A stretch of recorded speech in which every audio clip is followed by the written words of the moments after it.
Basravi live now, who is now at the Medica border in Poland. Zain, what's happening there? Well, in the last 24 hours, there has been an important milestone crossed here in this crisis, certainly not one to celebrate, but one that will likely cause a sense of concern and alarm in the region. An estimated 1 million refugees have crossed from Ukraine into Europe, and more than half of them absorbed here into Poland. Now, just to give you a sense of how big that number is, during the 2015 Syrian refugee crisis, it took 3 months for 1 million people to come into this region and into Europe. So that gives you a sense of how quickly things are changing on the ground here in the conflict next door in neighboring Ukraine.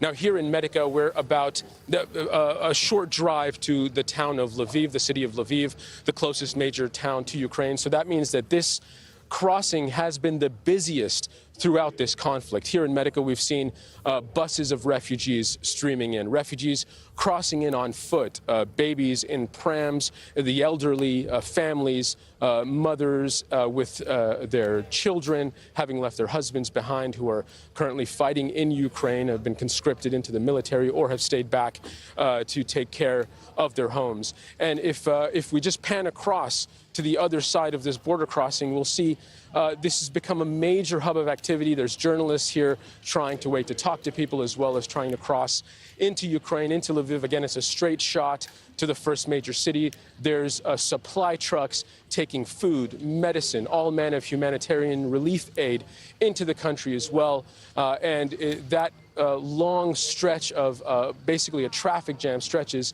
pretty far down the road. And we're also seeing a number of civilians trying to take help in, as well as empty buses going in, no doubt, to drive refugees waiting on the other side of the border back across. We've also seen a number of people in camouflage apparel and military garb, no doubt going into Ukraine to try to join the resistance against the Russian military. We also spoke, as we were standing here, to a gentleman working with an animal rescue shelter, and they've organized 60 vehicles to go in to rescue abandoned animals. And in some people's perspective that we were talking to, they said that animals represent perhaps the most innocent and dependent victims of this man-made conflict. They have no way to run. They have no citizenship. They have no passports. They've simply been left behind. So we're seeing massive relief efforts to try to get those living creatures out of the conflict zone as well. Zain, as you say, a huge number of people fleeing are in Poland. What is the longer-term plan to look after these people? I mean, long-term plans are exactly what NGOs are dealing with now. We spoke with a logistics expert for one of the major NGOs operating on a global scale, and they say that what they're having to do is basically blaze new trails. They've never had to really deal with a refugee crisis at this scale in this region before, and they're really struggling to get a sense of how to go about doing that. At the moment, it's just about creating humanitarian corridors to get relief goods into Ukraine. And one of the biggest gaps of information that NGOs and really governments alike are dealing with is figuring out what's happening inside. We know how many refugees have fled and what they need once they're in Poland or other parts of Europe, but trying to assess how many people have been internally displaced has become a major problem. We know that 1 million people have left the country so far into the European continent. We know that there is a potential for another 4 to 7 million people in coming days. And if we've achieved the number of 1 million in a week, it gives you a sense of how exponentially quickly this problem is growing. But Ukraine is a country of 40+ million people, and the estimates of how many people are internally displaced from the fighting in the east of the country as people push west, that remains a bit of a blank space right now, and a problem that no government has ever really faced because they don't have information to deal with on that side. So at the moment, aid groups are trying to assess not only what's happening outside of Ukraine, but they're trying to get a sense of the problems people are facing inside the country so they can get help to them as quickly as possible. Zain Basravi there at the Medica border in Poland. Athletes from Russia and Belarus have been banned from the Winter Paralympic Games in Beijing. It comes 24 hours after an initial decision allowing them to compete as neutrals. The International Paralympic Committee also stated it will hold no events in Russia or Belarus until further notice after Russia's invasion of Ukraine. The Beijing opening ceremony will begin on Friday. Let's get more from Katrina Yu, who joins us live from Beijing. Katrina, this is a real turnaround. What caused this reversal of the initial decision?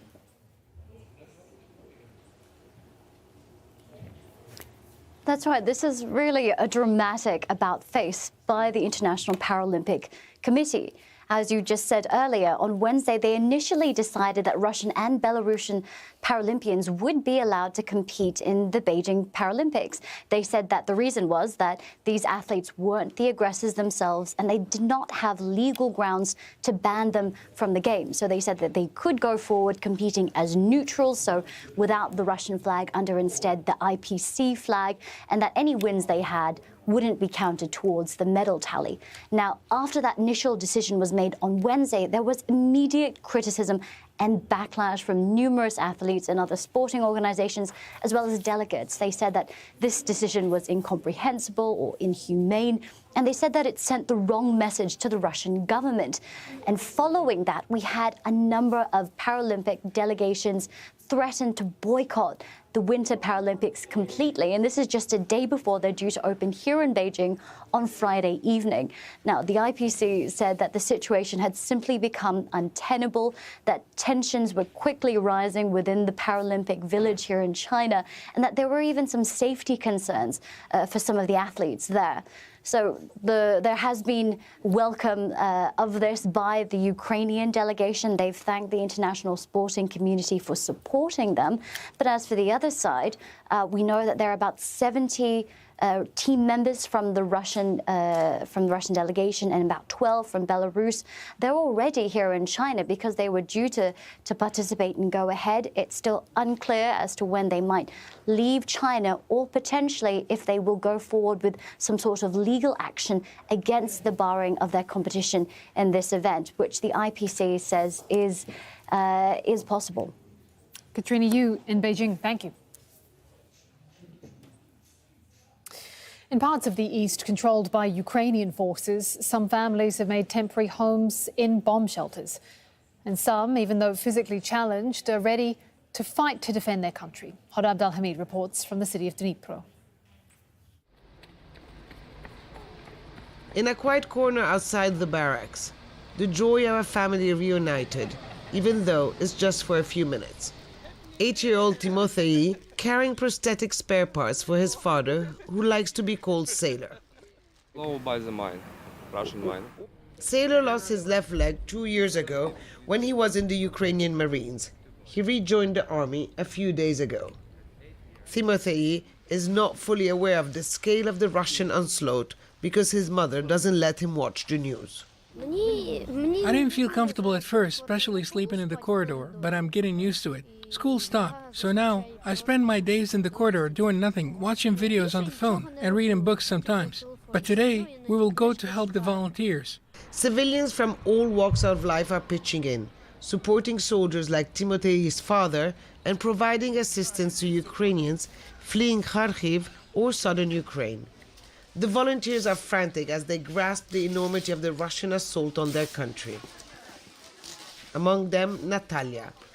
She usually manages a shoe company, but is now putting together kits containing basic necessities.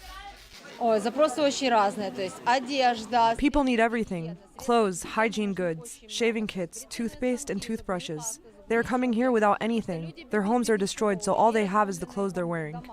Dnipro has so far remained safe, but this city is bracing itself. Public shelters are being prepared all over the city. This is the underground of a movie theater that was built in the 1950s when Ukraine was part of the Soviet Union, and already then it was designated as a bomb shelter. During that Cold War era, the stated threat was from Western powers. It's stuffy with poor ventilation, but it will have to do. The city is under a night curfew. Sailor tells me it's to prevent the possibility of Russian agents carrying out acts of subversion. And despite his handicap, he says he will fight to the bitter end. He believes Russia's ambitions are far greater than Ukraine.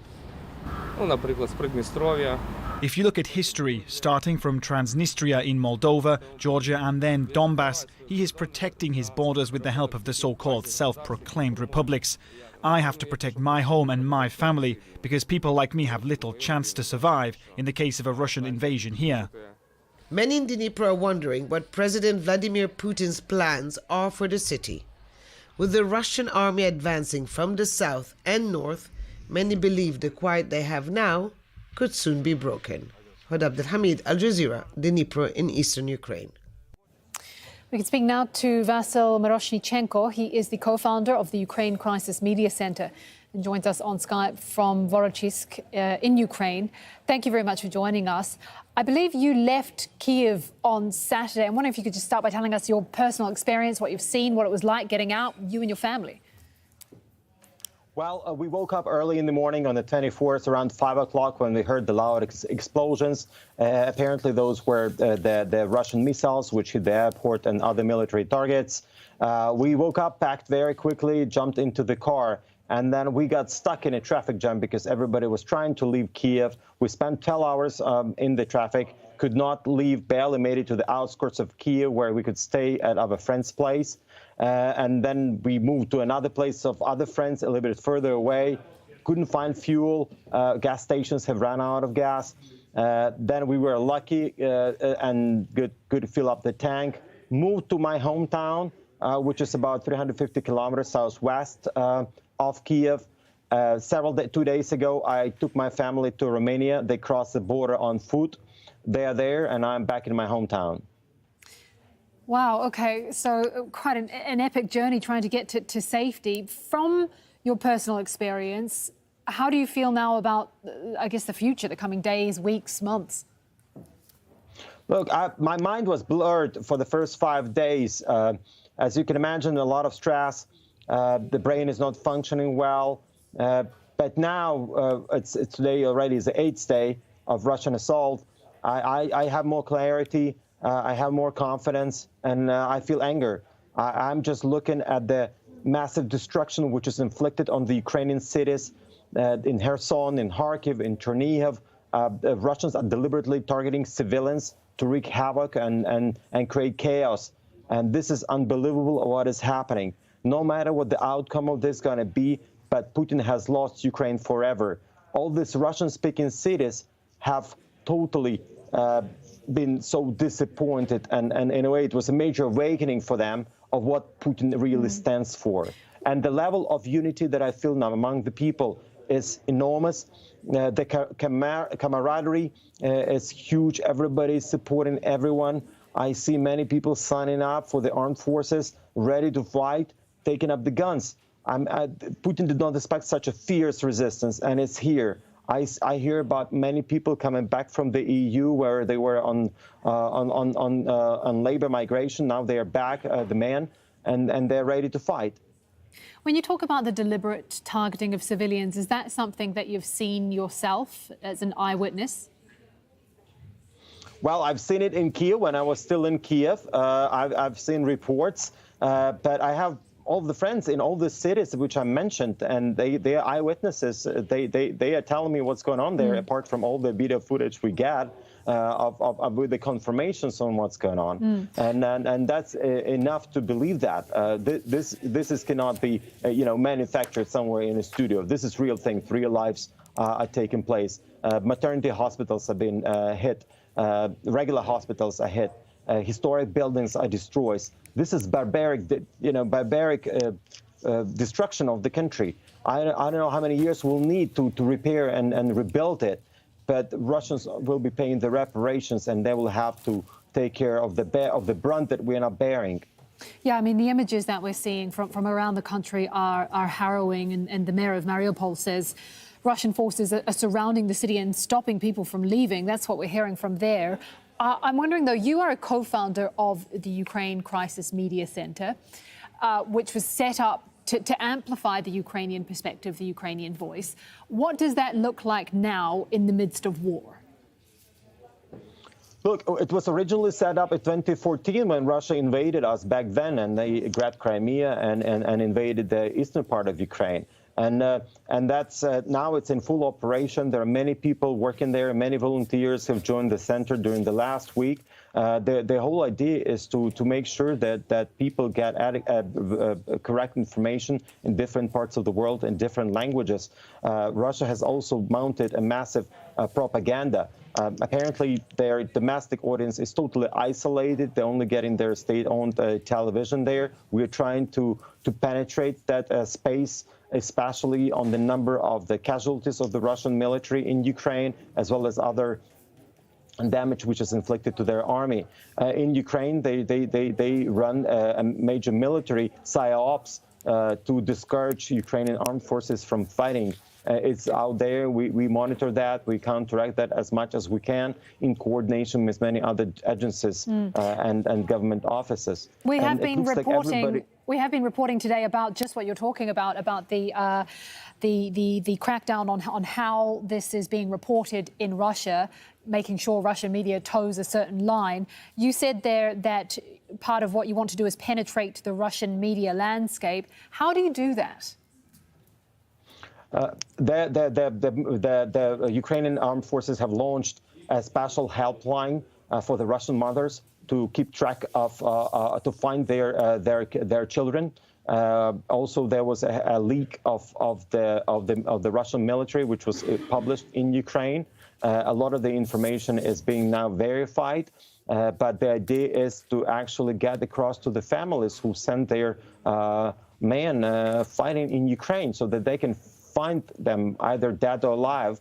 But that's the whole idea. There are also prisoners of war, which get an access to communicate the messages to their family. As you know, many of them were expecting that they will be greeted here with flowers. Many of them didn't expect such a fierce resistance. What they are seeing here, everybody hates them, and civilians are joining the armed forces to kill them. This is something which we're now seeing here. All right, we have to leave it there for time. Thank you very much for joining us, Vasyl Miroshenko, from Volochysk. I was happy to be with you. Thank you.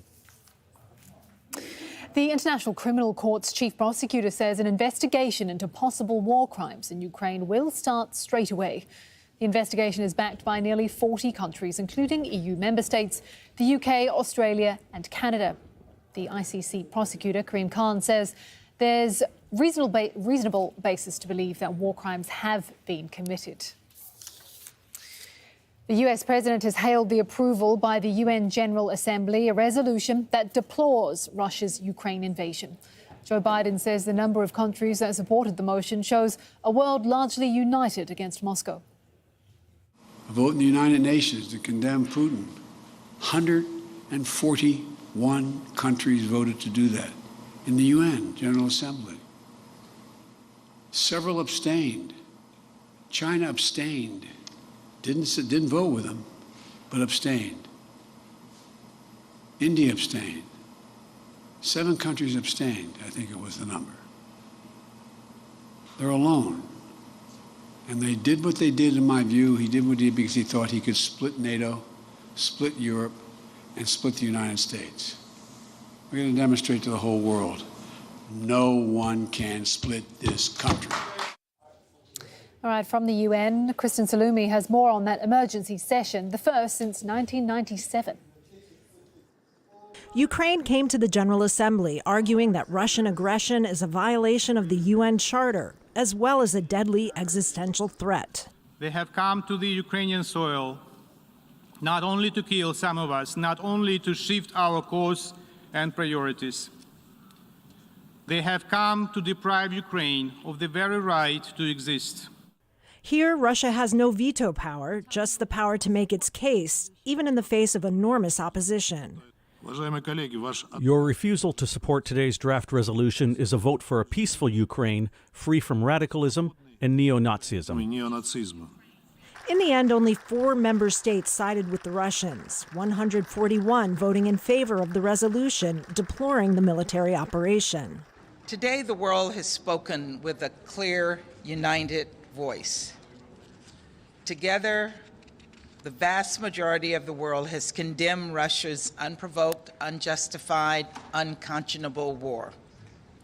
We have deplored Belarus for allowing its territory to be used to facilitate this aggression. 35 countries abstained from voting, among them China, India, and South Africa. The resolution that we have considered today does not create an environment conducive for diplomacy, dialogue, and mediation. However, the United Arab Emirates, which had abstained on a similar resolution in the Security Council, came out in favor.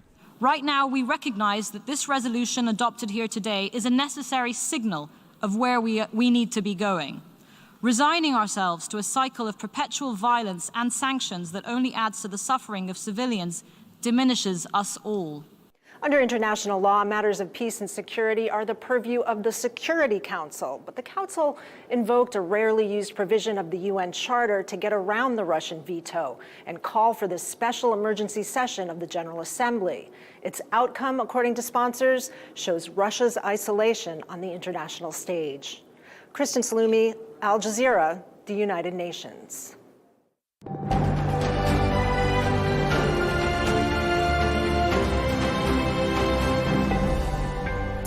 To some other news now, and thousands of Indian students in Canada have been left stranded by the sudden closure of 3 colleges. They're the latest higher learning institutions in Quebec province to be investigated for their admission practices. Sending students abroad is big business in India, especially in Punjab. And as our India correspondent Elizabeth Puranam reports, some students are being scammed. Avneet Modi and her parents try to figure out how to recover the nearly $12,000 they've lost in tertiary education fees in Canada. The college Avneet was supposed to go to in Montreal is one of 3 which declared bankruptcy this month and closed. I'm in a big mess right now because it was my father's money. He earned a lot with so hard work, and now I'm like, I have wasted all that money because I forced my father that I want to go abroad and want to study, I want to live freedomly, independently. 23-year-old Avneet and others like her in cities throughout Punjab have been protesting and appealing to the Indian government to help them get a refund. The government in Quebec province is investigating the admission practices of the 3 colleges which shut down. Another 10 colleges were suspended last year while investigators checked whether they were admitting international students who didn't meet English language requirements, and also squeezing the mandatory 20 study hours a week into 2 to 3 days so that students could find a job for the rest of the week. Sending students abroad is big business in India, with agents taking hefty commissions from students' fees. More than 500,000 Indian students travel abroad for their tertiary studies every year, but researchers say less than a third are admitted to established universities.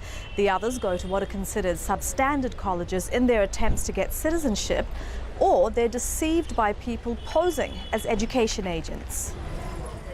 Al Jazeera requested an interview with Avneet's agency, but they refused. So you don't need an agent. Police in the city of Patiala told Al Jazeera that the desire to go overseas makes many fall for false promises rather than doing their own research. Verify the credentials of the agents or the educational institutes that are claiming that they'll get you employment or they'll get you admission in the colleges and universities abroad. But immigration and education consultants who are accredited by foreign governments say the problem is that anyone is allowed to start a study abroad agency in India. Having a license doesn't mean that this person is qualified. License only means your premises have been identified as having an office. There's no checking of qualifications by the government to see if someone is capable of doing the work. David and many others are calling on the Indian government to regulate the massive industry, while Avneet and thousands like her try to get their families' life savings back. Elizabeth Puranam, Al Jazeera, Patiala, Punjab. 500,000 people in the Sydney area have been told to leave or be ready to escape flooding after torrential rains hit a long stretch of Australia's east coast. The Bureau of Meteorology is warning of life-threatening flash flooding. And on the other side of Australia, its largest state has opened its borders to the rest of the country for the first time in nearly 2 years. There were tearful reunions at the airport in the city of Perth, the capital of Western Australia. The state isolated itself from the rest of the country and the world at the beginning of the pandemic in April 2020. Right, it's time now for sport. Here's Farah. Kim, thank you so much. Russian and Belarusian athletes have now been banned from the Beijing Paralympics for their country's role in the war in Ukraine. The International Paralympic Committee made the announcement on Thursday, less than 24 hours after the IPC announced it would allow Russian and Belarusian athletes to compete under neutral flags. The committee was heavily criticized for its initial decision, with participating countries saying the IPC fell short. Spokesman for the Kremlin has called the decision an outrage and disgraceful. Well, the president of the IPC, Andrew Parsons, released a statement saying to the para-athletes from the impacted countries, "We are very sorry that you are affected by the decisions your governments took last week. You're victims of your government's actions." We've been speaking to the executive director of the World Players Association, Brendan Schwab. He says the sanctions were needed to show that sport is doing the right thing. It's important that these sanctions are targeted at the source of the problem, and that is the Russian state. Now, clearly the Russian state has a deep control over the Russian Olympic Committee, and to that extent, the Paralympic Committee. Now, there's no doubt that sanctions on the committees will involve an exclusion of the athletes from the games. But disappointingly as that may be, it is a small price to pay for sport to be seen to be doing the right thing, and that is imposing targeted and powerful sporting sanctions. We did see, of course, in relation to sport's response to the problem of apartheid in South Africa, that South African athletes were excluded as a consequence of sporting sanctions. Now, sporting sanctions may not have been decisive, of course, in help turning around the situation in apartheid South Africa, but they were important. And it's now essential that sanctions on the part of the sports movement play an important role, even if they may not yet be decisive in bringing about peace in the Ukraine. Chelsea's Russian owner, Roman Abramovich, has put the Premier League club up for sale, saying proceeds from any deal will be donated to war victims in Ukraine. Russia's invasion of the country has complicated the billionaire's ownership of the team. Sohail Malik reports. Despite booking a spot in the FA Cup quarter-finals, there was a somber look on the faces of Chelsea's players on Wednesday night. That's because behind the scenes, the Blues are facing their most uncertain period in recent history. Before their match, Chelsea owner, Russian billionaire Roman Abramovich announced he plans to sell the club. The 55-year-old's ownership has become complicated by Russia's invasion of Ukraine. Some have called for him to face sanctions. Abramovich has already given stewardship and care of Chelsea to club trustees. Very sad day for us. Roman's taken the club so far, and the club have done so much, under his watch. So, it is what it is. And as players, we have to carry on and be professional. It's the best part. It's a superb part. They've stopped right there. Chelsea have become one of the giants of club football since Abramovich took over in 2003. Since then, they've won 5 Premier League titles, 5 FA Cups and the Champions League twice. They were also recently crowned World Club Champions. Once the club is sold, keeping up these standards won't be easy. But they will need money spent on them because that money has been put in by Abramovich over the course of 20 years. They're running at a loss every year, and that's been covered by Abramovich. And a new owner will have to be prepared to inject new money into the club. Potential buyers have already begun to surface. Swiss billionaire Hans-Jörg Wyss says he's been approached to purchase the London team. There's even been interest from the world's biggest MMA star, Conor McGregor. Whoever takes over, they'll need deep pockets, with Abramovich looking for more than $4 billion.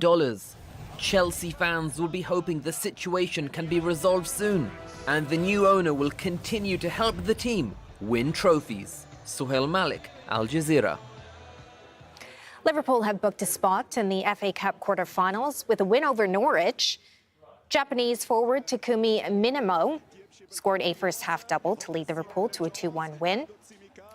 The Reds have already won the League Cup this season, and they're still in contention to win the Premier League and Champions League titles. And Tiger Woods has won $8 million in prize money without even playing a shot. The former world #1 golfer is the first winner of the PGA Tour's Player Impact Program. The prize money is awarded to the player who generates the most media interest on the circuit.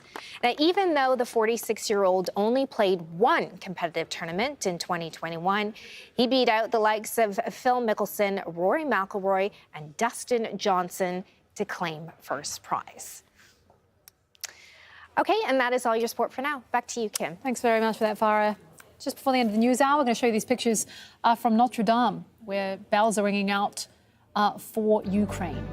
Kamal Santamaria will be back with you in just a few minutes.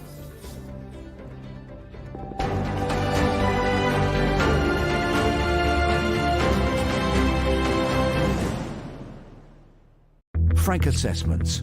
For China, it will benefit from the zero-COVID strategy if the rest of the world cannot get it together. Informed opinions. At all costs, Pakistan needs an Afghanistan that's stable.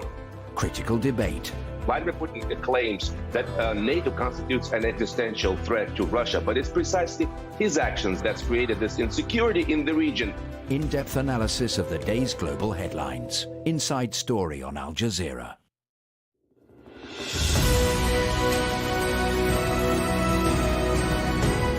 The Sheikh Hamad Award for Translation and International Understanding is accepting nominations for the year 2022 from February 15th until August 15th this year.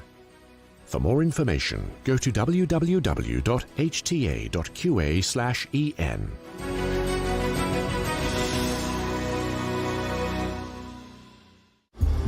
Counterfeit foods, cheap and sometimes dangerous copies of the real thing, have been found all over the world, and in even the most expensive premium products.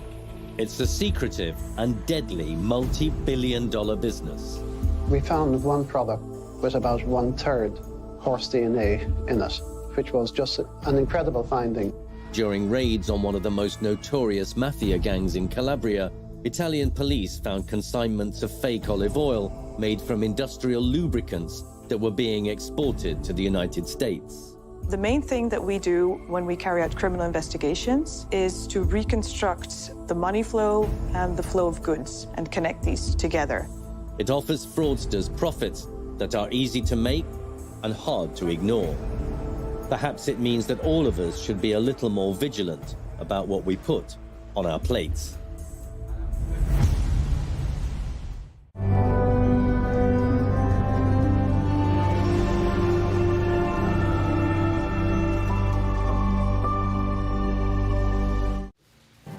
Eight days and counting, the deaths and destruction laid bare in Russia's bombing of Ukraine. President Zelensky says his troops, though, are fighting back.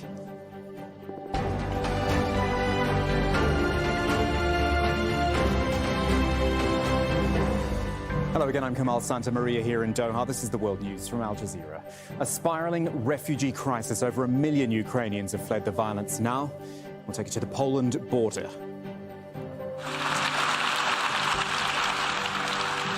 Also a nearly united front at the UN against Russia's invasion, while its foreign minister reiterates the war is justified. We will find a solution, I am totally convinced. The minimum requirements are well known, and they were expressed in the last round of talks with the Ukrainians.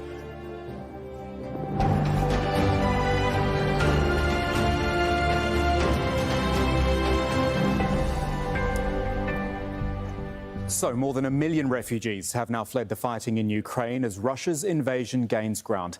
The US says it is the fastest exodus of people this century. Have a look at the map. The areas shaded in red are controlled by Russia and the allied separatists. Moscow's intensified its shelling of urban areas as this invasion of Ukraine now enters a second week. Here are some of the developments to take you through on the ground. Emergency services in Mariupol, first of all. They say 34 civilians have been killed in the past day. The mayor there says Russian forces surrounding the city are actively preventing people from leaving. We go to the north of Ukraine, where firefighters are trying to put out a large fire. This is at an oil depot hit by Russia's shelling, and there are reports dozens have been killed in Chernihiv. Ukraine's capital, Kiev, it's been shaken by 4 large explosions overnight. A rocket landed near the capital's southern railway station, and the Ukrainian railway service says thousands of civilians were inside the station at the time of that strike. Those are the developments. Let's talk to Andrew Simmons about them. He is in Lviv in Poland. Kiev under increasing attack. Kherson has been taken. A lot of moves by the Russians here. Most certainly, we're entering the second week and there is no let-up in the scale of the violence. In fact, it's increasing every hour, it would seem. Kherson marking the first city in Ukraine to fall to the Russians. In doing so, it's devastated some level of morale in one area, and that is in that city itself. The Ukraine forces are nowhere to be seen in the city, and the mayor says that. The mayor had Russian troops crash into the local authority headquarters. He wasn't held at gunpoint. He immediately went into negotiations with senior officers. Apparently, the Ukrainian flag was allowed to stay flying on the roof of that building, and tanks then rolled through the streets. These Russian soldiers were seen moving along in a fairly calm and rational manner, patrolling the streets of the city. Further down the coast, Mariupol, well, that situation there is just extraordinary. No food, no water, no fuel, and very little hope for people. And some were getting out at the last minute, convoys with tanks coming the other way. Awful scenes, people in such a distressed state, and the level of pressure on local hospitals is intense. Just no sparing anything in the way this city has been shelled. So very, very delicate situation there in terms of whether that city will be held by the Ukrainians. Further north, Chernihiv, which is where all of the armour is coming through that region, and the city itself, the capital of the region, is being smashed to smithereens by shells, by multiple rocket launchers. A hospital has been hit, and there's a major fire at a diesel plant that was hit by a missile. Then, of course, the other end of that, the capital, Kiev, Kyiv is in a state where a state of suspended animation, if you will, because 4 major explosions overnight, 2 stations, one a metro, one the main southern station, hit, civilians in a desperate state. And so Kyiv is, as I say, waiting for what people feel is the inevitable when finally the final push comes on the capital. Andrew, let's talk about the refugee situation. 1 million in a week, which is an extraordinary number. The good news, if I can use that term loosely, is that they are being welcomed and that there are people willing to take them in pretty much wherever they go. But, I mean, you can only imagine these numbers are just going to keep going up. Most certainly, the United Nations Refugee Agency, UNHCR, describing it as the fastest, biggest evacuation of a country this century. And with it, though, the world revulsion is something Russia may have misgauged. And now we're into this second week. It's a very different dynamic, because Russia's got to come to terms with the fact that Ukrainians have such a resolve that they will fight to the very last, as we've seen. And we've seen an extraordinary situation in Enerhoda, the location for Europe's biggest nuclear power station. And there, look at the crowds you saw there, the crowds blocking the path of an invasion force who wanted to get to that power station.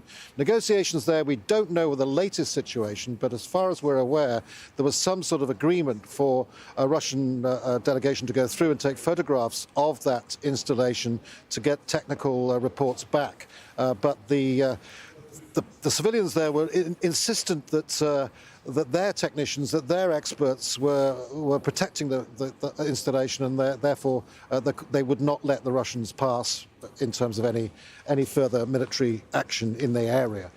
Not sure how that's going to be resolved, but there is still this fight going on, not just with the Ukrainian forces, but the civilians and the strength of that. Again, I come back to it. Russia evidently doesn't have forces that expected this resistance, not just the fierce resistance from the forces that are much more powerful than anyone realized, but also that key issue of the capital and the resistance being put around it, and whether or not that column, that armored column, it's definitely been held up for some reason or another. The logistics are at question, apparently. The whole persona and the morale of the forces, young conscripts, really quite taken aback and frightened and worried. How does Russia turn all of this into a full occupation? How do they turn all of their extra aggression that's mounting all the time? How do they occupy this country? It certainly will not give up very lightly. It probably won't give up at all. And then you have an insurrection. All of that going through the minds of everyone when they're thinking, can we leave and come back? Most think like that. They don't want to leave Ukraine forever. There is a determination amongst the people here, not just for independence, but freedom from Russia. That's what people are feeling without any shadow of doubt. Andrew Simmons reporting from Lviv. Thank you, Andrew. The Ukrainian President Volodymyr Zelensky has been speaking as well. He told Russian soldiers, pretty simply, to go home. The missiles and bombs hitting our cities shows they couldn't achieve anything significant in our land. All our defensive lines are safe. The enemy doesn't have success with any of its strategic directions. They are disappointed and lost. We will rebuild every house, every street, and every city. And we say to Russia, learn the words of reparation and contribution. You will pay back the full price for everything that you did. Ukraine has started welcoming foreign volunteers who are coming to our country. The first of 16,000 are coming to defend liberty and our lives. Meanwhile, Russia's Foreign Minister Sergei Lavrov took questions from foreign media. A short time ago, he told reporters he has no doubt a solution will be found. Of course it's bad when people are dying, the soldiers and civilians, as it's been happening in the Donbass for 8 years. We will find a solution, I am totally convinced. The minimum requirements are well known, and they were expressed in the last round of talks with the Ukrainians. The Ukrainian side had some reason to postpone those negotiations. Clearly, they are being ruled by Washington. We cannot expect Russia to allow any danger from the territory of Ukraine. Russia's defense ministry insists defense minister insists his forces are avoiding civilian casualties in Ukraine. The Ukrainian nationalists are placing heavy weaponry near residential buildings. Russian troops do not harm the civilians. Our only objective is to destroy military facilities in Ukraine. We destroyed the control center in Kiev along with other 1,612 objectives during our mission. More on all of this with Dosa Jabari in Moscow. Sergei Lavrov said that the world is listening to Russia, but he's not sure they are hearing what the Russians are saying. And this is a sentiment that he shared even before the invasion began on February 24th. The Russian foreign minister took a lot of questions from American media, and he was adamant about his country's position, that they are really under threat from the neighboring EU countries that are part of NATO. And despite the rhetoric coming from the NATO Secretary General as well as the British Foreign Secretary and U.S. President, Sergei Lavrov said that Russia is still very much open to the idea of dialogue with NATO as well as the United States. He said that this is really not something that they are interested in to create more hysteria. He believes that the hysteria, as he called it, that's been created around Ukraine will calm down eventually, and that dialogue between Russia and other countries will resume. Sergei Lavrov said that his country's main concern was the idea of nuclear weapons being placed in NATO countries around Russia's borders, and that is what they are trying to fight. He was adamant that they are not looking to stay in Ukraine, but that they are really looking after their own security interests. Our coverage continues in just a moment. Bracing for a Russian assault, we will look at the daily life for thousands of people taking shelter in Dnipro in eastern Ukraine. And the price of oil. It's up around $120 a barrel at the moment as pressure grows to tighten sanctions against Russia.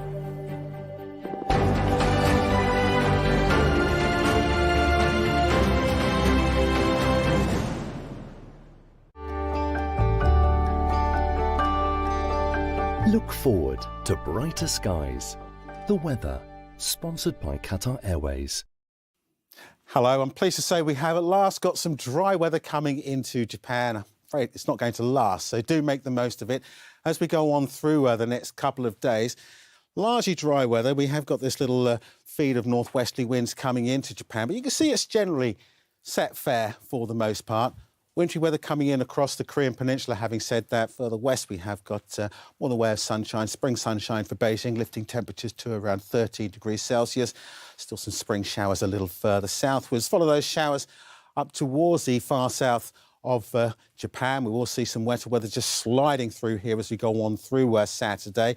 And the snow does return. So there you go. We are going to see more in the way of snow. But look at the temperature for Tokyo, 18 Celsius. Increased avalanche risk across the higher ground of Japan then as we go on through the next couple of days. Meanwhile, for India, it is generally dry, but you can see this area of cloud blossoming just around southern parts of the Bay of Bengal. Quite an intense area of low pressure just brewing up here. That will bring some very heavy rain into northeastern parts of Sri Lanka over the next day. So that's Friday's picture. Come Saturday, that rain starts to set in across Tamil Nadu. It is likely to cause some localised flooding by the end of the weekend. The weather, sponsored by Qatar Airways. Little is more distressing for a woman than a much-wanted pregnancy going horribly wrong, aside from then being punished for it. El Salvador's strict abortion laws have seen women incarcerated for years. Some say their only crime was a devastating stillbirth.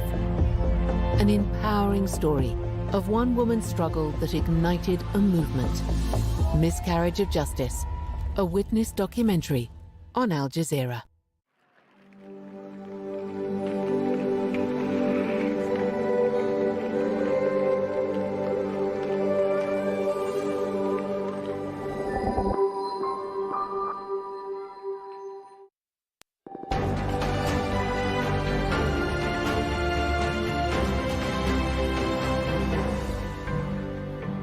The latest developments from Russia and Ukraine for you this hour. The UN Refugee Agency says more than 1 million people have now fled Ukraine since Russia's invasion began a week ago. It is the fastest exodus of people this century. Most have headed west into Poland and Hungary. 4 large explosions shook central Kiev overnight. A rocket strike landed near the capital's southern railway station as thousands of civilians were inside trying to leave the city. And the mayor of Mariupol is reporting mass casualties after what he described as 15 hours of bombardment by Russian forces who are surrounding that eastern port city. Officials say water's been cut off and food is running out. We'll talk about the media now because the US is accusing Russia of muzzling the media after the editor-in-chief of its only independent TV news channel left the country. A leading liberal Russian radio station as well, Echo Moskvy, has been taken off air. This follows warnings to media outlets to stop broadcasting what the regulators at least call false information about the war. From Moscow, Bernard Smith reports on how the conflict's been covered. TV Rain has always had to choose its words carefully. It's the only news channel in Russia that isn't pro-Kremlin. Now the authorities are telling it what words it can and cannot use. Editor-in-chief Tikhon Zyatko tells viewers, "We continue to tell you about the war, which the military authorities call a special military operation." It's very important for Russian authorities not to use the words such as invasion or war. But for the Moscow prosecutor's office, TV Rain isn't trying hard enough. It's ordered the channel to stop spreading what it calls false information regarding the actions of Russian military personnel. A few hours after speaking to Al Jazeera, Tikhon left Russia with his family. TV Rain's website is blocked. All that's left is this stream on YouTube. Последние сводки из зоны спецоперации. State TV refers to a special operation zone in Ukraine.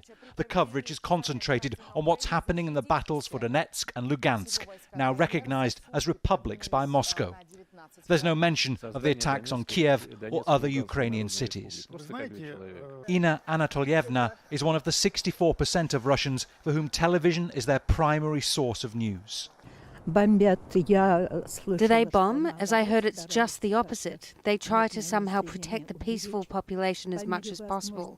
I can't say I'd supported this from the beginning, but now I do support it. That's after the Kremlin's... And the Kremlin's foreign channels don't refer to an invasion. Russia will continue, though, with its military incursion.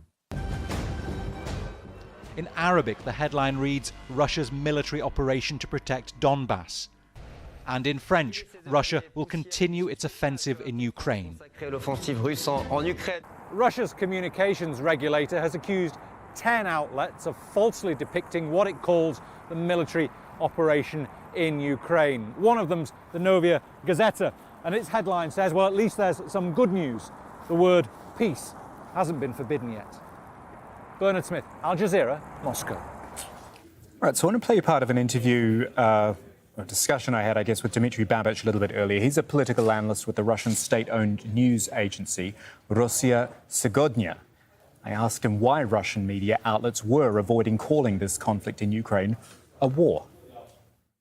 The expressions like collateral damage or, regime change used by the Western media are also very hypocritical. And in fact, they have war behind it.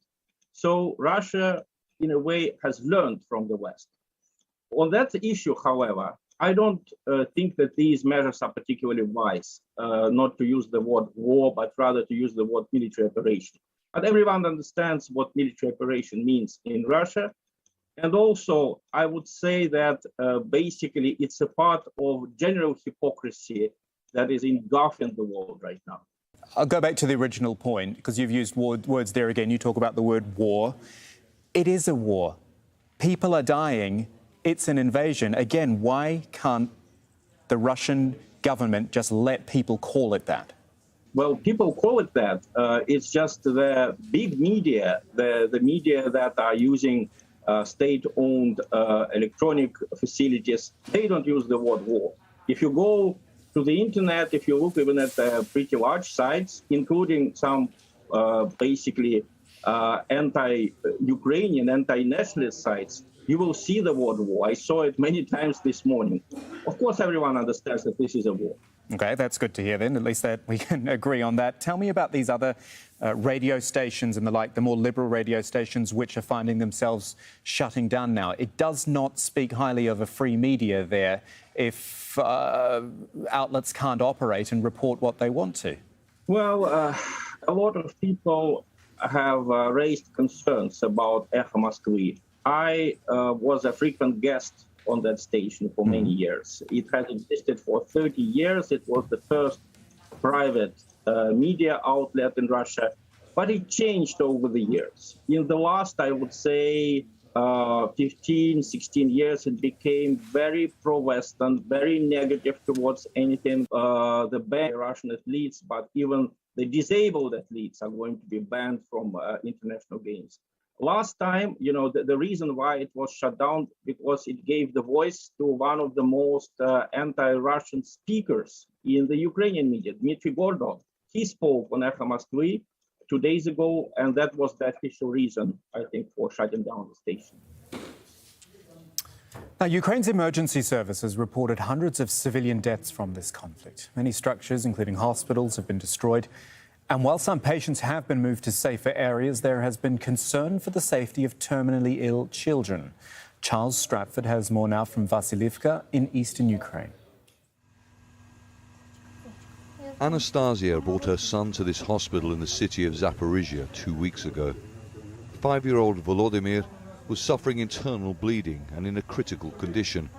He is recovering well, but there has been heavy shelling in the town where they live, and they can't get back because of the Russian army advance. Of course I'm worried. I have 3 other children at home. There has been shelling and they're hiding in the basement. Newborn babies in incubators line the corridor. Doctors have moved them here to shield them if there's Russian army shelling. This area is protected from shrapnel if there is a blast. So we put the babies here. It is deep inside the building between two walls. Vyacheslav leads us into the basement. Hospital staff are preparing beds. The room feels cold and damp. They fear for children who cannot be moved from the intensive care unit if the shelling starts. They all have terminal diseases. They're incurable. So we have to leave them here in case of air alert, because they are dependent on oxygen, they are dependent on resuscitation equipment, and we cannot transport everything necessary for them there. Outside, volunteers are filling sandbags to strengthen doorways and protect the windows if shells explode nearby. We leave the hospital, navigating walls of tank traps being set up across the city to stop a Russian advance. We head towards Anastasia's town. The road is empty. The Ukrainian military tells us the greatest threat is airstrikes from Russian military drones. In the last 10 minutes or so, we've heard what sounds like a heavy barrage of Grad rockets being fired in an area behind me. That's towards the city of Vasilivka, which we understand is being fought over by Ukrainians and Russian forces. Also, in the last few minutes, we've spoken to a couple of people that tried to deliver aid into the town. They said they were turned back by the army because of the shelling. Charles Stratford, Al Jazeera, near Vasilivka, eastern Ukraine. We've talked about the number of refugees. I want to, well, illustrate it for you here, what the UN is describing as the fastest exodus this century. This is where they're going. Poland has taken in the most, nearly 500,000 refugees. Moldova, Hungary, Romania, Slovakia, they've also opened their borders to mostly women and children who have been able to flee. And another 88,000 have gone to other European countries. And even Russia's taken in several thousand refugees, and just a few hundred going into Belarus. Poland's Prime Minister has actually visited a reception centre near the Ukrainian border to see the refugee crisis firsthand. His government's been a long-standing critic of the Kremlin and is dealing with the largest influx of people escaping this war. But interestingly, there are some volunteers going the other way back into Ukraine to provide humanitarian relief. Zain Basravi has their stories from Lublin in eastern Poland. In a medieval town in Poland, a few hours' drive from Ukraine, in the courtyard of an old church, volunteers from all over Europe are preparing aid convoys bound for the border. Less than a week into the Russian invasion, this spontaneous effort aims to help displaced and desperate people inside Ukraine. They don't have anything. They don't have anything to eat, anywhere to sleep, nothing to fight with. Volunteers are working against the clock to pack and drive as much aid into the country as they can. Organizers worry Belarusian forces allied with Russia could soon block their supply lines. This effort is the beginning of something bigger. The Polish government plans to use Lublin as a hub for humanitarian personnel, aid flights, and convoys to Ukraine. All signs point to a protracted crisis in Western Europe. Marina is Ukrainian living in Germany. In less than a week, her home was invaded, she was cut off from her family by war, and her middle-aged father was drafted into the Ukrainian army. He has a rifle, but she's worried that he has no body armor. When you see that mom or dad are calling, you don't know if they are calling just to ask how I feel, or to give the news that someone is dead, or maybe they are calling for the last time. For now, her focus is to organize aid convoys from her home in Germany to her homeland in Ukraine. And I'm also proud to be Ukrainer. As you should be. Very proud. Late into the night, donations of warm clothes, food, water, diapers, toys, everything keep coming. But Ukrainians who are fighting need urgent military support. And people like Andriy are taking matters into their own hands. His car is packed tight with walkie-talkies, flak jackets, binoculars, all paid for by crowdsourcing on social media. He is perhaps the face of a burgeoning Ukrainian resistance. Metal plates. Young would-be influencers who see themselves fighting the army of a Cold War hawk. Actually came from Dubai. When we met him, he and his friend were driving to the border to cross into Ukraine. Of course, I'm scared because I can die. Yeah. But my feeling is that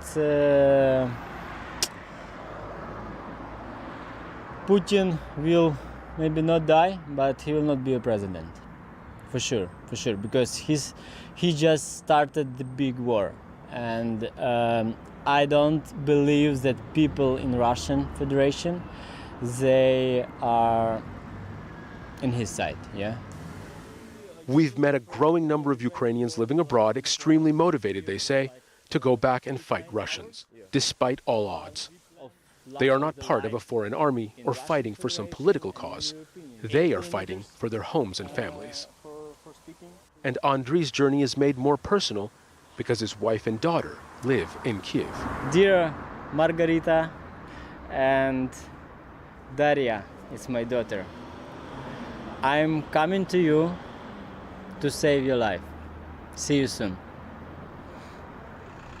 Ordinary Ukrainians and extraordinary circumstances are all driving east, hoping to find their way home. Zain Basravi, Al Jazeera, Lublin, Poland. In eastern Ukraine, pro-Russian separatists have been in control of parts of the Donetsk region since 2014. Many living there are ethnically Russian and have relatives throughout Ukraine. As Stephanie Decker reports, the conflict is threatening to divide families and friends.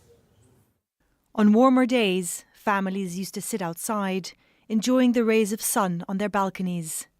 Now it's grey and icy cold, and the war has come inside.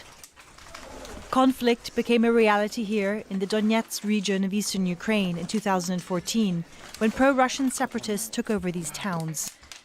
But now, with Russia's full-on assault on Ukraine, the situation has become much worse. We need to stop all that blabbering and all that destruction. How long can this go on? How long are they going to abuse us?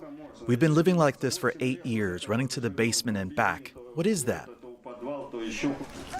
It's a complicated dynamic. These people are ethnically Russian and have family ties throughout Ukraine. They've been living under control of the pro-Russian separatists for years.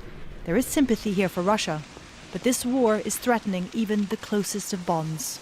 Before the operations by the Russian forces started, our relatives treated us with compassion.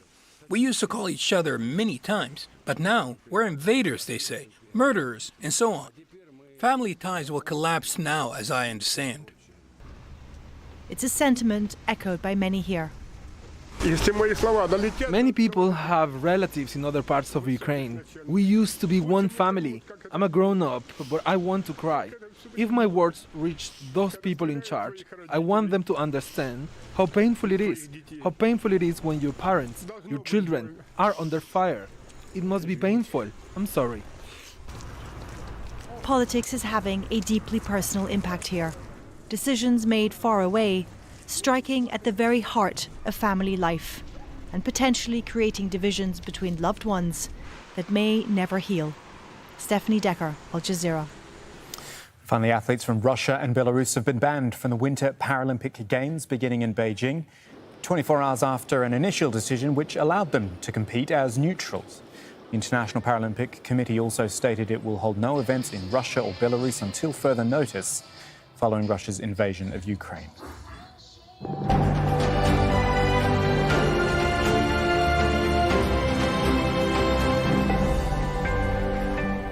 Let's take you through the latest developments now. The UN Refugee Agency says more than 1 million people have fled Ukraine since Russia's invasion began a week ago.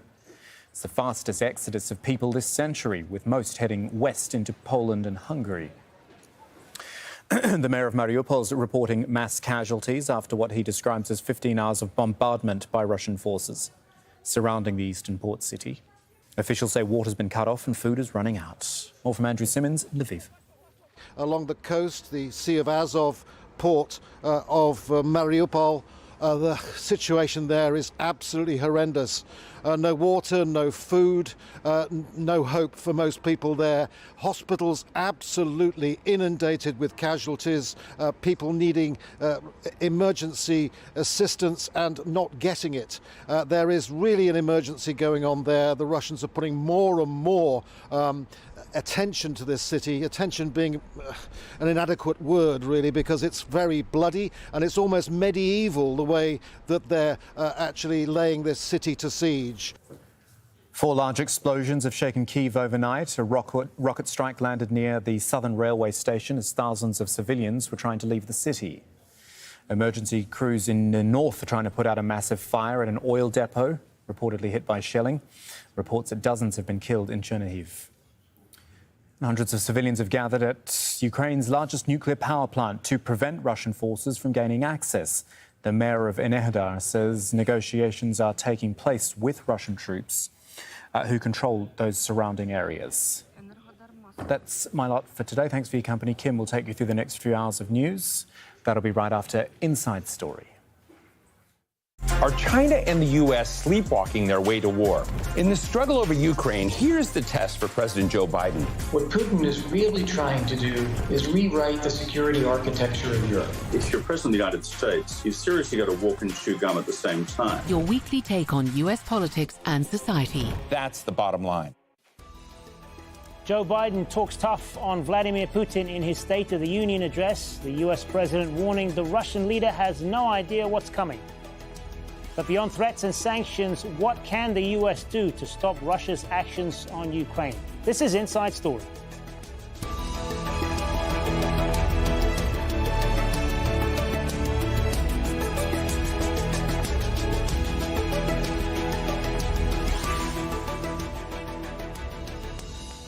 Hello and welcome to the program. I'm Hazem Seeker. It is traditionally the most widely viewed speech an American president makes. The annual State of the Union address to a joint session of Congress, laying down the president's plans for the coming year. But events overseas often overshadow those plans and force a rethink. And in this address, Biden's first as president, the conflict unfolding in Ukraine featured heavily in its opening minutes. It was a recognition that the U.S. president was speaking to the world this time and not just the American people. Joe Biden added the United States to the long list of countries barring their airspace to Russian planes. He went after Vladimir Putin over Russia's attack on Ukraine, framing the debate as a battle between democracy and autocracy. Russia's Vladimir Putin sought to shake the very foundations of the free world, thinking he could make it bend to his menacing ways. But he badly miscalculated. He thought he could roll into Ukraine and the world would roll over. Instead, he met with a wall of strength he never anticipated or imagined. He met the Ukrainian people.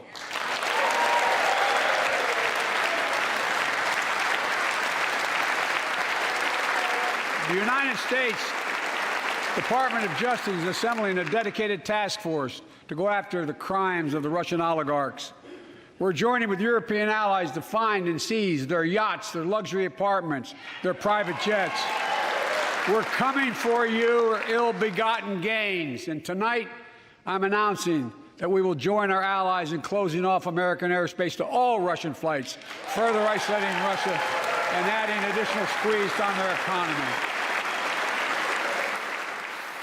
Our Russian Foreign Minister Sergei Lavrov has been reacting to the Western response to his country's invasion of its neighbor. Speaking to Al Jazeera, Lavrov said Moscow would not let Ukraine obtain nuclear weapons, and he warned if a third world war took place, it would be nuclear and destructive. Lavrov says Russia would face real danger if Kiev acquired nuclear warheads. Well, in Ukraine, fighting has intensified in and around the Crimean Peninsula that Russia annexed in 2014. Northeast, in the city of Kherson, Russian troops and tanks are reportedly in control of the city center. And Ukrainian soldiers say they've been surrounded in the port city of Mariupol, northwest of Crimea. Reports also suggest Russian forces have installed checkpoints around the peninsula. The Ukrainian government has dismissed some of those reports as propaganda.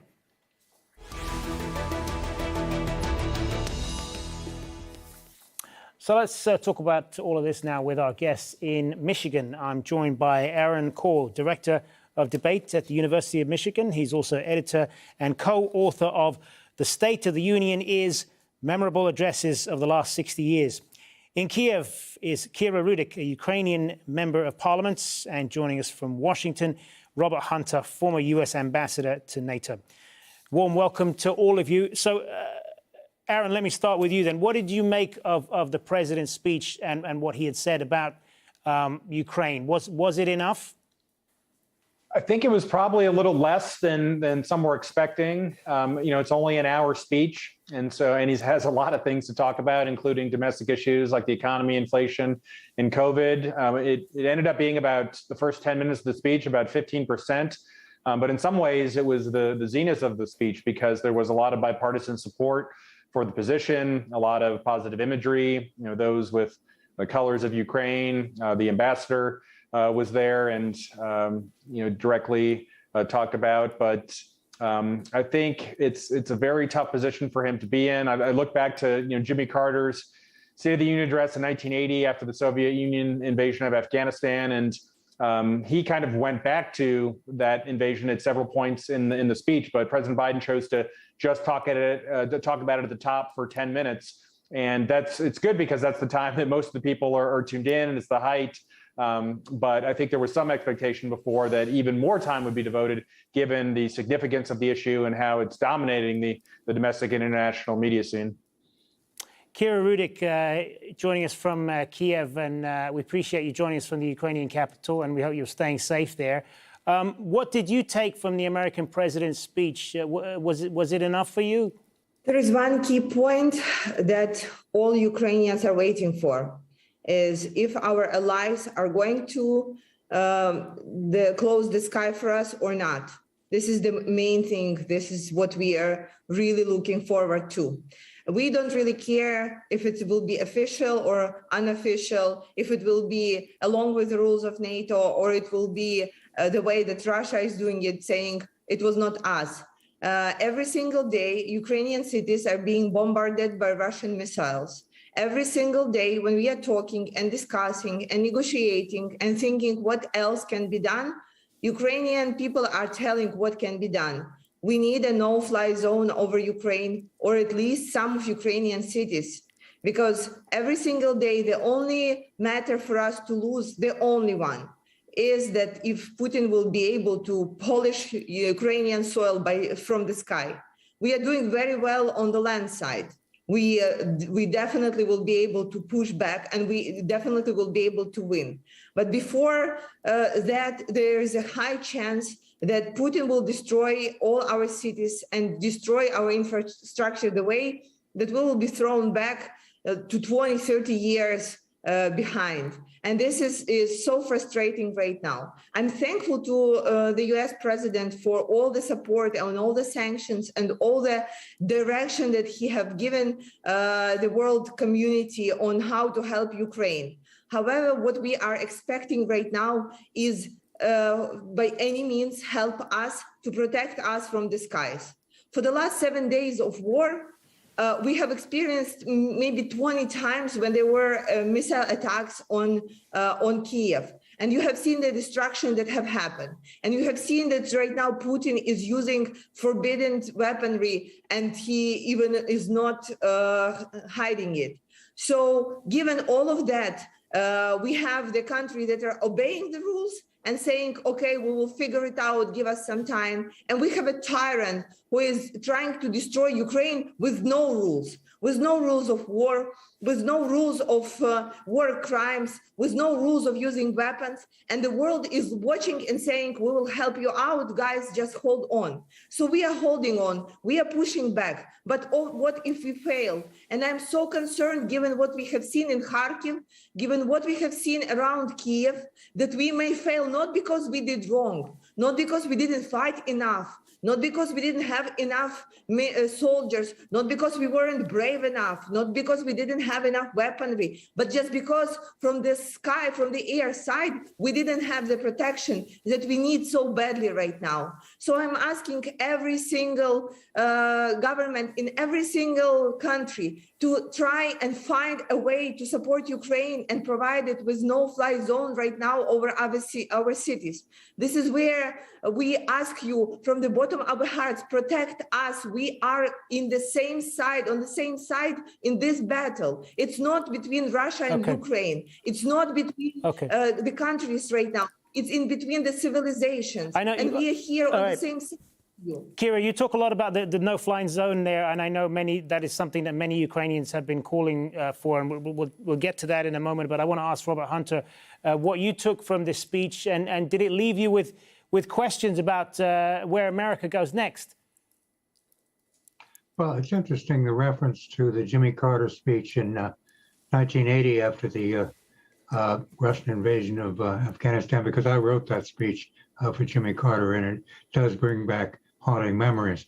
Mr. Biden last night did a couple of things. Number one, he was not going to negotiate on television, and negotiations are what are going to happen at this point.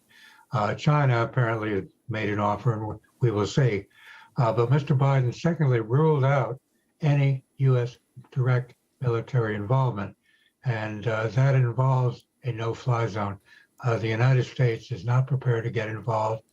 Ukraine is not a NATO member, even though it did say and has said for 14 years that Ukraine will join NATO, which creates a moral responsibility, if nothing else.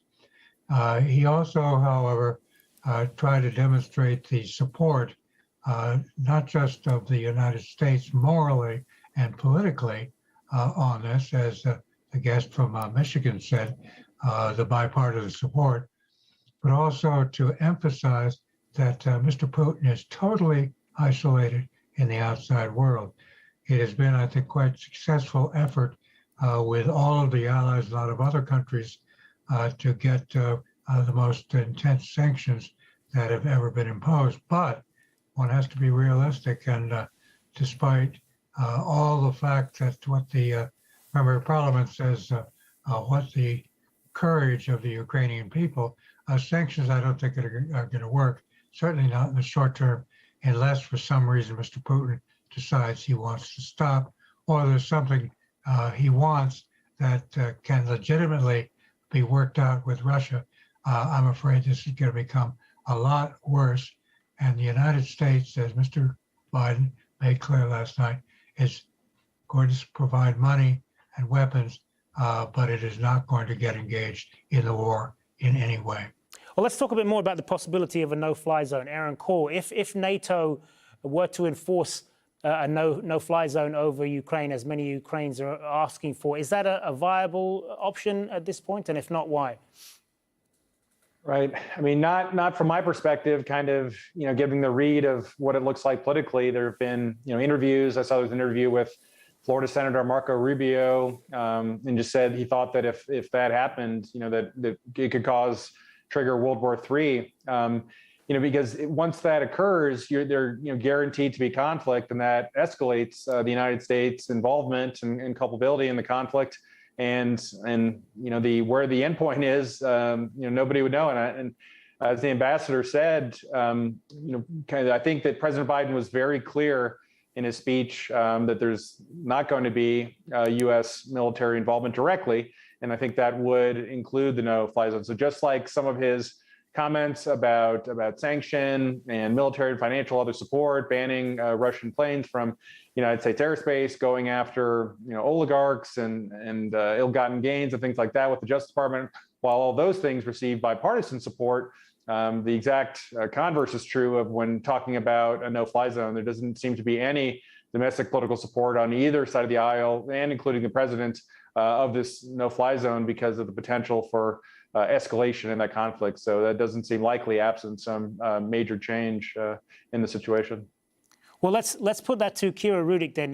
You talked earlier about the need for a no-fly zone, but the concern that NATO has over that is that it would escalate this war to a level that it doesn't, to somewhere that it doesn't want to go, because it would mean fighting the Russian military directly, and that could escalate into a much wider war, which could be worse, not just for Ukrainians, but for many more people in Europe. What do you say to that? So, first of all, I totally understand that because I'm a politician myself, and but I'm also sure that if there are rules that exist, and we are talking about the rules that the NATO members only have to protect NATO members, there are ways to go over those rules. And Afghanistan was not a NATO member, and Syria was not a NATO member, right? And right now we are talking about a European country that needs support. And I'm sure, and I have been talking to different generals from different European countries, and this is right now one of the ways that everybody is discussing the way that will allow not to get into the bigger conflict politically, but that will provide us with the enough support from the air. This is basically the goal. This is basically the task. I don't see it as the one being impossible, especially that we have seen Putin, who for 8 years was declining that his army is on our territory and that his army is in Ukrainian Donbas. So there could be a document put together, and I know that some US officials are working on it right now, that would say with certain limitations and with certain items and only for the protection purposes here and there, we can help and support for these particular reasons. And I'm sure, and I'm super convinced that at some point it will get to that. My issue is that we see that all the steps that the democratic countries are taking, they are like 2 weeks late than Putin's actions. And we as Ukrainians are paying for it with our lives and with our blood. Because the sanctions were which we are super grateful for. I want to be super honest, we are very grateful for them. The sanctions were put on Friday. So the first day when the Russians started feeling it was Monday. So the 3 days we had to die and fight, and because it was just the time issue. So if everybody in their hearts will agree that the protection will be implemented, then we need to make sure that it will be implemented as fast as possible. If we in our hearts do not agree that it will happen, then I want to be very open with everybody, and I'm very open with it, that there is a chance that Ukraine may fail. We'll be fighting as hell. We will be protecting our country, but at some point, given what is happening right now, we may not be able to. And then there will be a question for everybody about like, what are we going to do with the country that is occupied by Russia in the center of Europe? And if the solution to protect the country while we are independent and fighting was better than having another country with a puppet marionette. Let's put some of that. Let's put some of that to.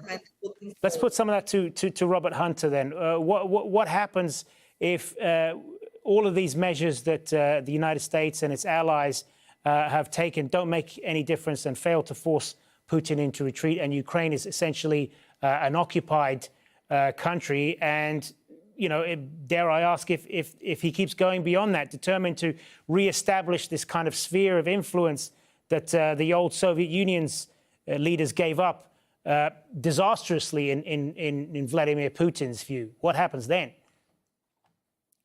Well, first, I think the Russians are calculating that they're prepared to take more risks in order to subjugate, and that's the word we're talking about, Ukraine, than the United States, in particular, as the leader of the NATO alliance, is prepared to run.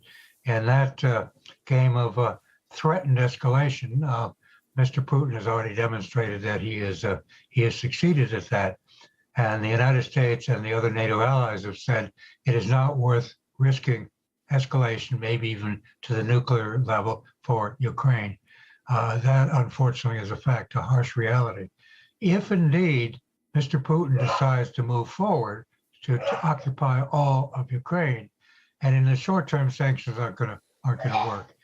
Sanctions will isolate and maybe even destroy the Russian economy over years, but it's not going to work right now.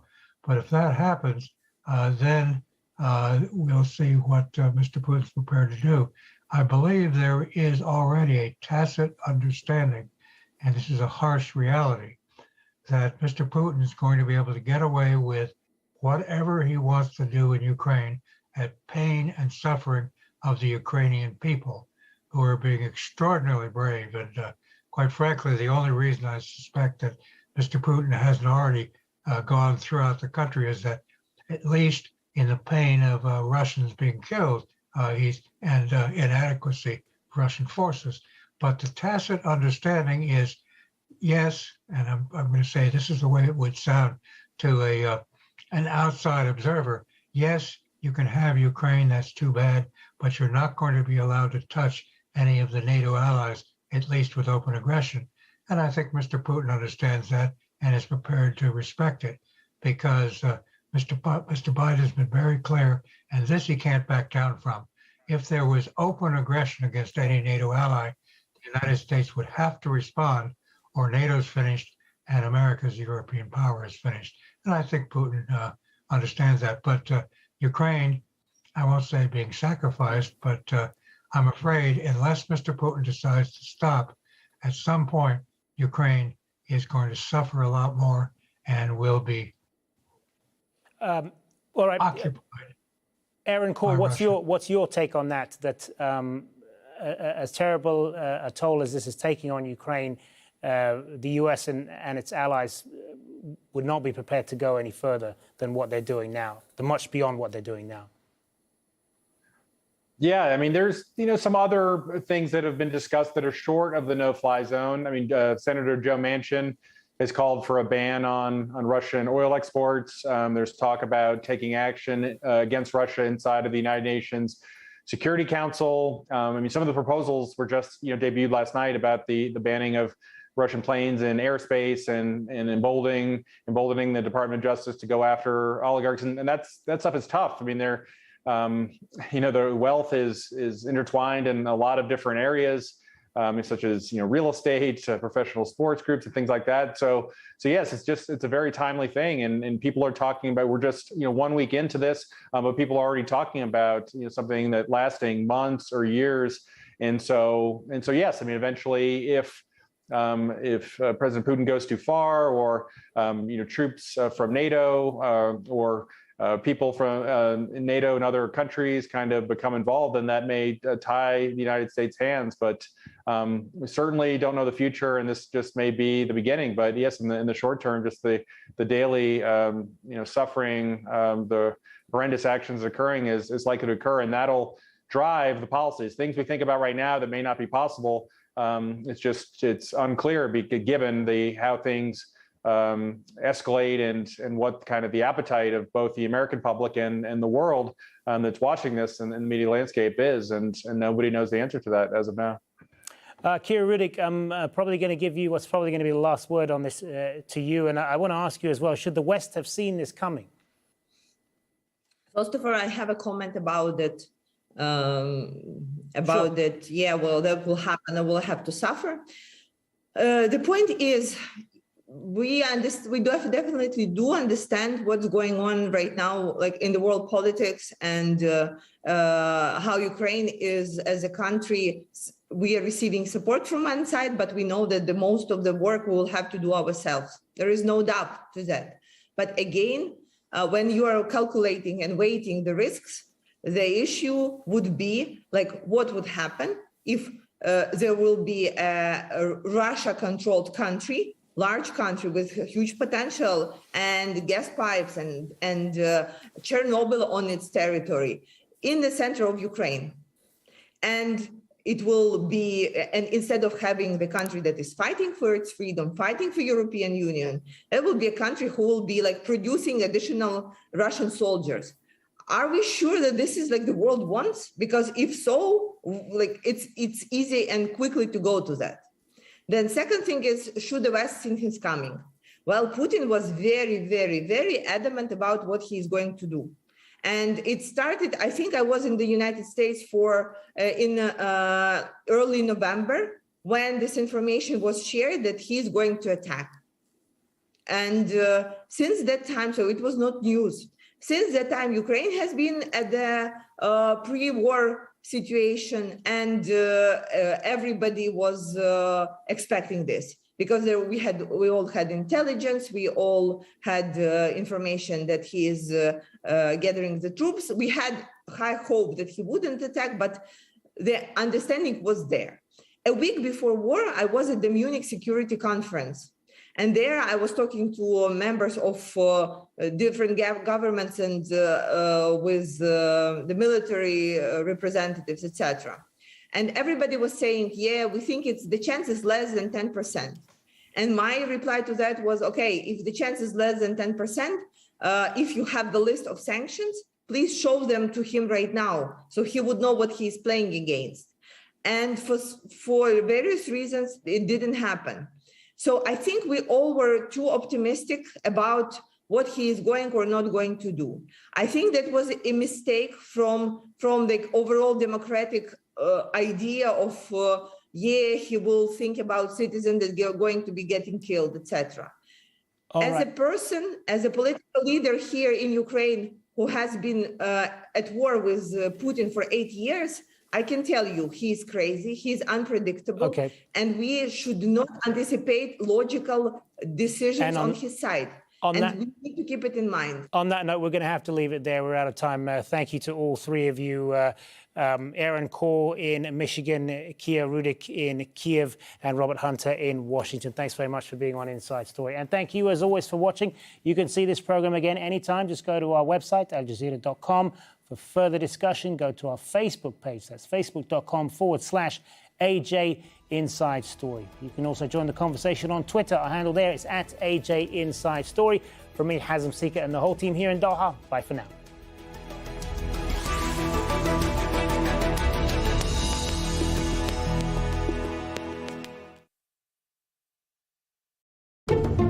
Discover a world of difference, determination. I'm telling you that we are moving. Freedom. We planned an escape as child soldiers, and only 16 people made it. Corruption. And compassion. Al Jazeera World, a selection of the best films from across our network of channels. There is no channel that covers world news like we do. We revisit places, we stay. Al Jazeera really invests in that, and that's a privilege as a journalist. Otters, intelligent, social and playful.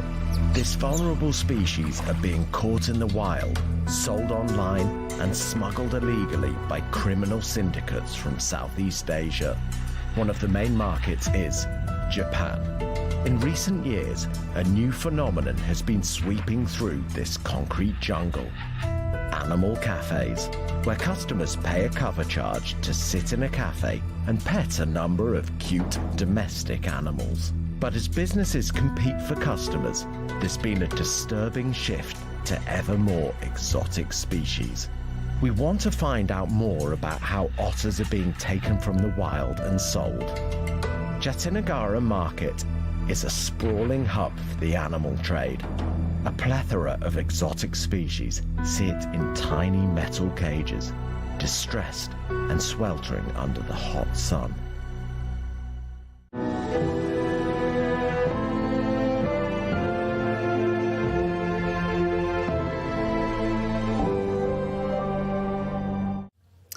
I'm Kim Vanel in Doha with the top stories on Al Jazeera. The UN Refugee Agency says more than 1 million people have fled Ukraine since Russia's invasion began a week ago. It's the fastest exodus of people this century. Most have headed west into Poland and Hungary. The UN predicts 4 million people could eventually leave Ukraine, but warns even that projection could be revised up. The mayor of Mariupol is reporting mass casualties after what he describes as 15 hours of bombardment by Russian forces who are surrounding the eastern port city. And 4 large explosions have shaken central Kiev overnight. A rocket strike landed near the capital's southern railway station. Thousands of civilians were inside trying to leave the city. Andrew Simmons is following developments from Lviv in Ukraine's west. We're entering the second week and there is no let-up in the scale of the violence. In fact, it's increasing every hour, it would seem. Kherson marking the first city in Ukraine to fall to the Russians. In doing so, it's devastated some level of morale in one area, and that is in that city itself. The Ukraine forces are nowhere to be seen in the city, and the mayor says that. The mayor had Russian troops crash into the local authority headquarters. He wasn't held at gunpoint. He immediately went into negotiations with senior officers. Apparently, the Ukrainian flag was allowed to stay flying on the roof of that building, and tanks then rolled through the streets. The Russian soldiers were seen moving along in a fairly calm and rational manner, patrolling the streets of a city. Further down the coast, Mariupol, well, that situation there is just extraordinary. No food, no water, no fuel, and very little hope for people. And some were getting out at the last minute, convoys with tanks coming the other way. Awful scenes, people in such a distressed state, and the level of pressure on local hospitals is intense. Just no sparing anything in the way this city has been shelled. Ukrainian President Volodymyr Zelensky has told Russian soldiers to go home. The missiles and bombs hitting our cities shows they couldn't achieve anything significant in our land. All our defensive lines are safe. The enemy doesn't have success with any of its strategic directions. They are disappointed and lost. We will rebuild every house, every street, and every city. And we say to Russia, learn the words of reparation and contribution. You will pay back the full price for everything that you did. Ukraine has started welcoming foreign volunteers who are coming to our country. The first of 16,000 are coming to defend liberty and our lives. Well, Russia's Foreign Minister Sergei Lavrov says he has no doubt that a solution will be found. Of course it's bad when people are dying, the soldiers and civilians, as it's been happening in the Donbass for 8 years.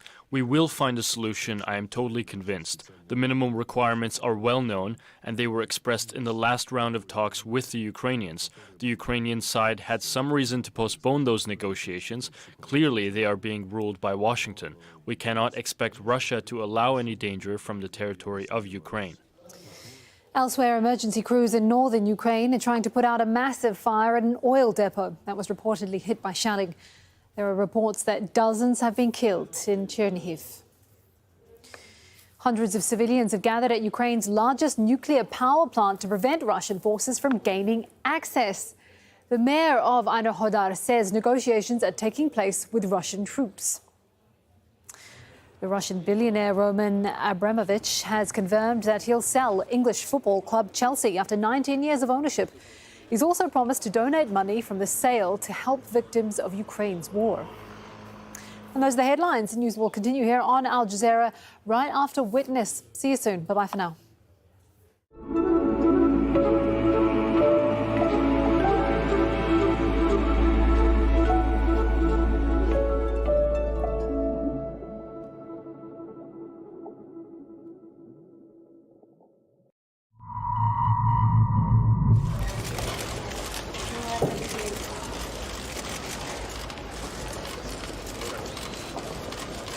¿Qué le pasó a su bebé? A mi bebé se me vino cuando yo tenía cumplido los 9 meses. ¿De qué la estaba acusando? De que yo maté a mi bebé. Quería tenerlo, quería que ella estuviera conmigo. ¿Qué le pide a los jueces ahora? Que me concedan mi libertad.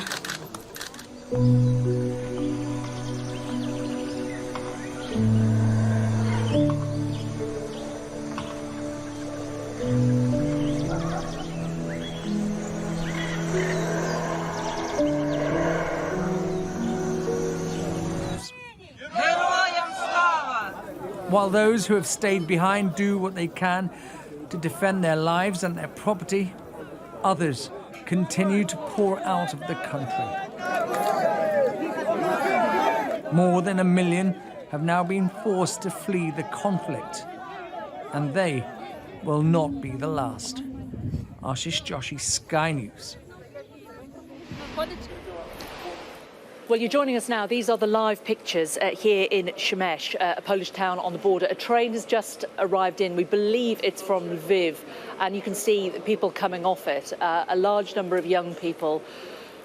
They're coming off the train on that platform there. They're being met by volunteers, and then they're being escorted up to this area where you can see a lot of people in yellow jackets, where they're offering them hot drinks, hot food. They're also being given food in bags if they want to take that away with them. And then they're coming inside the building to the left, and that is the customs area. They're going to be processed in there, and from there they then make their next journey. And you can see how young so many of them are who are coming here today. And as the same picture that we've seen at so many border crossings, it is mainly women, mainly young children, occasionally couples, and often the odd older couple, grandparents perhaps with children also.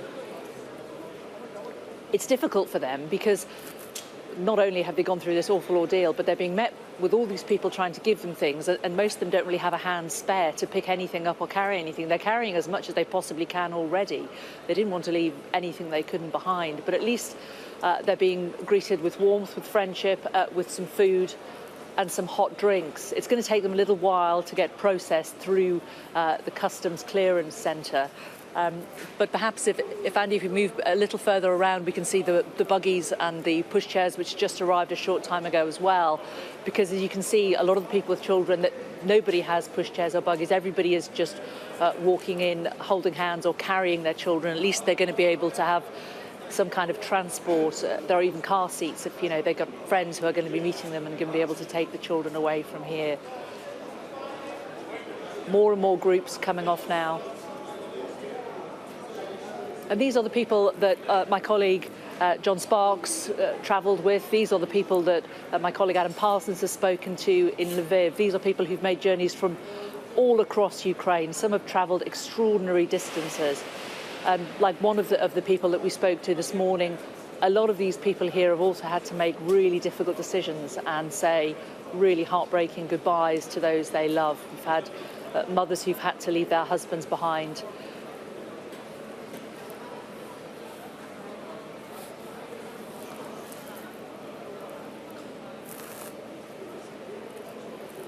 There's a really sombre atmosphere here.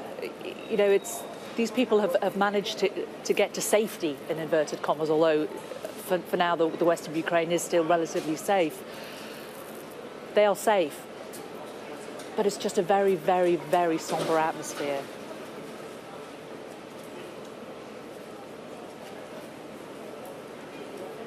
It has been really hectic here for the last half an hour or so. A lot of shouting, a lot of people bringing donations, but now that people have arrived, it's almost quite hushed.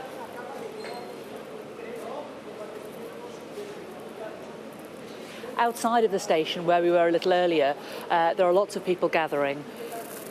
They are some people's friends, some people's families. We spoke to a lady who had a friend who was coming across from Germany to meet her. Yesterday on the border, we saw number plates from Sweden, from the Czech Republic, from Finland. So people who know anybody in mainland Europe have been getting them to drive to the Polish border in order to pick up their families and take them to places of security. But for a lot of people, this is another transit point. They're going to be met here with perhaps a few bags and all that they're able to carry. But then they're going to be moved onto another bus and taken to another part of Poland.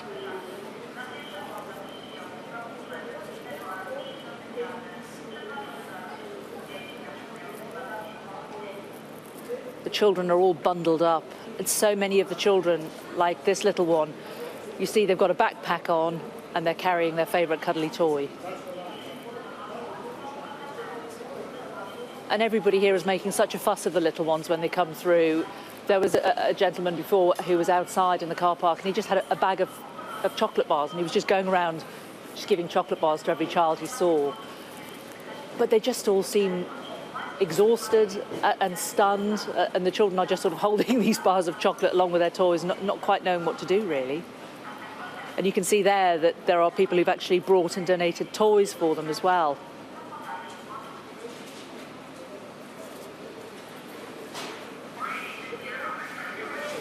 How many toys can they carry?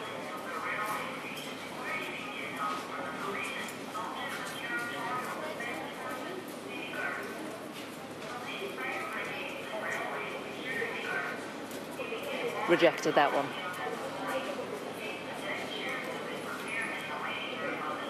I mean, children are children the world over, aren't they? But these scenes are really quite heartbreaking.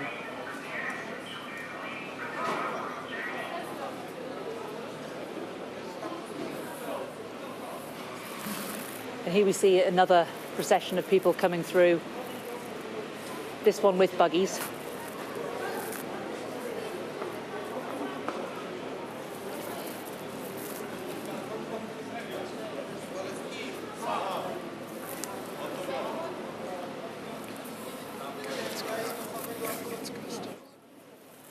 So what's happening now to these people? They've been met by the volunteers and they're being escorted through into the customs area. Of course, they've come into another country, and there they're going to be processed. And this happens really quite quickly, although they then come out the other side in small groups. Nobody wants these people to be hanging around. A lot of them have been hanging around on the Ukrainian side of the border or hanging around in trains for a long time. Hard enough at the best of times, but even harder if you've got a couple of small kids to entertain.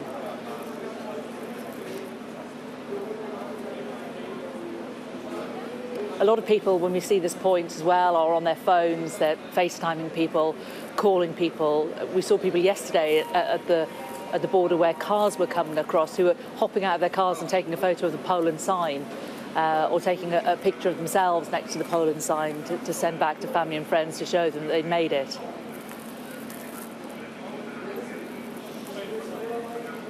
And this scene is just being repeated, not just at this railway station in Przemyśl, but railway stations up and down the Polish border, and it's happening again and again throughout the day. A train arrives, everyone gets off, there's this hubbub while they're all processed through, and then it calms down again, and the volunteers hurriedly restock all of these supplies.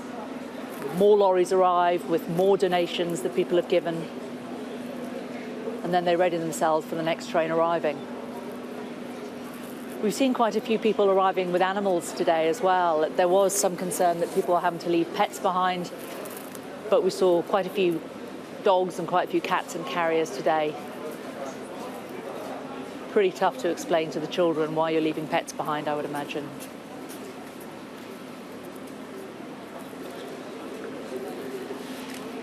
And those who are on their own or who are struggling are supported by border officials as they come off the train.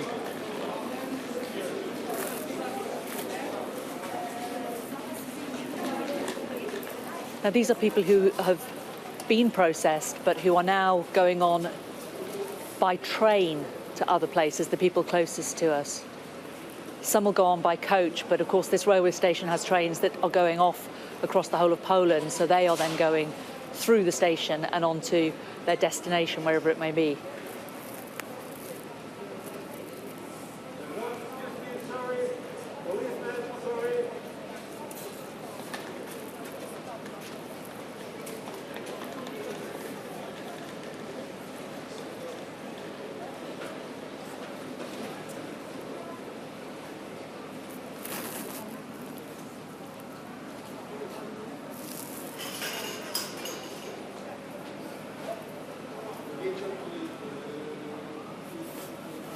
What we're not seeing on this side of the station are the reunions, which we saw outside in the car park a little earlier today. Reunions with people who might not be that close to the family or maybe slightly long-lost relatives, but just the relief when they see the people that they're meant to be picking up.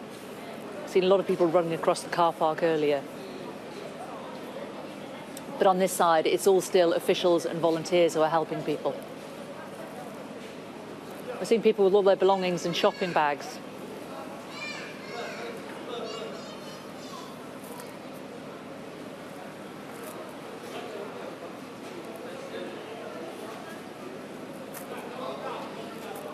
And And this is one of the busiest stations in the area because this is one of the main stations. It's the closest station to Lviv, of course, the town in Ukraine that a lot of people have headed to, the biggest town in the west, to get across to the rest of Europe. That's why this is a particular busy spot.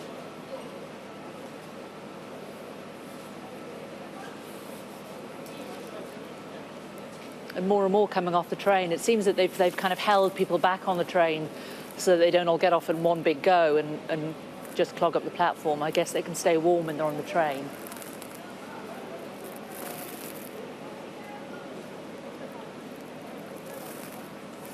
But I don't think we've seen a single family yet get off the train that doesn't have a child.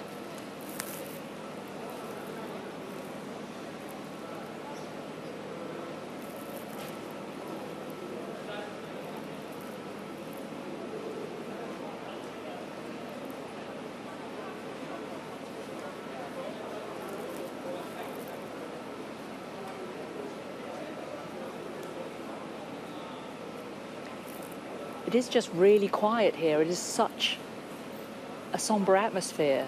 There's no sort of sense of celebration that these people have finally got out of a country which is at war.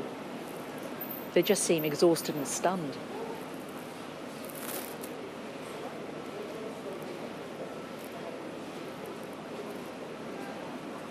And just to reiterate that this picture is being repeated in train stations up and down the border between Poland and Ukraine. Trains from Lviv will go to other parts of the country as well, but this is the closest station. This is the shortest train journey that people can make to get out of Ukraine.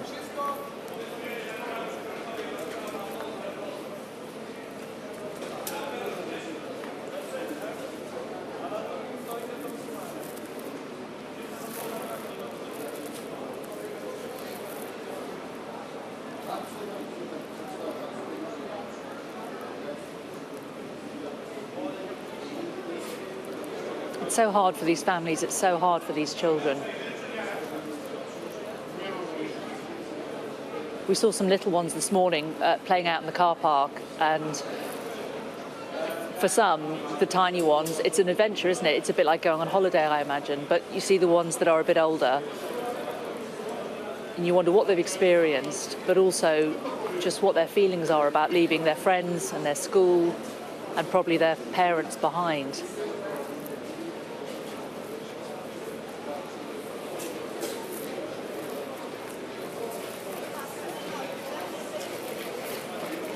More elderly people close to us who have come off that train and who are now being escorted down to the other platforms on the station.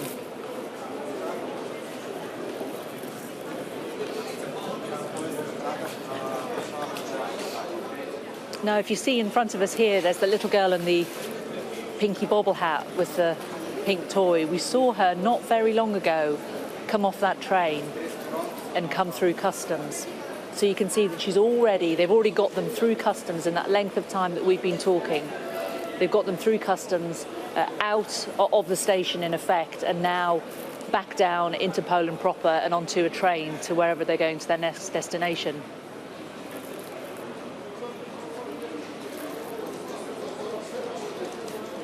There does seem to be an extraordinary number of people that have come off this one train.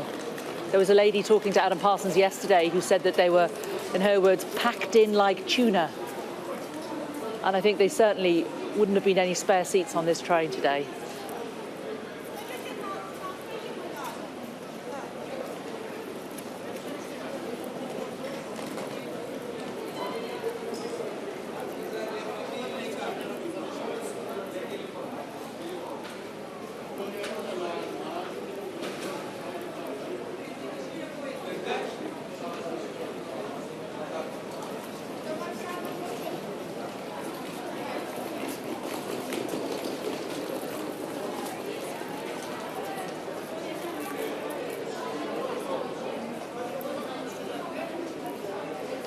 So just to reiterate, for these people arriving here in Poland today, this is absolutely not the end for most of their journeys. They may have had several days of really stressful travelling with young children to get to this point. Jana, we spoke to earlier, had a 7-year-old and had spent a couple of days to get to this point. Her child had slept on the floor of the train. It was an incredibly difficult journey, and then on from this point, she was hoping to be met by a car and taken by car onto Germany. A journey of hours and hours and hours still ahead of them, and then to a house where they don't really know anybody apart from one person, perhaps. And what happens with school, with routine, with all the things that parents of 7-year-old, 8-year-old children are used to being a big part of their lives. Not only have they left their homes, but they've left all they know to be familiar. You can see in the queue there, volunteers continuing to hand food to people, anything that they can carry.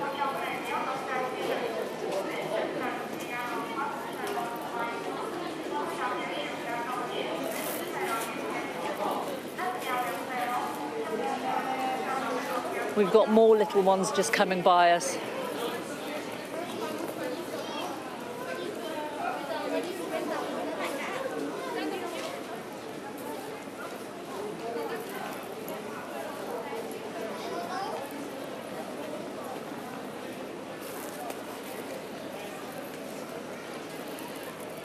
It's going to take a while. It's going to take a while for them to empty this train and get everybody through customs. I don't know how long you want to stay on these images.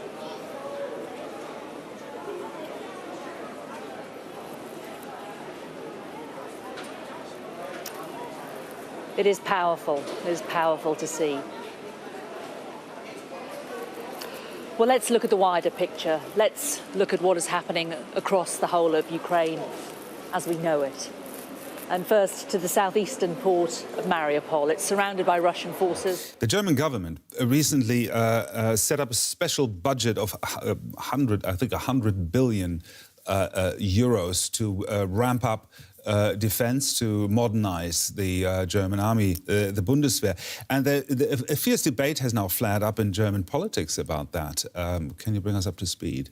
It's an internal debate. I mean, what we saw happening over the weekend is the Chancellor pretty much acting alone, turning around German defence and foreign policy of the past decades, and now effectively trebling the German defence budget overnight, which is quite something. I was with him as he travelled to Israel yesterday. That was received positively. Israel's now offered a new strategic dialogue. It so far only has with Britain and the US, and it shows that there's a new understanding of what strategic role Germany will have also in the future, and that it has to be able to defend itself because it's simply not able to do that. And this also fits in with the signals we're getting from the French President Emmanuel Macron, who's now stressing self-sufficiency is something that's needed in the future and an own strategic outlook. These are words we've heard before, but they're now being backed up by money, and it looks like infrastructure and hardware in the very near future as well. Well, I think the money is the important sign. It always shows when people are serious. DW's chief political editor, Michaela Küchner, there for us. Thank you. The Kremlin has long been cracking down on independent media in Russia, effectively censoring voices critical of the government. When the war in Ukraine started, authorities banned media outlets from using terms like attack or invasion to describe what was happening. Now, the latest casualty in the information war is independent Russian radio station Echo of Moscow. It says it's shutting down after being taken off the air over its coverage of the war. Crackling and hissing, that's all that can be heard on the frequency that Radio Echo Moskwy used to broadcast on for 30 years. It was the only national radio station not under the control of the Kremlin. Echo's board of directors voted to liquidate the station after Russia's media watchdog ordered its website blocked. I'm surprised. I'm still surprised. Nobody expected this. We still have a few more independent media, but I'm afraid they won't make it much longer. Another online channel has also been blocked. A radio station decided to close down because they said they don't want to lie. This insanity has to stop, read the headline on some regional newspapers, until the copies were confiscated. I think it's outrageous. Those were the last of the free voices that have now been stifled. They probably say more than is wanted. That's censorship. On Tuesday, police in Moscow detained 2 women and 5 children who wanted to lay flowers at the Ukrainian embassy. Their posters read "No to War." Police allegedly threatened to strip the parents of custody. Citizens are still finding ways to protest. "No war" is written on houses, bus stops, balconies and elevators. But the words are quickly removed. You're watching DW News. Here's a summary of the current situation in Ukraine. Russian troops are in the Black Sea port of Kherson, but there are conflicting reports about whether they have complete control. Other large cities are also under heavy attack as the war enters its second week. Ukraine's president is calling on citizens to keep up resistance. That's it from me and the news team. Do head to dw.com for more in-depth coverage of Russia's invasion of Ukraine. Business News is up next with Chris Kober. Stay tuned for that. I'll have a news update for you at the top of the hour. Gerd Elfers in Berlin from all of our team here in Berlin. Thanks for watching.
They've had no peace for 4 decades.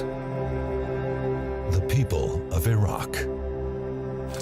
Their country is devastated, and there's no end to the violence.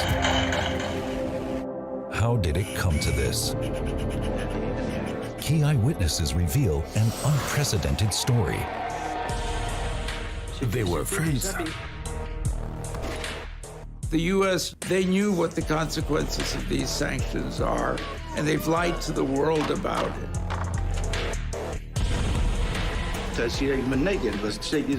That someone could kill his friends and as because I claim myself as Ukrainian citizen, and I'm going to be as Ukrainian until I die. What will you do? Will you fight? I believe I'm going to protest. I'm going to say that I'm Ukrainian and I want to live my normal life, business life, doing my job, and be as Ukrainian citizen, that's all. I'm not going to live under Russian occupation forever.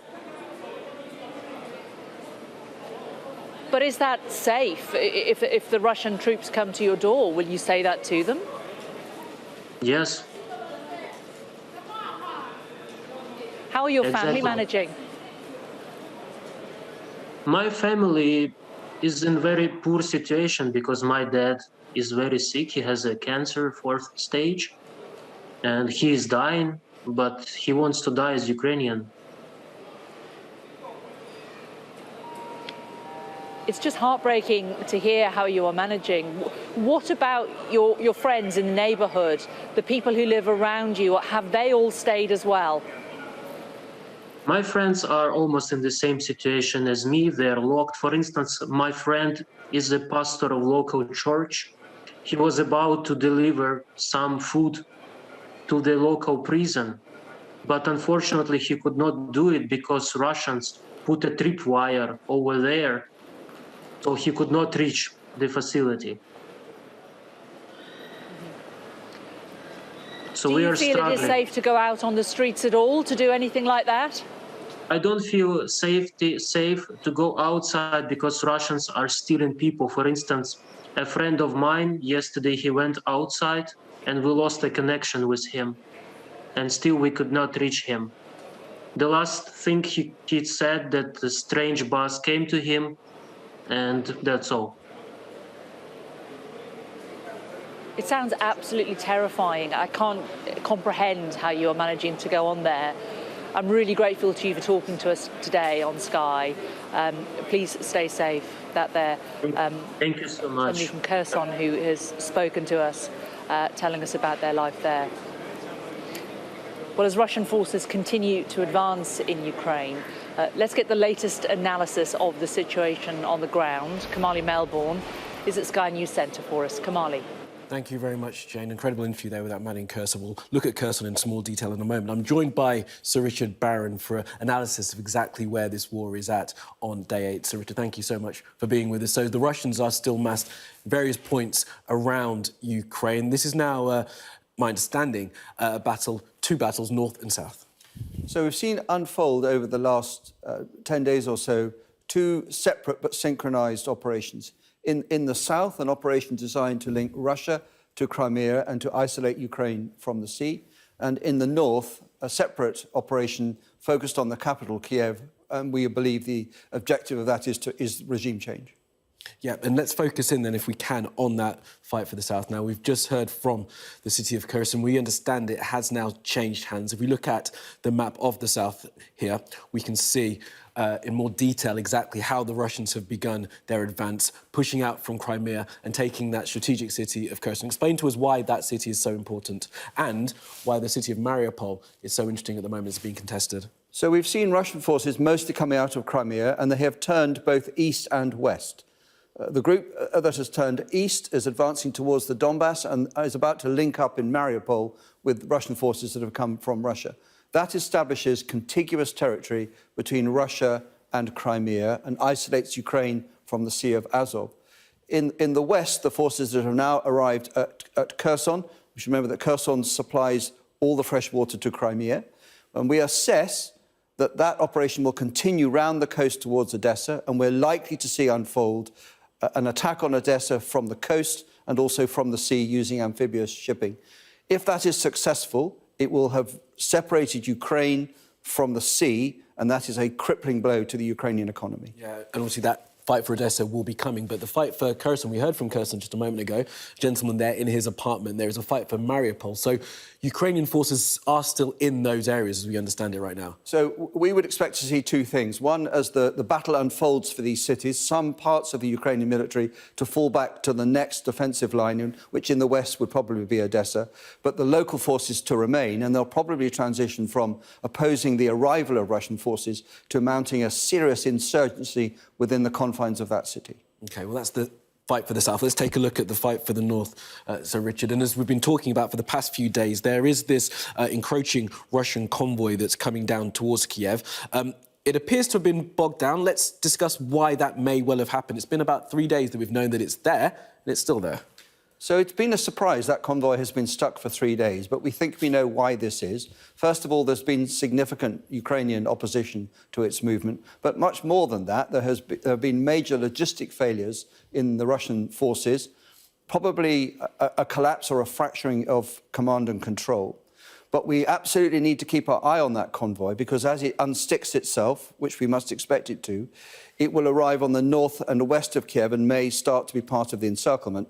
And as you're showing here, more obviously today, Russian forces approaching from the northeast to begin to complete an attempt to encircle Kiev. Now, that's obviously the fight, the military aspect of this, but there is a unfolding humanitarian aspect that, as Jane has been bringing us from the Polish border, and there have been calls for humanitarian corridors to be brought in. Now, how those humanitarian corridors work, Sir Richard? So we should look at the humanitarian issues from two directions. First of all, there are a lot of Ukrainians that are trying to move from Ukraine into sanctuary in the European Union. And they require safe passage. And so far, 1 million people have made this, and we're expecting rather more to move.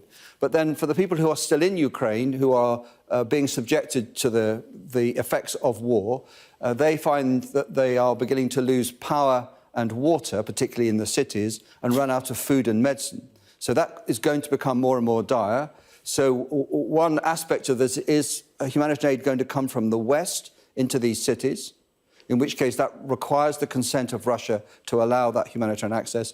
Or is Russia going to provide that humanitarian aid as part of its let's feel better about this operation that will probably unfold? Yes, so anything coming over to the east will need the consent of Russia, and of course that's not absolutely will at this moment. OK, so Richard, thank you very much for that analysis. All right, Jane, well, you can see the fight does continue. I'll send it back over now to the Polish border. My colleague Jane. Thanks very much, Kamali. Well, the United Nations Refugee Agency has described this huge exodus of people from Ukraine as the quickest this century.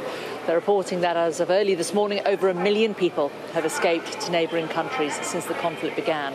And that number is, of course, rising by the hour. And around half of those have crossed the border here into Poland, more than 505,000 people, so over 250,000. Nearly 140,000 have gone to Hungary, which has changed its policy since 2015, when it built a razor wire to stop the wave of refugees from Syria. Moldova has received nearly 100,000 people, and itself is not a member of NATO and nervous about Russia's invasion of Ukraine. Over 72,000 people have crossed into Slovakia, and over 50,000 refugees have now arrived in Romania, while nearly 90,000 have gone on to other European countries. The UN reports that most of the remainder have departed to Russia. Well, for many of those forced to flee their homes, Lviv is the last major Ukrainian city they'll see. It's not far from here, it's in the west, close to the border here. Adam Parsons is there, and he has this update. We just saw a man with his hand pressed up against the window of a coach. He was saying goodbye to his family. He's from Luhansk, he fled to Kharkiv. He said goodbye to them, they're going away, and he's going back to join the Ukrainian army. And you hear stories like that again and again. These people are in a queue for a bus. We've talked a lot about trains. The bus is actually carrying a lot of people out of Lviv. It's almost all, as you'll see, sort of women and children and some foreign students. But you do hear a lot of tales. Let's see if we can grab a word with Julia, who's here. We introduced ourselves to her a little earlier. Julia, I know you're Protava between Kiev and Kharkiv and Sumy. Tell me, why are you here? Because my Poltava city near with Kyiv and Sumy and Kharkiv, and it's dangerous, very dangerous. And I come to Lviv and then maybe Warsaw, Poland. It's a very, very difficult decision, isn't it, for you? No, but we must do something. I don't know, we must do this. Yes, my family stay in Poltava. I come to this place. I don't know what then. Do you want me to help you move forward in the queue? I don't want you to leave your place in this one, Julia. And tell me, how are you feeling about what's your emotions about what is happening in Ukraine? I want to come back, really. I think maybe Russia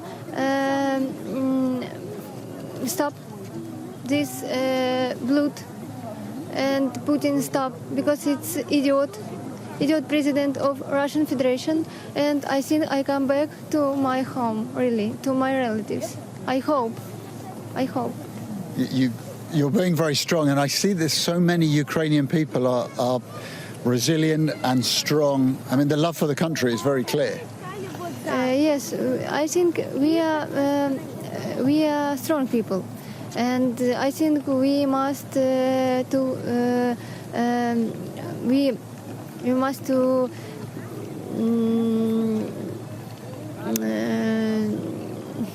whatever you can.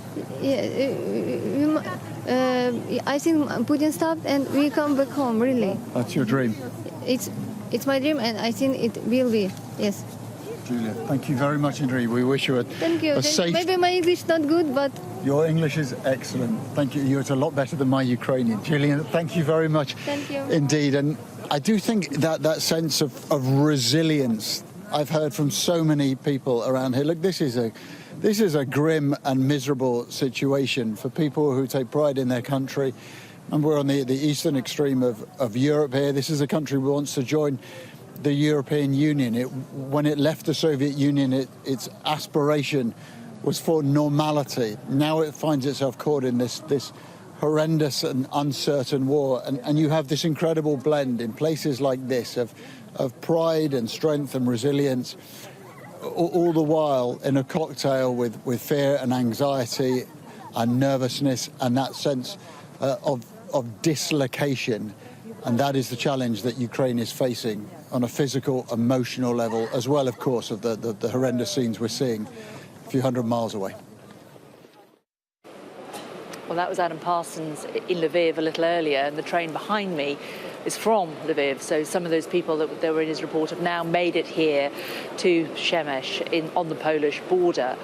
And it is grim, it is miserable. I mean, it's lovely to see people being welcomed and people being greeted. Huge numbers of volunteers here, as you can see huge numbers of donations. People have donated food and blankets and pushchairs. But people are carrying all they can manage, really.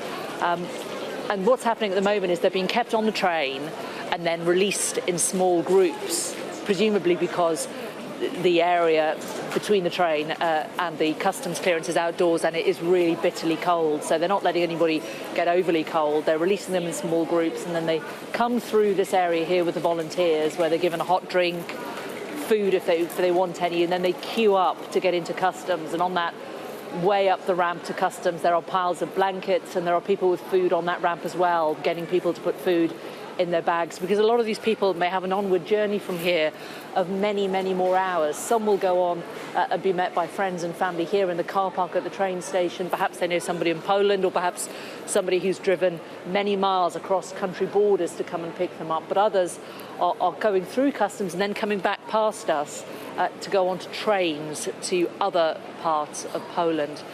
I was talking to a friend earlier who was reminding me that Przemyśl is a place that many Jews fled from in the Second World War, and it is quite startling to see it now as a place of refuge now for many fleeing Ukraine. A lot of the children here are picking up cuddly toys as they arrive. There are boxes and boxes of them. They seem quite excited to be here, but just looking at the faces of the mums and the grandmothers with the children, and they are just utterly exhausted.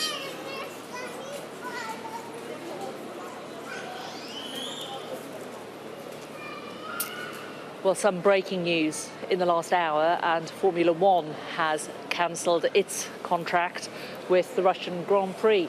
The statement just released says Formula One can confirm it's terminated its contract with the Russian Grand Prix promoter, meaning Russia will not have a race in the future. Well, there's also been another big sport U-turn today. Yesterday, athletes from Russia and Belarus were told that they could compete in the Winter Paralympics in Beijing. But this morning, that was reversed as they were banned from the Games. We have decided to refuse the athlete entries from RPC and NPC Belarus. To the para-athletes from the impacted countries, we are very sorry that you're affected by the decisions that your government took last week in breaching the Olympic truce. You are victims of your government's actions. Well, our sports correspondent Tom Parmenter joins us now. It's quite a handbrake turn, isn't it, Tom? It is, and the IPC tried to stick to their own rule book, and they said yesterday that they didn't want emotion to dictate the decisions, but they didn't quite take into account just how much has changed in the course of the last week and how rule books are swiftly being rewritten on the hoof and decisions are being taken very quickly that have big implications within sport, which is feeling some of the consequences of Russia's invasion into Ukraine. The problem that they had within the bubble at the Paralympics in Beijing is that tensions were rising within the athletes' village after that announcement yesterday that they could compete as neutrals. It was putting other athletes in really difficult positions, putting on them the decision as to whether or not to compete. And a lot of them were saying, look, I'm not having it. I'm not going to compete against a Russian athlete. And they were threatening a boycott. And the IPC had to weigh up whether or not they could guarantee the safety of their athletes, first and foremost, and whether or not they would have enough athletes to actually hold the competitions that are in the schedule. So the decision has turned on its head, and now those Russian athletes and those from Belarus will be heading home before the competition starts. And you have to feel a degree of sympathy for them, because they've got to the point where their Olympic dreams have been taken away at the very last minute. But the IPC have been very clear that the only people to blame for that are their presidents, Putin and Lukashenko. So elsewhere in the world of sport, we've seen Formula One move away from Russia. They've said that the Russian Grand Prix will simply not happen. They've cancelled the arrangements that they had that were at a track in Sochi in southern Russia. It was due to move to a track near St. Petersburg, and the contract was due to run until 2025, but that has now been pulled by Formula One. And elsewhere in football, the pressure on Russian oligarchs or Russian-linked oligarchs continues. We know Roman Abramovich has obviously put Chelsea up for sale. And at Everton, they are still grappling with their relationship with Alisher Usmanov, who has various commercial deals with the club. The Russian companies, their names and sponsors' branding has been taken away from Goodison Park overnight, and the club is trying to weigh up whether or not it can afford to step away from their relationship with the very rich Uzbek businessman.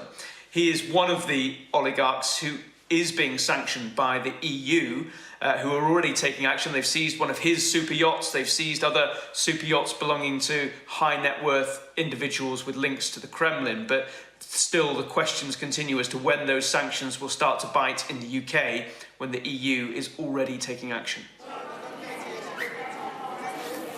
Tom, thanks very much.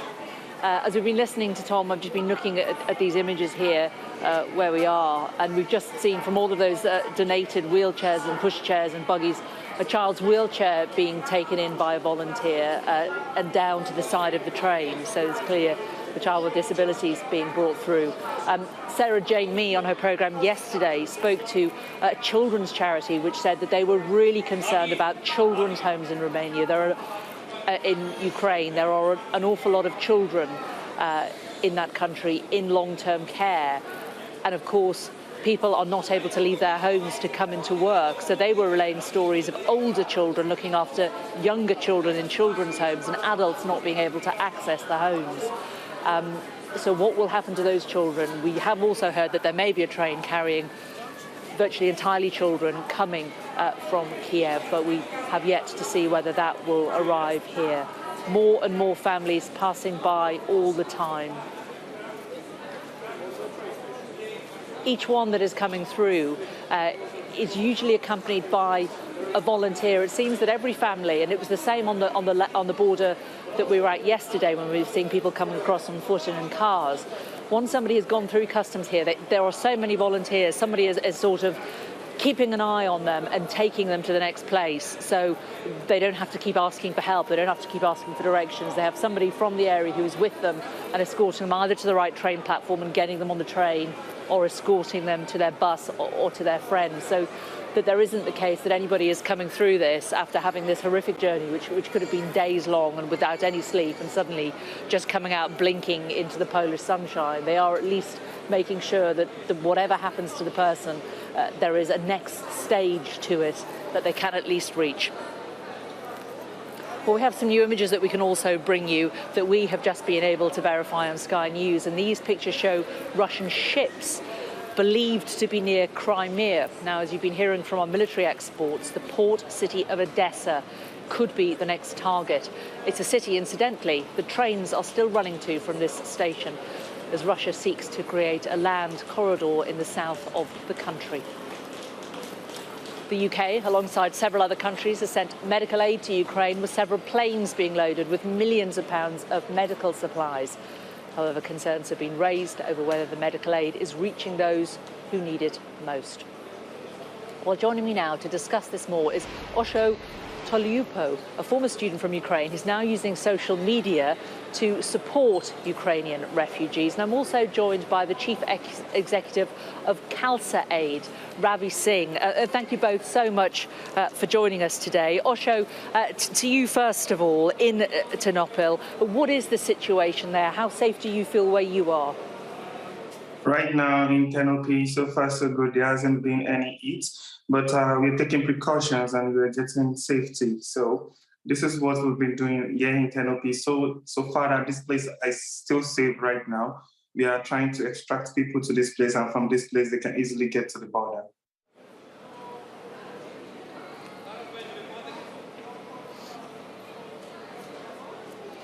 Sorry, Osho, I just lost you for a short while there. How are you able to help those trying to flee the country? Okay, the situation is that people don't know how to navigate themselves out of the country, and we've got people who just came in and registered to the school. So immediately I get contact, they ask me for help. I request for their current location, and also I can easily navigate them and show them the screenshot of the next train they will be getting on, or the next bus they will be getting on, in order to get out from the war zone. Let's bring in Ravi now. Ravi, what have you been able to send out to Ukraine? Well, we have teams on 5 borders in 5 different countries neighboring Ukraine. Just before the war started, we prepared the teams. We were in Slovakia, Romania, Hungary, Moldova, Poland. Now in Poland is where the main issues are. We have a 24-hour hot meals kitchen on the border with hot food, hot drinks. And now we've been asked by another organization in Poland to do the same within Ukraine on the Polish-Ukrainian border, but in the Ukraine side, as there's a great need. And as we speak now, we're also dealing with logistics in India, trying to bring in medical supplies to Slovakia and to Poland to work with the NGOs who are sending these supplies into Ukraine with a huge need. We've also had requests for other essential items like food and other medical stuff on top of the specialist stuff. So we are sending a procurement team to make sure that we can support these organizations to get the food and this much needed aid into Ukraine. So Ukraine is now facing and will face a huge supply shortage within the country. We need to be ready, be prepared wherever we can, trying to reach out to the Ukrainians with all the medical and food aid. Situation is worsening. As you can see, 1 million people have left, and those people are on the borders. Some people are dispersing into Europe, but we are extending our support, especially on the Polish border, which is very, very busy at the moment. Osho, we've heard tales about people who are not white struggling to get across certain border crossings. Is that something back in Ternopil that you have been hearing about, and that other students who are trying to leave have talked to you about? Basically regarding that, and that's because of impatience. The priority here is that they are attending to women and children first, which I know it's very right. So if people are impatient, you can expect 5,000 people struggling to enter into a door. So a lot of things might be happening on the queue, a lot of crowd. So those are the videos you're seeing online, which is surfacing. It's just because of impatience. People want to get out, people are tensed. That is why you're seeing that. Okay, Osho Toliupo and Ravi Singh, thank you both so much for joining us to talk about the effort to get more relief into Ukraine. Thanks very much. Let's just leave you this hour with the latest images here from Shemesh on the Polish border, the train station that so many people from Kiev are coming to, and streams more people, mainly women with young children, coming after what has already been a hard and long journey. You can see this family here coming through, being helped by local police. They've got so much to carry, they can barely squash it onto the buggy. A mum here with 4 children. And perhaps no surprise that the police are helping her. Each family like this is being helped onto the trains that they are moving to from this place to go on to their onward journey. There's a lot of relief here that people have made it to safety, but for so many of these people, this is not the end of a journey. And it's just the start of what possibly is going to be a long period in their lives. We'll have more from Poland after this break.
Hello, good afternoon. This is Sky News, live from Shemesh on the Polish-Ukrainian border, as the exodus of refugees becomes the fastest anywhere in the world this century. The main developments this lunchtime.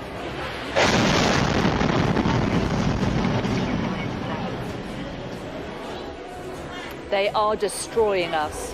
A missile strikes a residential building in Chernihiv as Russian bombards several Ukrainian cities. We were united and therefore strong, and therefore we withstood. And it will be so, and we will continue to stand. More than 1 million refugees flee the fighting, with hundreds of women and children arriving here in the last hour. With peace talks due to resume today, Russia's foreign minister accuses the West of preparing for war against his country. Plus,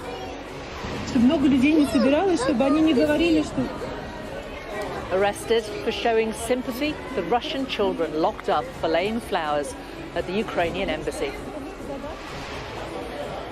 The UK government sends medical aid to Ukraine as charities launch a humanitarian appeal. And Russian Paralympic athletes are turned away from venues in Beijing as they are banned from the Winter Games.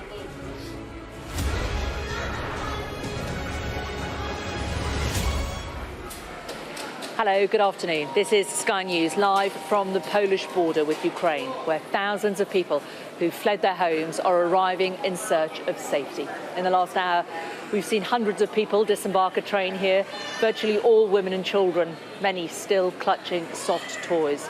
So many of these people have endured 8 days of anxiety.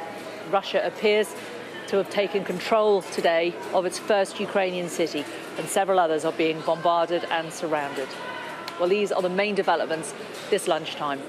The port city of Kherson is now under Russian control, while Ukraine's Interior Ministry says Mariupol is experiencing constant shelling.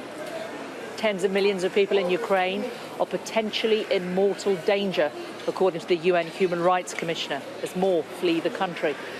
Russia's foreign minister has said that there was no doubt a solution to the crisis would be found, but accused the West of planning to wage a war against Russia. Meanwhile, the British Foreign Minister, Liz Truss, has called for all Russian banks to be cut off from the SWIFT messaging service, as the EU indicated it will further ramp up sanctions. Sky's Ashish Joshi has this report. An occupying force now in total control of a Ukrainian city. If there's a way to not use the supers because they're going to be wrong after the first one. After the first two, I think. Control the deserted streets. Don't say anything. This is the Black Sea port of Caméra. We've not got your audio, Charlie, I'm afraid. To fall to the Russians.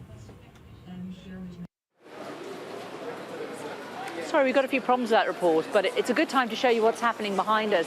We saw a short while ago a van turn up and a load of pushchairs, wheelchairs, baby car seats were given to the volunteers here. They were all unwrapped, they were all put up, and now they're all being dispersed and given to the families who are arriving. There's a family who had just arrived here with a little child and a blue baby grow, and the younger daughter, I think she's probably about 10, was carrying the child. Presumably they must have carried that child from wherever they've left in Ukraine.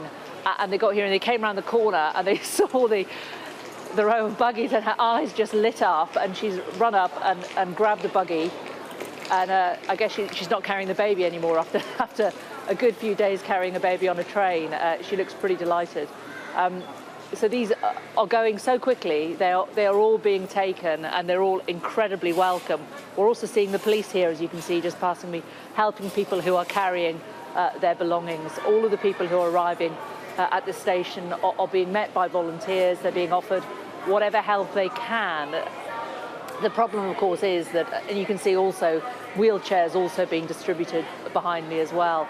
The problem is that these people presumably do not want a lot. They can only take what they can carry, and they are probably carrying as much as they can possibly manage. So to that end, the volunteers are also helping them carry their bags, helping escort them to the right train, the right platform, so at least they can get away from here without too much trauma. Well, let's return to Ashish Joshi's piece about the events of the day. An occupying force now in total control of a Ukrainian city. Russian military vehicles rumble through the neighborhoods. Its troops patrol the deserted streets. This is the Black Sea port of Kherson, the first Ukrainian city to fall to the Russians. I'm here with my grandmother now, and we have enough food for a couple weeks. So We try not to leave because it's very dangerous right now. And our government asked us to sit at home. The Russian bombardment has been unrelenting. Moscow says it's only targeting strategic military sites. But this is Mariupol now, a southeastern city that has seen some of the fiercest fighting and remains surrounded on all sides by the Russian army. A week into the war, and Ukraine's president remains as defiant now as he did when his country was attacked. Exactly 2 years ago, the first case of COVID was recorded in Ukraine. The first weeks of fighting were extremely difficult, but we were united and therefore strong, and therefore we withstood. Exactly a week ago, Ukraine was attacked by another virus, another disease. 1 week ago, at 4 a.m., Russia invaded our independent Ukraine, our land. Some aid is reaching Ukraine. These are vital medical supplies leaving Stansted Airport. With the number of injured and displaced rising by the hour, it is desperately needed. The British Foreign Secretary, visiting allies in Lithuania, has pledged more than just medical aid. Putin must lose in Ukraine. We're helping Ukraine defend itself. Our defensive weapons from the United Kingdom are now being used to stop Russian tanks. Moscow says it is prepared to talk, but at the same time, there is no let-up in its onslaught.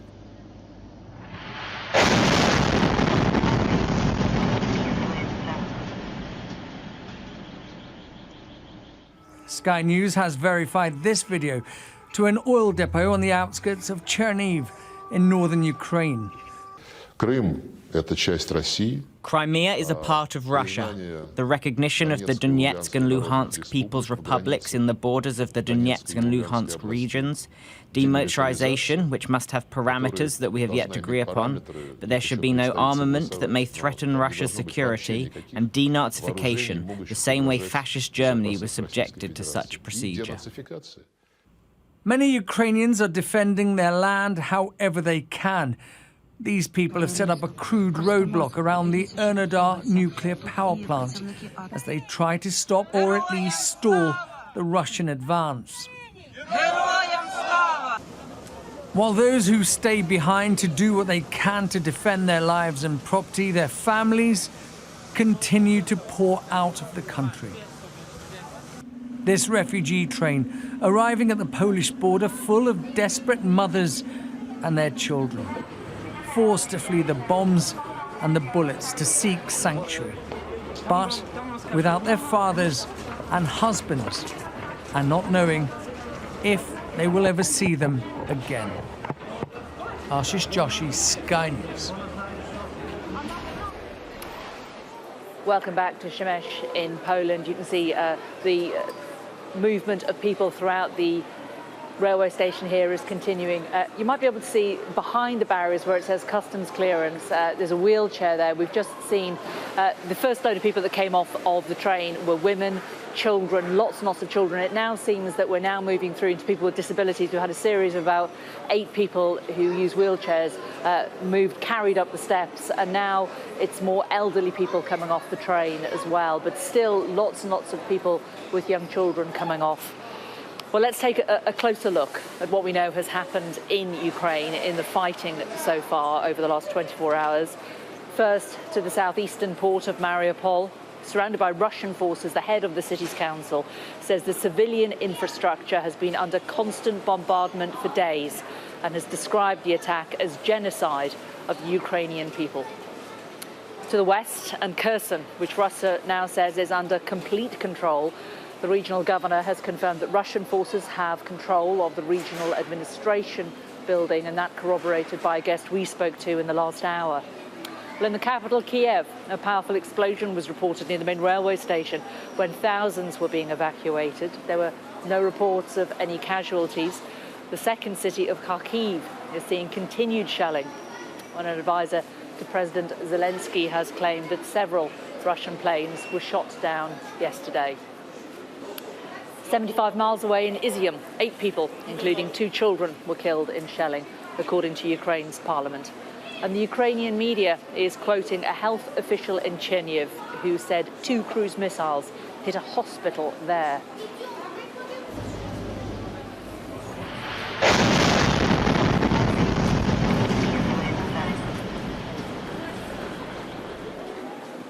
Well, these images verified by Sky News show a missile hitting a residential building in the centre of the city. The dash cam showed 12:16 local time, which would be about 10:16 in the UK. We've also verified these images, which show Russian ships believed to be near Crimea. Sky's military experts believe the port city of Odessa could be the next target as Russia seeks to create a land corridor in the south of the country. The International Committee of the Red Cross has donated food and hygiene items to people displaced from their homes in Mariupol. The charity says more than 4,000 people are living in shelters in the city. Well, the United Nations Refugee Agency has described the huge exodus of people from Ukraine as the quickest this century. They report that as of early this morning, over 1 million people have now escaped to neighbouring countries since the conflict began, and that number is continuing to rise by the hour. Around half of those have crossed the border here into Poland. More than 500,000 people, 505,000 people have made it across. Nearly 140,000 have gone to Hungary, which has changed its policy since 2015, when it built a razor wire to stop the refugees coming in from Syria. Moldova has received nearly 100,000 people and itself is not even a member of NATO and is nervous about Russia's invasion of Ukraine. And over 72,000 people have crossed into Slovakia, whilst over 50,000 refugees have now arrived in Romania. Nearly 90,000 have gone on to other European countries. The UN reports that most of the remainder have departed to Russia. Well, let's talk to our correspondent, Alistair Bunkle. He joins us now from the Romanian border to Ukraine. Alistair, good to talk to you. What is the picture there? How many people are you seeing coming across where you are? Well, this is one crossing from Ukraine to Romania, and they reckon they've had 60,000 over the last couple of days come here. And I tell you, probably the same as where you are, Jane. It is constant. We've been here for a few hours, and it is just a constant stream of people, mainly women and children, because as we know, men are being refused to leave the country. They have to stay and fight, and most of them coming in on foot. And when they do, I'm sort of pausing to see, I mean, we can see some people coming distance there.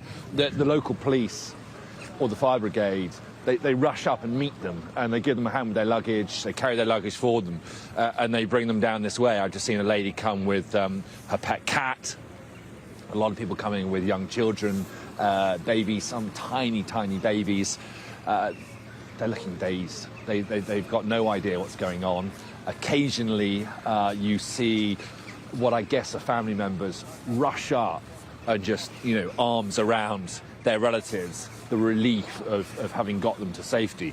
But for the most part, these are people who don't want to leave Ukraine at all. They don't want to be here, but they are getting a very, very good reception when they get here. And they come through and they're processed either depending whether they got papers or not, but either way, they're processed as quick as they can be. And then they're put into buses or into cars that are all free, and then they're taken into the local towns and around the region. I mean, you can see exactly that happening here. Olivia, you've got a bus coming behind you. There's a bus just to my left, Olivia, to your right here, you can see with people being put on it. So they will be taken to the local towns and villages. They're setting up a Ukrainian school for some of the children. One of the main reasons for doing so is to give them something different to think about, to take their minds off what they've just been through, because a lot of them will be very, very traumatized indeed. There's hot food here and drink as well, again being administered by the local emergency services. I have to say, and SIM cards as well being handed out as soon as they get here, local SIM cards, so they can immediately put those into their phones. I have to say, it's a pretty good operation, actually. They seem to have sort of, they've got it sorted here, the Romanians at the moment. But as I say, 60,000 through here. I think the latest numbers are around 140, 150,000 into Romania in total. They can manage. But that's 7 days in, and it's increasing quite quickly. you know, if that number doubles or that number triples or quadruples, which, you know, frankly, we wouldn't be surprised if it does, then I think it's fair to wonder whether or not a strain will be put on the system here. But for now, they are managing, but the numbers are getting bigger and bigger by the day. I think 8% more people came in yesterday than the day before, and they're already seeing more people coming in today. Alistair, thanks very much. And I agree, it's a similar picture in Poland, both at the border where people come across in cars and here at the station. That there is a really good organised system. They've got a lot of volunteers. One does wonder how long they can sustain what they are providing for those coming into the country, for all the refugees, but they certainly are being provided for and helped and aided as best they can be when they arrive. Well, if you scan the QR code on your screen right now, you should be able to listen to today's edition of the Sky News Daily podcast. And my colleague Anna Jones is talking to Adam Parsons, who is in Lviv in detail, and also to a UK national who's left Lviv with his wife and children. You can subscribe to the Daily wherever you get your podcasts. Now, the International Criminal Court has officially opened an investigation into possible Russian war crimes in Ukraine. The court's chief prosecutor, Karim Khan, confirmed work to collect evidence has begun after the UK and 37 other countries referred atrocities to the ICC.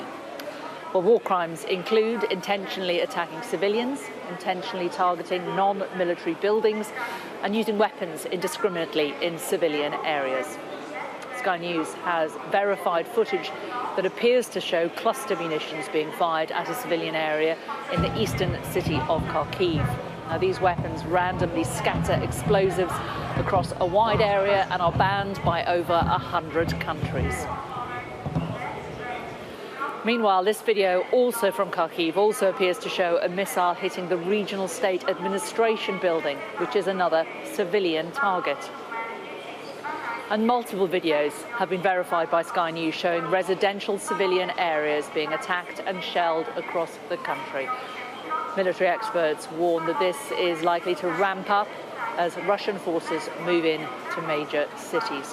Well, let's talk to Sky's Laura Bundock, who is in Brussels now. And Laura, there is a legal process that the International Court can go through. But I know that when Sergei Lavrov was questioned on this earlier this morning by journalists, he simply accused the journalists of whipping up hysteria for their readers.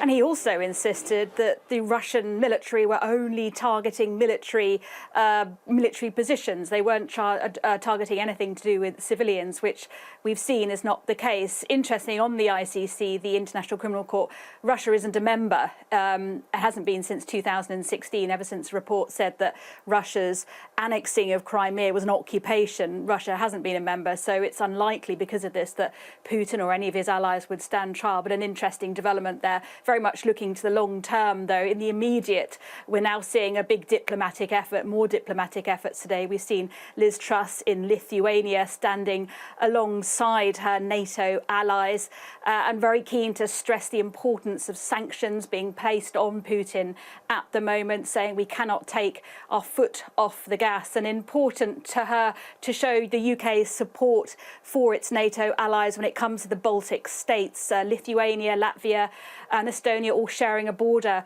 with Russia. In the case of Lithuania, a border with Belarus as well, all feeling that the integrity of their territory threatened by Putin's invasion of Ukraine at the moment, which is why NATO has been bolstering its eastern flank. And we've seen the British troops very much involved in that in Estonia. They've doubled the number of British troops leading that battle group in Estonia at the moment. And also on the diplomatic international front today, the President of the European Commission, Ursula von der Leyen, has been visiting Romania and Slovakia, keen to see the efforts being made by both countries when it comes to the influx of refugees. They're taking in about 1 in 10 of the Ukrainian refugees at the moment. And like Liz Truss, Ursula von der Leyen keen to stress the importance of those sanctions against Russia to keep the pressure up. Here's what she said a little earlier today.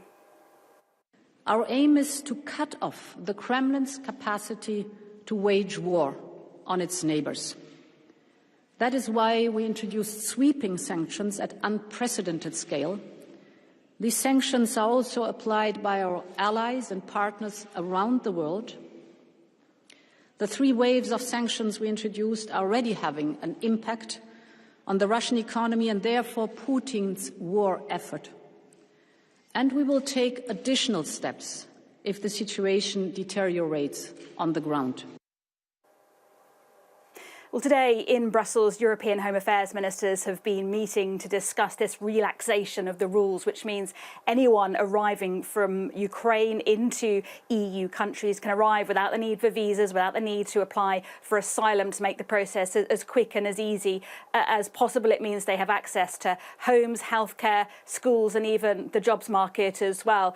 A big package of aid, 500 million euros being offered to support not just the bordering countries which are dealing with the influx of refugees, but also those Ukrainians displaced within Ukraine at the moment, and longer term talks now about where the responsibility lies when it comes to more countries within the EU27 taking in refugees as well, sharing the responsibility as the refugee crisis deepens. Laura, thank you very much. Just a bit of breaking news we can bring you, coming to us from the mayor of the Ukrainian town of Kyiv. He is saying that 9 people have been killed there. Russian airstrikes have apparently hit civilian area, a housing area. 9 people apparently killed in the town of Kyiv.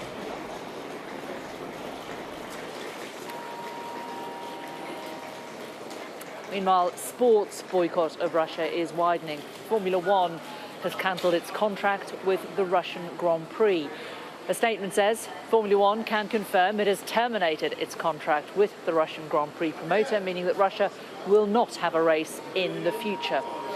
And this morning, there was a U-turn by the International Paralympic Committee, meaning that athletes from Russia and Belarus cannot now take part in the Winter Paralympics in Beijing, which start tomorrow.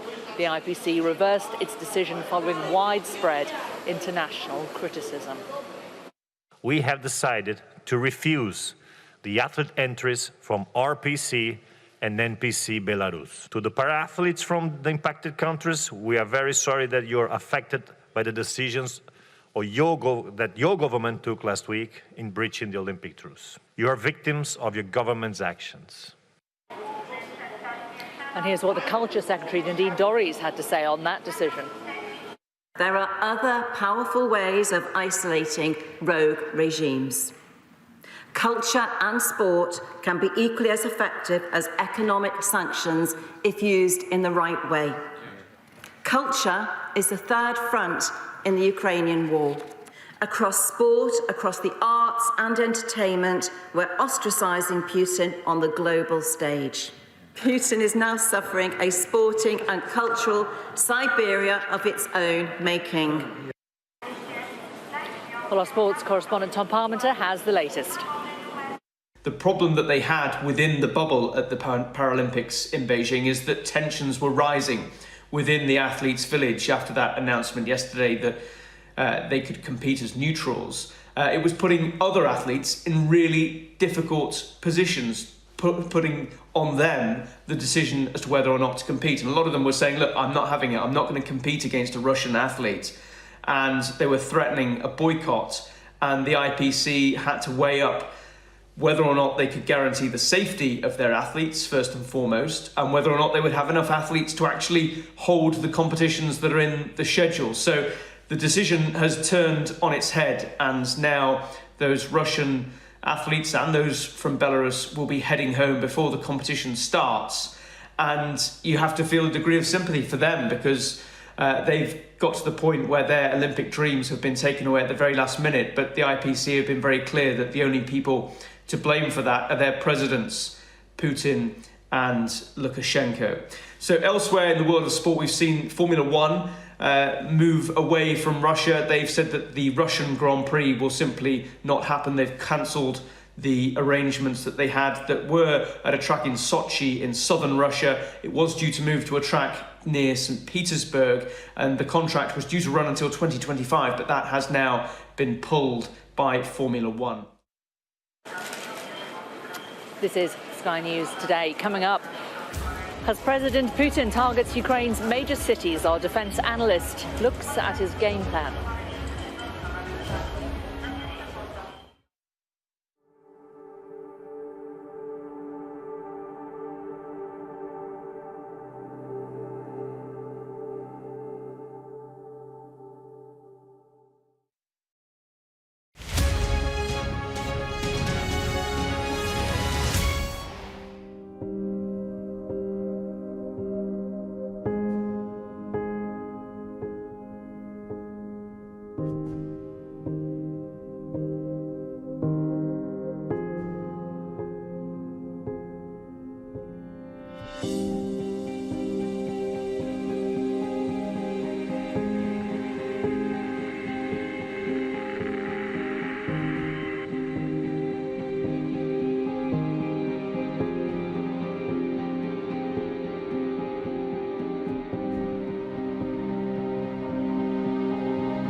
not had very much to eat at all, a lot of them extremely thin. I'm Alex Crawford and I'm Sky's special correspondent based in Istanbul. The people here are praying quietly to themselves. They're becoming very sensitive about having the media around. We aim to be the best and the most trusted place in news. That has happened within minutes and now it's coming from both sides and it's moving this way. There's a lot of action going on, a lot of still. Every time they touch them, they spray, spray, spray. Made for people who want clarity in an uncertain world. This is what makes the job so fantastic.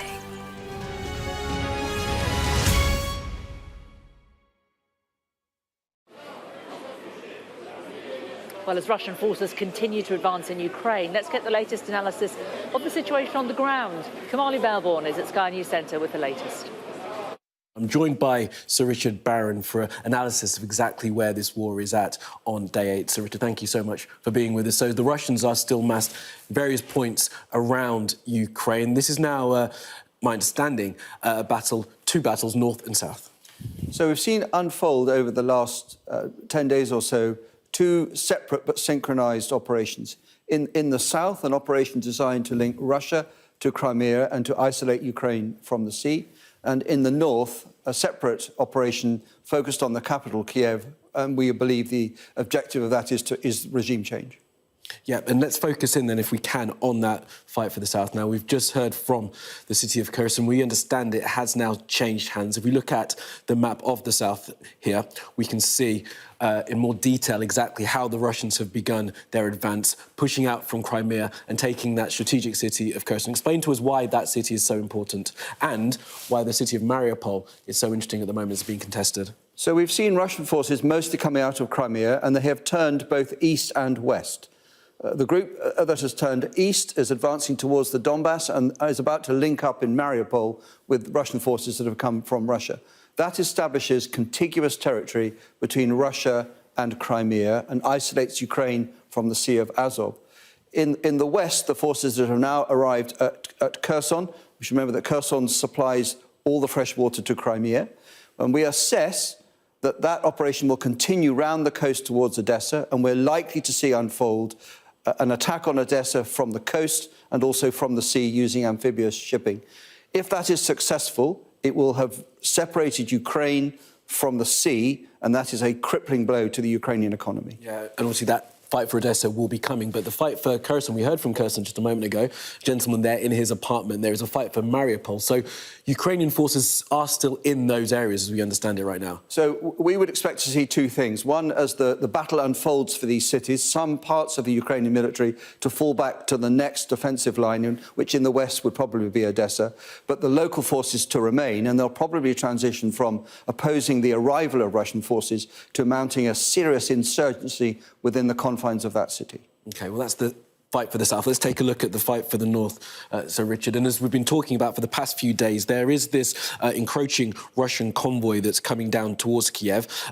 It appears to have been bogged down. Let's discuss why that may well have happened. It's been about 3 days that we've known that it's there, and it's still there.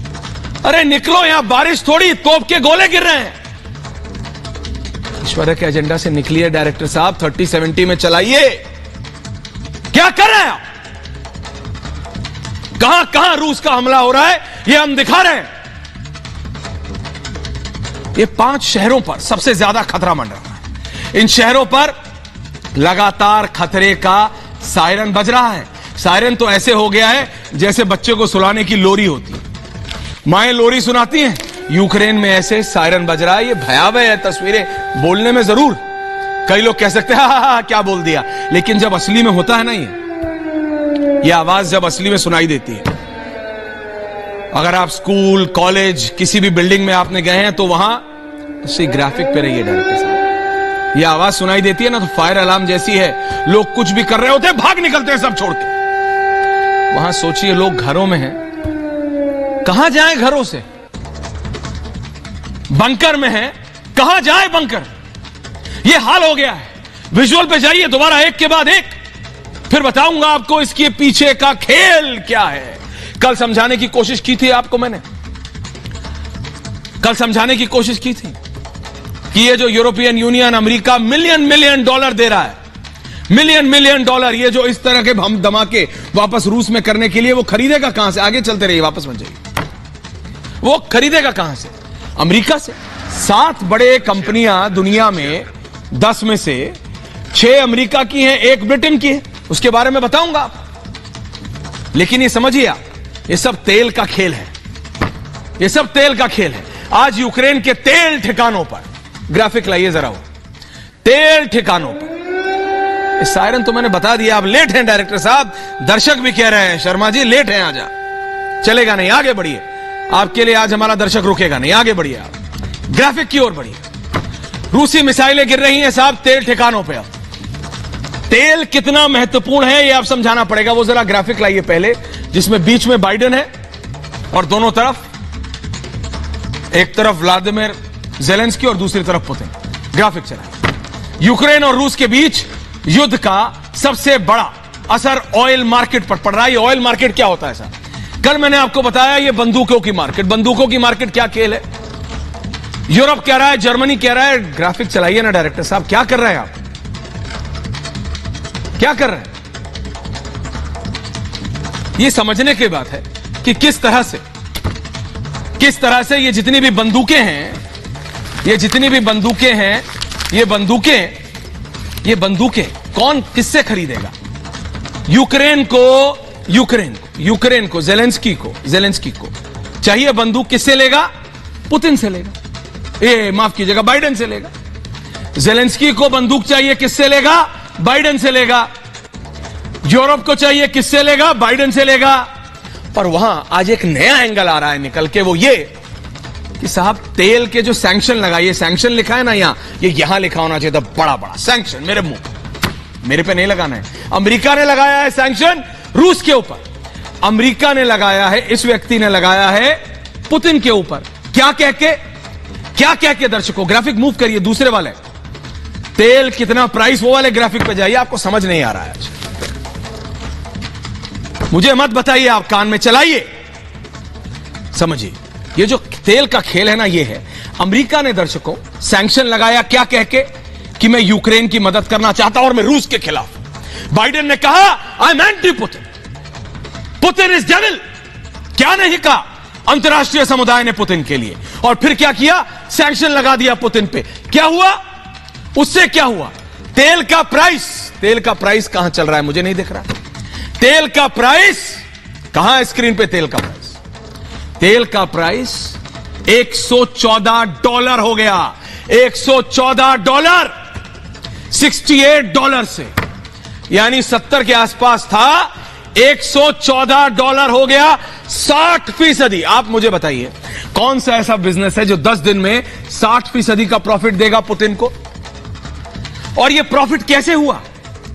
तेल की कीमत 60% ऊपर चली गई। और आपको पता है आज हम 2022 में खड़े हैं, 2014 के बाद, वो भी दिखा दीजिए डायरेक्टर साहब, 2014 के बाद इतना ऊपर गया नहीं है तेल। चलते रहिए, कच्चे तेल की कीमत इतनी ऊंची गई नहीं है। अब जाइए इससे पहले वाले जो आपने चलाया था डायरेक्टर साहब,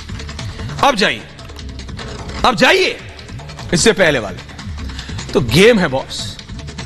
अमेरिका, यूरोप, पूरी दुनिया को समझा रहे हैं कि हमने पुतिन के ऊपर इतनी कड़ी कार्रवाई कर दी है, इतनी कड़ी कार्रवाई कर दी है कि बॉस रात को नींद नहीं आएगी पुतिन को। नींद बॉस, वो डनलप के गद्दे पे सो रहा है बॉस, आराम से मखमली गद्दे पे सो रहा है वो। क्यों? रूस उसी, आप दोबारा ग्राफिक पे जाइए इसका। हाँ, रूस दूसरे नंबर पे है, 11 मिलियन बैरल, यानी 11 मिलियन कनस्तर कच्चे तेल के crude oil. That's the amount of oil जो वो रोज निकालता है। रोज, समझ रहे हैं? रोज का मतलब समझते हैं? Every day, every 24 hours. God, 11 million. America पहले नंबर पे है, उससे भी ज्यादा नहीं। To take Kiev at least in the space of a few days. So the strategy is now to use Russia's advantage in the air, in the skies, with bombing raids and with missiles, things that Ukraine can't counter as easily. And that obviously is having a very direct impact on civilians who are caught up in all this, and the Russians seemingly not making much of an effort to reduce the risk to them. We're seeing damage to also infrastructure, to power supplies, heating supplies, and you can imagine it's still pretty chilly here, what that could be like for cities of over 1 million people if they end up being trapped in their cities for weeks at a time without power and without food. Nick, there are conflicting reports about who is in control of Kherson. How difficult is it to get reliable information for you?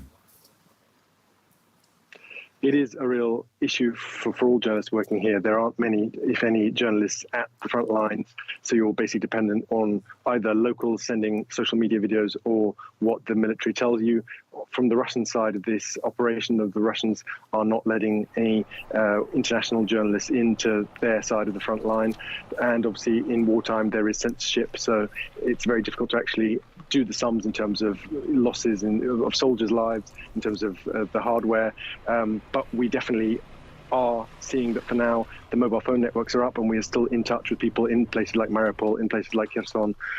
So the civilians still have the chance to talk to their relatives, but also to the press, and give us some kind of idea of what's going on. In terms of that city you just mentioned, yes, there does seem to be Russian hardware in the center of town, but we have seen that before, that the Ukrainian army has allowed Russian forces in only to ambush them later. So it's not necessarily clear that the Ukrainians are out just because the Russians are inside that city of Kherson. So earlier we saw a defiant message from President Zelensky saying the occupiers will receive only one thing from Ukrainians, that is resistance, fierce resistance. Are you seeing the same kind of resolve from Ukrainians to fight back, or are people starting to give up hope? I think actually Volodymyr Zelensky has caught the mood pretty well there. This war and the way that Russia is fighting it has basically united large parts of Ukrainian society that weren't united before.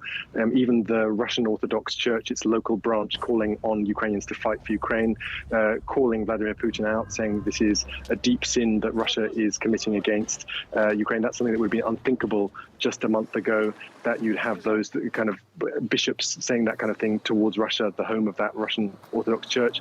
Even media that were previously pretty pro-Russian and politicians are all shifting their positions very rapidly. So the aggression with which the Kremlin laid out its demands, basically calling on Ukraine to capitulate and to make itself vulnerable to whatever Russia would demand in the future, that really has shocked lots of people here and worked against them in terms of bringing Ukrainians together, who are now turning up in huge numbers to sign up for the army, to donate money, to donate blood.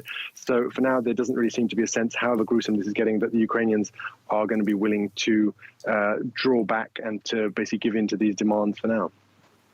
Now, Nick, we've been hearing reports of low morale inside the Russian ranks, from equipment breaking down to Russian soldiers, many of them actually teenagers, thought they were just on a military exercise. Is that true? What are you hearing? Obviously, I'm not at the front lines and it's very difficult to get there, but the stuff you see on social media, some of it is obviously being used by the Ukrainian side as propaganda or as kind of, PR. But, as far as you can tell, and if you look at these things, they don't look to be fake, and indeed journalists have checked to make sure the stories that we hear on social media, that the Russian prisoners of war we see are actually people, they are Russian soldiers and they have a backstory that makes sense. It does seem that lots of them weren't given any compelling reason why Russia needs to invade Ukraine right now. The talk of denazifying Ukraine, whatever that means, or the threat of NATO, that's not something that has been effectively communicated to these teenage recruits. And then yes, it's the logistics, where there are lots of videos of Russian tanks running out of fuel in the middle of nowhere. So this is increasingly difficult, and this is becoming an increasing problem for Vladimir Putin back home as the Russian society sees these losses and asks why this is happening. DW correspondent Nick Connolly there in Lviv for us. Thank you, Nick. Now let's bring in Ulrich Kühn. He's Director for Arms Control at the Institute for Peace Research and Security Policy at the University of Hamburg. Now, the mayor of Mariupol says Russian troops have encircled the town and are specifically shelling civilian infrastructure. Is this a strategy, do you think, to sort of targeting civilian infrastructure? I think it is part of a deliberate strategy, and I would call it the Chechen or perhaps Syrian strategy. It basically means you hit civilian infrastructures as hard as possible in order at some point to overwhelm the other party and just to basically make them begging to stop. So what is your view on how the Ukrainian army then is holding up? I think the Ukrainian army is really showing that it is giving the Russians a very hard time. They are putting up a fight that I think no one in the Russian army had really expected. One has to say that so far, particularly the Russian advance from the north was not successful. I'm pretty sure that the leading military there has been fired already by the Russians. At the same time, the Russians are moving into Ukraine from the south. And this is going to be a problem for the Ukrainian army, and we will see how that plays out in the next couple of days. But let's face it, Russia has the more advanced, the bigger, the more modern army than the Ukrainians have. Could it be that the Russians, for the Russian strategy, the south of the country, like Crimea, is more important than the west and the north? That's just speculation at the moment. I mean, let's face it, what are we seeing here? We're seeing a full-fledged assault on the entire Ukraine. So I think this is not just about Crimea. I mean, it would be a hope to think that Russians just want to take Crimea and more of the southern part of Ukraine and would then stop. But I think they're really up to invading the entire country and then occupy it for years to come. So many of Ukraine's partners in the West, including Germany, are sending weapons to Ukraine. Are these weapons arriving, and are they actually making a difference? They are arriving. We heard that the first batch of German anti-tank missiles as well as Stinger missiles has already arrived in Ukraine. So that is, if we know a little bit about how German bureaucracy works and how slow it usually is, that's rather an astonishing fact. Do they really make a difference on the ground? Perhaps not immediately, but in the long term, I mean, it's important that particularly now that the Russians seem to have established air dominance over Ukraine, that at least in the lower layers, where soldiers can carry those weapons on their shoulders, it's important to have something to fight back against the Russians. You mentioned air superiority there. The Ukrainian government has urged the West to enforce a no-fly zone over Ukraine. Would that be a good idea for NATO, or would it be fully drawn into that conflict? Look, I can understand that from a moral point of view that the Ukrainians are asking for the West to enforce a no-fly zone, but we have to think through what would that actually mean. It would mean that NATO would have to go in, probably not just with airplanes, but also with ground forces. It also would mean that NATO would have to take out air defense stations that would be based on Russian territory. That would mean we would have a full-fledged NATO-Russian conventional war. Now, please don't tell me that that would not spill over into a nuclear war that could devastate the entire globe. So I'm sorry to say it. I understand it morally, but it's really a terrible idea. OK, you mentioned the nuclear factor there. We heard the Russian foreign minister today playing down the threat of a nuclear escalation. He called it, quote, Western hysteria. Do you see the danger of this war escalating into something even bigger in general? I think this is all part of the Russian playbook. I mean, Lavrov, I'm sorry to say it, he was for a long time a respected diplomat, but I can't take him serious anymore. We have seen clear Russian signaling from the Russian side. Vladimir Putin threatening consequences of historic dimensions should the West intervene, then raising the alert levels of the Russia's strategic nuclear forces, though the latter, I would say, was rather a symbolic step at the moment. I think there is a low risk of this whole war spilling over into a nuclear conflict with nuclear use, but there is a real risk, whatever Mr. Lavrov says. Security analyst Ulrich Kühn from Hamburg University, thank you for joining us here on DW News. Pleasure. The Kremlin has long been cracking down on independent media in Russia, effectively censoring voices critical of the government. When the war in Ukraine started, authorities banned media outlets from using terms like attack or invasion to describe what was happening there.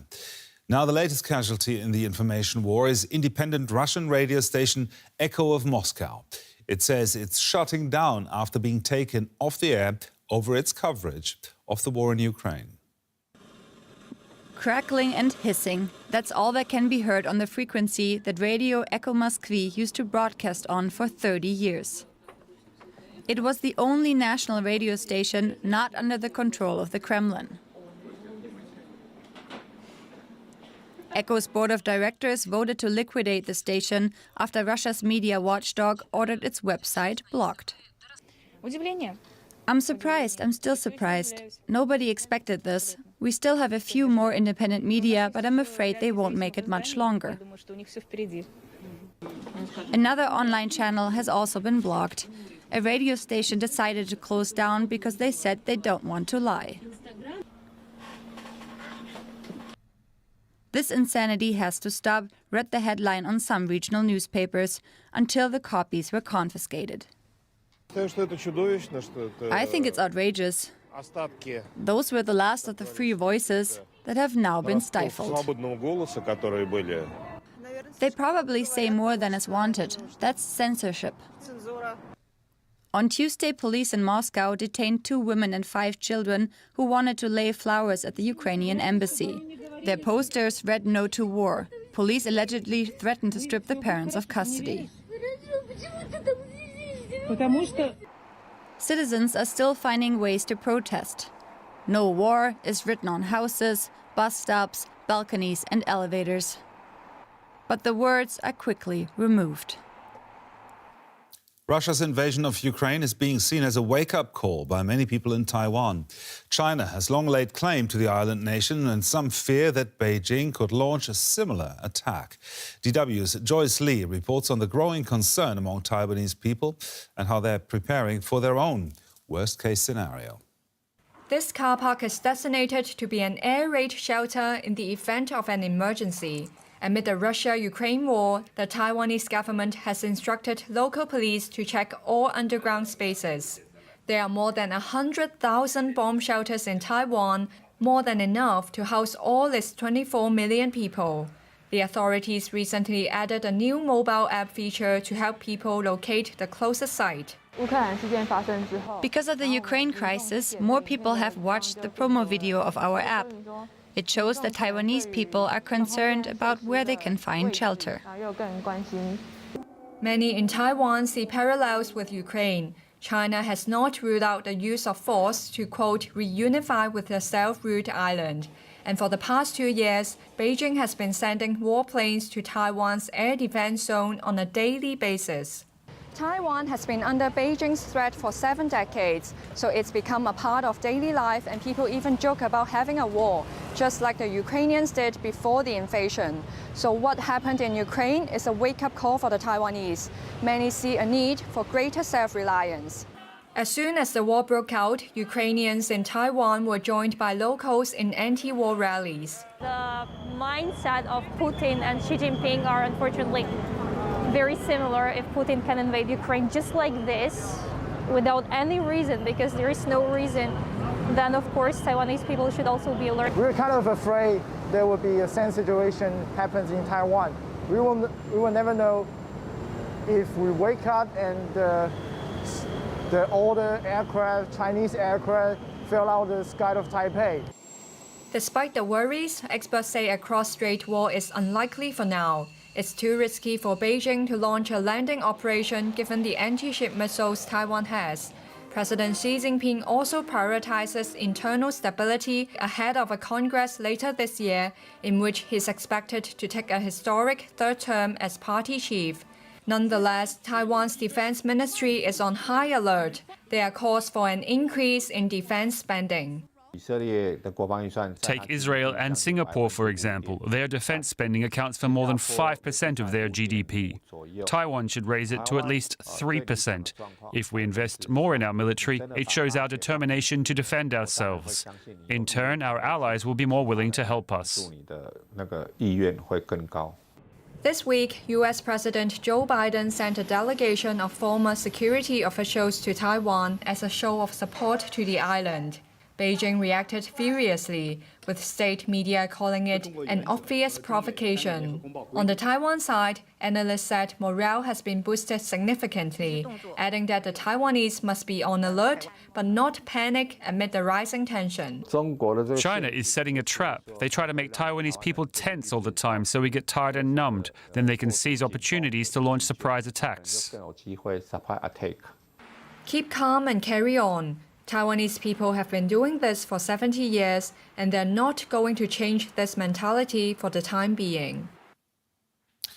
Many Russians who live in other countries have spoken out against the war in Ukraine. But some business owners say they're experiencing a backlash just for being Russian. The owner of a popular restaurant in Berlin is one of them. Berlin's Pasternak restaurant. For decades, it served Russian specialties to a devoted clientele. But since Russia invaded Ukraine, there have been cancelled bookings, despite this sign out front. We never thought that there would be any disputes or problems with nationality or political statements. We live in a completely normal democratic country. We are in Europe, and war is, for us, I have no words for it. Owner Ilya Kaplan is Russian-born, but has lived in Berlin for 30 years. In his kitchen, Russians and Ukrainians work side by side, serving up borscht, herring, and other Russian specialties. But some of his customers' tastes have suddenly changed. For example, I have two types of beer here, Russian and German. In the past, people only drank Russian beer, but today they only drink German. That's understandable, but I just wanted to say that not all Russians have the same opinion as Putin. He feels shame for what his country is doing to its neighbor. As a Russian, I don't feel like being Russian now. Ilya hopes that soon people will sit side by side in his restaurant again, Ukrainians, Russians, and everyone else too. You're watching DW News. Here's a quick summary of the current situation in Ukraine. Russia says it has captured its first major city in Ukraine. Its forces are now occupying the administration building in Kherson. But it's unclear if the port city is fully under its control. Ukraine says its troops are still defending it. Ukraine's second biggest city, Kharkiv, remains under attack. And a Ukrainian official says the key southern port of Mariupol is surrounded by Russian troops. Meanwhile, a large Russian convoy of tanks and other vehicles appears to be stalled around 30 kilometers outside of Kiev. US and British defense sources say the convoy has made little discernible progress over the past 3 days. And the UN says the number of people fleeing Ukraine has now passed the 1 million mark, making it the fastest exodus of refugees so far this century. And that's it from me for this hour. There's a lot more news coverage as well as background analysis of the war in Ukraine on our website. That's dw.com. Phil Gale will take over here in the studio with more live coverage in just under 5 minutes. Stay with us.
the point.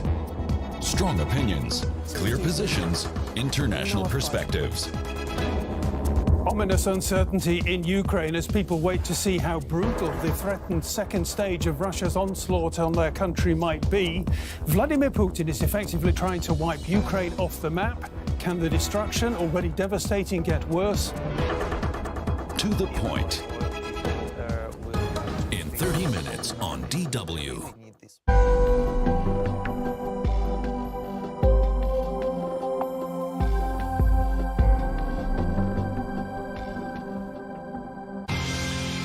Look closely.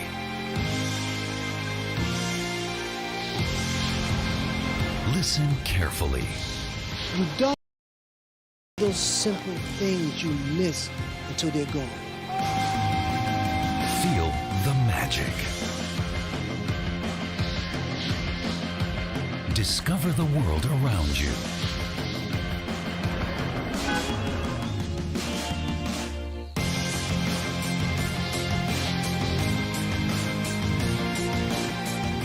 Subscribe to DW Documentary on YouTube.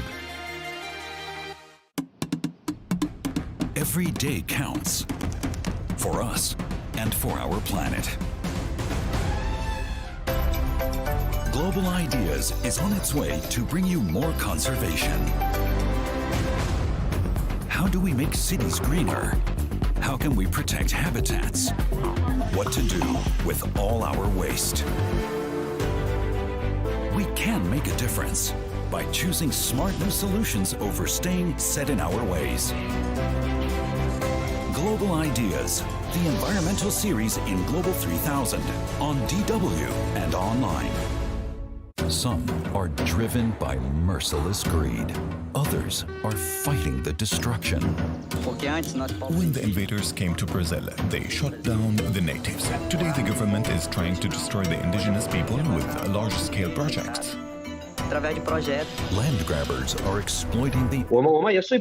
It's hard for us to fall asleep at night because you're always afraid. And the air defense sirens keep going off. He says the Chinese embassy has been concentrating on evacuating people from areas affected by fighting. But he's worried the conflict will soon reach Dnipro. More than 6,000 Chinese nationals in Ukraine are trying to leave. They're being encouraged to take trains to neighboring countries. Chartered flights are also planned. The current situation is complex and volatile. The Foreign Ministry and the Chinese Embassy in Ukraine are closely following the situation and studying all possible ways to assist Chinese citizens to evacuate voluntarily and safely. Despite Chinese students and workers expressing concerns about their safety online, it's taken longer for China to pull its people out than other countries. Beijing has close ties with Moscow and has refused to condemn the Russian attack, instead blaming NATO and the US for increasing tensions. State media has downplayed reports of destruction in Ukraine, calling the invasion a special military operation. Some social media users have posted comments in favor of Russian President Vladimir Putin, supporting what they say is his war against the West. China's foreign ministry says it's strategic partners with Russia, not allies. It cannot afford to offend Moscow, but has also emphasized its friendly relationship with Kiev. China is Ukraine's #1 trading partner and a major source of foreign investment. Jiang Dongxia says the perception that China backs Russia has stoked anti-Chinese sentiment there. Ukrainians have a bad impression of the Chinese, and some may be anti-China. If their family members join the army or die, and they think China supports Russia, it makes me feel scared. So I didn't want to stay, I want to leave. Last week, Chinese citizens were advised to display their national flag when traveling as a safety precaution. But Chinese officials reversed that instruction a day later, saying they should be careful when revealing their nationality. Our special coverage from the strife-torn Ukrainian capital Kiev continues. Time for a quick break. Back with lots more. Stay with us.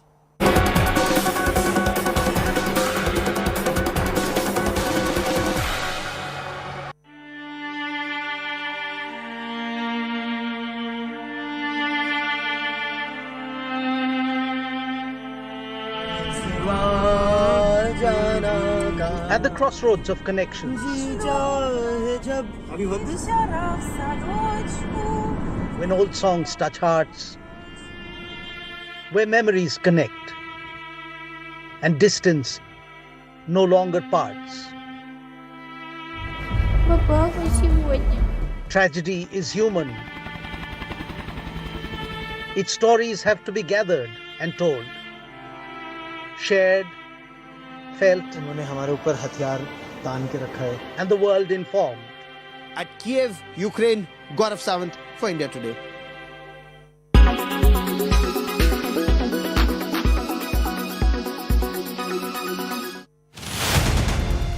Rahul Kanwal, 23 years of experience, 5 conflicts covered, unmatched time in war zone. The first embedded operation in the history of Indian television journalism. Gaurav Sawant, 28 years of reporting, 8 conflicts covered, unmatched hours in conflict areas. Actual firing is taking place, the grads are firing. Shivaru, 19 years of reporting, 5 conflicts covered, unmatched view of international crossfires. And the attack guns are firing away.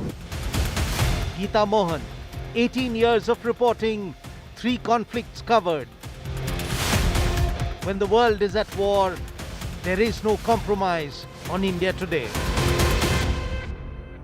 The world has its eyes fixed on Russia and Ukraine. Amid escalating tensions between the two nations, Putin has now dropped the dreaded N-word. Citing aggressive statements coming in from the West and heavy sanctions being imposed on Russia, Putin has put his Russian nuclear forces on high alert. Russia has more than 1,500 nuclear warheads deployed and almost 3,000 in reserve. This makes Russia the country with the most nuclear weapons. The defense officials in Russia are clear that Putin's alert on nuclear forces is not a deterrence, but a threat. Putin's objective, of course, is to divide the European Union and weaken the support for Ukraine. Ukraine, on the other hand, has the support of NATO as well as the United States. The US, EU and NATO have blocked Russian airlines from the Russian airspace, banned Russian media and pledged to deliver more money and weapons to Ukraine. Putin sees a threat towards Russia from the West. Putin, in fact, has made it very clear that if any country interferes, then they will see consequences that they've never seen in history. It is interesting to note that not more than a year ago, Biden and Putin said on their Geneva summit that nuclear wars cannot be won and hence should never be fought. So, will these world leaders keep their word or will a nuclear war be unleashed?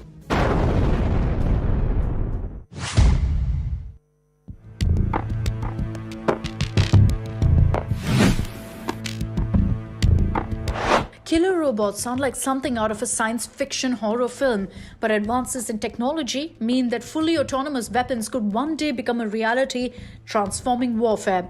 Autonomous weapons, which use artificial intelligence to select targets, are already being developed, aimed at reducing cost and risk to human soldiers, while increasing speed and efficiency in action.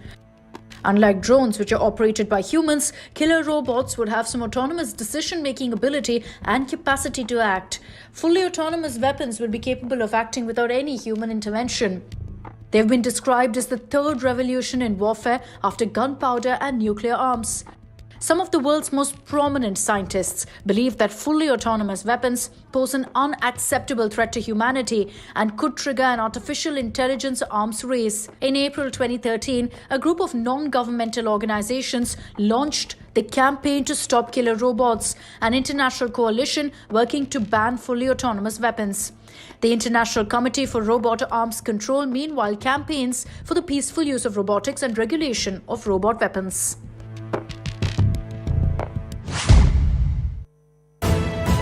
You are watching India Today.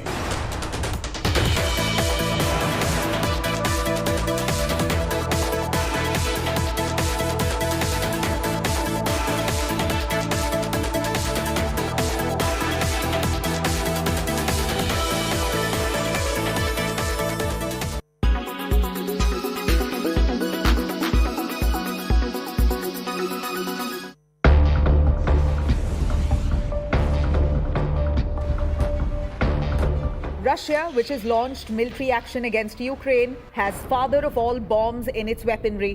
Yes, you heard that right. Father of all bombs is the world's most powerful non-nuclear bomb. Here's all that you need to know about FOAB.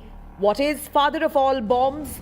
The bomb that Russia has is a thermobaric bomb. It comes by many names: an arsenal bomb, a vacuum bomb, a fuel air explosive.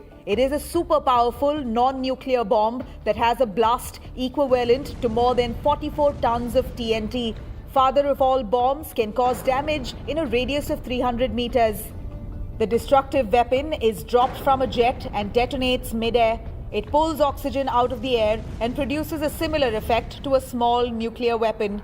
Fuel air bombs are more complicated than they may sound. They carry a different fuel which quickly turns into an arsenal that seeps into buildings and low places such as cellars, bunkers, and caves. Afterwards, a large explosive goes off shortly which carries metal grains. But it's not the weapon's most devastating effect. It's the supersonic shock wave that's the deadliest, which results in a vacuum. Simply put, the so-called vacuum bomb is capable of vaporizing human bodies, crushing internal organs, and reducing cities to rubble. Nothing can protect from it. Not a tank, not body armor. The destruction is definite. Who developed these bombs? Both the United States and the Soviet Union developed thermobaric weapons in 1960s. In September 2007, the largest thermobaric weapon ever made was detonated by Russia and created an explosion equivalent to 40 tons. Russia's father of all bombs is said to be 4 times more powerful than the United States' mother of all bombs. The US version was first tested in 2003 in Florida, and it reportedly costs over $16 million each. In 2017, the US dropped one which weighed 21,600 pounds on the Taliban in Afghanistan. It left a crater more than 300 meters wide after it exploded 6 feet above the ground. China has also developed a bomb to counter America's mother of all bombs. In 2019, China tested the Xi'an H6K. According to the Chinese government, Xi'an H6K can destroy any building or military establishment. Use of father of all bombs on Ukraine.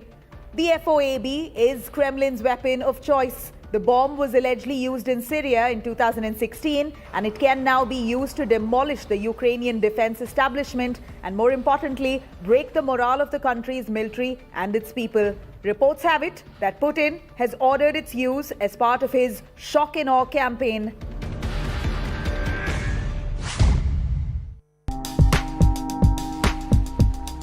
Shah Rukh Khan did it, so did Sunny Leone. Many other celebs did it too, yet surrogacy remains a bit of a mystery to those who haven't pursued it. So what exactly is surrogacy? Surrogacy is an arrangement often supported by a legal agreement. The surrogate agrees to bear a child for the intended parents or parent. There are 2 types of surrogacy. Gestational surrogacy. It uses the egg of the intended mother and the sperm of the intended father to create an embryo. It's then transferred into the uterus of a surrogate. Traditional surrogacy. The surrogate's own eggs are used, making her the biological mother of the child. So how is surrogacy getting popular? Well, they would need, certainly anywhere other than in the West, they'd need Russian agreement. The Russians might give that, but the corridors would naturally come in from, say, Poland and through Moldova, from Romania and through Moldova. I think Moldova would be very keen to be host to a humanitarian corridor, particularly to help Odessa. But those corridors are still a long way from being agreed. They would have to be run by the humanitarian organisations. The UN or the Organisation of Security and Cooperation in Europe might administer them, but they won't work unless the Russians agree that they think it would be a good idea to lessen the impact that they are having on the civilian population. And traditionally, they don't tend to do that. No, they don't. That may be some way off. OK, Michael Clark, thank you very much for that. Okay. Let's just bring you some breaking news. We understand a call has taken place between the French President Emmanuel Macron and Russian President Vladimir Putin. The French authorities have given this summation of the call. Macron telling Putin that he was making a major mistake in Ukraine, that he was deluding himself about the government in Kiev, and that the war would cost Russia dearly over the long term. This is according to a French official recounting events of that phone call. The phone call was initiated, we understand, by Mr. Putin, who reportedly reiterated his determination to obtain the neutralisation and disarmament of Ukraine, whether diplomatically or by arms. We then understand that Emmanuel Macron spoke to Ukraine's President Volodymyr Zelensky, who told him that Ukraine will not surrender, that negotiations can't be held with a gun to his head. So that's the latest we have from France, the French president in discussion with the Russian president and with Volodymyr Zelensky of Ukraine. The United Nations today has warned that this could be the biggest refugee crisis this century, and that as many as 4 million refugees could eventually leave Ukraine. These are pictures from Ukraine's border with Romania from this morning. The UN Refugee Agency estimating more than 50,000 of those fleeing the country have sought safety in Romania so far. The UN says 1 million people have now left the country, leaving behind relatives and most of what they own, their homes, possessions, and for many, their pets. Well, this is the latest information from the UN Refugee Agency. Nearly 1,003,000 people have now escaped to neighbouring countries from Ukraine since the conflict began. More than half of those have crossed the border into Poland. Nearly 140,000 have headed into Hungary. Moldova has received nearly 100,000, and over 72,000 people are currently in Slovakia. Over 50,000 refugees are arriving in Romania. Nearly 90,000 have gone to other European countries. And the UN is reporting that most of the remainder have departed to Russia. Well, many of those forced to flee their homes, for many of those forced to flee their homes, I should say, Lviv is the last major Ukrainian city they will see. It is in the west of the country, close to the Polish border. Adam Parsons is there and has sent us this update. We just saw a man with his hand pressed up against the window of a coach. He was saying goodbye to his family. He's from Luhansk. He fled to Kharkiv. He said goodbye to them. They're going away, and he's going back to join the Ukrainian army. And you hear stories like that again and again. These people are in a queue for a bus. We've talked a lot about trains. The bus is actually carrying a lot of people out of Lviv. It's almost all, as you'll see, sort of women and children and some foreign students. But you do hear a lot of tales. Let's see if we can grab a word with Julia, who's here. We introduced ourselves to her a little earlier. Julia, I know you're Protava between Kiev and Kharkiv and Sumy. Tell me, why are you here? Because my Poltava city near with Kyiv and Sumy and Kharkiv, and it's dangerous, very dangerous. And I come to Lviv and then maybe Warsaw, Poland. It's a very, very difficult decision, isn't it, for you? No, but we must do something. I don't know, we must do this. Yes, my family stay in Poltava. I come to this place. I don't know what then. Do you want me to help you move forward in the queue? I don't want you to leave your place in this one, Julia. And tell me, how are you feeling about what's your emotions about what is happening in Ukraine? I want to come back, really. I think maybe Russia stop this blood, and Putin stop, because it's idiot president of Russian Federation, and I think I come back to my home, really, to my relatives. I hope. You're being very strong, and I see this. So many Ukrainian people are resilient and strong. I mean, the love for the country is very clear. Yes, I think we are strong people, and I think we must we must to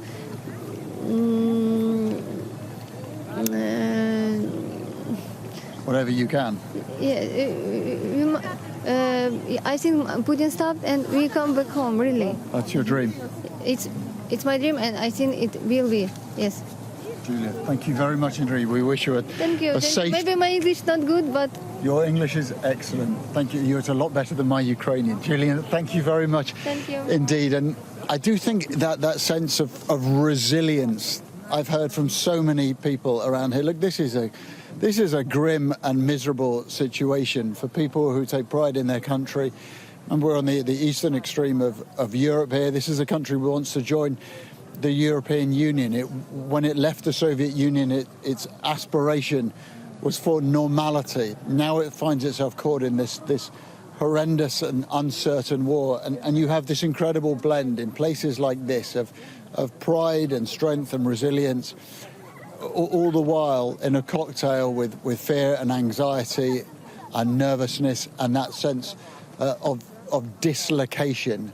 And that is the challenge that Ukraine is facing on a physical, emotional level, as well, of course, of the horrendous scenes we're seeing a few hundred miles away. Adam Parsons reporting there. Now, the United Nations is currently coordinating over 100 of its agencies, non-governmental organisations and partners to meet the needs of those affected, both those escaping Ukraine and those who are unable to leave the country. Well, earlier, the UN's Under-Secretary-General for Humanitarian Affairs and Emergency Relief, Martin Griffiths, told Sky News that they are trying to help everyone they can, but the situation on the ground is likely to get worse.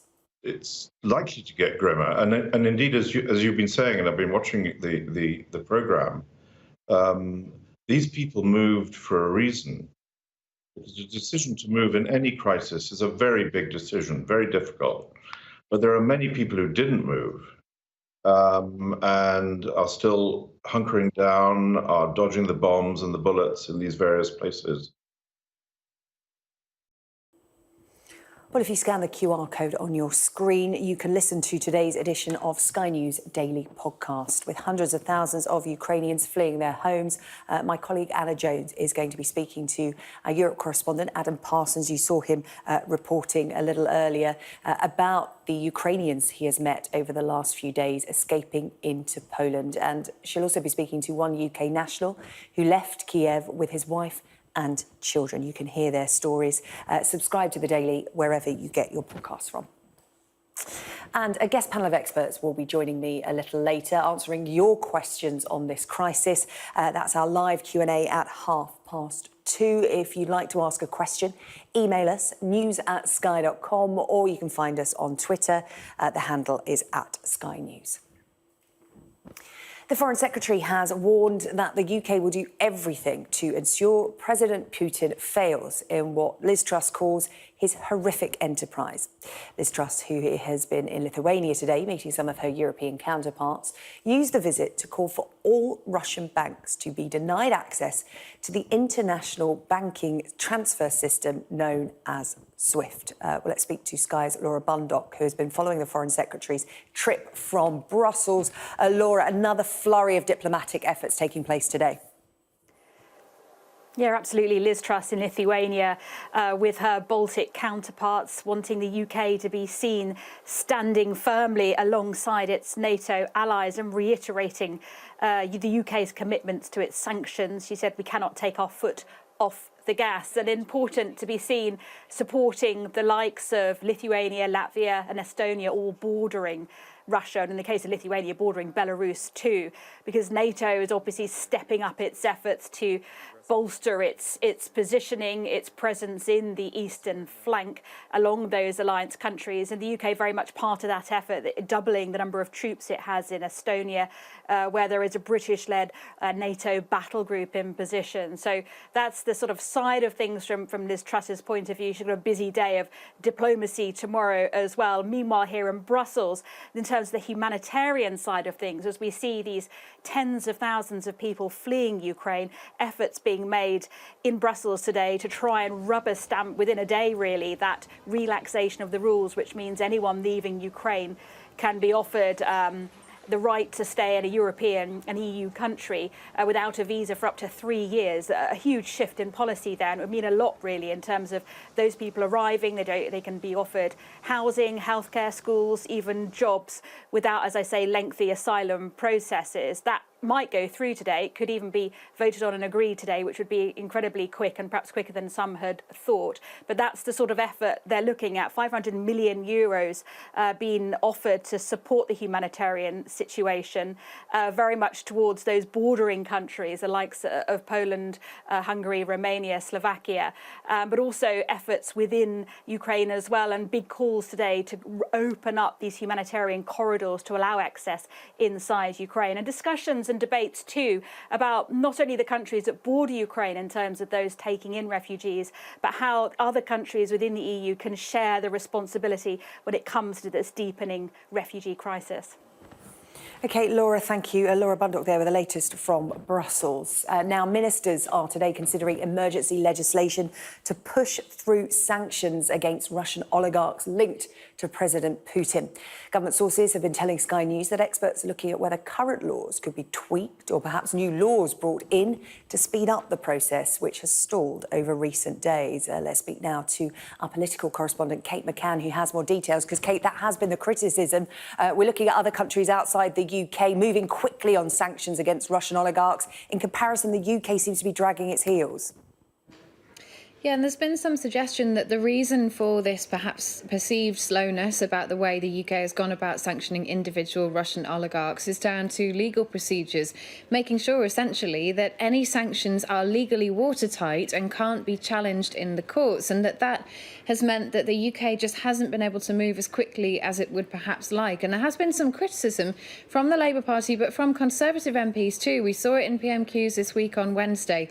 MPs saying, why are we not doing more? Why are we allowing some of these wealthy Russians to move their assets, to potentially sell property, to even sell business investments before they are sanctioned in this country? So that's the criticism. The understanding is, from speaking to government sources, that there is now a move to look at legislation, potentially a new law, or maybe trying to look at existing laws, to allow the government to do this more quickly, to sanction individuals more quickly. But separate to that, there's also recognition that the law that's likely to be introduced on Monday, the Economic Crime Bill, which is designed to be able to recognise who has holdings, who's an overseas investor who has property or a business in the UK, to ask them to register it.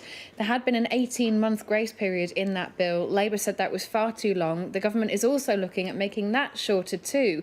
And I think what this tells us, SJ, is that ministers have heard that criticism and that they do really want to push this forward more quickly.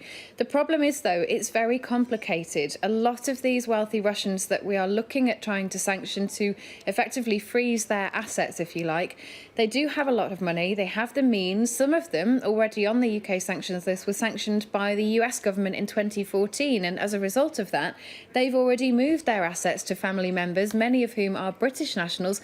So those assets can't be touched. So this isn't a simple process. It's not a catch-all process. Just by saying we're going to sanction somebody, a wealthy Russian business person, it doesn't mean that that's going to take away all of their wealth, property, assets in this country. They may well already have moved them.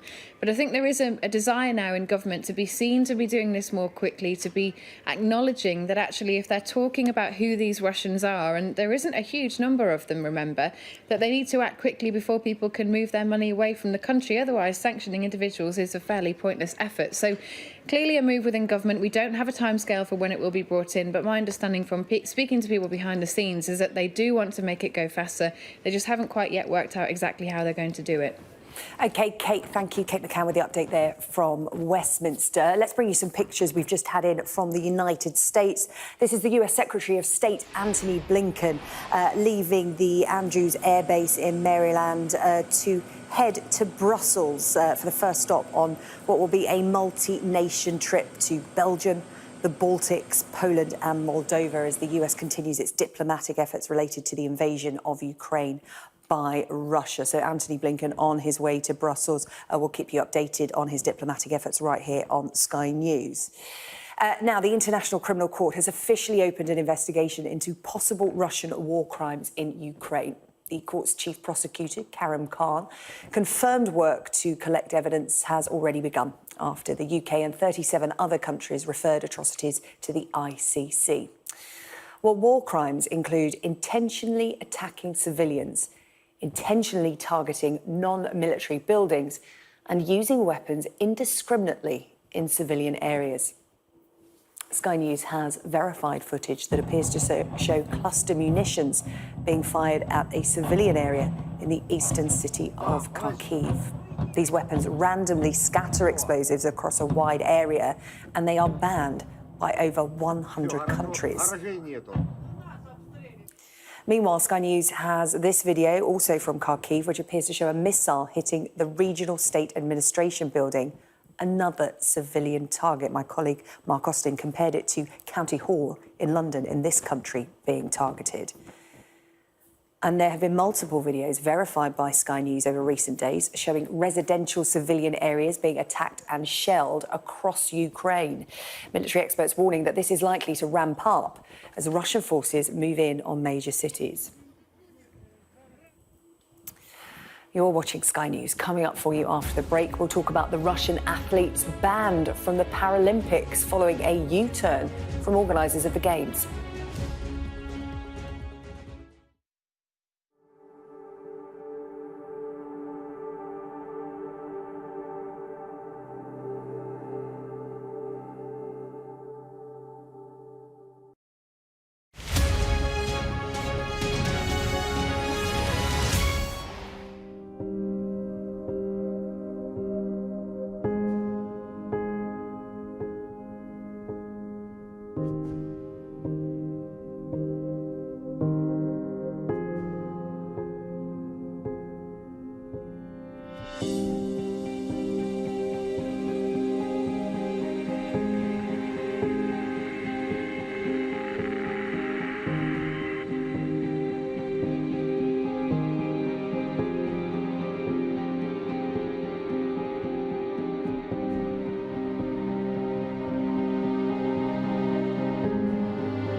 To eat at all, a lot of them extremely thin.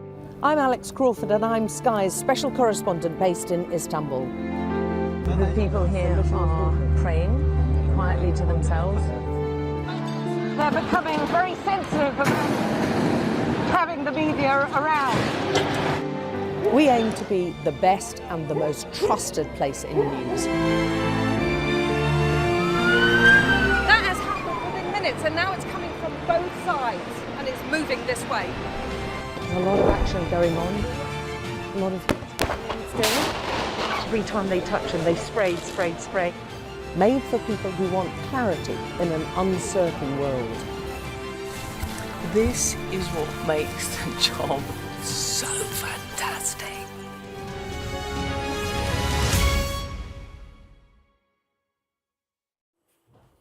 Welcome back. You're watching Sky News. Development in the sporting world today. Formula One cancelling its contract with the Russian Grand Prix. A statement was released earlier this afternoon which said Formula One can confirm it has terminated its contract with the Russian Grand Prix promoter, meaning Russia will not have a race in the future. And this morning there was a U-turn by the International Paralympic Committee, meaning that athletes from Russia and Belarus cannot now take part in the Winter Paralympics in Beijing, which get underway tomorrow. The IPC reversed its decision following widespread international criticism. We have decided to refuse the athlete entries from RPC and NPC Belarus. To the para-athletes from the impacted countries, we are very sorry that you're affected by the decisions that your government took last week in breaching the Olympic truce. You are victims of your government's actions. And here's what the Culture Secretary, Nadine Dorries, had to say on the decision. There are other powerful ways of isolating rogue regimes.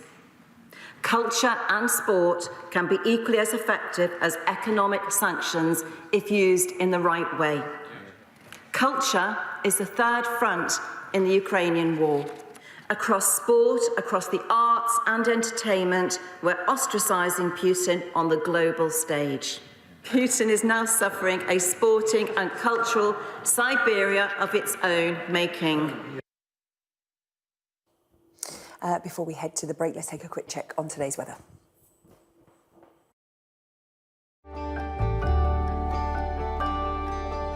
Look forward to brighter skies. The weather, sponsored by Qatar Airways. Today, mild and less windy than it has been recently, with cloud and patchy rain edging eastwards. Much of Britain is going to be murky this afternoon, with hill fog and outbreaks of rain, but eastern England looks mainly fine.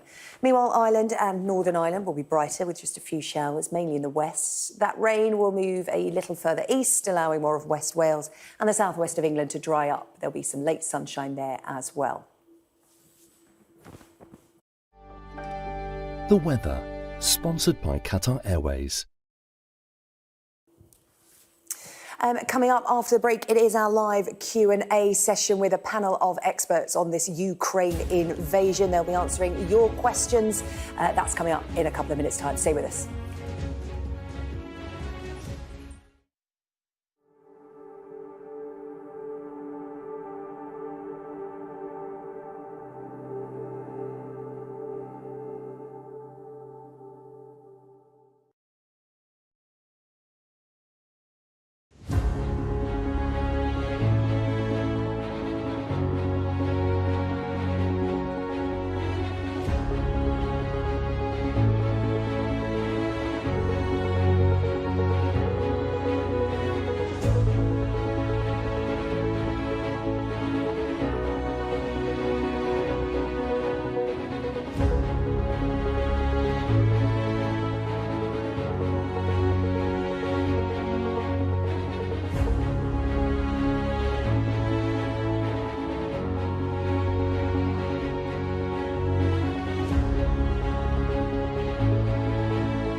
Hello, welcome back to Sky News. Time now to get answers to some of your questions about what is happening in Ukraine. I have with me our panel of experts, security and defence analyst Michael Clark, a familiar face to you here on Sky News over the last couple of days. We're also joined by Keir Giles, a senior consulting fellow on the Russia and Eurasia programme at Chatham House, and Dr Heather Papowitz, an emergency management specialist at the World Health Organization. Thank you to you all for joining us here. So many viewers getting in touch, so many questions. Michael, I'll come to you first, if I may. This question is there any way this can end with Putin's demands satisfied enough that Russia withdraws from Ukraine? Very difficult to see, since Mr. Putin has said that Ukraine has no right to exist, that it's not a real state. So what is there to negotiate about? However, the fighting from Ukraine's point of view has got to stop, or they will lose completely. So there is a possibility of saying, well, let's at least talk, to stop the fighting, let's talk about the possibility of something like the Austrian State Treaty of 1955, which guarantees neutrality for a country in Europe. At least there's a model there. The Ukrainians won't agree to it, but they might start talking about it in order to live to fight another day. Yeah, Keir, I'll put that question to you as well. Within the last half an hour, we heard about a conversation at the request of Vladimir Putin that he speak to the French President Emmanuel Macron, and he reiterated calls to demilitarise Ukraine, and he reiterated his demands and saying that, you know, unless they're met, this invasion will continue. That's exactly right. And in fact, he said that unless there is a rapid meeting by Ukraine of his demands, he will actually present more demands rather than fewer. But Michael Clark is absolutely right. What is there to negotiate about when effectively Putin has demanded the destruction of Ukraine as a state? Keir, here's a really interesting one, and it's something we've been discussing more over the last couple of days since the invasion. This comes from a viewer that says, what do you believe an average Russian knows about this conflict? What do you think they support, pro-war or pro-peace? And how long do you think this conflict will last? It's interesting, isn't it? Because we have seen protests on the streets of Russia. There have been protests, yes, and the interesting thing is how exactly are those people getting their information from the outside world about what's going on? Because Russia has spent years trying to prevent that kind of information from actually reaching its population.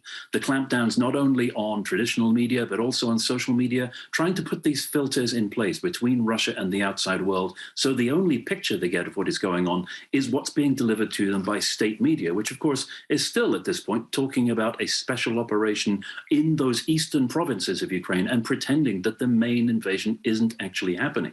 So somehow Russians are in fact getting this information and they're not happy about it. And there are some very brave individuals, not just among ordinary people, but actually prominent individuals within Russia who are making their opposition to the war felt. And they know that they will be risking consequences as Russia clamps down even further on dissent inside the country.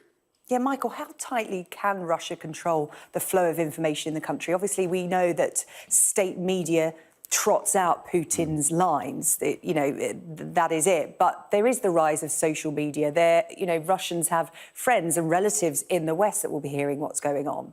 Yes. I mean, they're giving it a good try to clamp right down, and they've done a great deal in the last 2 years to clamp down and arrest people and close down social media and vaguely independent news sources, but they haven't done it completely. And you're absolutely right. They don't just have friends in the West, they have lots of friends and family in Ukraine. And the telephone system has got to be up and running at some point in the future. So it may be a drip of truth, but the truth will never be absent from Russian society, but it may take a while for it to get through. And remember that, I mean, President Putin isn't that unpopular within the broad society, because most Russians, most ordinary Russians think, well, he's put us back on the map again and he's done some useful things. It will take time if we're thinking about a broad movement towards truth and understanding on the part of the Russian population, but it will happen. Yeah, time the Ukrainian people, though, sadly don't have. Let's look at this next question, which I'll put to all three of you. What would NATO's response be if Russia deployed a chemical, biological or nuclear weapon in Ukraine? This is the worst case scenario that so many people are thinking about, and it's giving people sleepless nights. Michael, can you give us your take on this first? Yeah, we crossed the line in Syria in 2013 in appearing to condone or tolerate the use of chemical weapons. There's always been an enormous threshold. Chemical, biological were out of reach, and of course nuclear is completely out of reach. Well, we've crossed one of those thresholds in Syria.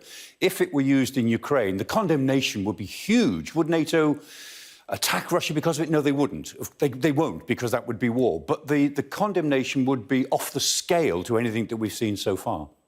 Yeah, Kim, Michael mentioned Syria there, but it's happened a little bit closer to home in the UK. The use of Novichok in Salisbury. So many people will say, you know, this kind of warfare has already begun. What do you think that the West's response would be if it gets to that worst-case scenario? Well, as far as NATO is concerned, unfortunately, NATO made it very clear from the very early stages of this crisis that it was abandoning Ukraine to its fate. NATO member states were saying, no, there won't be any intervention, any direct military support to Ukraine. And that effectively gave Putin the green light to move in. So as we've seen with the discussion over imposing no-fly zones over the last few days, anything that Western countries now did to try to protect Ukraine would be an escalation, would be, in fact, attacking Russia, fighting their way in to try to protect Ukraine and fulfilling all of President Putin's fantasies. So it would be a huge step in the other direction now, a reversal of all of NATO's policy to actually step in and try to protect Ukraine when it's already declared it's not going to. Yeah, Heather, I'm sure that comes as what we've heard from Michael and Kiev there. It offers no solace to the people that would be affected by some kind of chemical weapons attack, biological or nuclear. What does that mean for a humanitarian mission? I mean, it's unimaginable, and it would make any work of a humanitarian effort team really, really difficult if it isn't really difficult already. Yeah, I think you hit it right there. It's actually already extremely challenging to provide healthcare. Our staff on the ground are working from bunkers, listening to bombing at night. Health staff have to go to hospitals that are being targeted. We have one documented actual attack on a hospital. We have others that we're looking at. So right now it's extremely unsafe to provide healthcare. For the health workers going to work, we've already heard just from staff on the ground, a nurse was shot in the streets. Other health staff are leaving. So really the access to healthcare right now is already as constrained as it could possibly be. So this would be a whole other layer on what's already significantly challenging right now. Yeah, Heather, how difficult is it to get aid into Ukraine at the moment? Obviously, we've seen the masses of people trying to get out. It's a situation that's very much in flux from one area of the country to another, but we've heard talk of people appealing for there to be humanitarian corridors to be agreed with Russia. That seems to be very slow moving, but is that what's going to be the vital piece for your work? Yeah, I think that would, that's definitely vital. Having that access, that safe access for humanitarian aid, for us to get medical supplies in, to get staff in, and to get just people on the ground to help support the response. That would significantly support that. But we're still working. So humanitarian aid is still continuing to the people that need it on the ground. But it's the access has been significantly constrained, but we are still working, doing our best at all hours to try to get support to the people who need it. Yeah, no matter how bad it gets, that humanitarian effort continues. Michael, let's talk about this question. If the war stops tomorrow, what happens to Putin? Are restrictions lifted? Would he be welcomed back? Or are we now entering a new Cold War? Yes, I think the world changed last Thursday. This is day 8 of the new world that we are now in, because last Thursday was a bit like 9/11, a bit like the November the 11th when the wall came down in 1989. Nothing will be the same again afterwards. And whatever happens now, we in Europe are dealing with a revisionist Russia. We're not going to try and baby Mr. Putin along anymore. We're not going to try and pretend that we can live with it and deal with it and contain him. This man, or Russia under his leadership, has shown itself to be a threat to European security and a big problem for world politics. So we won't go back to the way we were, of hoping that we could somehow get along with him. And if the war stopped tomorrow, then we're still with that reality. And of course, the war won't stop tomorrow. And my own view is that this is peak Putin. After this, he's finished. I don't know how long that will take. It might be some years, might actually be quite quick, might even be quite sudden. But he's got nowhere to go after this, because he's now in the category of Saddam Hussein or Colonel Gaddafi. He's the pariah leader. And whereas Mr. Zelensky has emerged as the greatest figure of the 21st century so far, Mr. Putin is now the greatest tyrant, the greatest vandal of the 21st century so far. He's got nowhere to go. Yeah, Keir, I mean, Michael put it there very succinctly. Vladimir Putin in the same category as Saddam Hussein and Colonel Gaddafi. In that sense, he's got nothing to lose. Why would he stop the war now, which takes away all hope for the people of Ukraine. It's all or nothing now for Putin. Nothing at the moment to President Putin from pushing forward. And when he's offered an off-ramp and a de-escalation and a way of stepping back from the crisis, that tends to overlook the fact that as far as he's concerned, he is winning. But just coming back to what Michael said, yes, I think we have finally reached a turning point where, for once, Russia will not be welcomed back and people won't try to return to business as usual afterwards. The really amazing thing about the last week for long-term Russia watchers has been not the invasion, but the fact that Europe has finally woken up to the challenge it has been facing for all these years and realized that it needs to deal with Russia as an aggressor, which may threaten other countries next. That's what's really changed here, as opposed to Russia's behavior and the direction that Russia was traveling in. Heather, I have a question here from Josephine, who has got in touch with us. She says, how will governments make it safe for all people in Ukraine to leave if they need to, given that we are seeing airports being bombed and other routes out, like train stations and land borders, either restricted or severely damaged? I mean, again, looking at the safe passage, so having that humanitarian assistance and having the corridors for people to come and go. I know now, I think today we were upward of 1 million people crossing the border, and they're coming in exhausted from a week of being in a very critical situation. I mean, after 2 years of COVID, so they've had a significantly reduced access already to essential services, including healthcare. So they're coming over the border and really need to have assistance there as well. So we're looking at providing that at the border and the countries that are hosting the people coming in. Keir, this is quite a timely question, given the news we heard from the UK government. It's trying to come up with special legislation, something to speed along these sanctions for oligarchs. This question says, is freezing assets enough? Why can't assets be sold and funds held for Ukraine rebuilding? Yes, the UK's response to the problem of Russian dirty money and its influence on Russian domestic politics has been an ongoing challenge in dealing with Russia. Again, it's nothing new. It's a problem which has been flagged up long before, and the reluctance of the British government in particular to grip that problem and deal with it has been deeply damaging to efforts to try to constrain President Putin.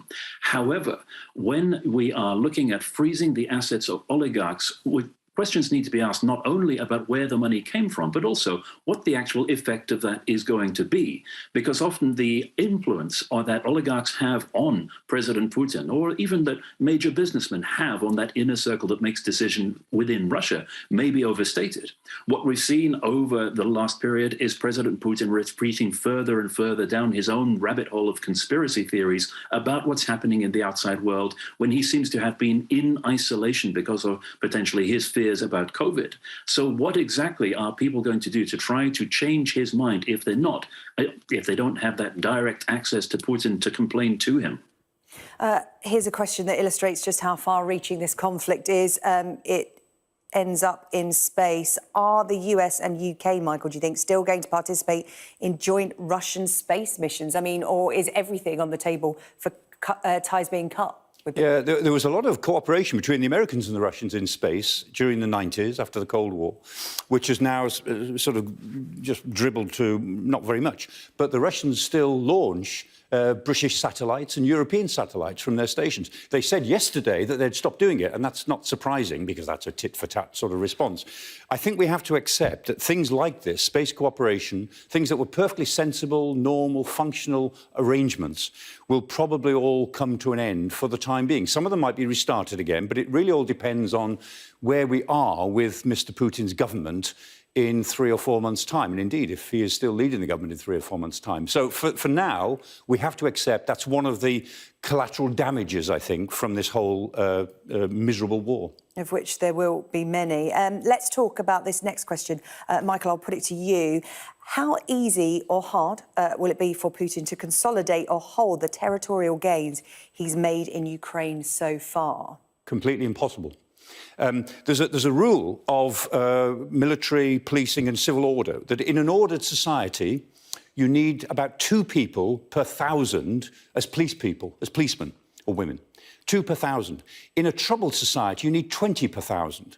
So in a society that's in a state of insurgency, 20 per 1,000 have got to be in the security forces. Just work it out. If Ukrainians, 45 million people, if they don't want the Russians there, and even 1% of Ukrainian society is prepared to do something about it and attack the Russians, they simply would need about 1 million troops in order to hold down Ukraine. It is a sheer impossibility. And President Putin has landed himself with a totally unrealistic scenario of dominating a country that hates him, that hates the Russians or the Russian soldiers, and is determined not to be suppressed. It's an impossible situation for him, even if he wins the war of the cities, which, of course, is now in full flood. Yeah, it just comes down to basic maths, isn't it? Everybody is talking about this conflict. I was actually talking to somebody in the makeup room before they came in. They said, 1 million refugees have left the country already, but aren't there over 40 million people in Ukraine? That's a lot of people left to put up a resistance. As you said, Keir, I'd like to get your take on that. Well, excuse me, Michael is absolutely right that it may be hard for Russia to control an insurgency, a resistance movement against its occupation. But we also have to look at the fact that over the long term, Moscow has a 100% success rate at suppressing resistance movements of that kind through vicious, savage, brutal repression and not counting the cost of civilian casualties and the destruction that they wreak when they are trying to do so. That is what we need to bear in mind when thinking about the word resistance. It's not a romantic affair. It's not the way we think of it in the West as perhaps the French resistance during the Second World War. It will be absolutely savage and it will be scorched earth tactics by the Russians to try to suppress it in the way that they know how. And that is the reason why one of the main indicators that an invasion was in fact imminent was the move up to the Ukrainian border of Russia's National Guard, Rosgvardia, the internal security force that is designed to suppress Russia's own population, including using heavy weaponry or possible, but also specifically designed to control territories, occupied territories of places that Russia has just invaded. So Russia does appear to be prepared for this, and the past precedents of how Russia goes about suppressing these kinds of movements is something which should give anybody that is intending to embark on them serious pause for thought. I just want to squeeze in a couple of quick questions before time is up. Michael, how are all these weapons that the West is sending being secured? What if they're confiscated by the Russians? Well, they may be captured, but most of what we've sent are fairly small. I mean, shoulder-launched or anti-personnel weapons. The chances are that they will be destroyed rather than be captured. So I don't think many of those will fall into Russian hands, as it were. This question, why don't the Ukrainians bomb the stationary Russian convoys? Michael, I've been asked that a lot because we've been talking for the last 2 days now about that 40-mile-long Russian convoy heading towards the capital, Kiev. It's slow progress. A lot of people saying, we can see where it is. Why isn't it being attacked? Yeah, if we had our air power, we'd take it out completely. But the Ukrainians don't have that sort of air power left, it seems. But also, they have been bombing it. They've been using the Bayraktar missile, the Bayraktar drones, the Turkish drones, but also their Punisher drones that they've developed themselves, electric drones, which are stealthy, can't be picked up easily. They only carry one bomb. But they've been very clever, and they've been trying to bomb the fuel and the ammunition parts of the convoy in order to slow the whole thing down. So rather than trying to destroy hundreds of vehicles, they've been trying to destroy the enablers to hundreds of vehicles, and the Russians are making a complete mess of keeping this armed convoy on the move. Final question to you, Heather. Again, lots of people asking this. What is the best way to help the people of Ukraine? We've seen pictures of European cities around the world, donations being made, physical donations, baby clothes, food, blankets and the like. But the Mayor of London, Sadiq Khan, said the other day, look, actually money is more useful. Donate money, not physical items. What is the best way for people watching this unfold at home, feeling helpless, to help those most at need? Yeah, that's exactly it. Give money, and supplies and other necessary items will be bought based on the needs on the ground. So the teams on the ground are looking at the needs and making assessments, and they'll know what exactly is needed, what medical supplies, what other type of supplies are needed. So giving money is the best way, and that way they can tailor the response to what is needed at the time. OK, Heather, really good to hear from you. Dr. Heather Papowitz, Emergency Management Specialist at the World Health Organization. Michael Clark, our Resident Security and Defence Analyst, and Keir Giles, Senior Consulting Fellow on the Russia and Eurasia Programme at Chatham House. Thank you so much. A fascinating and frightening discussion in equal measure. We'll have more after this short break.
You're watching the Sarah Jamie Show. The headlines at 3 o'clock. We are being destroyed. The mayor of Mariupol accuses Russia of genocide as constant shelling strips the city of water and power. Has Moscow captured its first major city? Conflicting claims this afternoon that the key port city of Kherson has been seized.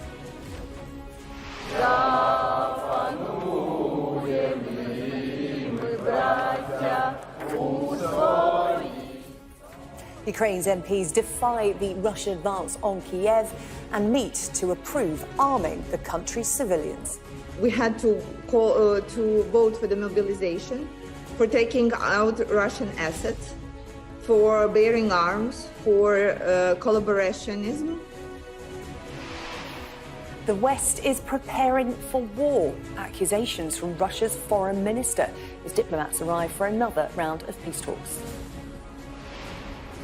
I'm here in Przemyśl on the Polish-Ukrainian border as the exodus of refugees becomes the fastest anywhere in the world this century.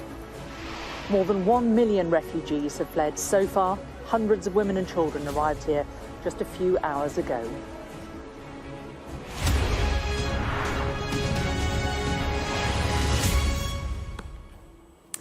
The mayor of the Ukrainian city of Mariupol has accused Russia of committing genocide with constant and deliberate shelling. Reports say people there are without power, water or heating, and that Russian troops are preventing supplies from coming in and people from getting out. Meanwhile, the United Nations says more than 1 million people have now fled their homes in Ukraine, searching for safety in neighbouring countries. This afternoon, Sky News witnessed hundreds of people disembark a train in Poland, all of them women and children, some still clutching their cuddly toys. Well, in the last few minutes, a spokesperson for Ukraine's president said that the second round of talks with Russia has now begun. Let's take a closer look at developments across Ukraine so far today. We understand that Russian forces are continuing to circle key cities. Several are under sustained attack. First, the southeastern port of Mariupol, which is effectively under siege by Russian forces and under constant attack. The mayor there says Russia has deliberately cut rail links to prevent civilians from evacuating. The city has no water or power supply. To the west, Kherson, which Russia now says is under its complete control. The regional governor has confirmed that Russian forces now control the regional administration building. In the past hour, the governor of Chernihiv says that 9 people have been killed after a Russian airstrike hit 2 schools and nearby houses. In the capital, Kiev, MPs gathered in secret today for just 10 minutes, but enough time to approve laws that will allow the seizure of Russian-owned assets and the rights of its citizens to bear arms. The second city of Kyiv is seeing continued shelling, and much of the centre of the city has been reduced to rubble. 75 miles from there, in Izium, 8 people, including 2 children, have been killed in shelling. This is according to Ukraine's parliament. Well, the Foreign Secretary Liz Truss has just been speaking in Lithuania. Let's take a listen. Well, the reason I'm here in Vilnius today is to show... Sorry, can we start again?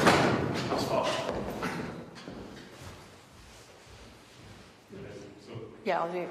The reason I'm here in Vilnius today is to show our strong support for our Baltic allies, the fact that we absolutely stand by our Article 5 commitments, and we are strengthening our presence on the eastern flank. We've doubled our number of troops in Estonia. We're providing military intelligence support here in Lithuania. And of course, tomorrow we've got the NATO Foreign Ministers meeting, and we'll be discussing what more we need to do to strengthen NATO at this very difficult time for European security. Would you agree that this particular region needs major improvement in the intelligence? Well, we've already demonstrated that by increasing our deployment into this region, as have our allies like the United States. And what we're talking about at NATO tomorrow is how we continue to strengthen our forces here, as well as update NATO for the new security threats we face. Are you having trouble sanctioning Russian oligarchs such as Abramovich? We are absolutely determined to sanction Russian oligarchs. We've already sanctioned over 100 individuals and organisations. We've got a further list we are working through. We have put in place the toughest package of sanctions in British history on Russia, including bank freezes, including freezes on the central bank, including export controls, and we will do more. And why has UK has sanctioned so few Russian oligarchs compared to the European Union? Well, we have sanctioned Russian oligarchs and Russian organisations. We've also gone further than many others in banning vessels, Russian vessels from our ports, in closing airspace to Russian aeroplanes, and we will continue to sanction oligarchs as we build the evidence case to do so. And can you tell us more about the law firms which sought to prevent oligarch sanctions? Well, we need to make sure we have the right evidence to put in place those sanctions. As I've said, we've already sanctioned a number of Russian oligarchs and a number of organisations. We've frozen the assets of a number of banks. And we can see the impact these sanctions that are coordinated with our allies are having in Russia. There are queues at the banks. We've seen a fall in the ruble. We've seen a rise in interest rates. And tomorrow we've got a meeting of the G7 foreign ministers, and we will be talking about what more sanctions we will put in place. If I can repeat the question, can you tell us more about the law firms which sought to prevent the sanctions on Russian oligarchs? I'm very clear that legal threats will have no impact on our ability to sanction oligarchs, and we will continue to work through our list. We will continue to sanction oligarchs, and there is nowhere for any of Putin's cronies to hide. When can UK stop importing Russian gas and Russian oil? It's vitally important that we cut off the funding for Putin's war machine. Of course, oil and gas is key to that, and we want to work in coordination with our allies to reduce dependency on Russian gas and oil. Would you support stopping imports of Russian gas and oil in the UK? I absolutely support reducing our dependence, and I want to work with allies in partnership to cut off that funding to the Putin regime. Thank you. Thank you. The Foreign Secretary Liz Truss speaking in Lithuania. A flurry of diplomatic activity for her today. We'll keep across her efforts here on Sky News throughout the afternoon. In the meantime, our correspondent Ashish Joshi has this report on today's key developments so far. An occupying force now in total control of a Ukrainian city. Russian military vehicles rumble through the neighborhoods. Its troops patrol the deserted streets. This is the Black Sea port of Kherson, the first Ukrainian city to fall to the Russians. I'm here with my grandmother now, and we have enough food for a couple weeks, so we try not to leave because it's very dangerous right now, and our government asked us to sit at home. The Russian bombardment has been unrelenting. Moscow says it's only targeting strategic military sites. But this is Mariupol now, a southeastern city that has seen some of the fiercest fighting and remains surrounded on all sides by the Russian army.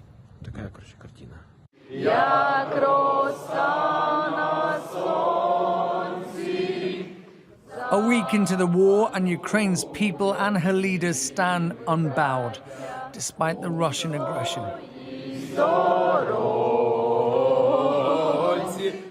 This footage appears to show a secret meeting of the country's MPs. They risked their lives to meet to pass laws enabling the country to defend itself.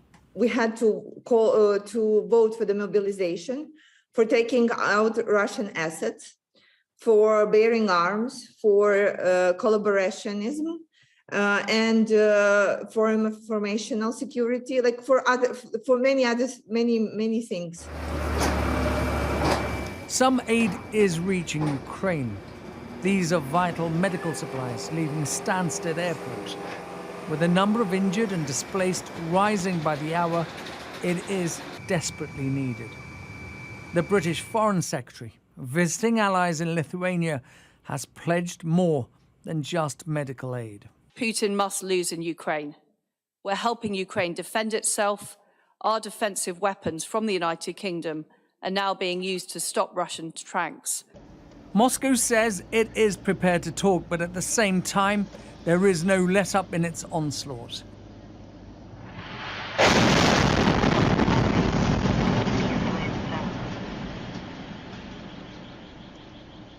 Sky News has verified this video to an oil depot on the outskirts of Chernihiv in northern Ukraine. I think that this hysteria will end and our partners will settle down, calm down after a while,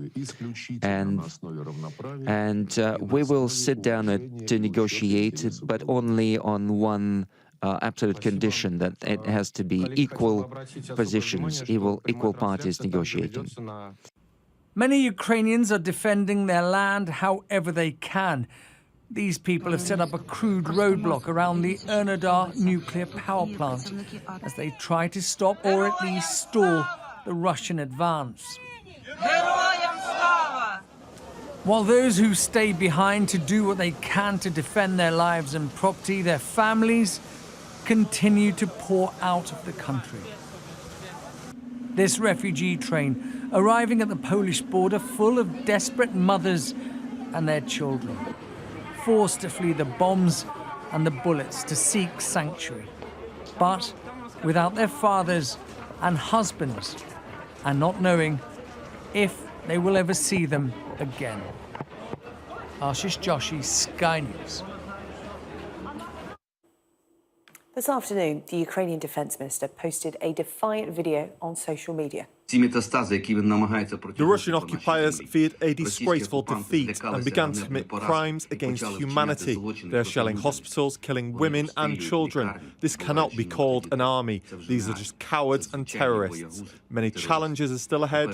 There will be blood, tears and pain. But for now, we have each and every reason to stay confident in ourselves and those who are with us, and we will definitely win.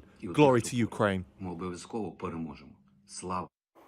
And we're going to be speaking to the First Deputy Foreign Minister of Ukraine at around 3:30 this afternoon. We'll get an update from inside the country and find out what is happening. In the meantime, the United Nations has warned that what we are witnessing could be the biggest refugee crisis this century, and that as many as 4 million refugees could eventually leave Ukraine.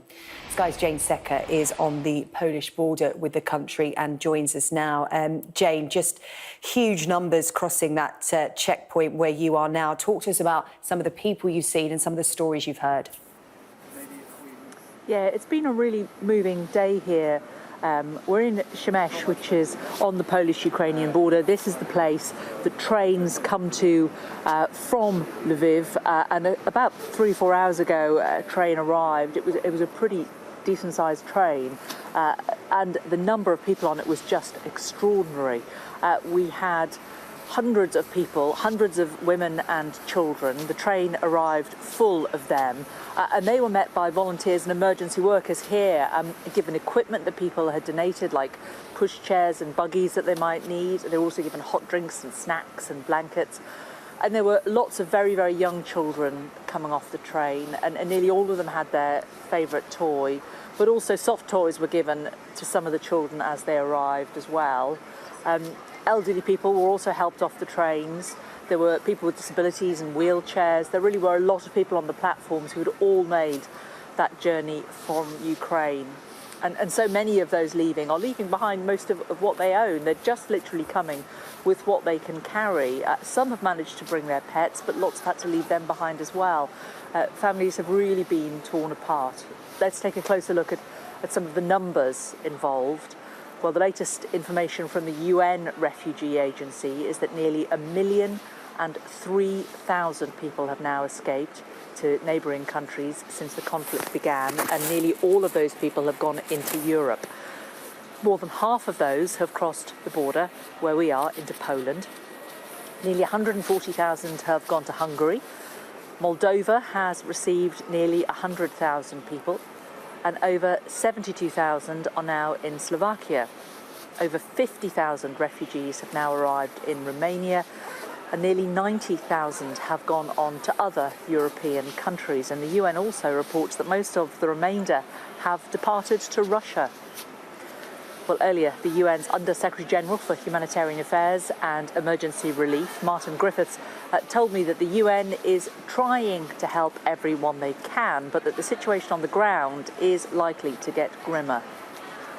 It's likely to get grimmer, and indeed, as you've been saying, and I've been watching the program, these people moved for a reason. Because the decision to move in any crisis is a very big decision, very difficult. But there are many people who didn't move and are still hunkering down, are dodging the bombs and the bullets in these various places. Well, what's happening here now is there's a moment of pause, a moment of calm. All of the volunteers here are regrouping because there's another train due in around an hour and a half's time, at which point this will be mayhem again. So they're getting themselves ready so that they're all ready to move when the next lot of refugees arrive. Well, if you scan the QR code on your screen right now, you can listen to today's edition of the Sky News Daily podcast with hundreds of thousands of Ukrainians fleeing their homes. My colleague Anna Jones speaks to our Europe correspondent Adam Parsons, who recently met Ukrainians escaping to Poland, and one UK national who's left Kiev with his wife and children. And you can subscribe to the Daily wherever you get your podcasts from. Well, that's it from us here in Poland for the moment, but we'll be back a little later. Let's take you back to Sarah Jane at the Sky News Centre. Thanks very much, Jane. Yes, we'll see you later on. In the meantime, let's talk to you about the Russian President Vladimir Putin. He had a phone call with his French counterpart earlier this afternoon. President Putin spoke to Emmanuel Macron and said he plans to continue with his operation to demilitarise and disarm Ukraine, which he has described as having a Nazi regime. Well, let's speak to Sky's Laura Bundock, who is in Brussels and has details of this phone call, which we understand came at Vladimir Putin's request, Laura. Yeah, it was Putin who called Macron this time. The call said to have lasted around 90 minutes, but there was little to reassure the French President. Putin once again restating his desire to neutralise Ukraine, be it through diplomacy or through arms, his desire to, as he puts it, denazify the country as well. Now, France's President Macron told him that he was deluded. You're lying to yourself, he said, and that his actions would come at a huge cost to Russia, which would last for a long time. Did little to deter Putin, hell-bent on this action, and I'm afraid a very grim assessment from the French President after the conversation. He firmly believed, he said, that the worst is still to come. So that conversation there, I mean, the small crumb of comfort of it is the fact that it is at least a conversation that is happening, that channel is still there, the two leaders still speaking, but a pretty grim chat today. Meanwhile, the diplomacy does continue, though. We've had Liz Truss in Lithuania standing alongside her Baltic counterparts, keen for the UK to be seen supporting its allies in NATO, and as we know, NATO bolstering its positions along its eastern flank. The UK very much involved with that. British troops now doubling their number in Estonia, where they lead the NATO battle group there. Liz Truss also reiterating the UK's commitments to its sanctions against Putin. A very similar message coming out of the European Union today. And meanwhile, we've got Home Affairs ministers here in Brussels rubber stamping this relaxation of the rules when it comes to the humanitarian side of things. So it means anyone arriving from the Ukraine into an EU country won't need a visa for the next 3 years, potentially. They're waiving all asylum applications as well to ease the process for those refugees arriving, as we've been seeing in such huge numbers. Discussions too are underway in terms of how the responsibility is shared between other EU countries. Clearly, the situation very pressing for those countries at the moment bordering Ukraine, the likes, as we've been seeing, of Poland, Hungary, Romania, Slovakia. But clearly, as the crisis deepens, this will put pressure on other countries to take in refugees and, as I say, share the burden of this deepening refugee crisis. With the latest from Brussels. You're watching Sky News. Coming up for you after the break. As Vladimir Putin targets Ukraine's major cities, our defence and security analysts will take a look at the Russian president's game plan.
had very much to eat at all, a lot of them extremely thin.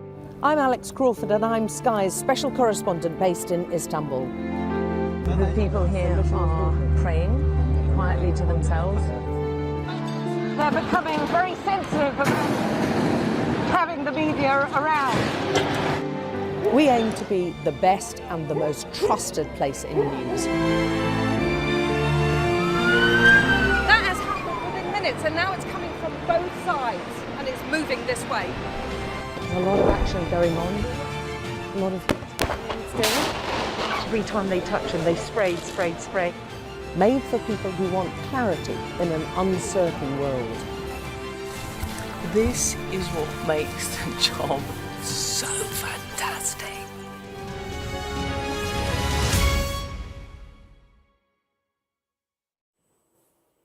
Welcome back to Sky News. As Russian forces continue to advance in Ukraine, we're going to take a look now in more detail at the current situation on the ground with Kamali and Michael.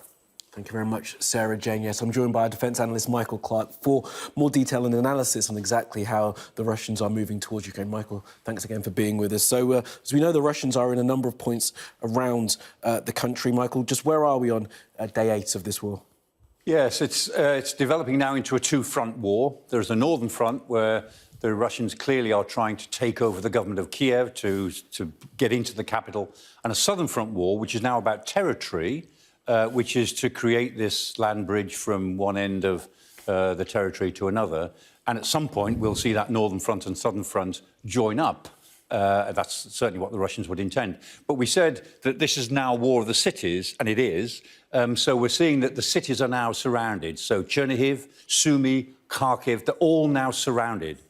So the fight for the south is massively important. We understand that at this point, the Russians have been able to take the city of Kherson. If we look in more detail at that southern map of Ukraine, just explain to us, Michael, why taking Kherson, why fighting for Mariupol is so important, and what may happen next to Odessa. Yeah, this is the story of the three cities. So Mariupol, still fighting, but they are surrounded. Kherson is taken by the Russians, but not without some fighting still going on. And, of course, that will link up almost certainly with Odessa. Kherson is very important because it's the city that controls the water supply to Crimea. It is also the key to crossing the Dnieper River, and at some point the Russian forces will want to cross beyond both sides of the river in order to move up to join up with their northern front. So Kherson is a big gain for them. It's taken them a while to get there, but they're there now. And there is still fighting around Mariupol as we understand it, although the Russians seem to have encircled it. I keep saying, I don't know how they're doing it. That should have fallen within hours of the assault, and on day 8, they're still fighting. It's miserable in Mariupol. Yeah, but let's take a quick look at the north. For the past few days, of course, we've been talking about that convoy that is moving towards Kiev. As we understand it, that convoy is held up. Just, Michael, why is that convoy, after 3 days, still not able to capture Kiev? Well, two reasons. One is the Ukrainians are attacking it, and they're having some success in attacking it. And the other reason is that it's an armoured division, basically, moving south. They haven't done very much of that before, and basically they're tripping over their own feet. Right.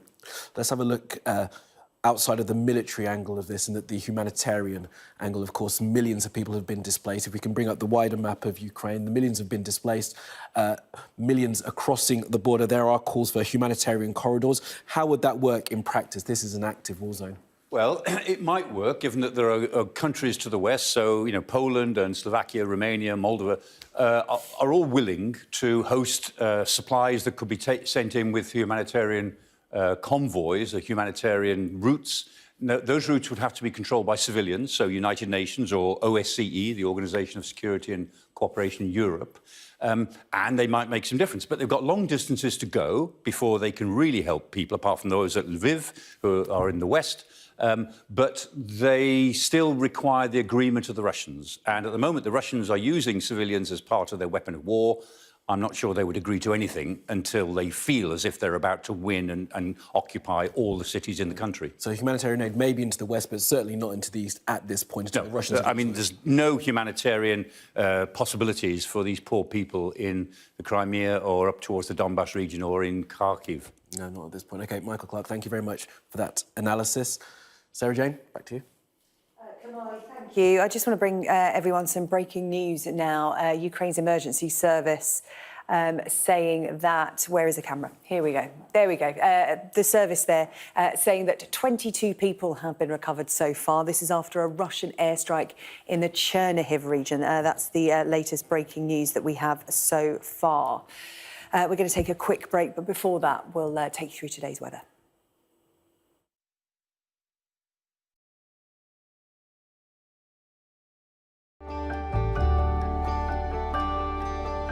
Look forward to brighter skies. The weather, sponsored by Qatar Airways. Eastern parts will see cloud, hill fog and patchy rain tomorrow, while the west is looking brighter. Before then, Britain will see outbreaks of rain to end the afternoon, but western fringes along with eastern England look mainly dry. Elsewhere, it's going to be largely fine, but Ireland can expect showers in the west. Cloud, hill fog and rain will edge slowly eastward tonight, but the rain won't amount to much in the south. Clearer skies in the west will bring frost with some freezing fog possible, mainly for Northern Ireland. Tomorrow morning, low cloud over eastern Scotland and northern, central and eastern England will bring patchy rain, but East Anglia looks mainly dry. Further west, it's going to be brighter with just a scattering of showers, some heavy in the southwest. It's going to feel colder than it has been today, especially under that cloud. There's going to be little change throughout the afternoon. The rain will extend eastwards, reaching East Anglia. Saturday, that's going to bring cloud and patchy rain to England and Wales with snow on northern hills. Elsewhere, it's dry and sunny. The weather, sponsored by Qatar Airways. The latest round of peace talks have been taking place between Ukrainian and Russian delegations. We have these pictures into us. They're walking into that second round of talks. We understand it's on the Ukraine-Belarus border. It's an undisclosed location. You can see there the handshake between the delegates. The capital, Kiev, say they are going to call for a ceasefire and humanitarian corridors. We were speaking about that earlier with an emergency management representative from the World Health Organization, who said that those humanitarian corridors are vital for aid to get into the country. You're watching Sky News. After the break, Ukraine calling for its citizens to use guerrilla tactics against Russian forces. I'm going to speak to the first Deputy Foreign Minister of Ukraine.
You're watching the Sarah Jane Me Show here on Sky News. The top stories. The mayor of Mariupol has accused Russia of genocide. Constant shelling has cut off the city's water and power supplies. There are conflicting reports this afternoon about the city of Kherson. Russian officials say they have taken control of the port city, while Ukrainian authorities say Russian forces have taken over a local government building. Nearly 1,003,000 people have now fled to neighbouring countries since the conflict began. Well, Ukraine has called on its citizens to use guerrilla tactics against Russian forces. Russian troops are now in control of the southern city of Kherson, which isn't far from Crimea, and there is heavy fighting on the outskirts of the port city of Mariupol.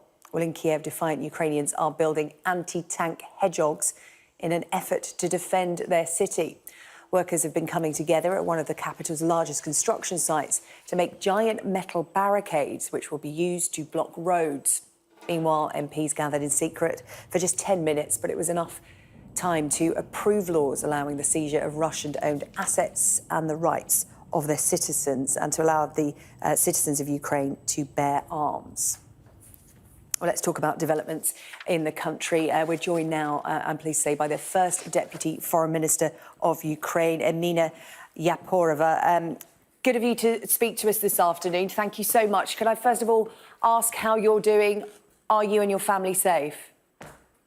Well, this is the question that is quite difficult to answer because no one is safe. I'm here, where the place where I stay, we sometimes like 7-8 times a day, we go downstairs under the ground because of the airstrike alarm has been calling us to go underground. So it's not about feel safe at all. And I doubt that in any corner of my country, someone can possibly feel safe. Yeah, talk to me about what you're seeing and experiencing where you are. As you said, sirens going off, you're underground, you're coming up to try and work. Of course, you're still working to try and get food, and then you're having to go back underground again. Tell me what people are experiencing where you are. It's difficult to say what other people do experience, but I remember my first day when the war started. It was the 24th of February. I remember I came to the Ministry of Foreign Affairs, where over 100 of the employees also came to walk, actually. And when first explosions, when first airstrike missile happened in Kiev, we didn't even have any alarm. So we decided to go to the bunker, which we had in MFA, and we spent 2 hours and we were shocked. And at this very moment, I think that all of us understood that this was a real war. So the main feeling that is on the surface is, of course, fear. And this is exactly what makes people, and over a million have already left and abandoned Crimea. No water supply, no electricity. Babies, newborns have been delivered in bunkers, in the subways. People are deprived of basic things like water and food. And of course, the shillings that we have, the central squares, hospitals, orphanages, buses, ambulances, this is hell. On that note, Vladimir Putin had a conversation, we understand, with President Macron of France, who reiterated his calls for the demilitarization of Ukraine. He reiterated his demands that he's made since the start, and has said that if that doesn't happen quickly, things will get much worse. How do you feel when you hear that? This is a very classical and a very cynical way how Russians negotiate. The very speech of President Putin vocalized prior to the war, it was 21st of February, when his eyes full of hatred, and his speech was very cynical and melismatic, I would say, when he accused my country in committing genocide. He said that there should be a demilitarization and denazification. But the thing is that we believe that Russians have been manipulating the very notion of genocide, because what they do actually in my country, by hitting not the infrastructure objects, but civilians, central squares, hospitals, and civilian dwellings, this is what we may obviously call a genocide, because I think that the doctrine that President Putin launched and vocalized was about no Ukraine doctrine, and the armed forces of Russia, supported by the armed forces of Belarus, have been attacking us from north, south, east, from everywhere, from fully militarized Crimea. And the piece of news that I've heard that the Kherson region is under occupation, this is true because it has a strategical meaning for them because of the water supply that they need. The North Crimean Canal that was controlled and is controlled by Ukraine. So this is for them crucial to have an access to this canal to get and to bring water to the occupied Crimea and thus saving their military base in the Ukrainian peninsula. So it's very cynical, no illusion about this. First Deputy Minister, your government remains fully operational. You're working as best you can in the most difficult of circumstances. We understand that today you've agreed moves to seize Russian assets, but also to arm civilians. You have passed that into law. Civilians will be armed. You're encouraging them to use guerrilla tactics. What does a war in Ukraine involving civilians look like? Well, let me be very clear about this. We believe that this is not the time to cry our tears, even though we will do so when we will start up building up and rebuilding up and reconstructing our cities that are now bombed and bombarded by Russia. We think that we have to have a punch effect with help of the international community. And what is amazing that you can really see this unity of Ukrainian people on the streets when people actually, like civilians, with their bare hands, they try to stop Russian tanks crossing the Ukrainian cities.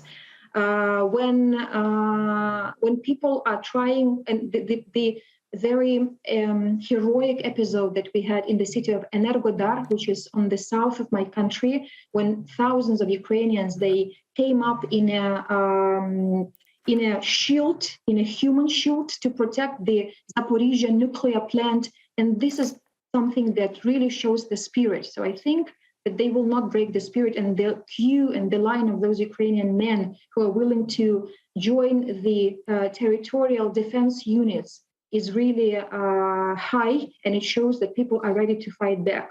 So the message that I really want to deliver, and I'm very thankful for your attention to the situation in Ukraine, is that we need unity. Ukraine is not able to handle it because we are in a different weight category if we compare Ukraine to Russia. I think that the international community has to consider the no-fly zone because the main consequences and the main death and casualties that we have are from air because of the airstrikes. So we believe that the tactics should be about no-fly zone for Russia, then sanction policy, of course, because it's about de-Putinization, how we call it, or isolation Russia, showing them what it means in a reality, showing them that the world will not handle and will not dance tango with an aggressor. So this is the Ukrainian diplomacy trying to consolidate the international effort around. And of course, we do expect that United States and other Western countries will consider even greater extent of involvement into helping us with weaponry to defend ourselves better and other means of deterrence of Russia, because I'm sure that the situation that we have today is a direct consequence of our inability to give a proper response to Russia in 2014, when Putin violated international law and the very basic of principles of international law and the security architecture. And if we are not able to do so now, we can just and only imagine and guess what will be the next. And I think there should not be illusion. Other countries are also under the threat. Can I talk about life on a practical level for you? We were talking about arming civilians, and my colleague Jonathan Samuels was talking to a Ukrainian MP called Kira Rudik, who I'm sure you know, who said that just a matter of weeks ago, she was trying to push for tougher legislation against fireworks. Today, she is bearing arms, preparing for Russian troops. How far are you willing to go? Are you willing to pick up a gun to defend your community and your country? You know, I think that I have my gun, but it's not a physical gun. I have my brain, my tongue, my emotion, my heart, and my ability to be a messenger. And I do so in international forums and meetings. Today, I delivered a speech at the urgent debate in Geneva, of course, online speech, saying that we have to launch the inquiry commission in Human Rights Council to help to make Russia accountable for its crimes, because what we have here, these are the crimes against humanity, these are the war crimes. When, for example, in their military task to occupy Kiev, when Russian soldiers surround the Kiev satellite cities, put their armaments and trying to hide themselves behind the civilians, this is a very cynical way and barbaric way of even making the war. So for me, as a First Deputy Minister for Foreign Affairs of Ukraine, the gun is not the physical gun. The gun is our message that we're trying to deliver, because we need this solidarity, and it should not be only discussion. It should be a practical assistance to my country to cope with the humanitarian situation that we have, and Russia will do its best to cause humanitarian disaster here, to help us with the weaponry so that those brave men and women will be well equipped to protect ourselves, to help with sanctions, to deter Russia and to isolate and to make them feel how is it to be a barbaric state, and to make the average Russian people understand that those lies and showers of propaganda that they see in their television is an absolute parallel reality that doesn't have anything in common with my country, and something that we do have here. So we're trying to deliver this message, and I think that this is exactly how I see my vendetta and my war. We really appreciate your time. First Deputy Foreign Minister of Ukraine, Emina Yaporova. As you said, there are many different ways to fight this war, whether it's Ukrainians bearing arms or using their voices. Thank you so much for joining us here on Sky News. We wish you well, and we hope to speak to you again soon. Thank you. Thank you.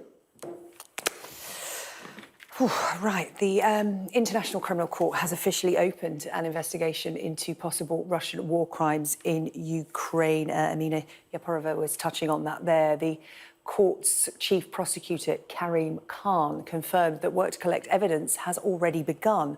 This is after the UK and 37 other countries referred atrocities to the ICC. Well, war crimes include intentionally attacking civilians, intentionally targeting non-military buildings, and using weapons indiscriminately in civilian areas. Sky News has verified this footage that appears to show cluster munitions being fired at a civilian area in the eastern city of Kyiv. Now, these weapons randomly scatter explosives across a wide area, and they are banned by over 100 countries. Meanwhile, we also have this video. You'll have seen this. It was from Kyiv, and it appears to show a missile hitting the Regional State Administration building, another civilian target. And multiple videos have been verified by Sky News showing residential civilian areas being attacked and shelled across the country. Military experts warn that this is likely to ramp up as Russian forces move in on major cities. News from the world of sport, and Formula One has cancelled its contract with a Russian Grand Prix. F1 released a statement earlier saying Formula One can confirm it has terminated its contract with the Russian Grand Prix promoter, meaning Russia will not have a race in the future. Well, this morning there was a U-turn by the International Paralympic Committee, meaning that athletes from Russia and Belarus cannot now take part in the Winter Paralympics in Beijing, which get underway tomorrow. The IPC reversed its decision following widespread international criticism. We have decided to refuse the athlete entries from RPC and NPC Belarus. To the para-athletes from the impacted countries, we are very sorry that you're affected by the decisions that your government took last week in breaching the Olympic truce. You are victims of your government's actions. Well, here's what the Culture Secretary, Nadine Dorries, had to say after that decision. There are other powerful ways of isolating rogue regimes. Culture and sport can be equally as effective as economic sanctions if used in the right way. Culture is the third front in the Ukrainian war. across sport, across the arts and entertainment, we're ostracising Putin on the global stage. Putin is now suffering a sporting and cultural Siberia of its own making. You're watching Sky News. Coming up after the break. It's been 1 year since Sarah Everard was murdered. We'll be asking what, if anything, has changed to make women feel safer.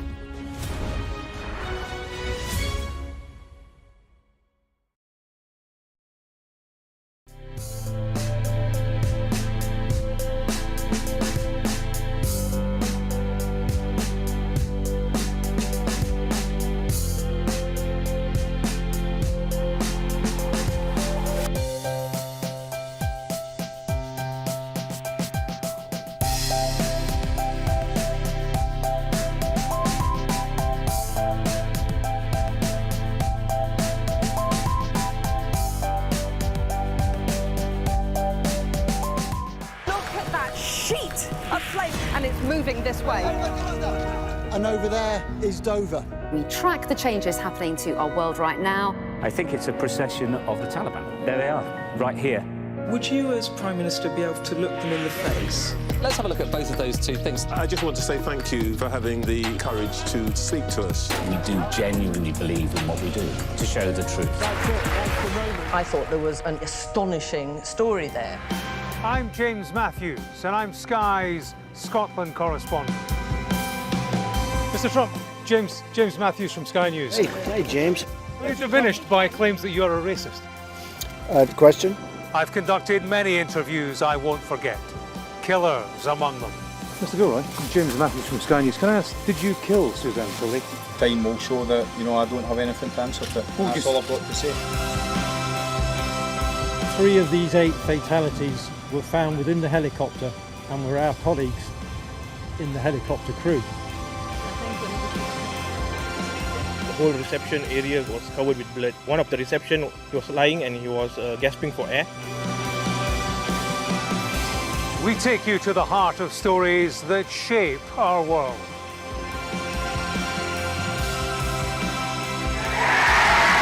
Scotland has, by majority, decided not, at this stage, to become an independent country.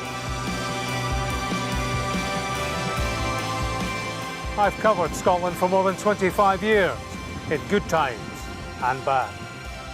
The headline tonight is that Scotland's First Minister has been deemed to have misled the Parliament, a majority vote by Holyrood's Harassment Committee.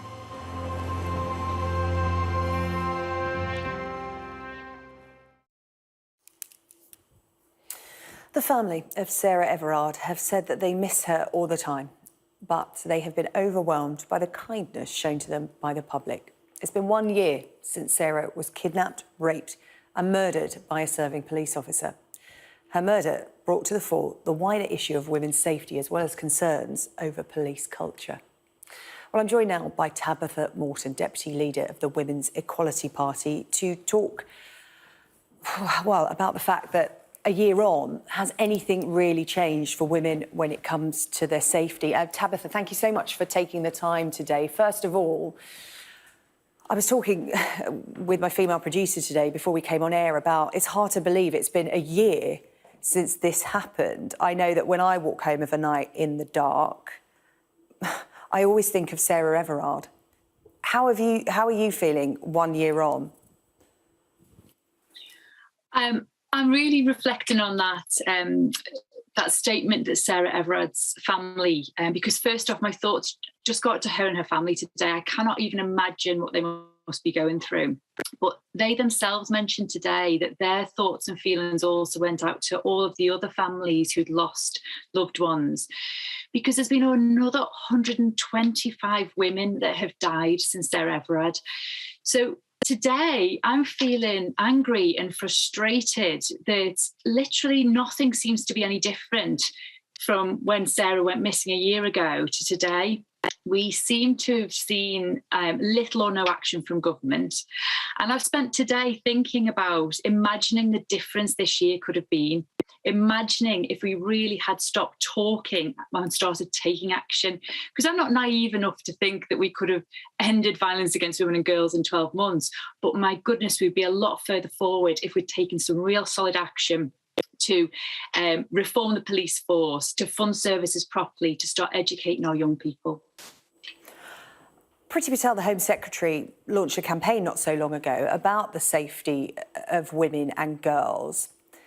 What needs to be done in terms of legislation? Because we talk about misogyny being a hate crime, we talk about educating men and boys.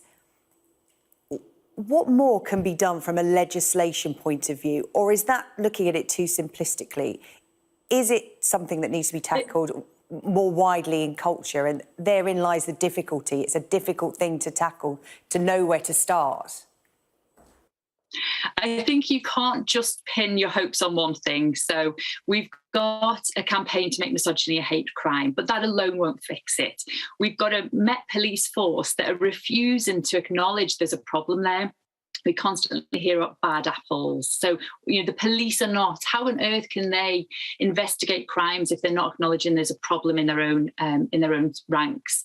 And yes, there has been some interesting social media campaigns that have been launched, but one video is not going to change this. It has to really get to the roots of this. So we have to do all of these things. We have to bring in legislation, but we have to make sure that the criminal justice system actually prosecutes people who commit these crimes. In this country, only 1.7% of rape cases end up in a prosecution. That's basically meaning rape is decriminalised in this country. So it's not just legislation, it's reform of those systems that support us, from the police, the criminal justice system. It's funding the brilliant services that support survivors, but also starting at the very beginning, educating our kids, making sure boys and girls understand consent, understand healthy relationships.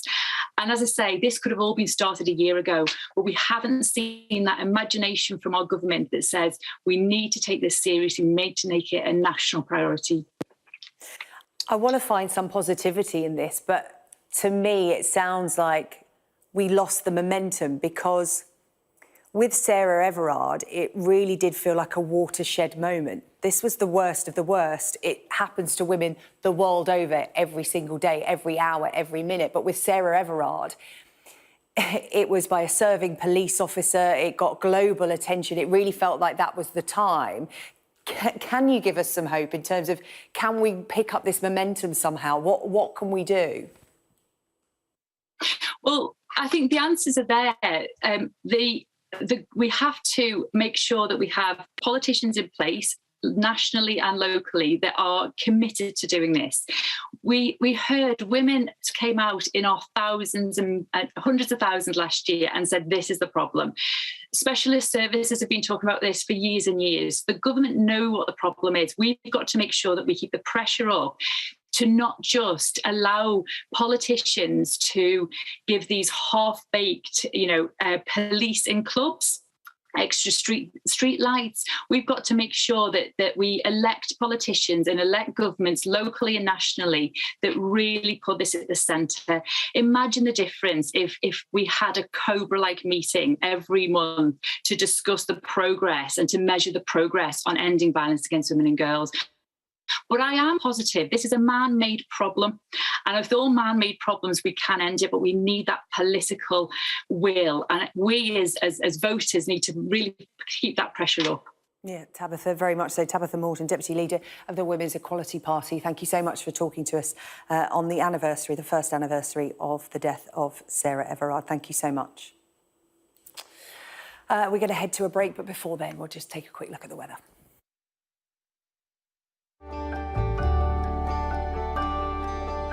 Look forward to brighter skies. The weather, sponsored by Qatar Airways.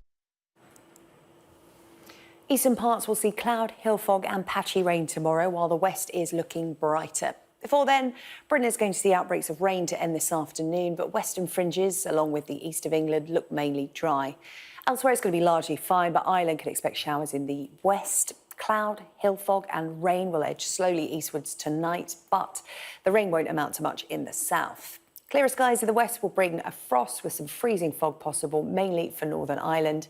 Tomorrow morning, low cloud over eastern Scotland and northern, central and eastern England.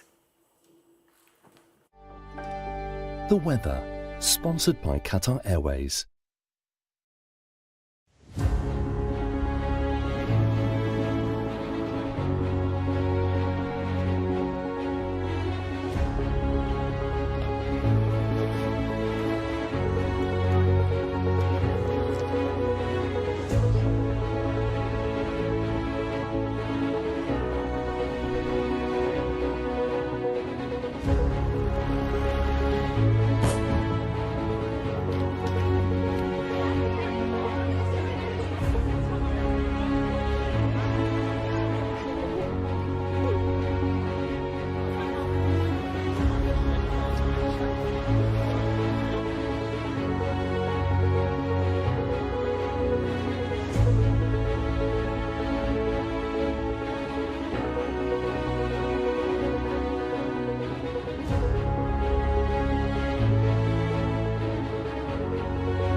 In 2014, we've trained over 20,000 troops.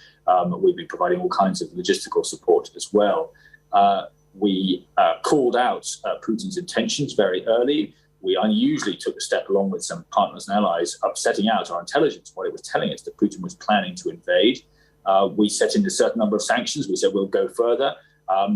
We've tried, but none of this has worked. And so he has invaded. And so we now need to go much further, and nothing is off the table in terms of the sanctions which we'll put in place. I should say we are always open and seeking the path of diplomacy and ways to get out of this situation. And we've tried that, and we've held some sanctions. Didn't work, so now we have to go further. You know, there is also, Mr. High Commissioner, an unfolding humanitarian crisis. You said yourself that this is not going to end in a hurry. Given that this is a prolonged conflict, does the Western world, do you see an end game at all here? So that will depend on whether President Putin is prepared to listen to the UN Secretary General. He said the soldiers have to return to the barracks, the leaders have to return to peace. And he too emphasized the importance of sovereignty, independence and territorial integrity of Ukraine. Those are the basic principles on which any diplomacy needs to take place. We'll always keep the diplomatic option open, but we also have to be very firm in our response, not just in the immediate sense that we've also, of course, supplied anti-tank missiles to the Ukrainians. We've been doing that now for several weeks already, but also in terms of reinforcing the borders of NATO. One of the many bits of nonsense that comes out of the Putin administration, this is all NATO's fault. Russia actually aligns with its borders only 6% of the NATO territory. So it's really about Putin and his vision of essentially not allowing an independent country to be able to control its own destiny. But that has to change. That's why we have to have all the sanctions in place as well as the diplomacy. But has this in some way exposed the weaknesses of the post-Cold War era? The West's limitations? There is no global superpower out there. A weakening United States can't rein in the likes of Putin. And somewhere the institutional structures like the UN or indeed the EU or NATO just cannot rein in the likes of Putin. The world today has no institutional structures in place to rein in someone who wants to enter another country.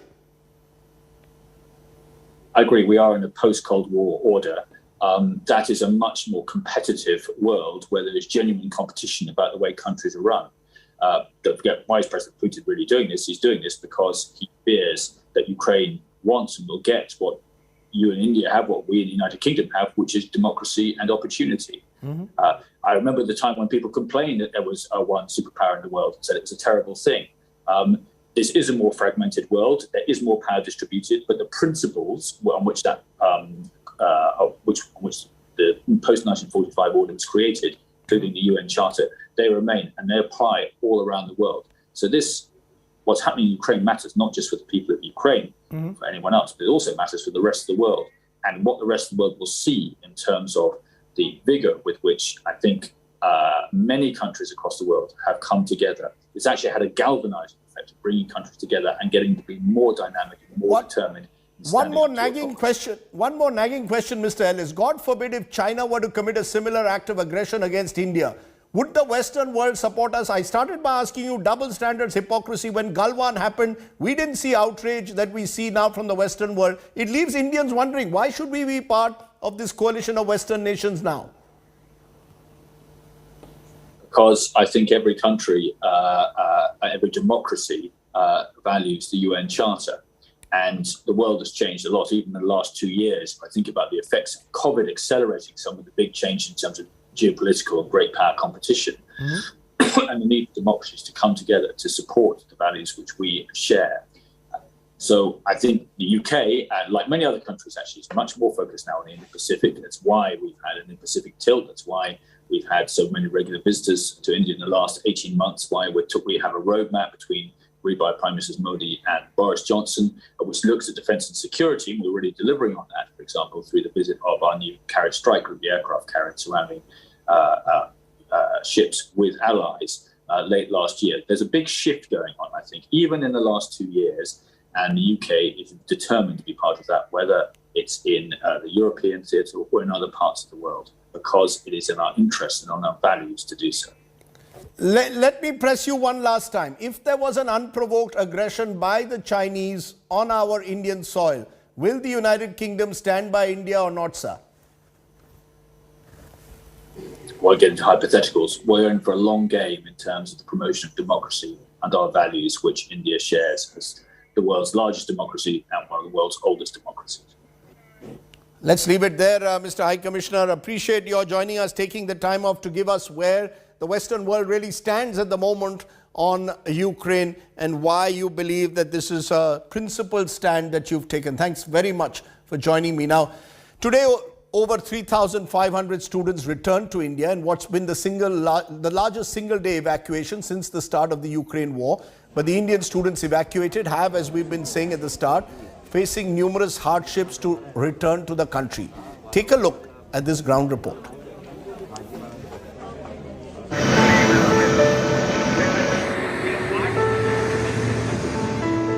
Operation Ganga. The mission to bring back Indians stranded in war-torn Ukraine is in top gear. On Thursday, over 3,500 students returned via Romania, Slovakia and Hungary. The largest single-day evacuation since the start of the war. The journey home, however, wasn't an easy one. For the students, the travel from deep inside Ukraine to the border was fraught with many dangers. From spending nights in bunkers amid shelling to walking kilometers on foot, they faced numerous hardships. Many faced racism, a war within the war.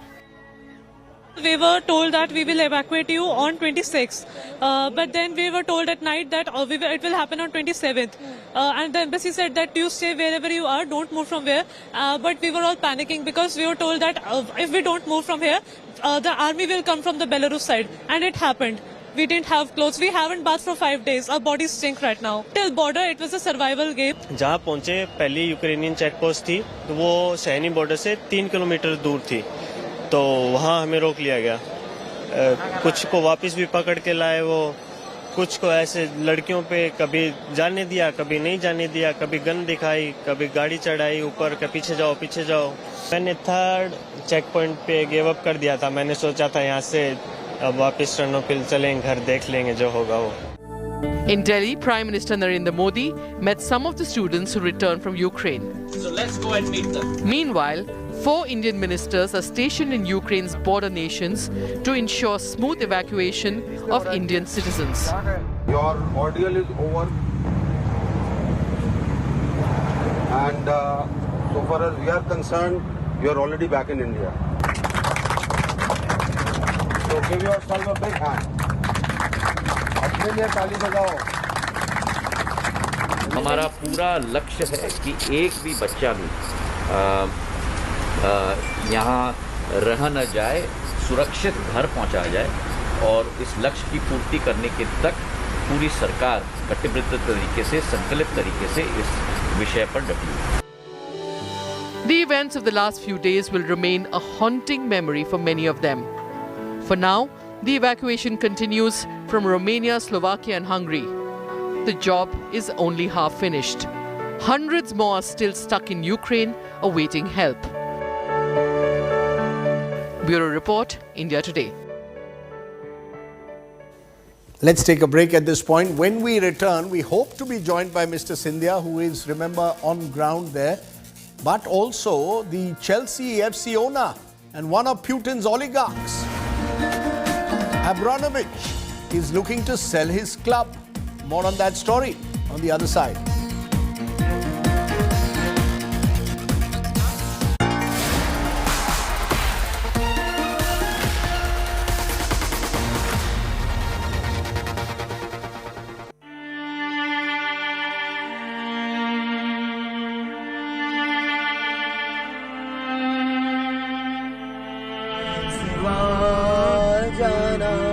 At the crossroads of connections, when old songs touch hearts, where memories connect and distance no longer parts. Tragedy is human. Its stories have to be gathered and told, shared, felt, and the world informed. At Kiev, Ukraine, Gaurav Sawant for India Today.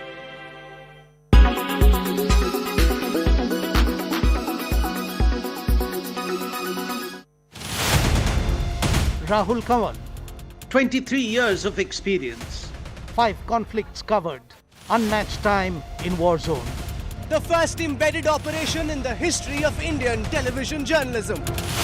Gaurav Sawant, 28 years of reporting, 8 conflicts covered, unmatched hours in conflict areas. Actual firing is taking place, the grads are firing. Shivarur, 19 years of reporting, 5 conflicts covered, unmatched view of international crossfires. And the Attack guns are firing away. Geeta Mohan, 18 years of reporting, 3 conflicts covered. When the world is at war, there is no compromise on India Today.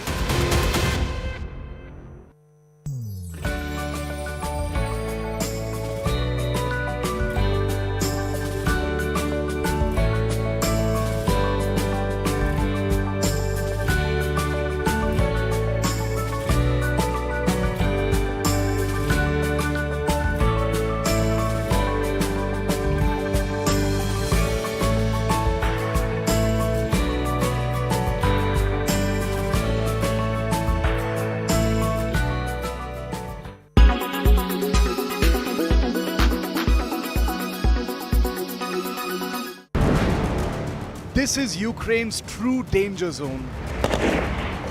Up close and fearless in Ukraine's combat zone. When it's the world's biggest news story, there's only one gold standard of journalism. You are watching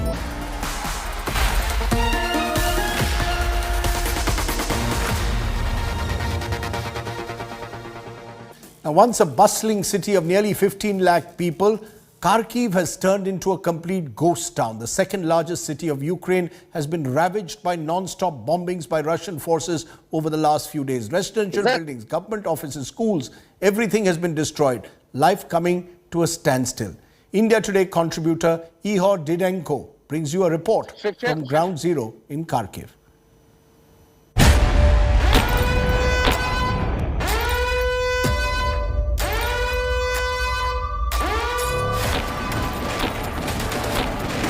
The city of Kharkiv, ravaged by Russians as the fight continues to capture the second largest city of Ukraine.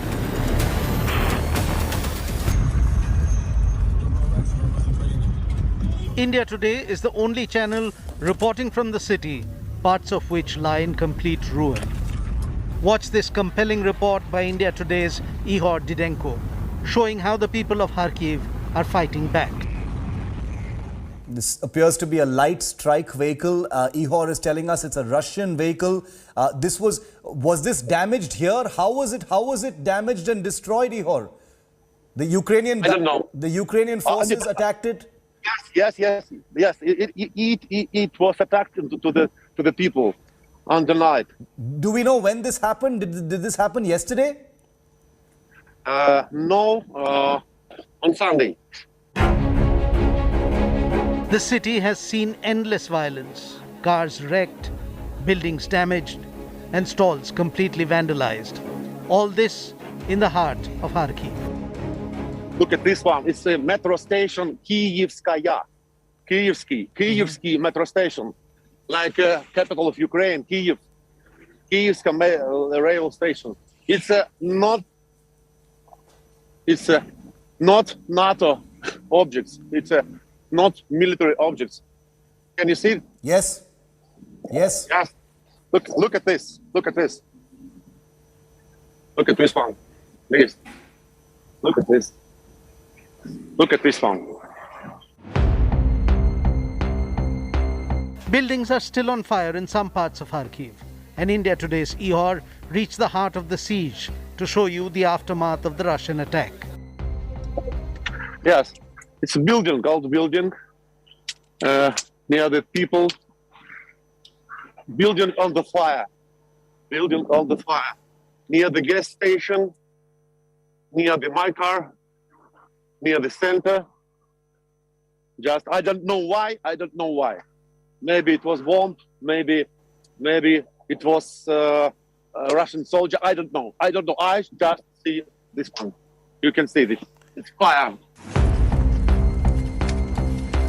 This is the horrifying aftermath of war in Kharkiv, as residents have been waking up every morning to these scenes. As always, civilians are paying the price of war as they scramble to get supplies amid shelling and explosions. Can you see it? Yes, we can see it.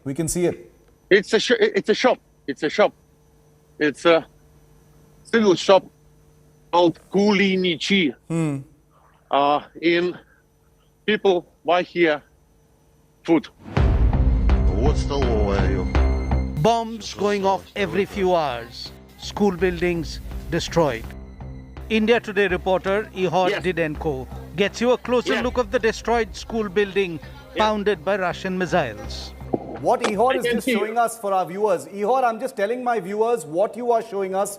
You're showing us a school that has been hit by Russian shells and also a Russian military vehicle that's been destroyed. He tells us that this is a school that has also come under attack. These pictures that we're looking at, Preeti, that Ihor is bringing to us, the first pictures, so far, they've only been coming in via agencies, but here is a school or whatever this building is that has clearly come under. Civilians dead as residential buildings face shelling. India Today will continue getting you all the updates from every part of Kharkiv as the city faces an endless Russian onslaught. This report filed by Ihor Didenko from strife-torn Kharkiv in Ukraine for India Today. Sad, tragic scenes there in Kharkiv. Now, one of the fallouts of what's happened in Ukraine is on the world of football, because Chelsea football owner, Russian billionaire, supposed to be close to Vladimir Putin, Roman Abramovich, is looking to sell his football club. 19 years after buying it, the club, which has become the world champions this year, has promised to donate money from the sale to help victims of the war in Ukraine. Take a look at just why Chelsea Football Club could now have a new owner as a result of the war in Ukraine. As threats to sanction Russia's oligarchs intensify, Russian billionaire Roman Abramovich said he would sell Chelsea Football Club after 19 years, promising to donate money from the sale to help victims of the war in Ukraine. The metals magnate said in a statement Wednesday that a sale was in the best interest of the reigning European and world soccer champions. The announcement comes as Russian billionaires come under intensifying pressure. Earlier in the day, British Prime Minister Boris Johnson declined to comment on whether Britain would impose sanctions on Abramovich, but said the vice was tightening on those around Russian President Vladimir Putin. And in the U.S., Secretary of State Antony Blinken announced further efforts to sanction Russia's elite. We and our allies and partners are launching a task force to identify, track down, and freeze the assets of sanctioned Russian companies and oligarchs. We will freeze and seize their yachts, their private jets, their opulent estates in world capitals. Swiss business tycoon Hans-Jörg Weiss told a newspaper that he was considering buying Chelsea from Abramovich, saying Abramovich wanted to get rid of Chelsea quickly and was trying to sell his villas in England as well. Abramovich bought the West London club in 2003 for a reported £140 million, an investment that led to the most successful era in the team's history. The 55-year-old, who has Israeli and Portuguese citizenship, became one of Russia's most powerful businessmen by earning fortunes after the 1991 breakup of the Soviet Union. Forbes has put his net worth at $13.3 billion. Could be the end of an era for Chelsea. Our images tonight. World-renowned furniture maker IKEA has decided to shut shop in Russia. The decision has put locals there in a panic buy mode. Long queues witnessed across showrooms as people lined up to buy furniture and accessories. Our second image of the day, we leave you with the images of a couple which got married in a bomb shelter in Odessa city in Ukraine, with air raid sirens ringing in their ears instead of wedding bells. The couple tied the knot even as Russian forces have launched a full-scale invasion of the country, continue with their missile attacks and shelling in parts of the country. Guess some things must go on, and life certainly is among them. That's it on the show tonight. You stay well, stay safe. Good night, Shubhratri, Jai Hind, Namaskar. Thoughts with all our students who are stuck in Ukraine tonight. Bye for now.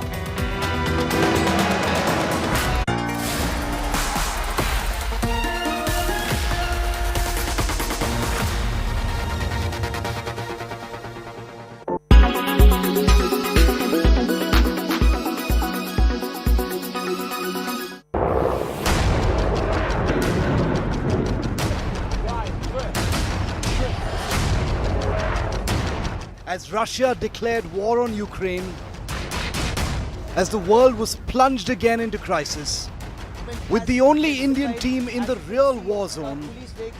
This is Mariupol. You hear a series. Hear this sound. I will show you a quick, so to say, bombshell room tour. I can smell the gunpowder in the air.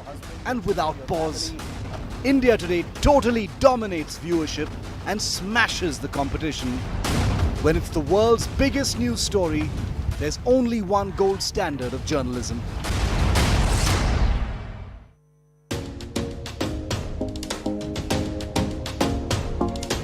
Did you ever notice the walking style of Russian President Vladimir Putin? The way he walks with his right arm held rigid while his left arm swings freely. Technically, this kind of move is called clearly reduced right-sided arm swing. The British Medical Journal had published this study in 2015. In the study, the team of neurologists had studied his walking style and said that he dons a strange gunslinger's move. So where did he learn this style from?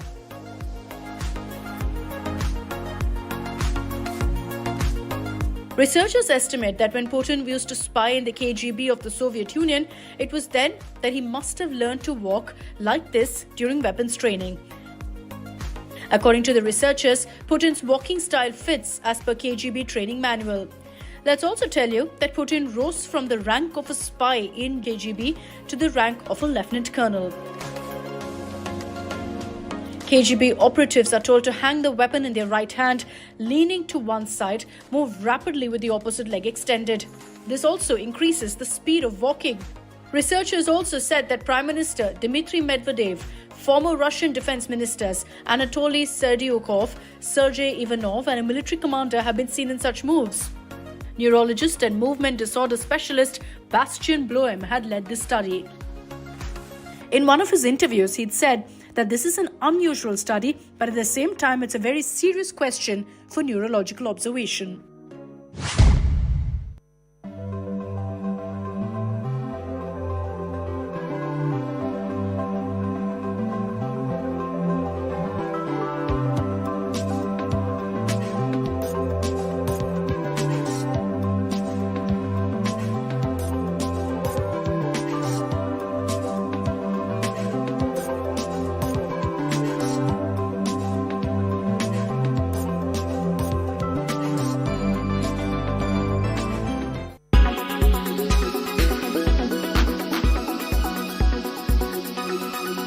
When it's the world's biggest news story, there's only one gold standard of journalism.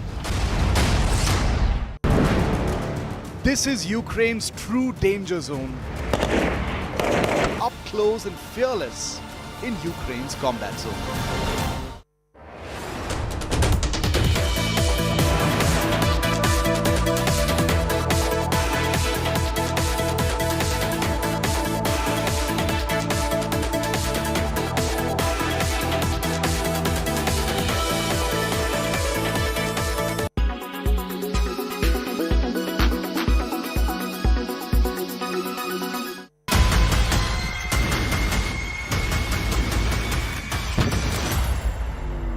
If you continue on this path, you will continue to lose support among Russian citizens. Other countries around the world will refuse to cooperate with you, and you will face unprecedented cyber attacks from all corners of the world.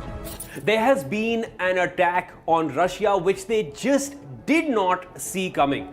Global hacktivist group Anonymous have surprisingly come to the aid of Ukraine and declared a cyber war on Russia. Now, usually cyber conflicts are always fought in the shadows. Like, Russia will never take ownership of the kind of cyber attacks that they've carried out in Ukraine, and there have been plenty. But global hacktivist group known as Anonymous have made the most public declaration of war on Russia. They hacked Russia's defense database and infiltrated their military communications. They were overhearing these communications.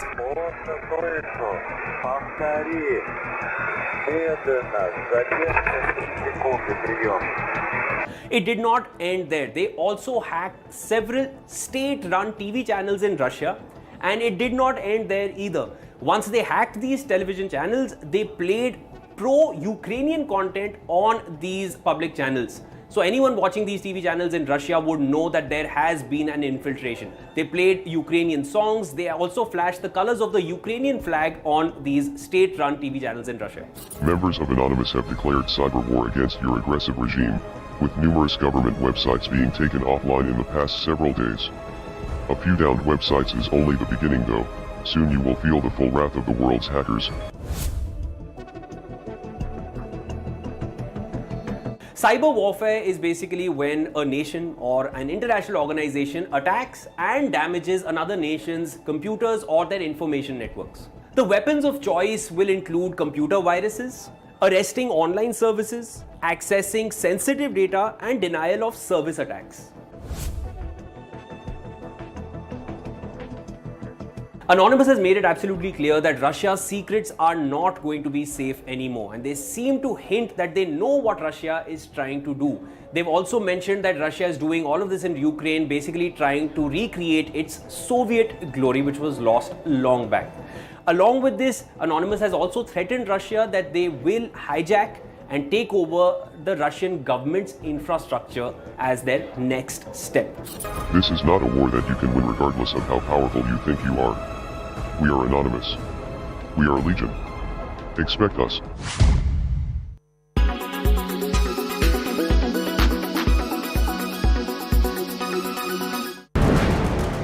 This is Ukraine's true danger zone. Up close and fearless in Ukraine's combat zone. When it's the world's biggest news story, there's only one gold standard of journalism. This is Ukraine's true danger zone. Up close and fearless in Ukraine's combat zone.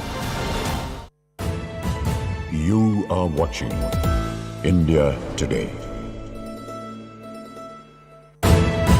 You are watching India Today. You are watching India Today. You are watching India Today. You are powered by HDFC Life, Sarota ke Jio. In association with Hetic Fittings, make your furniture work beautifully. Delta, powering Green India. Tata Play Entertainment और भी झिंगालाला. Introducing Suzuki Avenue. AU Bank, बदलाव हमसे है.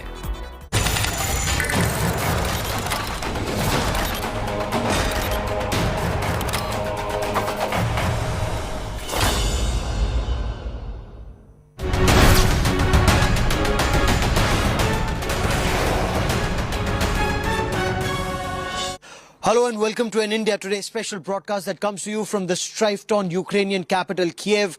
I'm Gaurav Savant.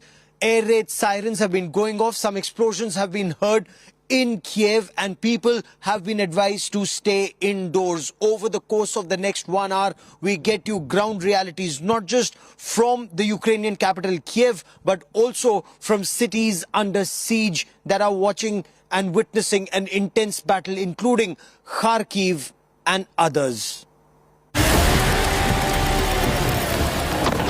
Putin captures first Ukraine city. After Kherson, Kharkiv next. Crippling fear. Where's the next missile landing? Rubble, ruins and ruthless bombings. Ukraine braces for big escalation.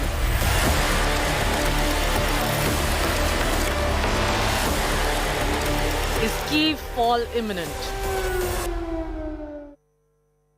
Kharkiv is a city under siege. The Russians are relentlessly pounding Kharkiv. Initially, there were missile and rocket attacks followed by intense battles. But as of now, the impression is that the Ukrainians are once again in control of Kharkiv. At least that is what the Ukrainian government is claiming, that they once again succeeded in pushing back the aggressors. But the damage is there for all to see. School buildings, government buildings, opera, theatre, nothing has been spared. A city, at least parts of it, reduced to rubble. We bring you a ground report.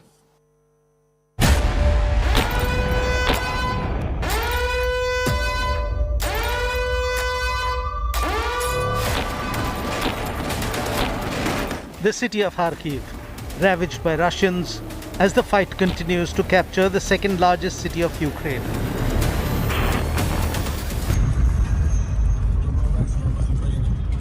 India Today is the only channel reporting from the city, parts of which lie in complete ruin. Watch this compelling report by India Today's Ihor Didenko, showing how the people of Kharkiv are fighting back. This appears to be a light strike vehicle. Ihor is telling us it's a Russian vehicle.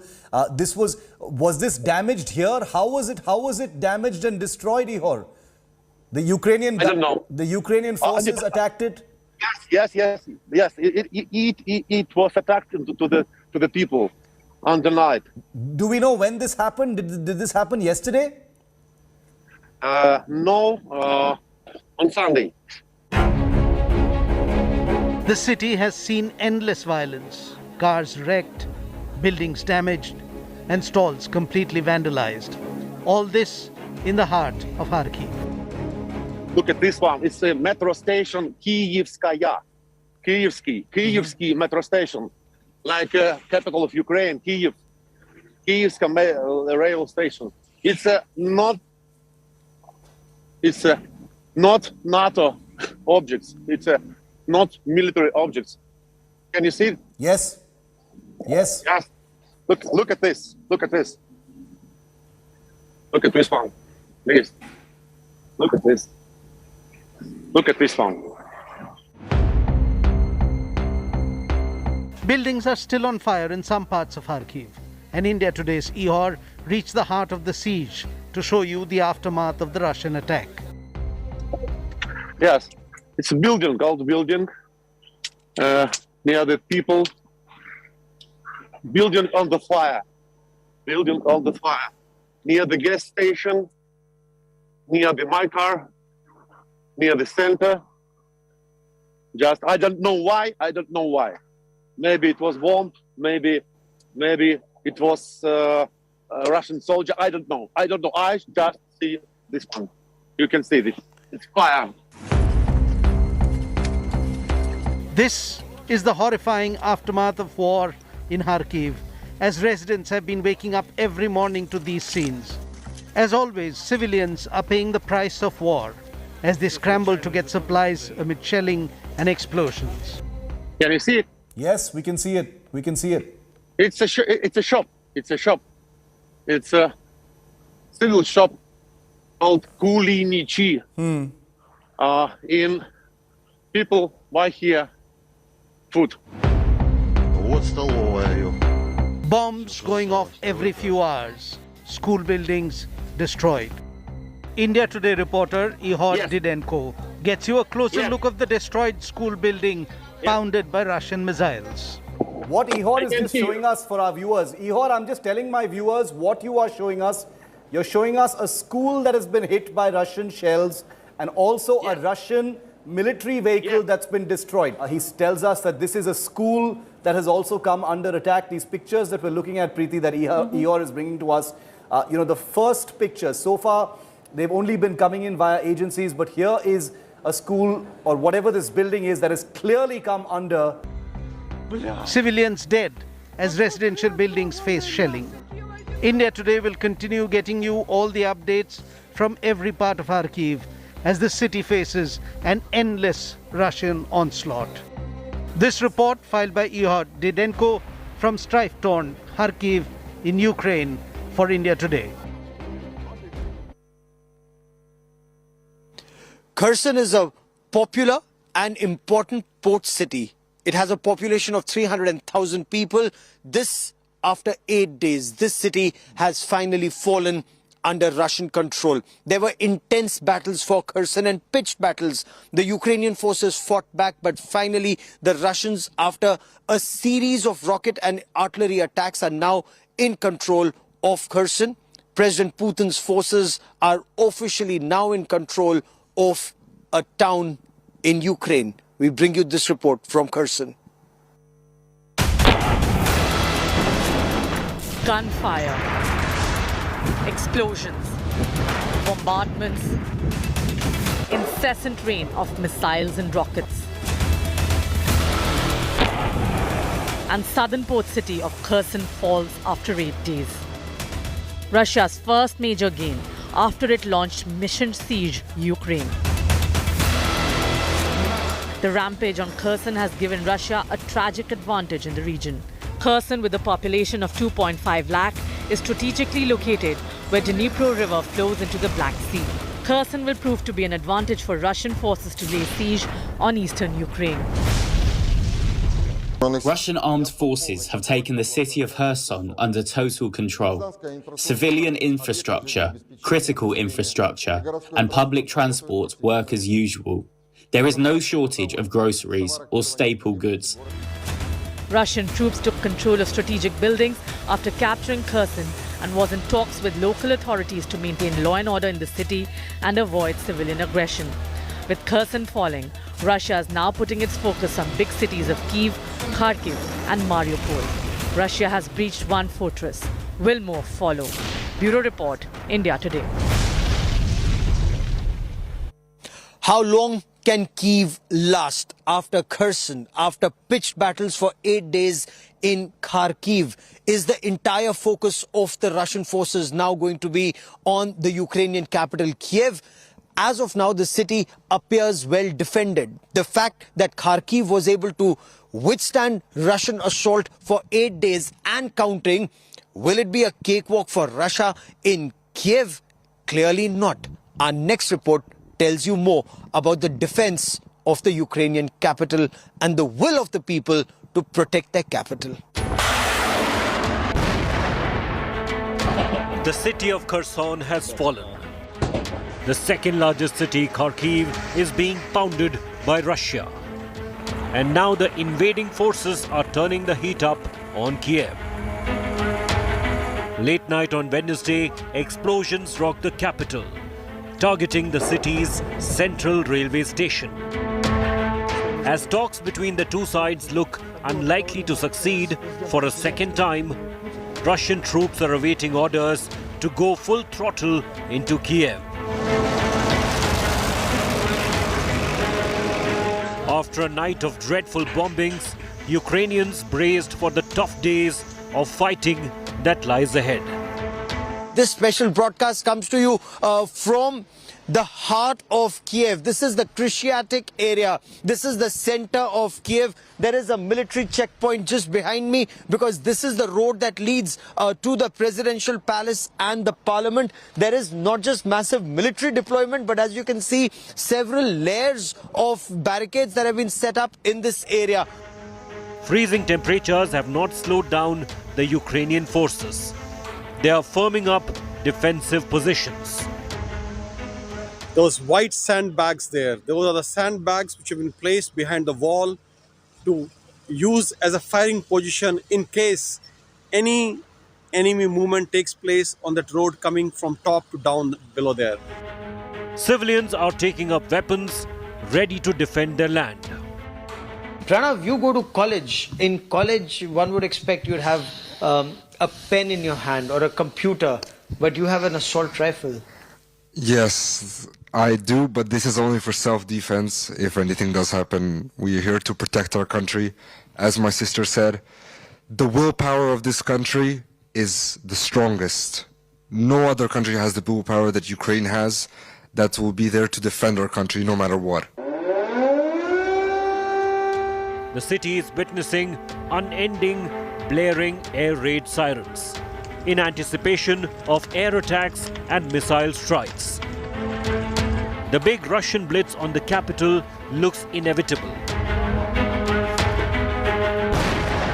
How long can Kiev and its people resist the unsparing Russian onslaught? With Gaurav Sawant and Rajesh Pawar in Kiev, Bureau Report, India Today. With air raid sirens going off virtually every few minutes, Kiev, the capital of Ukraine, is on edge. It's virtually on tenterhooks. A lot of women in advanced stages of pregnancy have been admitted to a maternity hospital in Kiev. But they're not just in maternity hospital. With bombs falling, and especially now near the central railway station and two other locations in Kiev, pregnant women have been shifted to the basement of this hospital. We bring you this report from Kiev. This is the cellar of a hospital in the Ukrainian capital, and it's what a maternity ward now looks like in Kiev while the city is under attack by Russian forces. I woke up on 24th of February at 5 o'clock in the morning from the heat that I heard, the explosion, and then I heard women started to cry and scream. The war started. Alina Shenkar is 32 weeks pregnant with her first child. She was admitted to one of Kiev's maternity hospitals 2 weeks ago because of pregnancy complications. A week later, bombs and artillery began to fall. And I couldn't believe. I thought it's some nightmare. But this is what it is. This is how we're living.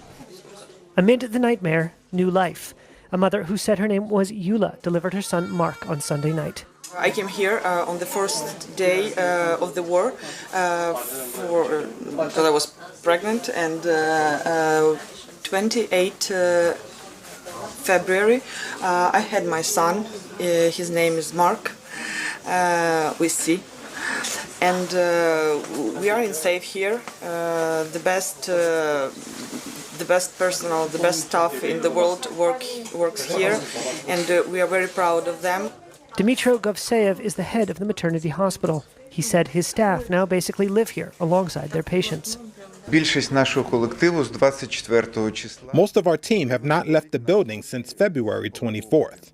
About 70% of staff stay here permanently. We take turns at work. Russia's invasion is increasingly bloody and without an end anywhere in sight. That hasn't stopped some here from hoping for a brighter future.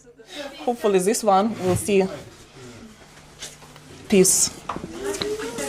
Russia has put the S-400 Triumph anti-missile defense system on alert. Russian servicemen are now on the Triumph system, and this is one of the world's, or perhaps the world's, most advanced anti-missile and anti-aircraft system. We are told that Russian servicemen are now on the Triumph systems guarding for an incoming attack. Is this an indication that the Russians expect, or there is an apprehension that there could be strikes inside Russia? And what would that mean? India Today's editor defense Abhishek Bhalla with this report.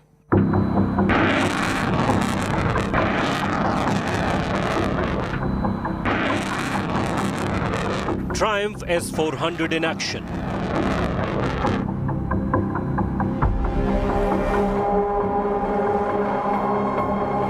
One of Russia's most potent weapons, carrying out training exercises amid the Ukraine invasion, is a stern message.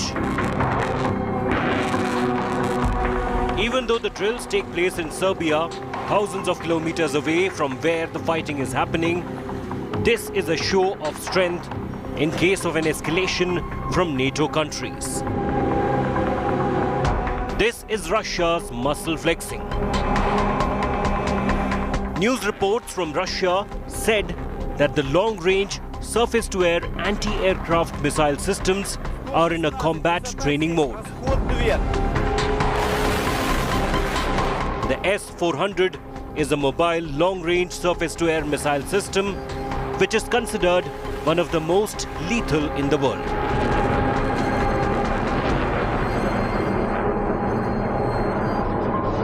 It can take down multiple targets up to a range of 400 kilometers. Be it fighter jets, bombers, cruise and ballistic missiles or drones. With 4 different kinds of missiles, it has beyond visual range capabilities. It can engage multiple targets that include tracking of 160 objects in a 600 kilometers range and hit 72 targets up to 400 kilometers. The 4 different missiles have varied capabilities. Short range, 40 kilometers. Medium range, 120 kilometers. Long range, 180 kilometers. And very long range, 400 kilometers. The S-400 is the upgraded version of the S-300 and S-200 Triumph. Russia was looking at inducting 56 of these by 2020. China and Turkey are also among the nations that China has provided this potent weapon system to. The next version, S-500, can target ballistic missiles 600 kilometers away. India has also purchased S-400 system from Russia despite US pressure of sanctions. The delivery of the first unit has already taken place and it has been deployed along the Western Front in the Punjab sector. Russia has made it clear that the war in Ukraine and sanctions on Moscow will not impact the deliveries to India. Don't foresee any obstacles as regards the supplies of S-400 to India.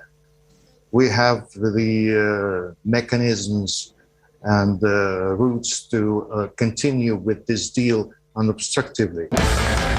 4 more units are to be delivered, with 1 unit expected every 6 months. With Abhishek Bhalla, Bureau Report, India Today. Has Russian President Vladimir Putin already planned a regime change in Ukraine? If reports in Ukrainian media are to be believed, the Russian president's agenda is 1. Dethrone President Zelensky. 2. Bring in a president who is favorable to Russia. And all eyes are on Viktor Yanukovych. Now, he was ousted after the 2014 uprising in Ukraine after he opposed the European Union agreement or a deal for the European Union. The grapevine has it that he is in Minsk in Belarus, waiting for these operations to be over, waiting for President Zelensky to be removed, and once again take control of power in Ukraine. He had a reputation of being heavy-handed. He was accused of corruption. His proximity to Moscow was always the talk of the town. Former Ukrainian President Viktor Yanukovych, who fled to Russia in 2014, could be preparing for a homecoming. If reports are to be believed, Kremlin is planning to declare Yanukovych the president of Ukraine once Kiev falls to Russia. Who is Viktor Yanukovych? And why is Putin banking on him? The answer lies in the past. Yanukovych was elected as the fourth president of Ukraine in 2010. In 2013, he refused to sign a political and trade agreement with the European Union. This deal was meant to smoothen the trading process between Ukraine and the EU. Instead, Yanukovych took a $15 billion bailout from Russia. What followed was a string of violent clashes. Riots broke out across Kiev that overthrew the Yanukovych government in February 2014. He then made his way to Russia, where he continues to live in exile under the protection of the Kremlin. His previous tenure as elected president of Ukraine makes Yanukovych a viable candidate for Putin. The Russian president may hand over Ukraine's reins to Yanukovych and set up a puppet government. His proximity to Putin means Ukraine will then give up pursuing membership in NATO. With Geeta Mohan in New Delhi, Bureau Report, India Today. Russia has issued the N threat, the nuclear threat. And this is the third time that the word nuclear war has been used by Russia. And this time, the warning comes from Russia's Foreign Affairs Minister, Sergei Lavrov, who said that if there is a third world war, it would be nuclear and it would be extremely destructive for the entire world. The question remains, who is this warning for? Is this for Ukraine, a non-nuclear nation, or is this warning for the North Atlantic Treaty Organization countries not to interfere in this war between Ukraine and Russia? Take a look at this report.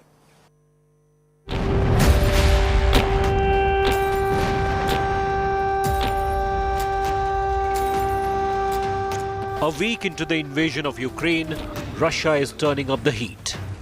The Putin administration is not shying away from dangling the new threat. Russian Foreign Minister Sergei Lavrov has warned a third world war would be nuclear and destructive and claims Ukraine will not be allowed to acquire nuclear weapons. Украина располагает еще советскими ядерными технологиями и средствами. Ukraine possesses Soviet technologies and means to deliver nuclear weapons. We cannot ignore the real danger. Let me assure you, a responsible member of the international community committed to its obligations to non-proliferation of weapons of mass destruction. Russia is taking every possible measure to prevent Ukraine from getting nuclear weapons and respective technologies. Several nations have condemned the nuclear threat dropped by Russia. Russia has raised the alert level of the preparation of the nuclear deterrence units, which is a dangerous act that may lead to further destabilization of the situations. By enhancing the alert status of its nuclear forces, Russia has taken another escalatory and irresponsible step. Lavrov's nuclear saber-rattling is not the first time Russia has issued such threats. 4 days into the war on Ukraine, Russian President Vladimir Putin had put nuclear deterrent forces on high alert. Dear colleagues, as you can see, not only Western countries take unfriendly measures against our country. In the economic dimension, I mean the illegal sanctions that everyone knows about very well. But the top officials of leading NATO countries allow themselves to make aggressive statements with regard to our country. That is why I ordered Defense Minister and Chief of General Staff to put Russian army deterrence forces on high alert. Only the US, Russia and China have intercontinental ballistic missiles. And Russia has many options when it comes to delivery of nuclear weapons. Topol-M is one of the most recent intercontinental ballistic missiles to be deployed by Russia. It is the first to be developed after the dissolution of the Soviet Union. The RSM-56 Bulava is a submarine-launched ballistic missile developed for the Russian Navy. It was deployed in 2013 on the new Bore class of nuclear submarines. Kinzhal is a hypersonic cruise missile. It has a claimed range of more than 2,000 kilometers and an ability to perform evasive maneuvers at every stage of its fight. Russia has the world's largest stockpile of nuclear weapons. Moscow has over 6,000 nuclear weapons, 675 more than the United States. Whereas China has 350, Britain 225, France 300 and India 150. As Putin bares his nuclear fangs, the West has responded with calm.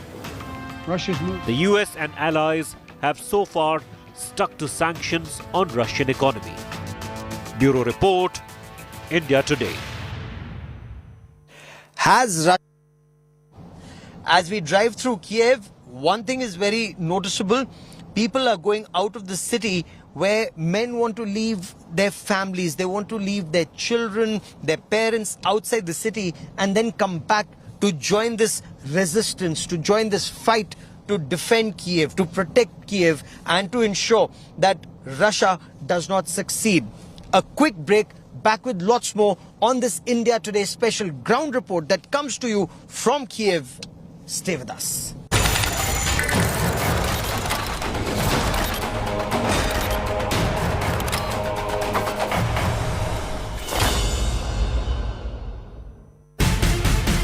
To understand elections, you've got to get to the heart of the action. What's moving voters on the ground? You need to be out where the action is. Our election coverage ensures that every voice is heard. The most in-depth analysis and by far the most accurate exit polls. India Today brings together decades of ground reportage with the A-team of psephologists. Most accurate, trustworthy exit polls. With so much at stake in these elections, there's only one destination for everything in Indian politics. India Today TV, India's election destination.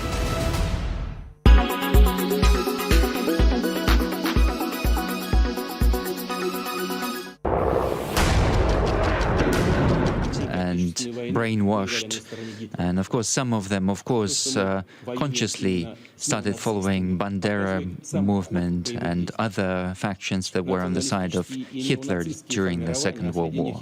The fact that we're fighting with the neo-Nazis is demonstrated by the actual character of the fighter. We see that there are foreign mercenaries from the Middle East and other areas. They are using civilians as human shields.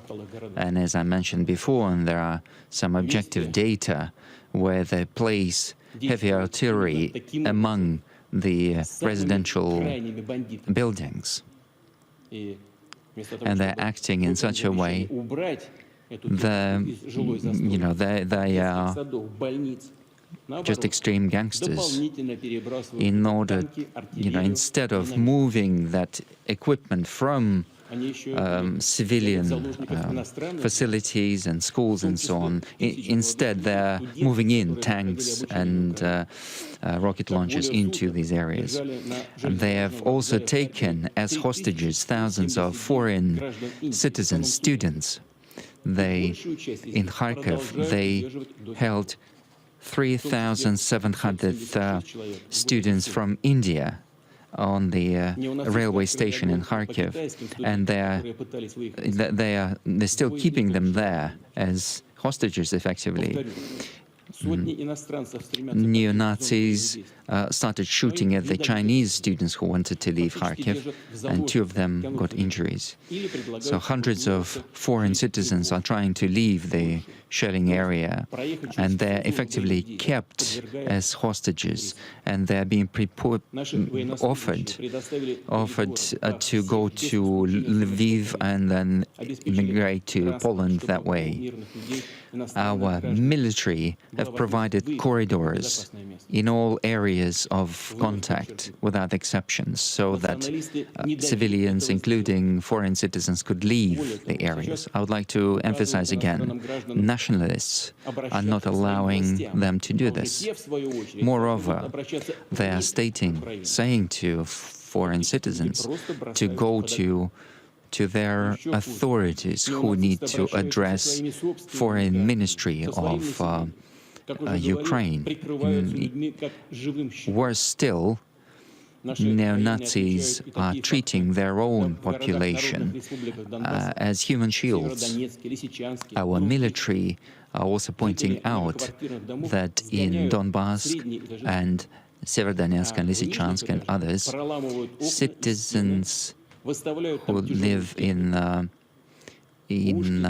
high-rise buildings are being forced to go to the lower floors, and they put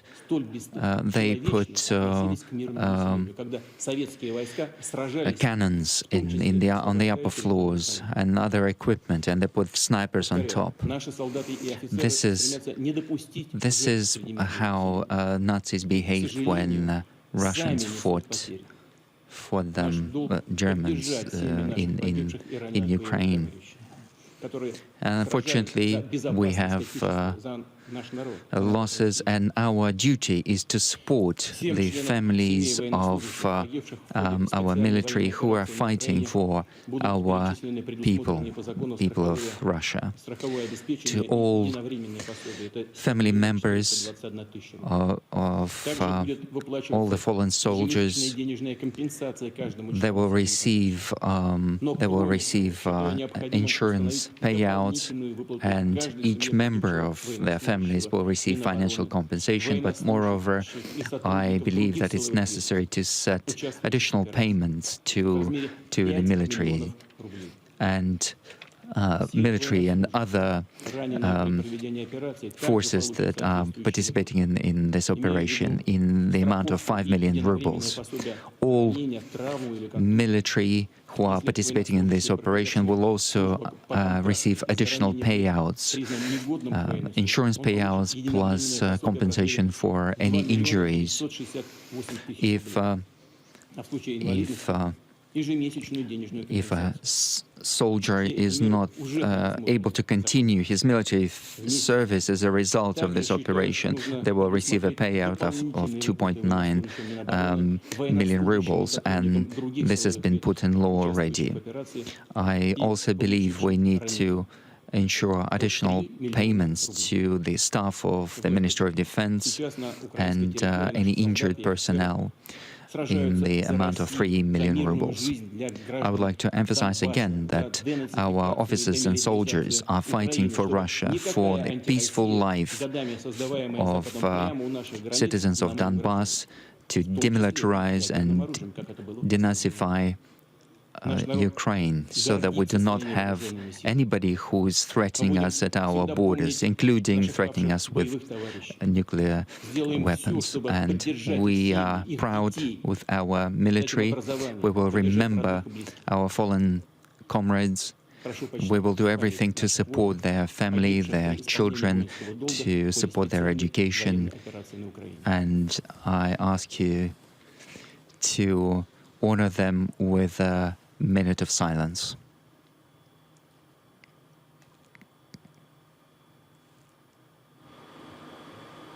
Пожалуйста.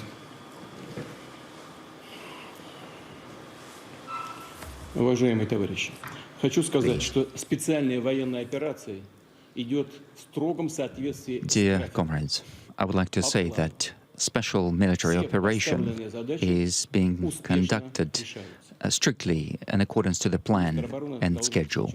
All objectives that were set are being resolved or achieved successfully.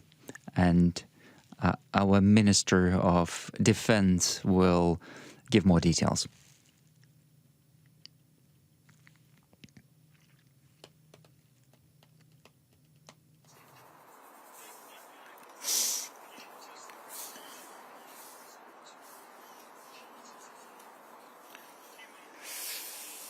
Well, there we are. We've been listening to Vladimir Putin in Moscow. This is Mark Austin here with the News Hour from Lviv in Ukraine tonight. And I'll just go through what President Putin has been saying to the Russian nation.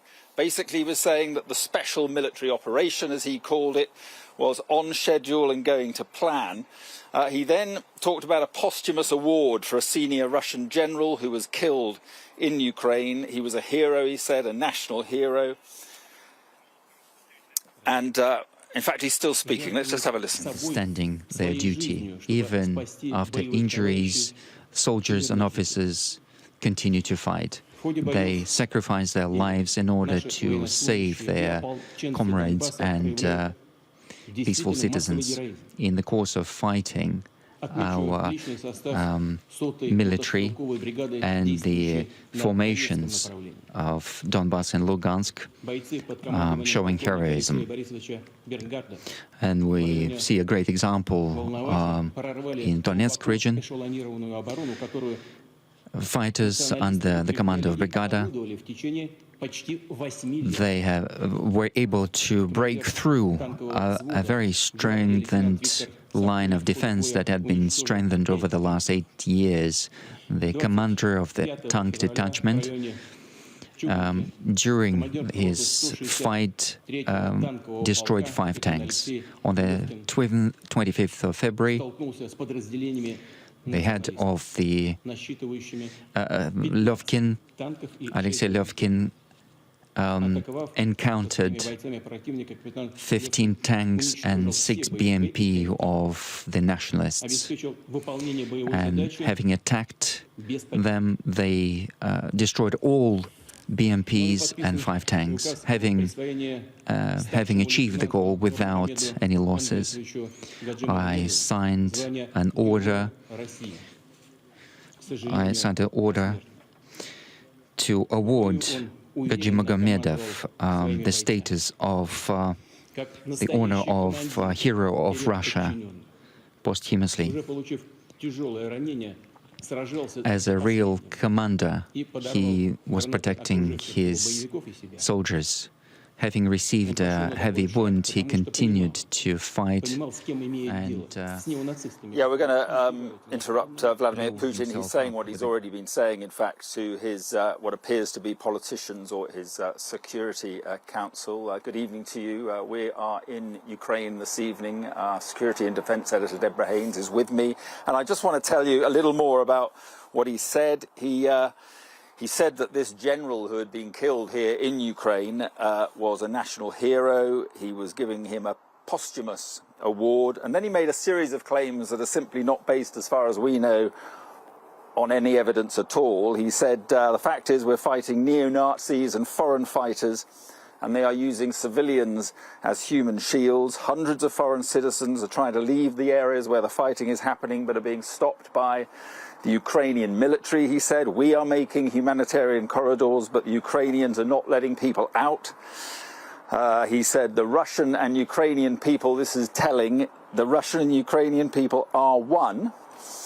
And he said even if many Ukrainians have been brainwashed, and he then called for a minute's silence. Well, alongside me, as I say, is Deborah Haynes. And Deborah, I think it's the first time we've had such an update since this special operation, as he called it, began. Yeah, since this invasion, this war, which are 2 words that apparently Russian media aren't being allowed to use. And I thought it was interesting as well when he said, he gave this update and kind of made out that everything's going to plan, whereas actually on the ground it seems the opposite is true. This was supposed to be a lightning encirclement of Kiev, the capital, a toppling of the regime, and an installment, the regime, the government, an installment of a pro-Moscow regime. And yet where are we? 8 days in. in. The only city that seems to have potentially fallen to the Russians is Kherson in the south. And even there is still fighting going on. And an armed forces representative on the Ukrainian side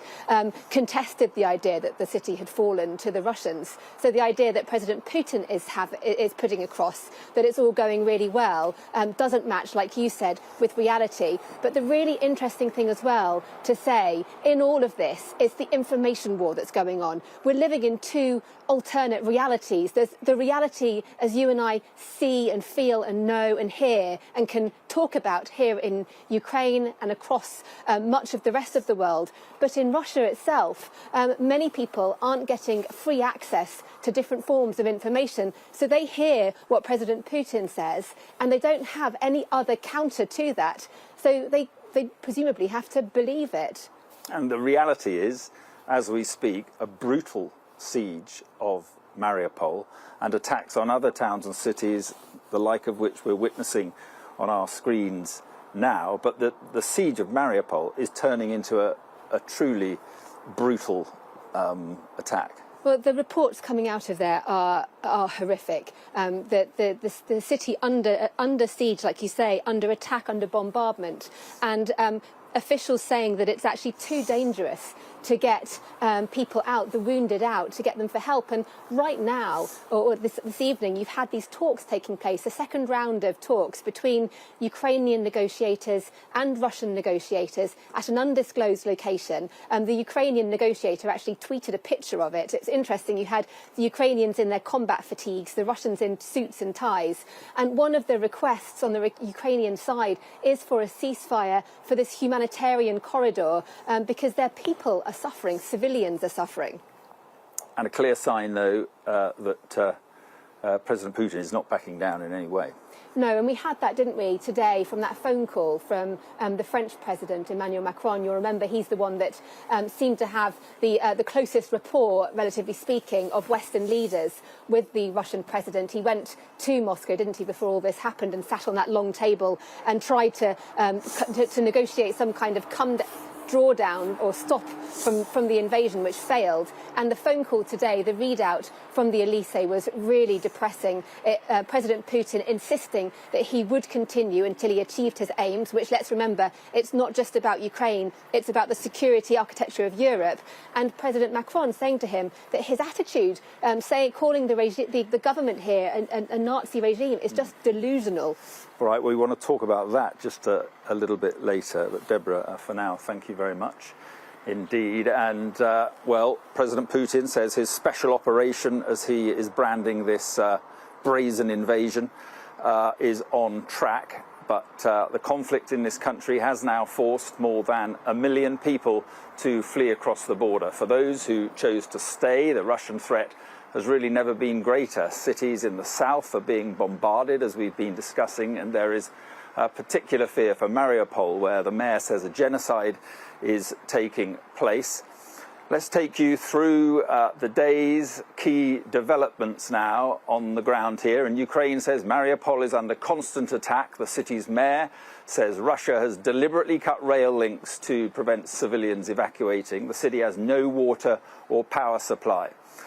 To the west, Kherson, which Russia now says is under its complete control, a claim, by the way, disputed by Ukrainian sources, is also under attack. And close by, there's a battle, a pretty fierce battle underway for the control of Enohoda, home to Europe's largest nuclear plant, according to the mayor there. In Chernihiv, Ukraine's emergency services say 22 bodies have so far been recovered after a Russian airstrike hit, they say, 2 schools and houses earlier today.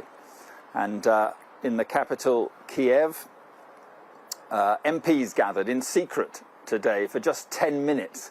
That is all they could risk to approve laws allowing the seizure of Russian-owned assets and the right of citizens here to bear arms. And in the second city of Kyiv, over in the east, that is being continuously shelled, with much of the centre of the city being reduced to rubble.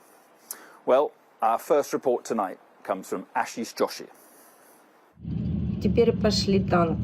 An occupying force now in total control of a Ukrainian city. Russian military vehicles rumble through the neighborhoods. Its troops patrol the deserted streets. This is the Black Sea port of Kherson, the first Ukrainian city to fall to the Russians. I'm here with my grandmother now, and we have enough food for a couple weeks, so we try not to leave because it's very dangerous right now, and our government asked us to sit at home. The Russian bombardment has been unrelenting. Moscow says it's only targeting strategic military sites. But this is Mariupol now, a southeastern city that has seen some of the fiercest fighting and remains surrounded on all sides by the Russian army. They've targeted the town's infrastructure. We have no water. They created a blockade where people can't come in or out. People are completely isolated. They even targeted the railway station. They've been shooting at moving vehicles. A humanitarian convoy couldn't even leave the surrounding areas of our town.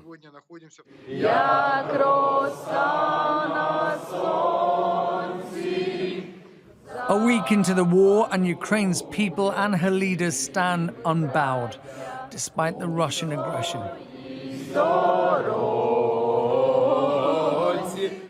This footage appears to show a secret meeting of the country's MPs. They risked their lives to meet to pass laws enabling the country to defend itself.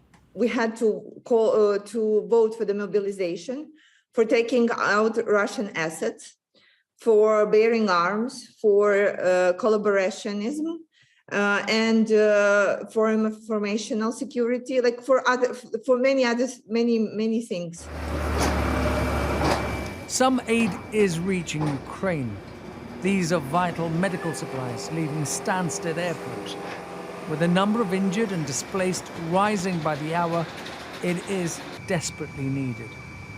The British Foreign Secretary, visiting allies in Lithuania, has pledged more than just medical aid. Putin must lose in Ukraine. We're helping Ukraine defend itself. Our defensive weapons from the United Kingdom are now being used to stop Russian tanks. Moscow says it is prepared to talk, but at the same time there is no let-up in its onslaught.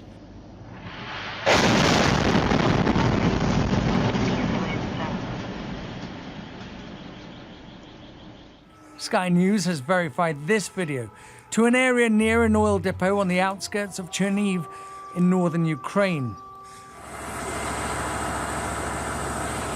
This is verified footage of the aftermath of the attack. Local sources say the bombs hit a residential district near the depot, claiming many civilian lives. Many Ukrainians are defending their land however they can. These people have set up a crude roadblock around the Energodar nuclear power plant as they try to stop or at least stall the Russian advance.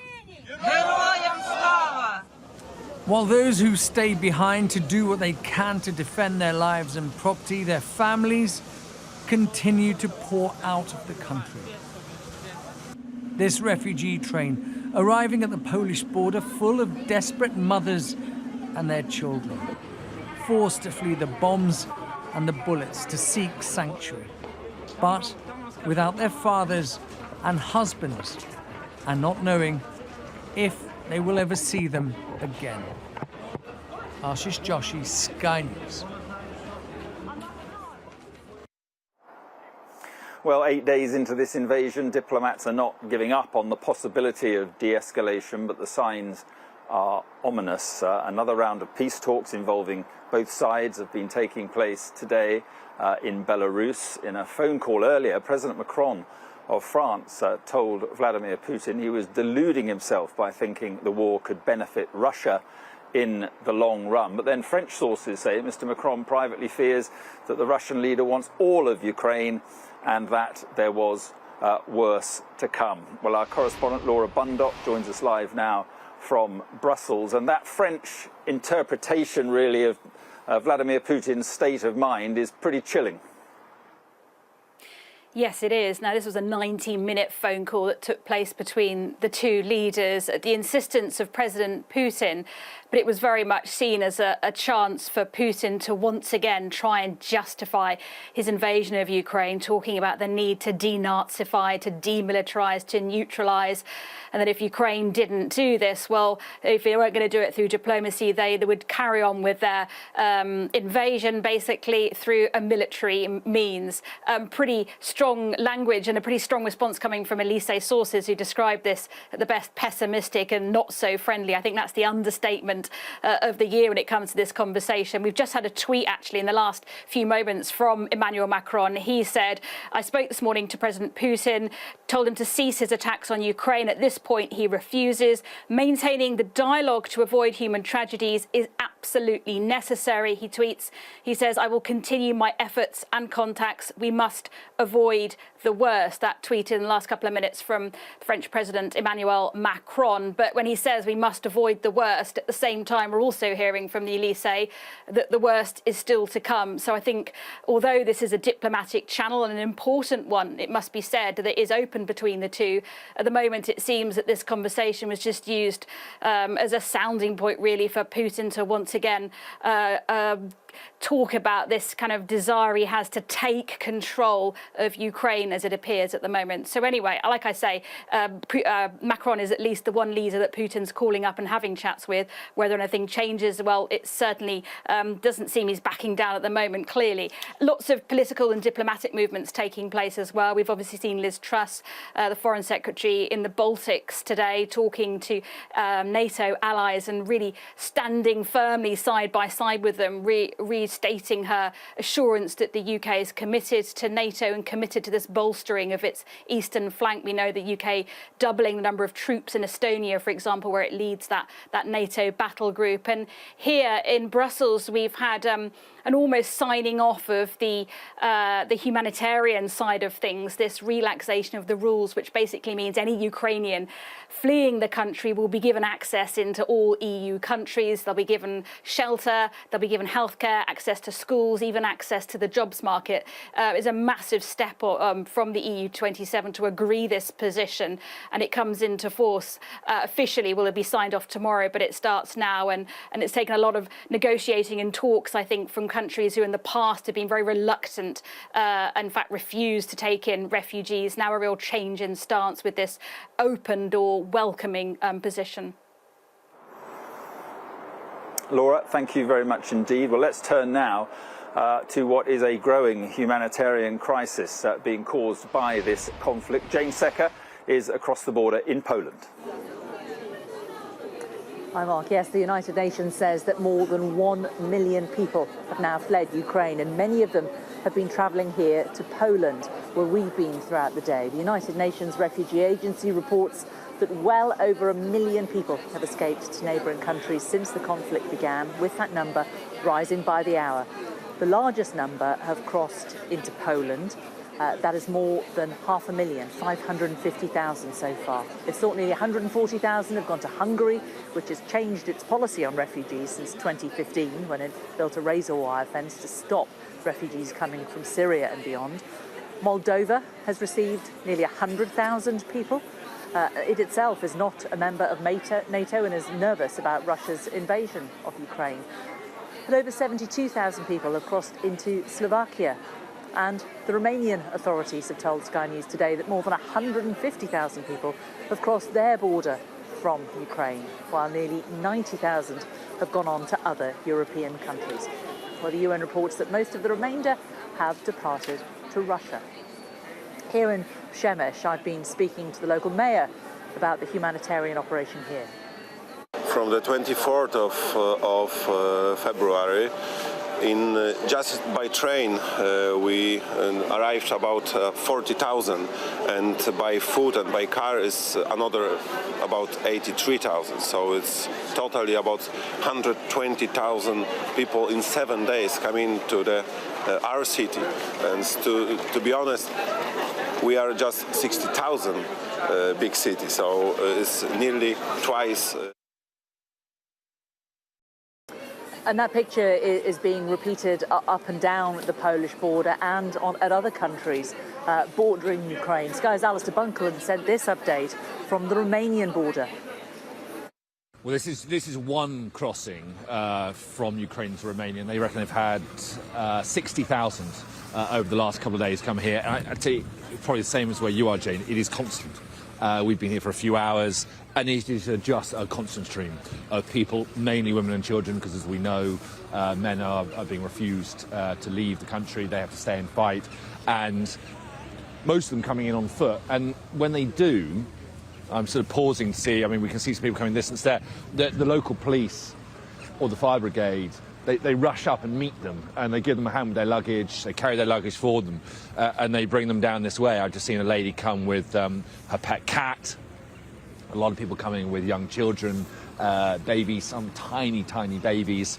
They're looking dazed. They've got no idea what's going on.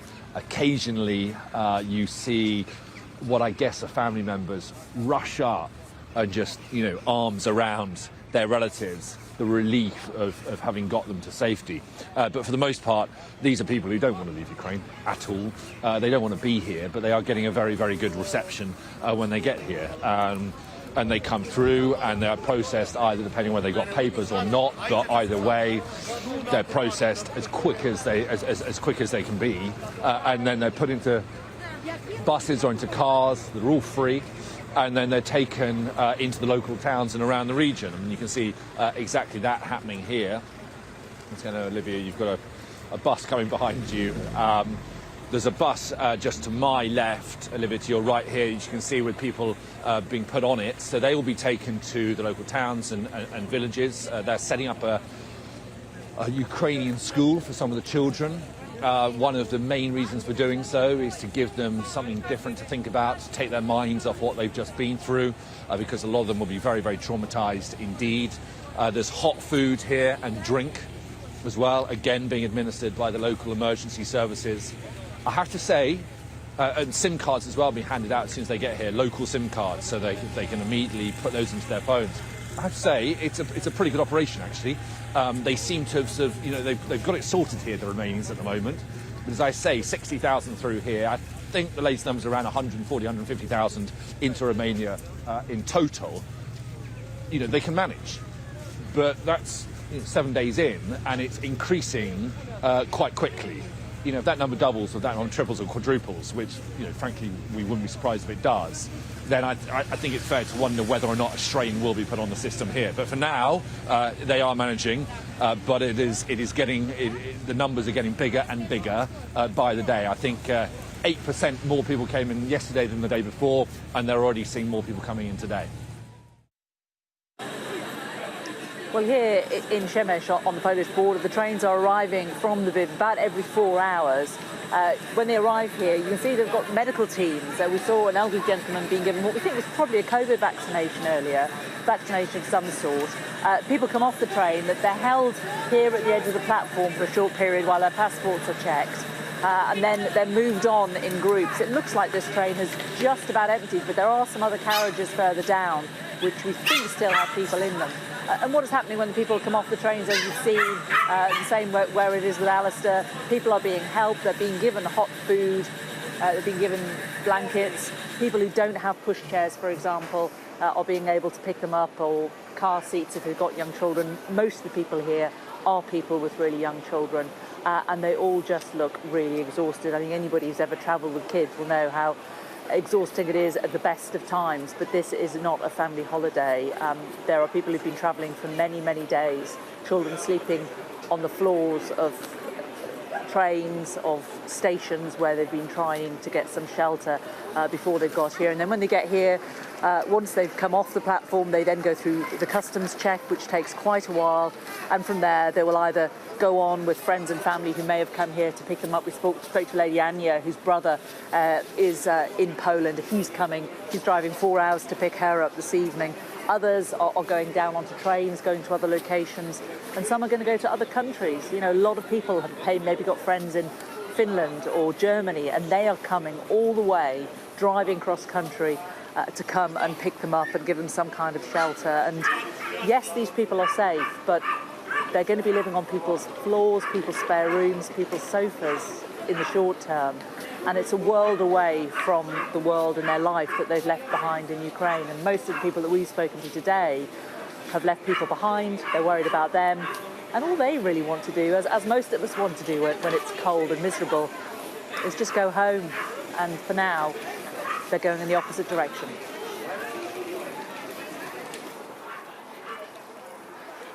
Yeah, Jane, these are really extraordinary scenes. People fleeing war, a major war in Europe in 2022. Jane, thank you very much for now. This is the News Hour live from Lviv in Ukraine this evening. Coming up. If you're going to ask a question in the same tone, I'm not going to speak to you. You can ask these questions to your British politicians. Dominic Waghorn presses Moscow on denials that Russia is targeting civilians.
Very much to eat at all, a lot of them extremely thin. I'm Alex Crawford and I'm Sky's special correspondent based in Istanbul. The people here are praying quietly to themselves. They're becoming very sensitive about having the media around. We aim to be the best and the most trusted place in news. That has happened within minutes and now it's coming from both sides and it's moving this way. There's a lot of action going on, a lot of still. Every time they touch them, they spray, spray, spray. Made for people who want clarity in an uncertain world. This is what makes the job so fantastic.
I love my job because I get to do something that is contributing to a better future.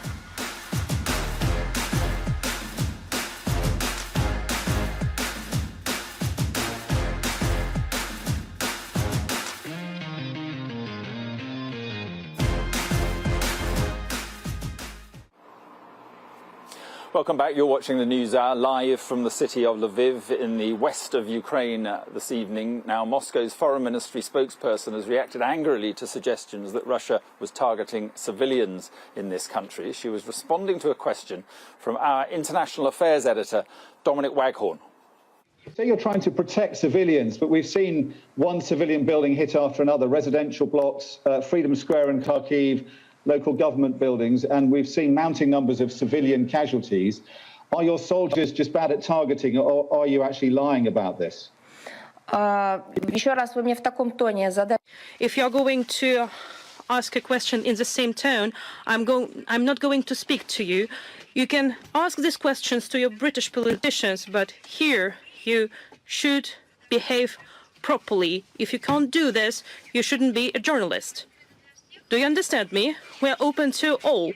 I repeat, I haven't finished my answer.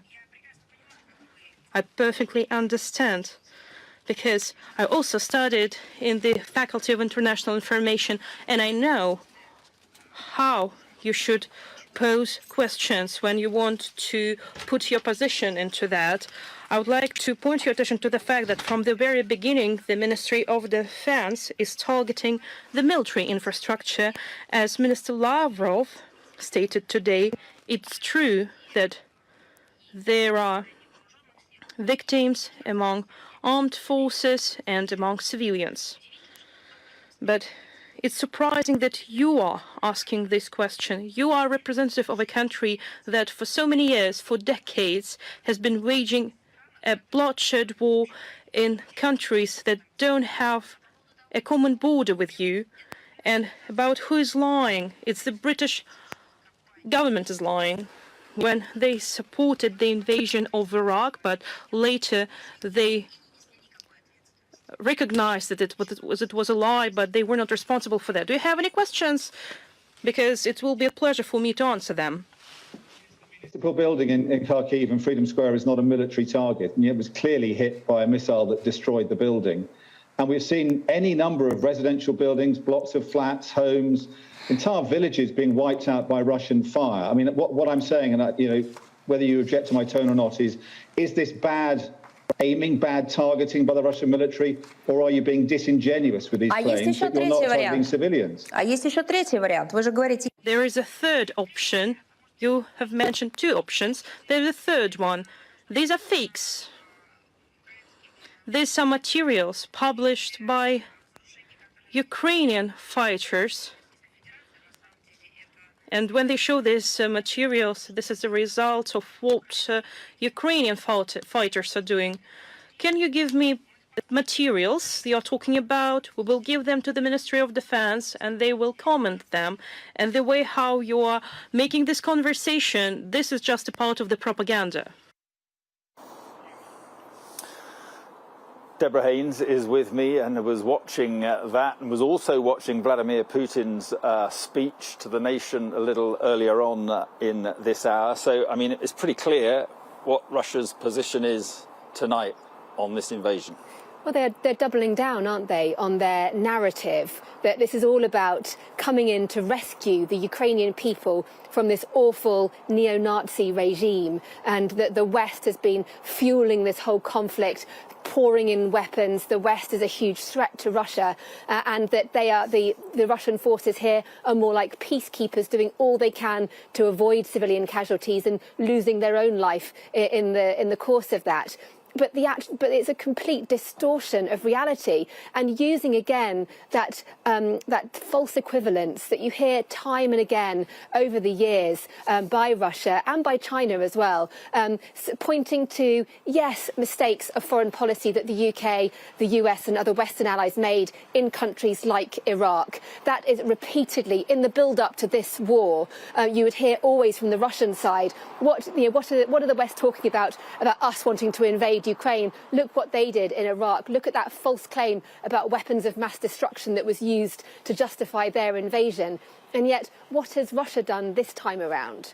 They've done exactly the same thing. They were accusing President Zelensky's regime, completely without foundation or evidence, of harbouring a desire to build nuclear weapons here as one of their reasons to come in. And the fact is that they are facing a conflict on the ground and the reality of deaths, the reality of Russian mothers to sons dead here, wanting to know what happened, why, and they're having to construct a narrative to justify that. But the danger is that they maybe believe their own false information or their distorted take on the reality of what's going on. But if people in Russia don't believe it, they've got a really big problem on their hands. They have. All right, Deborah, for now, thank you very much indeed.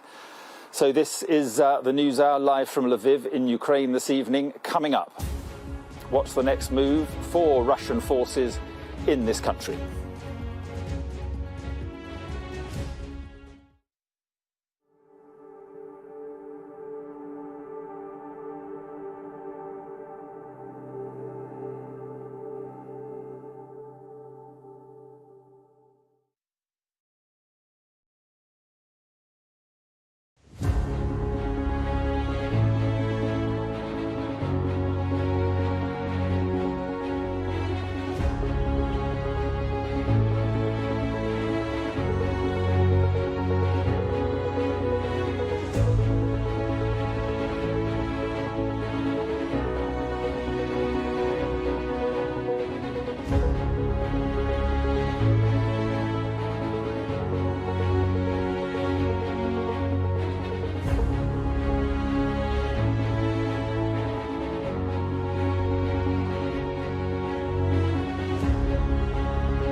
Welcome back. You're watching the News Hour live from Lviv in Ukraine this evening. There are growing fears that multiple major cities across this country could be on the brink of falling to the Russians. Mariupol in the south has reportedly been under constant attack in recent days, with local officials saying they are without water and power.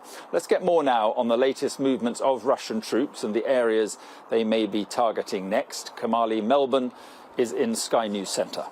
Thank you very much, Mark. I'm pleased to say I'm joined by a defence analyst, Michael Clark, for more on this. So, Michael, thanks for being with us. So let's take a look at where we are on day 8 of this war. We know the Russians are in many places around Ukraine, and they are looking to take most of the cities. This is now a war for the cities, but there's also 2 campaigns in the north and the south. Yes, there's a northern and a southern campaign. Clearly, the northern campaign is to surround Kiev and to take some of the northern cities. The southern campaign is really for territory, and eventually we would expect the southern campaign to join up with the northern campaign. But for the moment, the Russians seem to have their work cut out in both north and south. And it is, as we've been saying, a war for the cities, because they've got most of the cities surrounded. Chernihiv in the north, Sumy in the north, Kharkiv in the north, they're all now surrounded.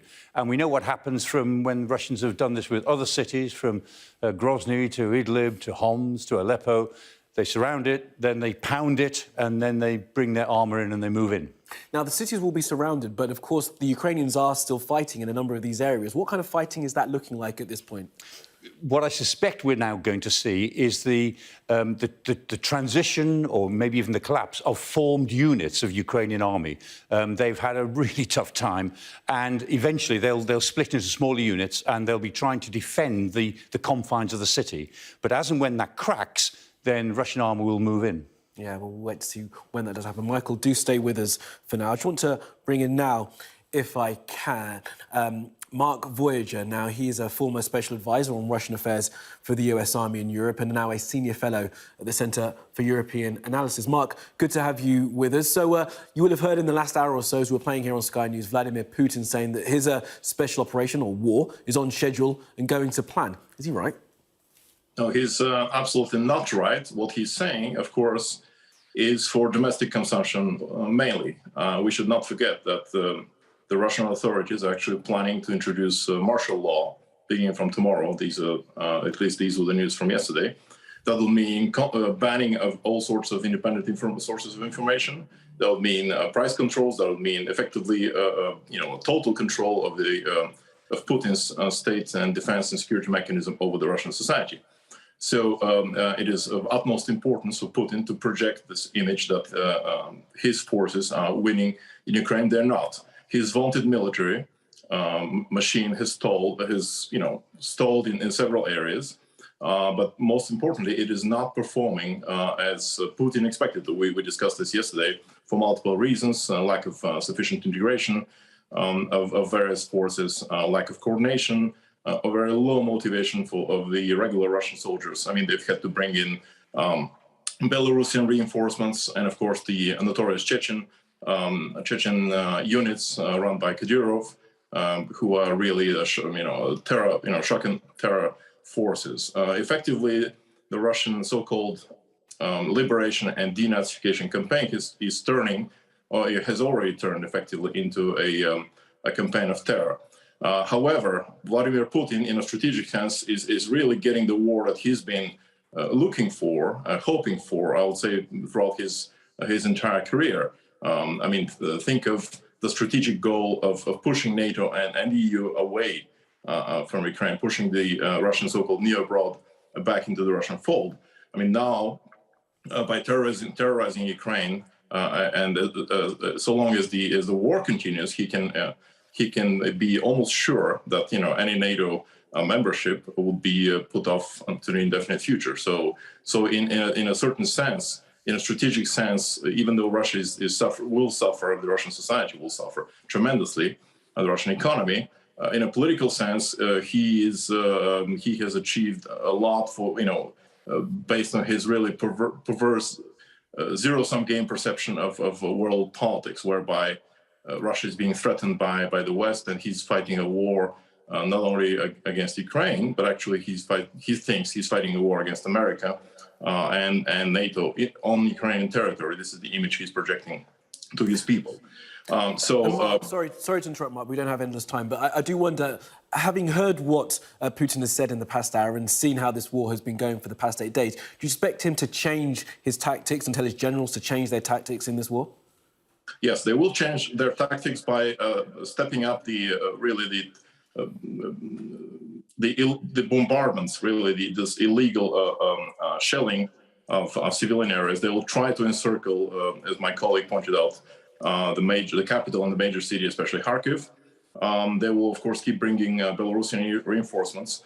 They're already trying to isolate the Black Sea, the traffic going into Ukraine. They're, according to reports, they're harassing international navigation. Effectively, this will turn the Black Sea into a Russian lake if NATO doesn't act quickly and respond to that.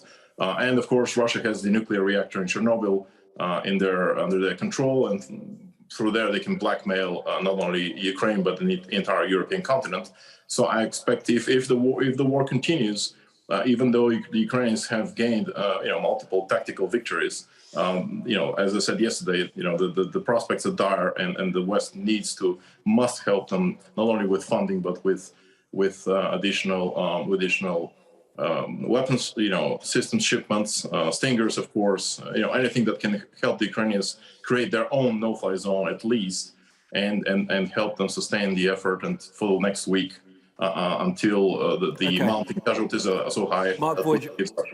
Thank you, Mark Voyager. Thank you very much for that analysis. Let's bring back in Michael Clark. So, Michael, let's have a look now at the fight for the south of the country. As we understand, Kherson has been taken in the past 12, 14 hours or so, and there is a fight going on for Mariupol. Explain how important these cities are and what may happen next to Odessa. Yes. I mean, Kherson is very important. It's the most important city in the region. It controls the water supply into Crimea, quite important. It also controls the route up the Dnieper, which is where Russian forces will probably want to start heading when they've consolidated in the south. So that's an important city. But the two ports, Mariupol, the port on the Sea of Azov, and Odessa on the Black Sea itself, two very important ports for the trade of Ukraine. Mariupol should have fallen within hours of the assault. 8 days later, it still hasn't. It's surrounded. It's got nothing, water, electricity cut off, food running short. They somehow are still surviving at Mariupol. And Odessa, right next to the commercial port of Live-Kamera. And the Live-Kamera is the biggest port on the Black Sea. So Odessa is not just important symbolically, it's the third city of Ukraine, but that's the area where the trade for Ukraine comes in and out through the Black Sea. So if this coastline all goes to the Russians, which one assumes it will at some point, then Ukraine is cut off from its sea trade. And just a quick thought before we move on to look at the humanitarian picture. There have been some ships spotted off the coast of Crimea, amphibious landing ships, as we understand. Yes, we know that the Russians have got at least 6 amphibious assault ships in the Black Sea or the Sea of Azov. They're pretty powerful. They carry tanks, armoured vehicles, 300 troops each.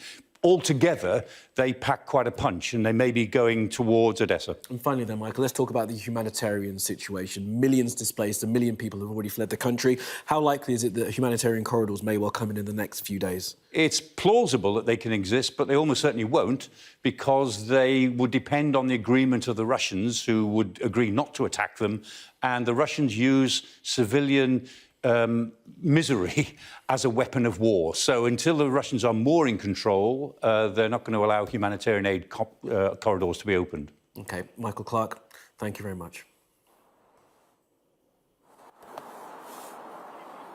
Well, the West is continuing to ramp up sanctions on Russia. The Foreign Minister Liz Truss today called for Russian banks to be banned from the SWIFT messaging service, while the EU has warned Russia it will implement more sanctions if the situation on the ground deteriorates amidst international outcry over the invasion. Even the normally neutral Switzerland has adopted the same sanctions as the EU. Well, joining me now is the country's ambassador to the UK, Marcus Leitner. Thank you very much for being with us, Ambassador. And as I was saying there, your country, a bastion of neutrality through 2 world wars.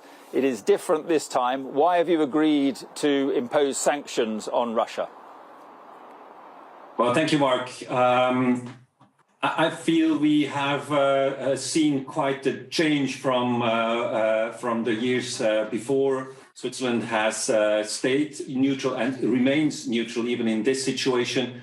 But we have now gone a step further from 2014 when we avoided to circumvent that EU sanctions could have been circumvented via Switzerland. Now we have joined the EU sanctions in full because we feel that this is another situation and Switzerland's ability to remain neutral remains intact, and we can still display our good offices.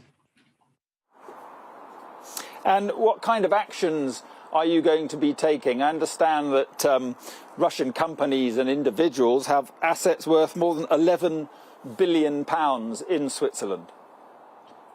We have, as I said, fully adopted the EU sanctions, and we have implemented an immediate freeze on the companies and persons that are listed in these annexes. This is, in the Swiss case, not a matter of days or weeks. This is a matter of hours. So these freezes have taken place on the 28th of February when we announced the EU sanctions. And Vladimir Putin seems to have told President Macron in a phone call that he wants the whole of Ukraine and that the worst is yet to come in this war. What do you make of what the Russian president seems to be saying? Well, we followed the developments in Ukraine with all the worries as everybody else. We see this as a blatant breach of international law, an unprecedented military attack on a sovereign country. We, as I said, we condemn this in the strongest term, have done this right from the start. And how concerned are you, Ambassador, that this could be heading for a more broader, a much wider war? Well, I'm not the military expert, but as I said, we follow these developments very specifically. We've just now evacuated our ambassador to Kiev. He was one of the last Western ambassadors still there. Also part of an assessment of the situation that, again, we see movements in a direction, but obviously it's too early to tell how this will go. We call on both parties, particularly on Russia, to de-escalate, to cease all hostility, to withdraw the troops, and of course, both sides as well to adhere to the international humanitarian law. Now, you're not in NATO, but do you think that NATO is dealing with this in the best possible way, or are there things that you think should also be being done?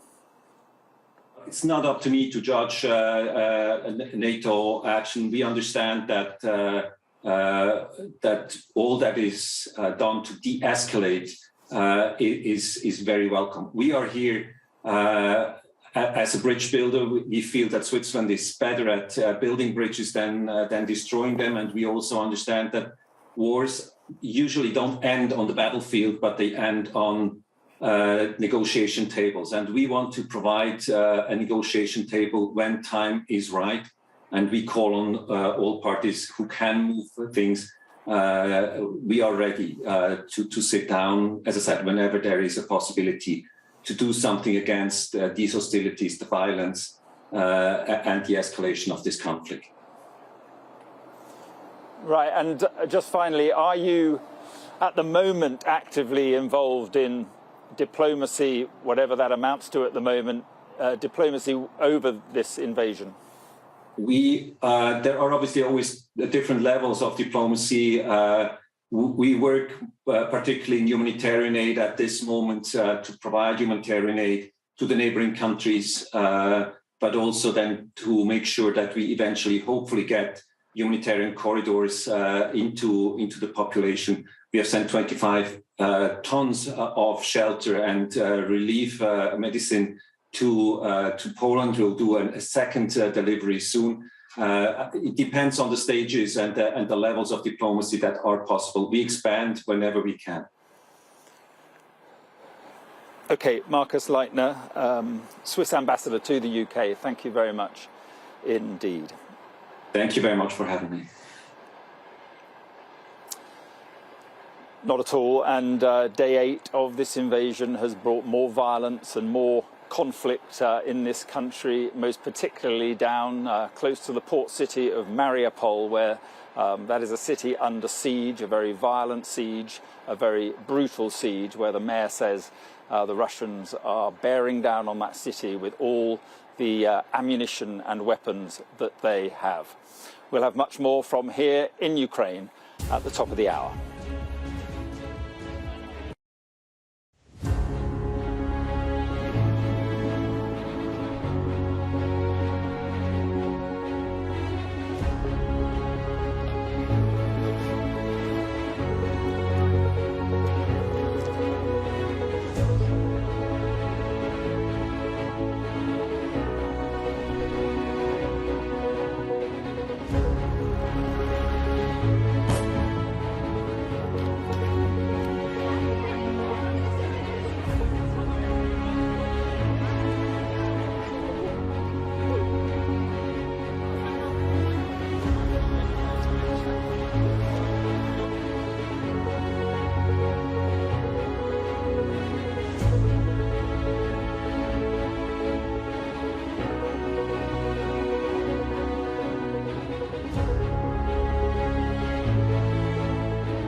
I love my job because I get to do something that is contributing to a better future.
You're watching the News Hour at 6. I'm Mark Austin, live in the Ukrainian city of Lviv, coming up in the next 60 minutes.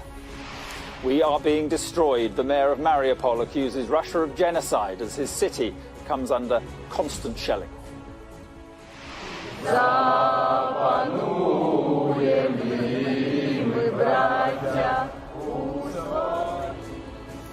In the capital, hundreds of Ukrainian MPs meet in secret to sing the national anthem and sign off new laws to arm the resistance.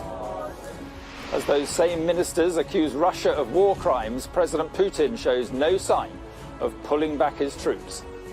Special military operation is being conducted strictly in accordance to the plan and schedule. I'm Jane Secker, across the border in Poland, reporting on a growing humanitarian crisis. The UN says more than 1 million people have now fled Ukraine into neighbouring countries.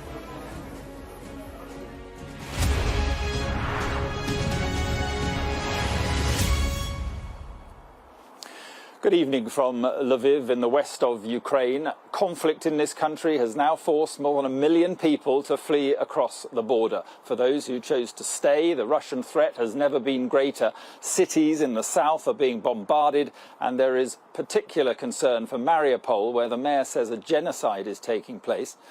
As politicians here accuse President Putin of committing war crimes, he's doubled down on his so-called special operation and says everything is going according to plan. Our first report tonight is from correspondent Ashish Joshi on the day's key developments so far. This is what war looks like. Just a week ago, these tower blocks were full of life.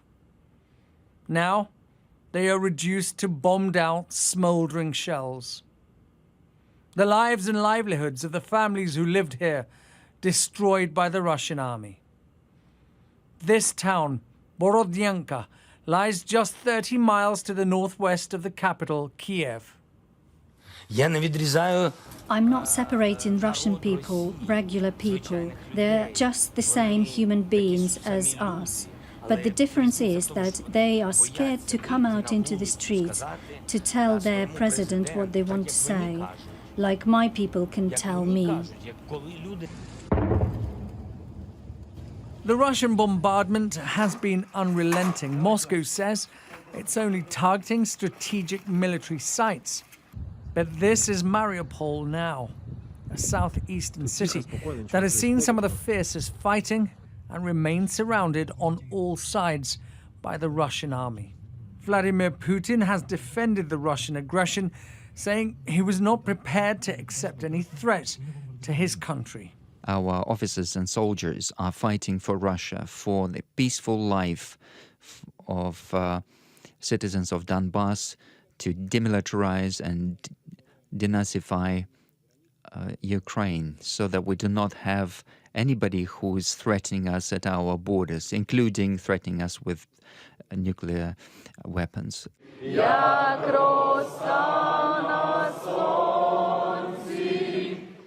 A week into the war, and Ukraine's people and her leaders stand unbowed, despite the Russian aggression.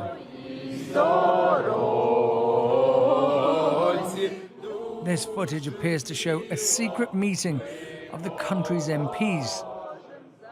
They risked their lives to meet to pass laws enabling the country to defend itself. We had to call to vote for the mobilization, for taking out Russian assets, for bearing arms, for collaborationism, and for informational security, like for many things. Moscow says it is prepared to talk, but at the same time there is no let up in its onslaught.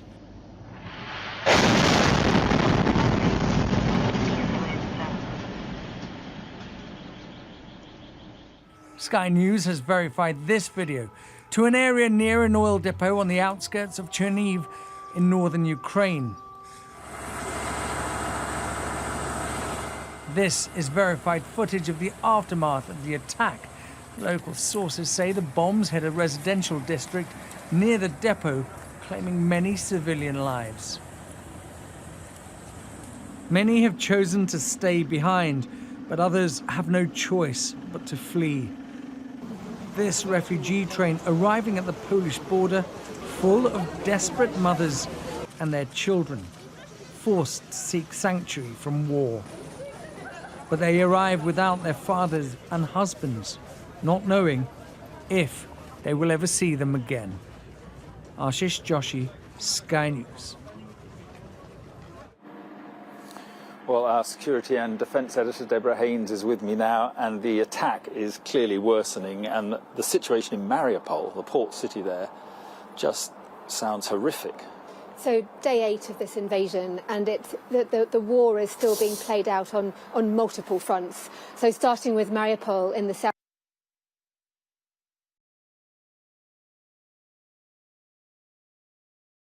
to Crimea. The mayor saying that wounded people can't get out, they can't get help. There's worry about food and supplies, medicine running out in that city. And then you have Kyiv in the east, close to Russia's border, under constant under heavy bombardment again. Also civilians dying. Up in the north, Chernihiv, we've heard 2 schools apparently being caught up today in bombardments. Again, civilians killed. And then potentially an interesting front that could be opening down in Odessa, that port city, that crucial lifeline for Ukraine, where all of its exports, it's a huge exporter of wheat, for example, comes out of this port. I saw an update from the Ukrainian armed forces observing 4 Russian landing ships, large landing ships, accompanied by 3 missile boats moving in the direction of Odessa, which seems to firm up concerns about potentially Russia thinking of launching an amphibious assault on the city, which would again be another front. So I'm just hearing in my ear that Ukraine is saying that they have agreed with the Russians to open up humanitarian corridors backed by ceasefires. Now, this is the Ukrainians, this is not the Russians saying that, but what do you make of that? Well, that is significant, and that presumably comes off the back of the second round of talks that have been taking place today between Ukrainian and Russian negotiators in an undisclosed location. A Twitter photograph from one of the Ukrainian negotiators was posted that showed the Ukrainian side all in their combat gear and the Russians in ties and suits sitting across a table, and the Ukrainians made key lists that they said would be on the agenda, and that included, yes, a ceasefire and also this humanitarian corridor. And I saw some quotes from President Zelensky as well saying that they didn't need to agree on everything, but could agree on certain issues. So if there is going to be some kind of humanitarian corridor, then for cities like Mariupol, that would be crucial. So the Russians, I'm hearing now, are also saying something similar. So, you know, it does seem that something's on. Although we should say, President Putin was speaking on national television, you know, an hour ago. We heard him on this programme say that the Russians supported humanitarian corridors, but the Ukrainians wouldn't let people out. So who knows where this goes? And also, in all conflicts, both sides at times typically do come to some kind of agreement, and then the crucial point is whether or not that ceasefire actually exists and holds. So that's what we'll have to look and wait for. And just finally, ceasefires to cover humanitarian sort of exit routes, but you think a longer ceasefire is not on the cards at the moment, not what Putin wants? Well, not if the readout from the French president's office is anything to go by. President Macron had a phone call with President Putin today, and the outcome sounded quite grim. President Putin insisting that he wanted to achieve his objectives here, insisting on this false narrative of the Ukrainian government being some kind of neo-Nazi regime. President Macron saying that that's delusional and warning him he's making a major mistake. But if President Putin is bent upon achieving these objectives of a pro-Russia regime in Ukraine, then he's not going to stop in terms of ceasefires, I don't think. OK, well, humanitarian corridors and ceasefires to cover those corridors could ease the humanitarian crisis here. Let's get more on all that now by going to Jane Seka, who is over the border in Poland. Hi, Mark. Yes, the United Nations says that more than 1 million people have now fled Ukraine. Many of them have been travelling here to Poland. Well, the actual total figure, the United Nations agency reports, well over 1 million people now escaped into neighbouring countries since the conflict began, and that number is rising by the hour. The largest have crossed over here, over the border into Poland, more than 500,000, 550,000. Nearly 140,000 have gone to Hungary, which has changed its policy on refugees since 2015, when it built a razor wire fence to stop a wave of refugees coming from Syria and beyond.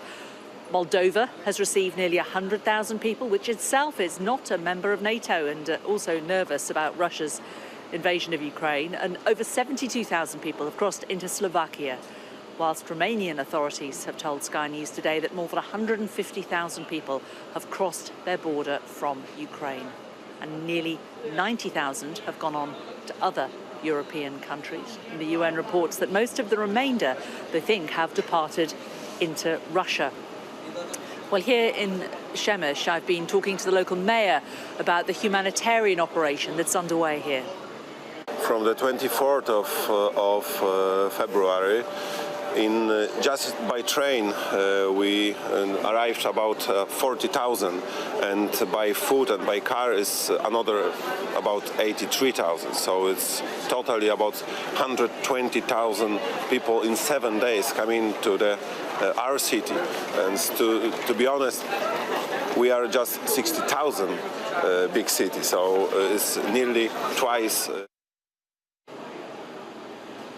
Well, the last train here in Przemyśl coming in from Lviv arrived about an hour and a half, an hour and 3/4 ago, and you can see that the final people have only now just come off it. It's a pretty well-honed system that they have here. They release one carriage at a time quite slowly because the people are going to take a while to get through customs, and it is freezing cold here and not particularly pleasant for them to be still on the platform for an hour and a quarter. So I think there was probably a little bit of irritation amongst those who are held back on the trains because they're having to sit for another hour and a half once they get here, but at least it means they're in the relative warmth. And whilst they're on those trains, things are being passed through the window to them: water, hot soup, hot drinks are being passed through to them as well, and then they're being brought onto the platform where, again, they're being offered refreshments. They can pick up baby buggies or car seats if perhaps they need them. We've even got children's wheelchairs here. There are toys for the children if they want them. Then their passports are checked. They go past another area offering hot drinks, and then they go finally up through into the customs area. And from there, once all their paperwork has been checked, they are either picked up by people here in Przemyśl, perhaps people who've driven, and we've spoken to somebody who was being picked up by somebody from Germany earlier today. Other people are being picked up by family members from across Poland. Others are going back into the station and getting on trains, and some haven't really got a destination. And those people are being offered help in a refuge centre near here where they can spend from a few hours to as long as they need, they say, and help is being offered. There are people offering rooms all over the country in Poland. There are hotels offering rooms all over the country in Poland. So people have many options, and all of these things are being offered for free, as are all of the facilities and all the donations that have come here. And there's a great deal of warmth and kindness being extended to these people. People know what they've gone through. But nevertheless, it's not enough, is it? When you've travelled for a number of days, most of the people here with very young children, pretty miserable, pretty cold weather. And what are you going on to? You're going on to a temporary form of accommodation. A week ago, you may have had a particularly normal family life, had a job, had a house. All of a sudden, you are a refugee. You don't know quite where you're going to be living. You don't know quite where you're going to be staying. And you also don't know when you're going to get back home, and when you're going to see those that you love who you may well have had to leave behind. So it is lovely that so much is being done for these people here, and the humanitarian effort has been amazing across the world. But equally, you just feel in your hearts that these people have just had the most dreadful experience, and when is it going to end? Nobody here knows when they will get the chance to ever go back into Ukraine. Yep. and I don't think anybody here does. Jane, thank you very much indeed. Let's just take you then through the day's key developments here on the ground in Ukraine. And the Ukrainian authorities say Mariupol is under pretty constant attack now. The city's mayor says Russia has deliberately cut rail links to prevent civilians evacuating. The city has no water or power supply now. To the west is Kherson, which Russia now says is under its complete control, a claim disputed by Ukrainian sources. And close by, there's a battle underway for control of Enerhoda, home to Europe's largest nuclear plant, according to the local mayor there. In Chernihiv, that's up in the north, Ukraine's emergency services say 22 bodies have so far been recovered after a Russian airstrike hit 2 schools, they say, and some houses earlier today. And in the capital, MPs gathered in secret today for just 10 minutes to approve laws allowing the seizure of Russian-owned assets and the right of citizens to bear arms. And in the second city, Kyiv, well, that's seeing continued shelling, with much of the centre of that city fast being reduced to rubble. Well, Moscow's foreign ministry spokesperson has reacted angrily to suggestions that Russia is targeting civilians in this country. She was responding to a question from our international affairs editor, Dominic Waghorn.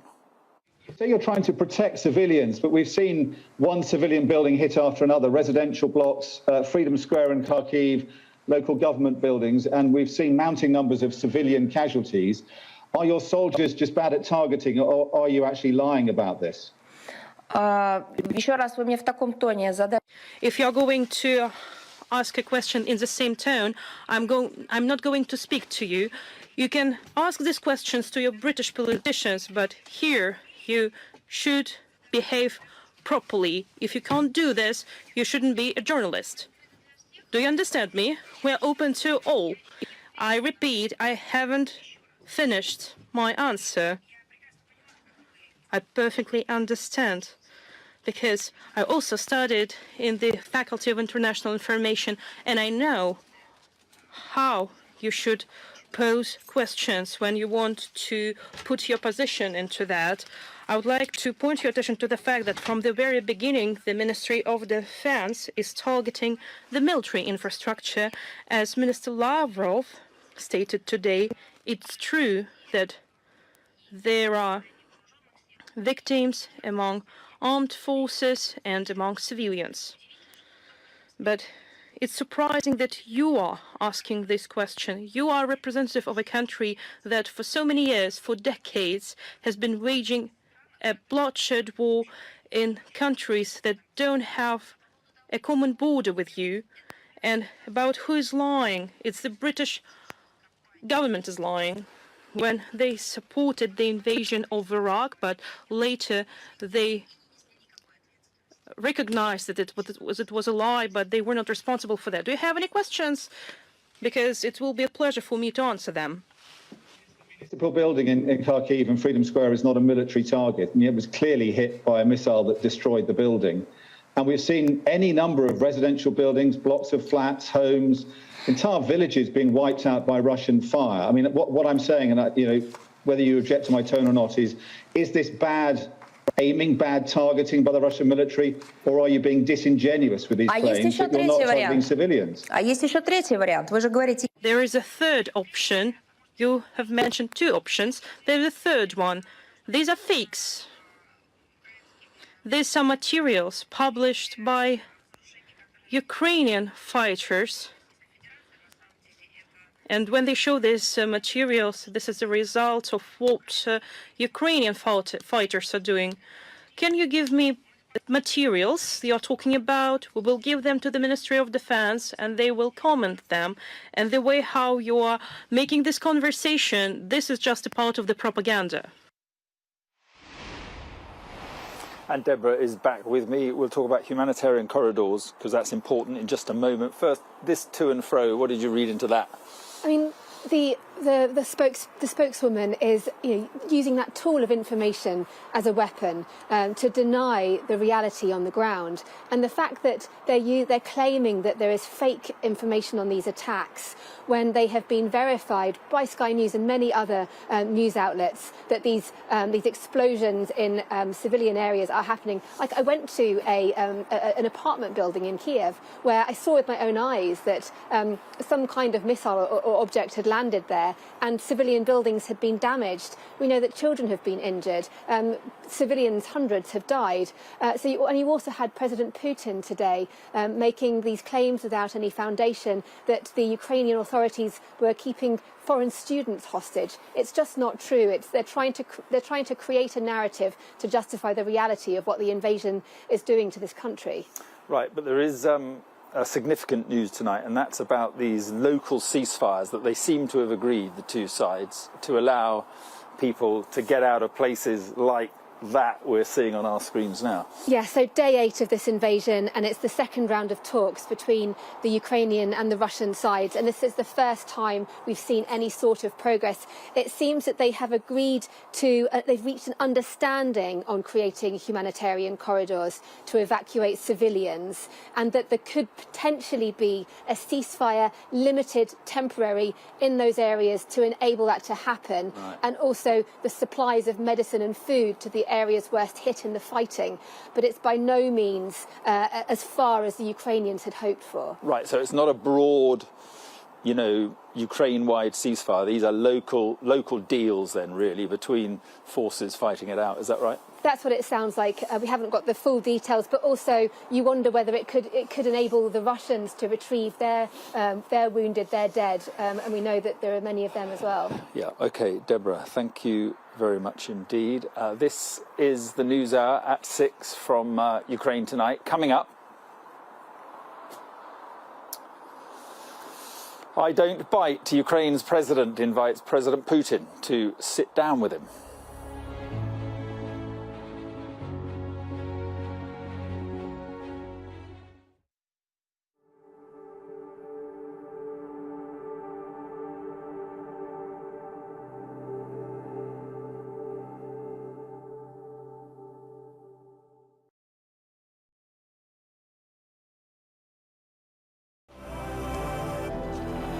I'm Neville Lazarus, and I'm Sky's reporter based in Delhi.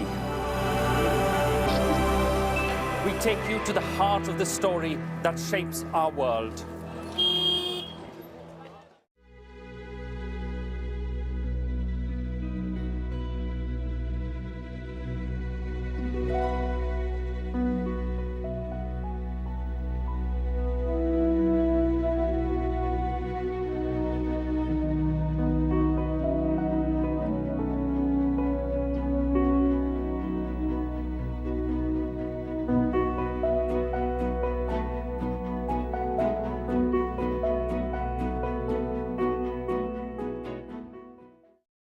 The Ukrainian government is confirming that they are now engaged with Russian soldiers.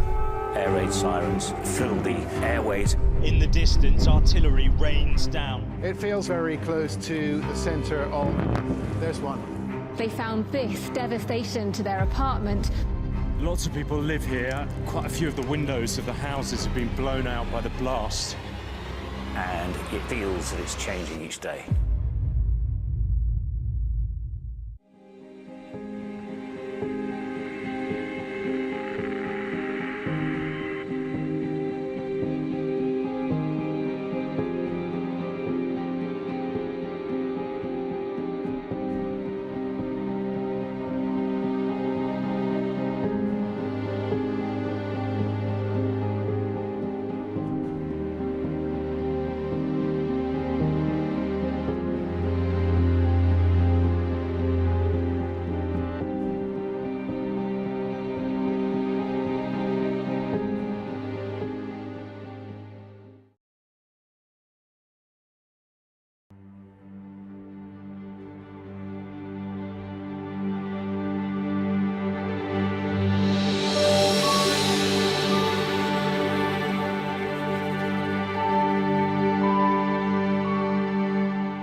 ba ma dalee commencé liggéey bi yokkute bu bari am nañ ko ci.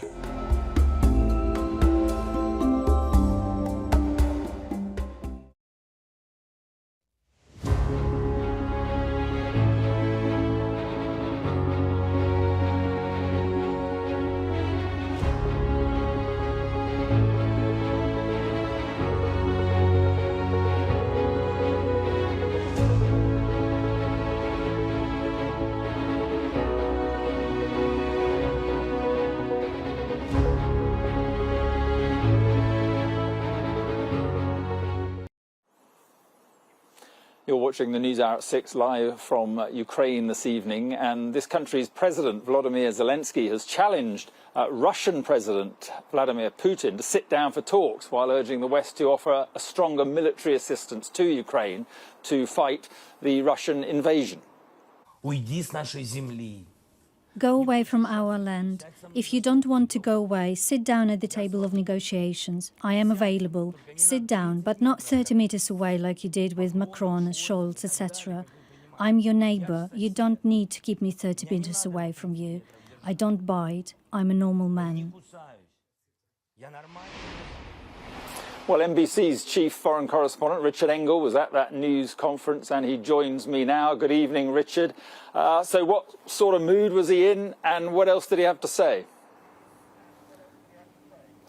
So I was surprised, first of all, that he agreed to have this small gathering with reporters, considering the security constraints that he is under. But he is in Kiev. We met at a government building, and there were probably 15, 20 different journalists in the room. He arrived without a massive security entourage. He did have security with him, but he was carrying his own chair. He put it down in front of the room. He sat down. He appeared calm, relaxed, in good humor. He made some jokes.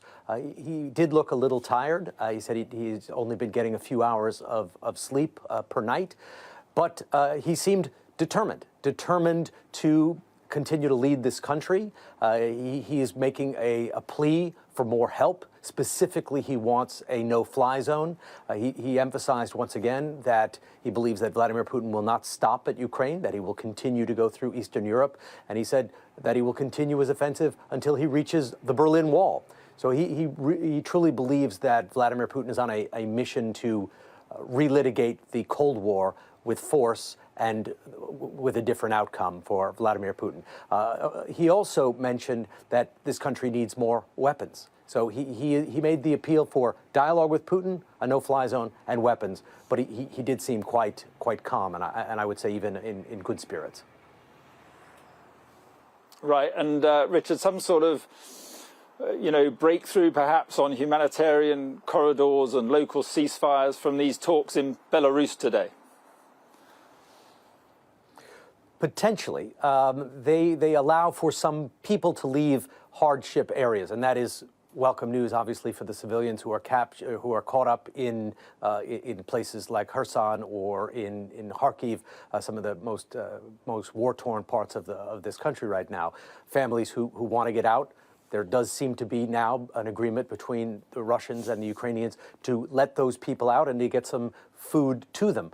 But on the global issue, there is not any kind of resolution. And Zelensky today in his press conference said that he wants to talk with Putin, and there is room for compromise. He said that Ukraine is willing to make concessions, but not concessions about its sovereignty, which is, of course, Vladimir Putin's demand. He wants the government to change. He describes it as some neo-Nazi fascist government, and he wants Ukraine to come under the control of the Kremlin. He said that is not negotiable, but that there's plenty of other things that they can discuss short of that, including the situation in the east, in the Donbass, the status of the Russian language in this country, security guarantees. So he made it sound like this country, that he is very flexible, just not on the fundamental right of Ukraine to exist as a sovereign country. Right, and just finally, Richard, a lot of Ukrainian cities under heavy attack as we speak. What's the situation around the capital, Kiev? So Kiev has been a bit of the sort of the eye of the storm in all of this. There have been some airstrikes into Kiev, but they have been few and far between. We hear more air raid sirens than we do actually hear airstrikes or missile strikes in the city. But the fire is getting closer to the city. There is that massive convoy that we've been talking about for days now, 40 miles long, depending on how far it's stretched out, and several vehicles wide. That is about 15 miles from Kiev, but it has been in the same position for the last 2 to 3 days, according to a senior U.S. military official. It is suffering from logistical challenges, not enough food, not enough fuel. But U.S. officials say that Putin and the Russian forces in general could be in a stage of reorganization, that they haven't given up, that they are not stalled there forever, but that they are having massive supply and logistical issues, but that they could be, that the presumption is that they will be worked out. Okay, Richard Engel, NBC News, thank you very much indeed for joining us this evening. I appreciate it. This is the News Hour at 6. Coming up, the latest on the conflict here and the growing humanitarian crisis, with more than 1 million people now having fled this country.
Welcome back. You're watching the NewsHour live from the city of Lviv in Ukraine this evening. Russia has been condemned for an attack on a Jewish memorial site earlier this week. Babin Yar was the site of a massacre of Jews during the Second World War. It was shelled by Russian forces on Tuesday. Meanwhile, Ukraine says it has asked the Pope to speak to President Putin about opening humanitarian corridors for civilians to escape. Well, joining me now is the Archbishop of Kiev, Yevstrasi Zoria, who is also spokesperson for the Orthodox Church in Ukraine. And good evening, and thank you very much for being with us. And first of all, it's clear tonight. Good evening. It's clear tonight that many Ukrainian cities are under attack. I wonder what your message is to the Ukrainian people this evening. First of all, it's a message of compassion, a message of hope, a message of belief, and call to prayer, because we believe that God's protection most powerful than many other kinds of protection.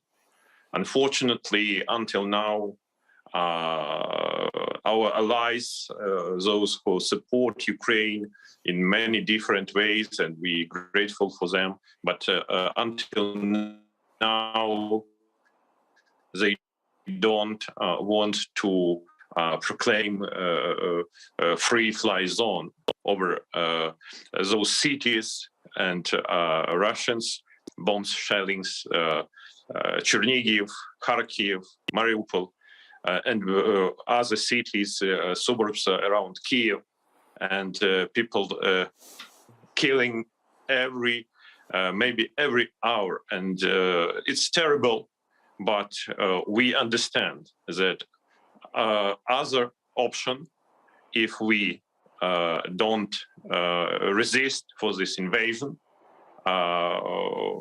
we face it with such behavior to Ukrainian nation like we saw in our past during the times of Russian Empire and Soviet Union. Genocides, terror, and other types of tyranny. We believe that God is on our side because truth is on our side. And we believe that Ukraine, sooner or later, will prevail. And now we must do as much as possible what we can to achieve this, our common goal, victory for Ukraine, for free and democratic and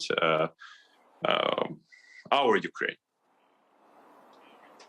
And do you think, Archbishop, that the capital city can survive, that the government can survive, and that your country can survive? I have no other option that only believes that Ukraine will be, because we see unprecedented and unexpected sacrifice of Ukrainian nation for freedom and for future. I understand and I see for this week, for these days, that Ukrainian so-called crisis, the Russian war, Russian invasion, Ukraine, for many people like a scary reality show. People who live in a safe place, in world what they understand and predictable world, they see in broadcasting, in TV, in social media, terrible news from Ukraine, and it looks like something what had happened previously in Syria or in Iraq or some other place. But people around the globe must understand that a nuclear weapon and missiles in hands of maniac.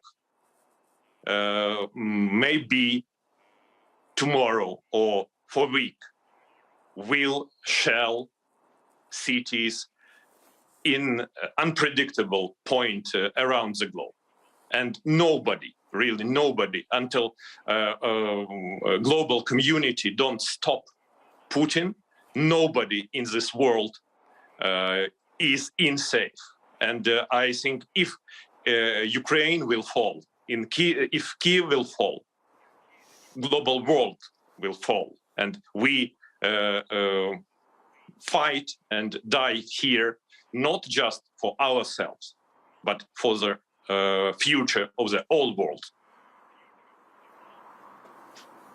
And just let me ask you very briefly to end, if Russia does win this war, will the Ukrainian Orthodox Church survive? Ukrainian Orthodox Church survived for last more than 100 years of very hard struggles. We operated in diaspora. We performed our services and survived in underground, because church is not just buildings or property. Church, first of all, is a community of Ukrainian believers, and Ukrainian nation will survive. But I not believe. I think you Britons don't believe in 1940 that Britain will fall, and we don't believe that Ukraine will fall. Okay, well, Archbishop Yevstrati, we appreciate you coming on our program this evening. Thank you very much indeed. Thank you so much.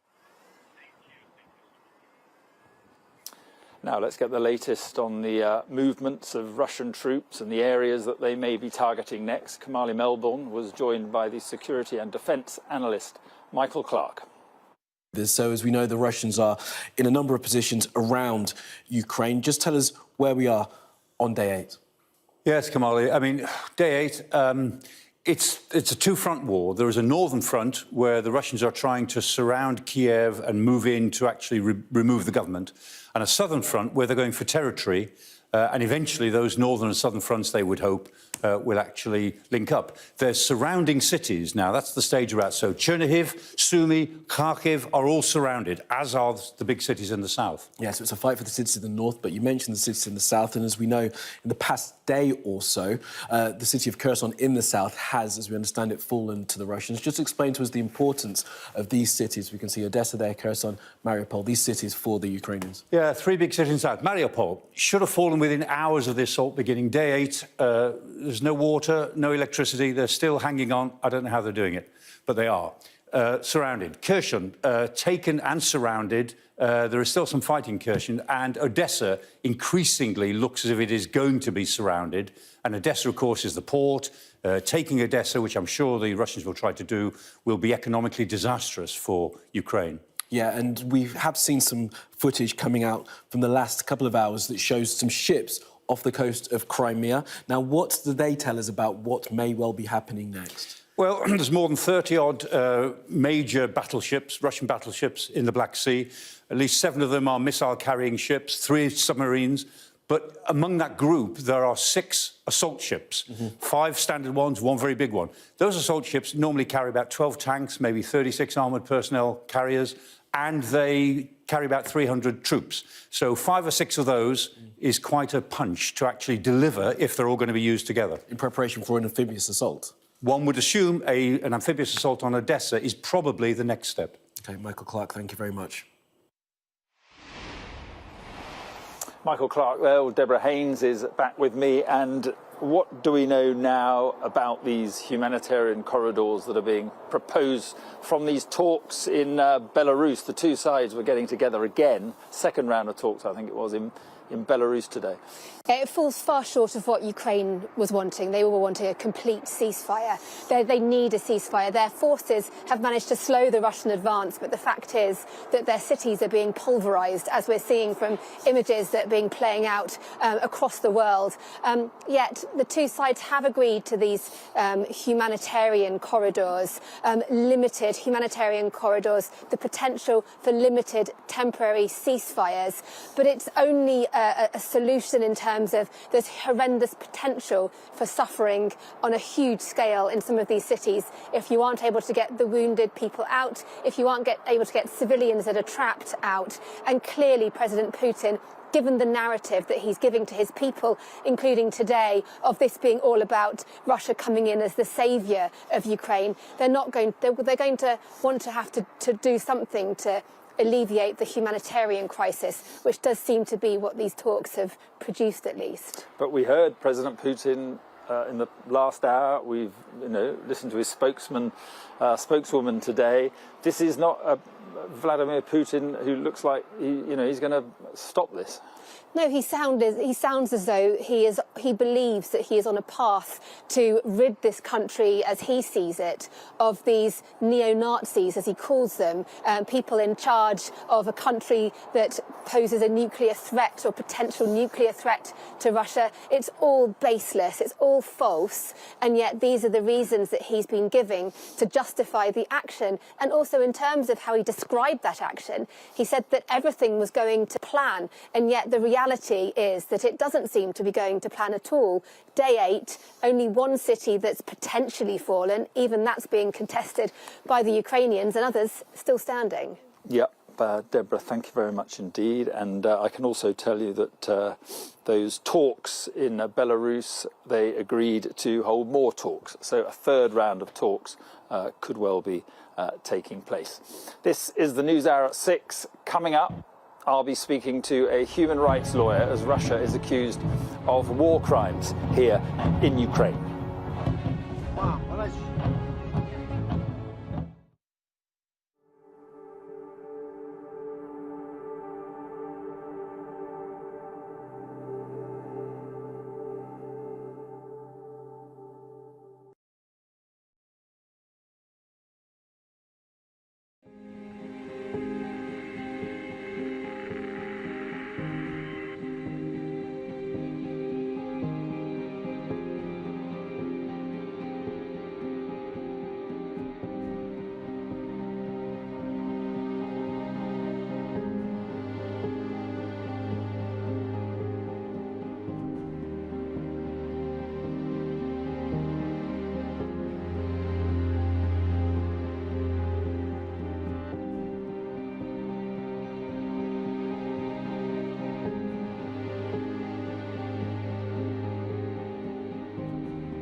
I'm David Blevins, and I'm Sky's senior Ireland correspondent. I'm based in Belfast, a city transformed by peace, but still struggling with its past. Politically, the two sides are as far apart as ever, and it's over that question of who has sovereignty in Northern Ireland, the very issue that's been the source of tension here for generations. It takes 60 minutes to cross the Irish Sea. It took the British monarchy a century. I've spent 25 years reporting the journey from conflict to peace.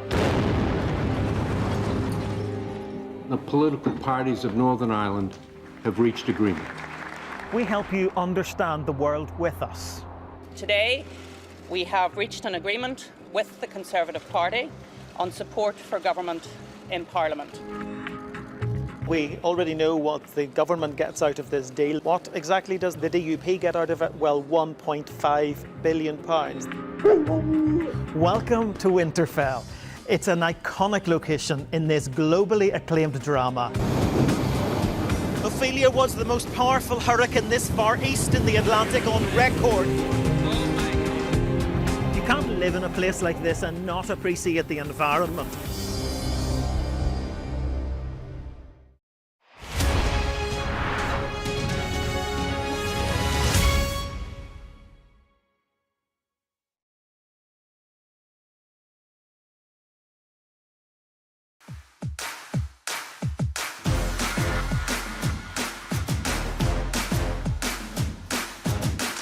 I love my job because I get to do something that is contributing to a better future.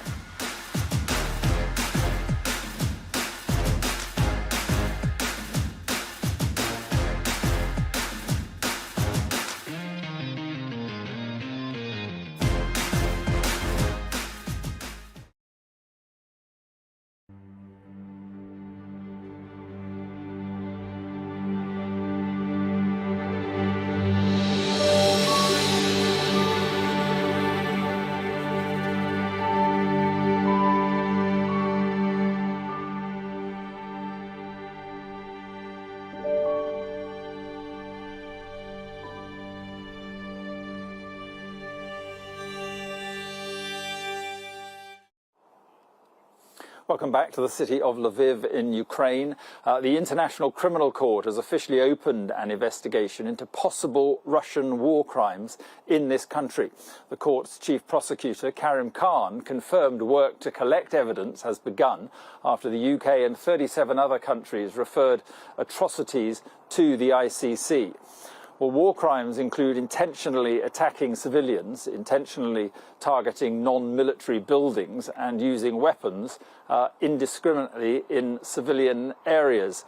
Sky News has verified footage that appears to show cluster munitions being fired at a civilian area in the eastern city of Kyiv. These weapons randomly scatter explosives across a wide area and are banned by over 100 countries. This video, also from Kharkiv, appears to show a missile hitting the regional state administration building, another civilian target. And multiple videos have been verified by Sky News showing residential civilian areas being attacked and shelled across this country. Military experts warn this is likely to ramp up as Russian forces move in on the major cities. Joining me now is the human rights lawyer Mark Guthrie. Thank you for being with us. Let's just start at the beginning of all this. If there is no apparent plausible justification for this war, does that make it an illegal war? Yeah, those who wage war are accountable for their actions, and they're accountable under law. And Mark, it's quite ironic that you're speaking from Lviv, because it's in Lviv that the concepts of genocide and crimes against humanity were developed after the last World War. Is that right? And the ICC war crimes prosecutors, as I was just saying, says there is now a process underway here. I want to know how significant you think that is, and what is the process that would be underway at this stage of a conflict like this? Well, it's very significant as it's an indicator of accountability, as I said, for those who wage war. That people just can't get away with it. It's a marker for it. But the thing is, it's a very long process, and the history of prosecuting war crimes indicates that it's a very long and drawn-out process.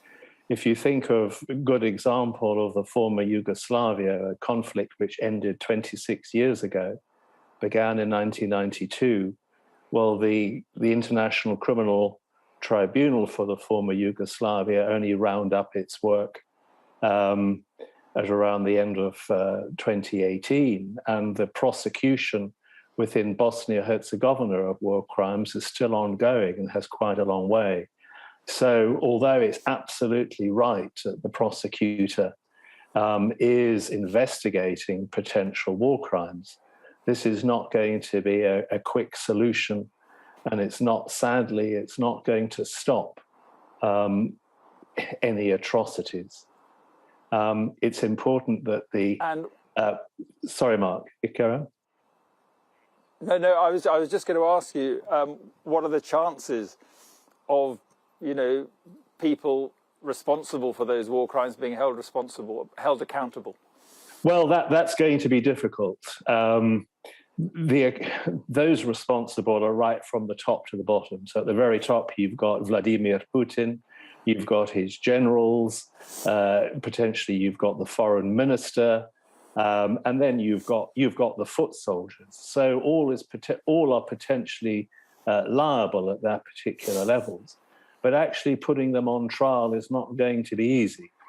They're going to be they're like only the foot soldiers may remain in Ukraine. The generals and Putin and his people in government, they're going to be in Russia. So getting them out of Russia to stand trial is going to be extremely difficult. People remember the long process in the former Yugoslavia to hunt down and capture the Karadzic and Mladic. So there are huge challenges. It's absolutely right that the prosecutor at the ICC has called for resources, because I think one of the lessons of war crimes prosecutions elsewhere is that there has to be political will, there has to be huge resources, human and financial, in order to get the evidence, and then there's got to be international support. Okay. Mark, Guthrie, thank you very much indeed for being with us. And just to repeat the breaking news this hour, and that is that both Ukraine and Russia have agreed local ceasefires to cover humanitarian corridors, so people in areas where there is fighting can, perhaps, if this holds, get out of those areas to safer places.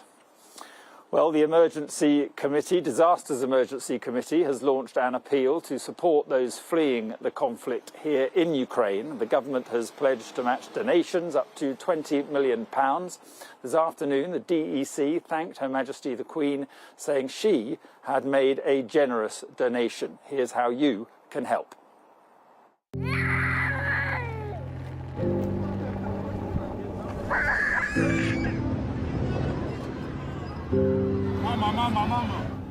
In an instant, 1 million people in Ukraine have been forced to flee, fearing for their lives. The very youngest, unable to understand what is unfolding around them. The desperate efforts to get them to safety continue. They leave everything behind. Loved ones, livelihoods, and homes. As people in Ukraine have faced daily horrors, we have watched on helplessly. The number of displaced could reach 4 million, many without shelter, food, and water. We have a chance to make a difference now. The fighting, shelling, and airstrikes Ukraine is now facing have had devastating consequences. Hundreds have been killed and injured, including children, and thousands more hiding underground, terrified. Там лишилась моя сім'я, мої батьки, мої брати. Mikor az egész életünk munkája. Az életünk munkája, mindent ott kell hagyni, de csukod és lejössz az udvarról. We were very scared of what will happen. We didn't sleep, we didn't eat, we've been hungry for the past 72 hours. Disasters Emergency Committee charities and their local partners are right there.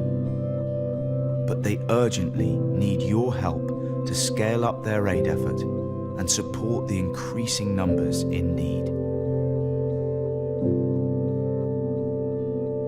You can donate online at dec.org.uk by calling 0370 60 60 900, by texting SKY to 70150 to give £10, or by sending a cheque to this address. Just £10 provides essential hygiene supplies for one displaced person for a month. £50 means blankets for 10 homeless people in freezing temperatures. And £100 can provide emergency food for 2 families for a whole month. They need our help to survive. Please, donate now.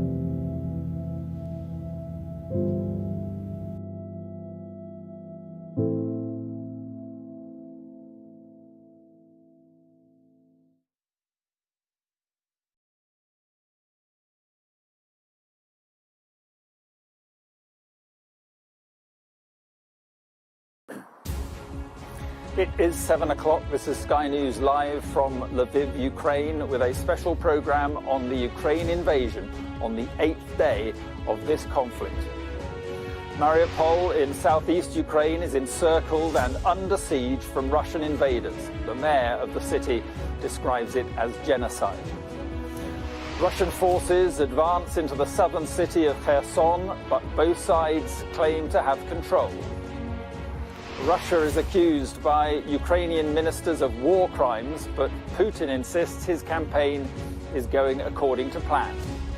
Special military operation is being conducted strictly in accordance to the plan and schedule.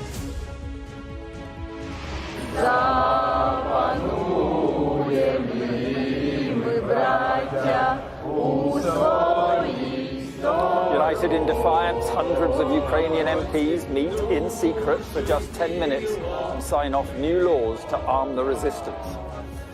Tens of thousands of refugees continue to stream into neighbouring countries. The UN says more than 1 million people have fled so far. Speeding up sanctions, new curbs to crack down on Russian oligarchs linked to President Putin.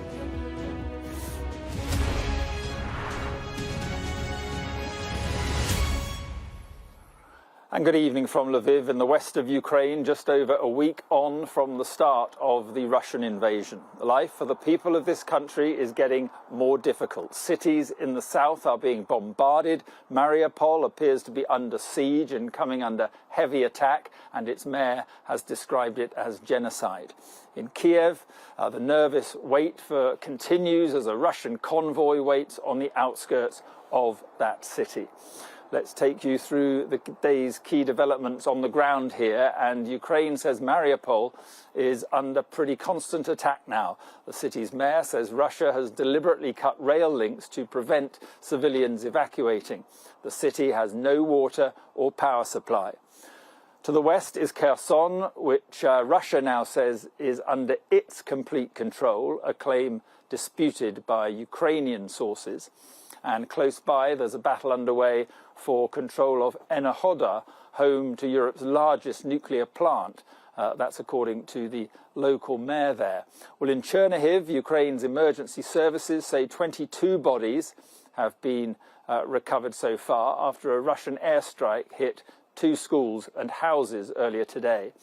In the capital, Kiev, MPs gathered in secret today for just 10 minutes to approve laws allowing the seizure of Russian-owned assets and the right of citizens to bear arms. And in the second city of Kharkiv, well, it's seeing its shelling continue, with much of the centre of the city now reduced to rubble. Alex Rossi has our first report tonight on the battle for the cities. As this war gets uglier, Russia's tactics are becoming more violent and destructive.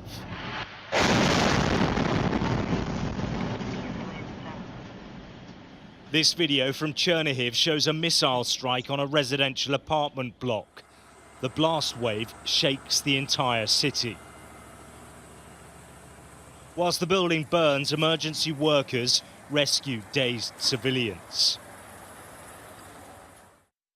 And the situation in other parts of the country is just as desperate. This is Borodyanka, but as these pictures show, it could just as easily be a suburb in Syria. The damage goes on as far as the eye can see. What do you want from us? Go away from our land. You don't want to leave now? Sit down with me at the negotiation table. I'm available. Sit with me, but not at 30 metres like you welcome Macron and Scholz and others. I'm your neighbour. You don't need to keep me at 30-metre distance. I don't bite. I'm a normal man. Sit down with me. Let's talk. What are you afraid of? On the south coast, Mariupol is now surrounded by Russian forces. There's a constant barrage of artillery smashing into this city on the Sea of Azov. Civilians have been trapped for days, basic essentials running out in many places. The mayor says even those fleeing have come under attack. They've been shooting at moving vehicles. A humanitarian convoy couldn't even leave the surrounding areas of our town. Today we're in a blockade, and to create tension in the town, they're shooting in the residential areas, targeting civilians, elderly people, children, to create internal panic. And in some places, Russian troops and tanks are now in control. The man recording these images of the invading force is clearly trapped and very frightened. I think I should stop recording before someone shoots me on my hand. The southern port city of Kherson is the first to fall to Vladimir Putin's forces, leaving people fearful about what the violent takeover will mean. It's very scary because we hear a lot of explosions, especially at night and early in the morning. And we're trying not to leave because I'm here with my grandmother now, and we have enough food for a couple weeks. Ukraine, though, has no intention of surrender. Even in places that have been overcome, Russian soldiers have been jeered and confronted by ordinary people. In this eastern town, which has supposedly been pacified, a Russian soldier carries 2 grenades after a meeting with the mayor to ensure he's not attacked by the crowds. And despite the intensifying brutality, this is a nation that remains united and defiant. Ukrainian MPs gather to send a message to the Kremlin in Parliament. We had to call to vote for the mobilization, for taking out Russian assets, for bearing arms, for collaborationism, and for informational security, like for many others, many things.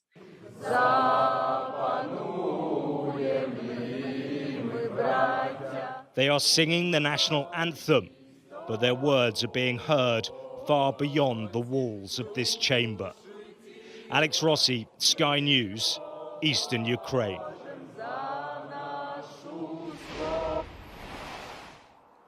Let me just bring you some breaking news now, and the government has announced sanctions against a couple of Russian oligarchs, Alisher Usmanov and Igor Shuvalov. They include a full asset freeze, a travel ban imposed against Usmanov and Shuvalov, 2 of Russia's leading oligarchs with significant interests in the UK and close links to the Kremlin.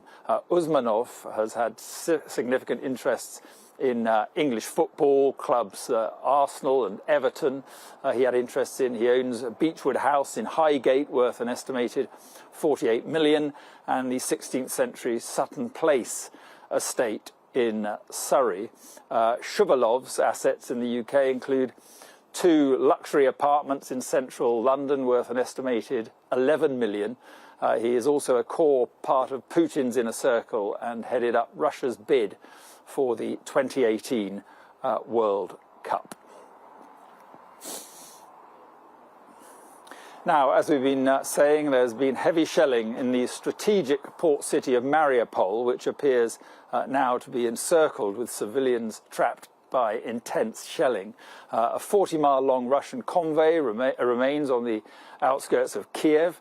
Let's get more now on the latest movements of Russian troops and the areas they may be targeting next. Kamali Melbourne was joined by the security and defence analyst Michael Clark. So as we know, the Russians are in a number of positions around Ukraine. Just tell us where we are on day 8. Yes, Kamali. I mean, day 8, It's a two-front war. There is a northern front where the Russians are trying to surround Kiev and move in to actually remove the government, and a southern front where they're going for territory, and eventually those northern and southern fronts, they would hope, will actually link up. There's surrounding cities now. That's the stage we're at. So Chernihiv, Sumy, Kharkiv are all surrounded, as are the big cities in the south. Yeah, so it's a fight for the cities in the north, but you mentioned the cities in the south, and as we know, in the past day or so, the city of Kherson in the south has, as we understand it, fallen to the Russians. Just explain to us the importance of these cities. We can see Odessa there, Kherson, Mariupol, these cities for the Ukrainians. Yeah, three big cities in the south. Mariupol should have fallen within hours of the assault beginning. Day 8, there's no water, no electricity. They're still hanging on. I don't know how they're doing it, but they are. Surrounded. Kherson, taken and surrounded. There is still some fighting in Kherson, and Odessa increasingly looks as if it is going to be surrounded. And Odessa, of course, is the port. Taking Odessa, which I'm sure the Russians will try to do, will be economically disastrous for Ukraine. Yeah, and we have seen some footage coming out from the last couple of hours that shows some ships off the coast of Crimea. Now, what do they tell us about what may well be happening next? Well, there's more than 30-odd major battleships, Russian battleships in the Black Sea. At least 7 of them are missile-carrying ships, 3 submarines. But among that group, there are 6 assault ships, 5 standard ones, 1 very big one. Those assault ships normally carry about 12 tanks, maybe 36 armoured personnel carriers, and they carry about 300 troops. So 5 or 6 of those is quite a punch to actually deliver if they're all going to be used together. In preparation for an amphibious assault? One would assume an amphibious assault on Odessa is probably the next step. OK, Michael Clark, thank you very much. Well, in an address to his Security Council, Vladimir Putin has described Russians and Ukrainians as one people, and he also insisted that his strategy is going to plan. Earlier, his Foreign Minister Sergei Lavrov accused America of acting like Napoleon or Hitler and justified the invasion by calling Ukraine's desire to join NATO a threat to Russian security. Meanwhile, the Kremlin continues efforts to suppress dissent, stifling independent journalism and warning people that any unsanctioned protesting could lead to a prison sentence. Moscow correspondent Diana Magne reports now on the changing nature of Putin's plan. The funeral of a Russian soldier, one of so many killed during Vladimir Putin's bloody advance through Ukraine. We all still hope for the better, that everyone starts alive and everyone comes home healthy, alive, back home. But they won't, because their president is determined to keep on fighting, committed to his own twisted narrative that this is a battle against a neo-Nazi regime, despite the fact that Ukraine's president is Jewish. I will never go back on the statement that Russians and Ukrainians are one people, even though a lot of Ukrainians have been threatened and brainwashed. We are fighting with the neo-Nazis. They are using civilians as human shields. Those comments at a meeting with his Security Council, where he held a moment's silence for Russia's dead. It follows a phone call with the French president, which a French presidential source said contained nothing reassuring. Their description of that call is one of the grimmest I've ever read. Vladimir Putin said he was fighting a neo-Nazi regime and that unless diplomatically Ukraine was disarmed and neutralized, he would continue his military campaign. President Macron told him that this was not a Nazi regime, that he was deluded and not describing reality, and that it would cost his country dearly. The source said that Vladimir Putin intended to take the whole country and that the worst was yet to come. But Russia is shrugging off the blame for this war, even as it bans its own media from calling it one. The thing is, the West is listening to us, but is not hearing us, and it's trying to impose, in every possible way, its understanding of how to live in Europe. This begs comparisons. At the time, Napoleon and Hitler had an objective to have the whole of Europe under their control. Now Americans have the whole of Europe under their control. Europe is not under America's control, and neither is Ukraine. But those words spring from a mindset deeply held amongst a small group in the Kremlin, which will cost Ukraine, Europe and Russia dearly for a long, long time to come. Diana Magne, Sky News, Moscow. Well, now the UN Refugee Agency says the number of people fleeing Ukraine is the fastest exodus seen anywhere in the world this century. The UN says that well over 1 million people have escaped to neighbouring countries since the conflict began, with that number rising by the hour. Some 90,000 have already travelled into Western Europe, but the largest number has crossed the border into Poland. That's more than 550,000. Nearly 140,000 have gone to Hungary, which has changed its hard-line policy on accepting refugees. Moldova, which is not a member of NATO and is nervous it could suffer the same fate as Ukraine, has received nearly 100,000 people. Over 79,000 have crossed into Slovakia, and Romanian authorities have told Sky News today that more than 150,000 people have arrived from Ukraine. Alistair Bunkle reports from the Romanian town of Siret, just south of the Ukrainian border. The stream of refugees crossing the border now is almost constant, and it's increasing all the time. It is snowing here, it is bitterly cold, but at least it's safe. Almost everyone has left someone behind, decisions they'll never forget. I leave my family. I leave my mom. Mom was crying and told me that maybe she never see me again. It was most scary words which I heard in my life. I'm still scared. I'm still afraid that I can't see her anymore. I'm left behind all my life. I'm left behind all my dreams. For a few, there is sheer relief at being reunited with family. Most, though, arrive dazed, unsure of what's next. I hope we will win soon, the war will end and we come home again. At the moment, the authorities here are coping. There is enough food, there is enough shelter, there's enough help. But what if the numbers double, triple, quadruple even? It's fair to say that at the moment, the Romanians have kind of got it sorted. It's a pretty good operation. They move people here as quick as they can do. There's food, there's hot food, drinks for them. They process them, buses, free buses, and then into the local towns and villages. But the numbers are getting more. It was 8% more refugees yesterday than the day before that. And there's already been more today again. On one side of the border, there are humans killing humans. Just the other side, humans helping humans. There is something quite life-affirming in the way Eastern Europeans are doing everything they can to look after their neighbours. Alistair Bunkle, Sky News, on the Ukrainian-Romanian border.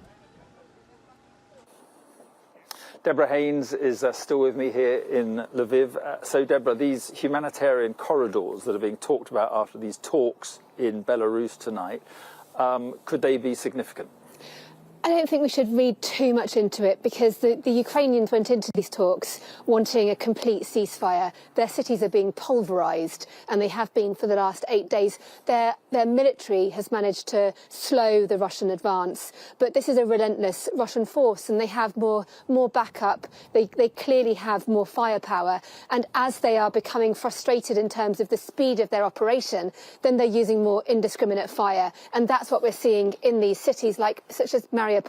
The mayor today saying that he can't even get the wounded out. So that's why these humanitarian corridors are vital in terms of averting what's already a crisis, but at least trying to rescue some of the civilians. But they're saying there's only the possibility of there being a temporary ceasefire in order to enable that, and then saying that there will be further talks. But in terms of any kind of shining light to see that there might be some hope for some kind of compromise that could end the violence, we're very far from that at the moment. Right, but a small mercy maybe. Yes. And more generally, Vladimir Putin and his state of mind. We've heard from him tonight, national address. We've heard from his spokeswoman tonight. What are you reading into all this? It's very easy, isn't it, for us, sort of Western countries, which he treats with such disdain, and we view Moscow with such, we view comments from Moscow with such suspicion. There is this huge divide at the moment, and it's becoming entrenched, and the rhetoric, the language coming what kind of west or east position you're in. There is only one reality. And when President Putin goes on television and accuses the President Zelensky of heading some neo-Nazi regime seeking nuclear weapons and holding foreigners hostage and using them as human shields, it's not the reality. When his foreign ministry spokeswoman tells our correspondent Dominic Waghorn that civilian casualties are fake news, that the explosions that you're seeing is fake. It's just not the reality. But you mentioned the one in Kharkiv specifically, didn't you? That missile strike, a cruise missile strike on a government building, as Dominic rightly said, that's not a military target, or not an obvious one at least. But this alternate reality that the Russian audience is being fed is very dangerous because it entrenches those two positions. And in terms of the war, you asked about that with what President Putin was saying. We heard from President Macron today, who had a conversation with the Russian leader, and he was told that the plan is to take the whole of Ukraine. And there's the worst maybe to come. Worse to come, and also the fact that President Macron warned President Putin that he was making a major mistake, warned him that the language he was using in terms of describing the Ukrainian government as being neo-Nazi was delusional.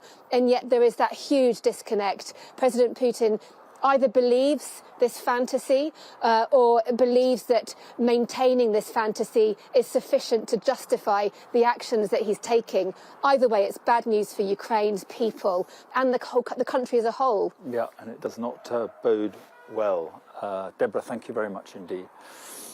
Well, what about Ukraine's president? Well, he's challenged the Russian President Putin to sit down for talks while urging the West to offer a stronger military assistance to Ukraine to fight the Russian invasion. Let's hear what he said at a news conference in the capital this afternoon.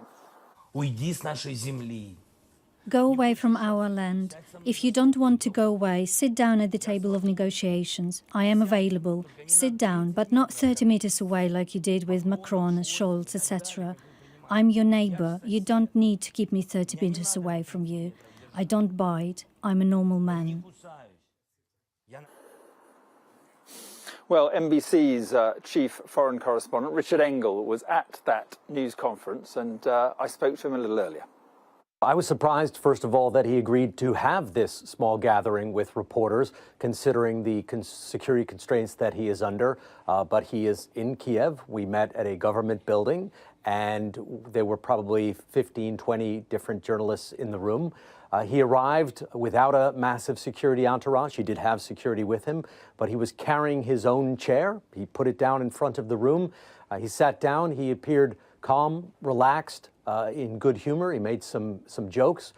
He did look a little tired. He said he's only been getting a few hours of sleep per night, but he seemed determined to continue to lead this country. He is making a plea for more help. Specifically, he wants a no-fly zone.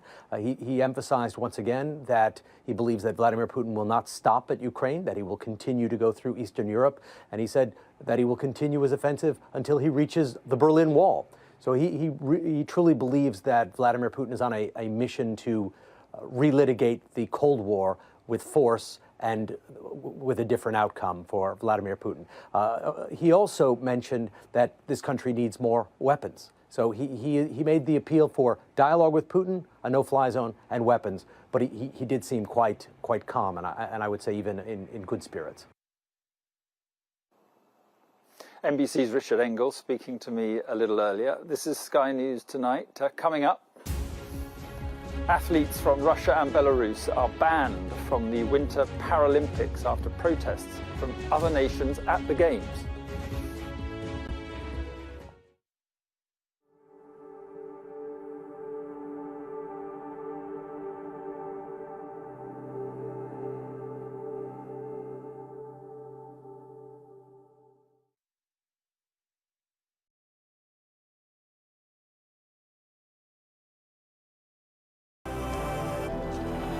I'm Neville Lazarus, and I'm Sky's reporter based in Delhi. We take you to the heart of the story that shapes our world.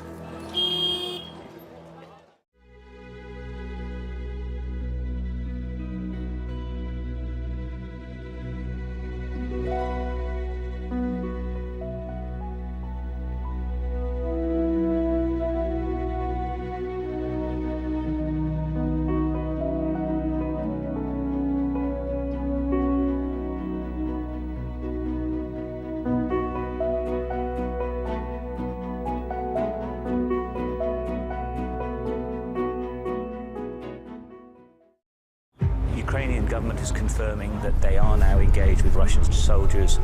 Air raid sirens fill the airways. In the distance, artillery rains down. It feels very close to the centre of... There's one.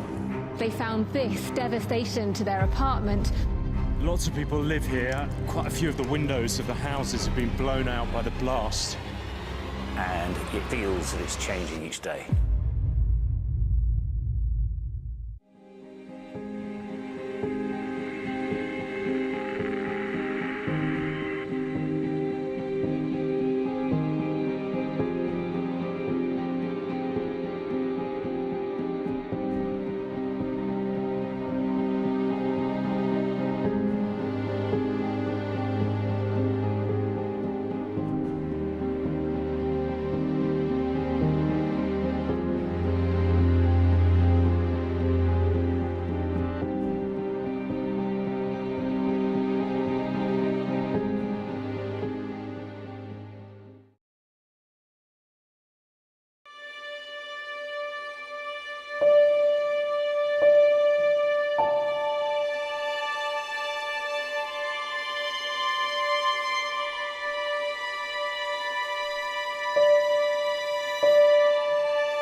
Welcome back to Ukraine.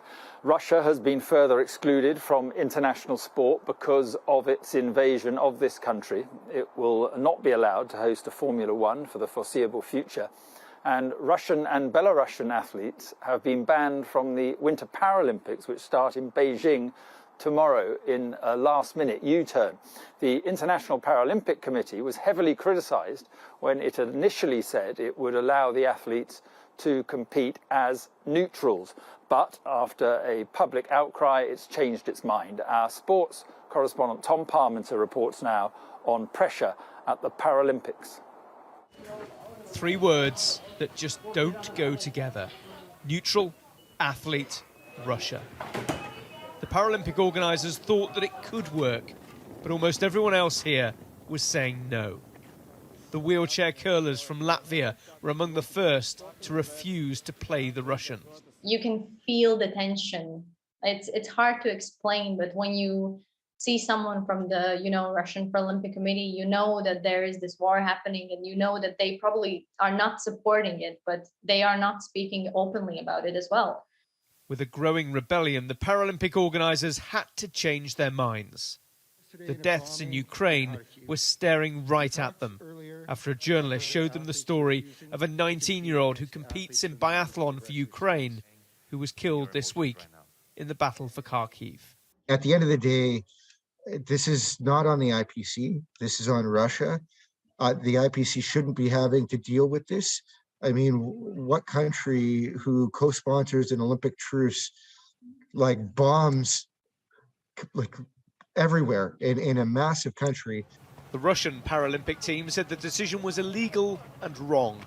The Ukrainians, who are also here, naturally welcomed it. Some of their 20 athletes and support team had to escape the bombing to reach Beijing. The front line is back home, and our military are defending this front line from the aggressor, from the invader, but our front, for us, is here in Beijing. This is where we fight at the Paralympic Games. By removing athletes from Russia and Belarus, these games can at least carry on. This was, I think, the only decision the IPC could take in terms of allowing the least amount of friction at the Games. I feel so sorry for the athletes from Belarus and from Russia on a personal level, but what Putin is doing can't go without challenge. And so these games can at least now get underway. The horror and politics of war will not be forgotten in Beijing, but they won't stop everyone else from taking part. Tom Parmenter, Sky News. Now, developments in satellite technology mean the war in Ukraine is visible to millions of people in a way that hasn't been seen before in a global conflict. Images such as the Russian convoy headed for Kiev were first picked up by Google Maps and could be openly viewed not just by the military but by ordinary citizens. It means people have access to images beyond the control of governments who maybe want to keep them out of the public eye. Our science correspondent Thomas Moore reports now on how new technology is helping analysis of the conflict from space. It's satellites that can be as small as a shoebox that are giving us a view of a conflict zone we've never had before. These are nano-satellites being assembled in Glasgow and soon to join a constellation of more than 100 already in orbit, listening in to signals from ships and aircraft. They spotted the Russian Navy in the Black Sea switch off tracking beacons just before the invasion. So by shrinking satellites down and miniaturizing the technology so these small satellites are more capable, you can deploy them more cost effectively. But what you can also do is deploy many more of them. Slightly larger commercial satellites are providing the crisp images of convoys, damaged airfields and bombed buildings. Their cameras are so good they can spot objects just 30 centimetres across, even catching a missile being launched. And with so many satellites in orbit, it's possible to monitor the same area several times a day. The military has had access to that kind of detail for many years, but the Ukraine conflict has launched it into the public domain. Open source intelligence from small satellites is giving us an independent eye on what's going on. And then once you have training data... Even an aging satellite owned by the European Space Agency can lead to surprising discoveries. This general purple background is what we would expect to get back from the satellite. These lighter blue splotches are something on the ground, a military radar most likely, causing interference.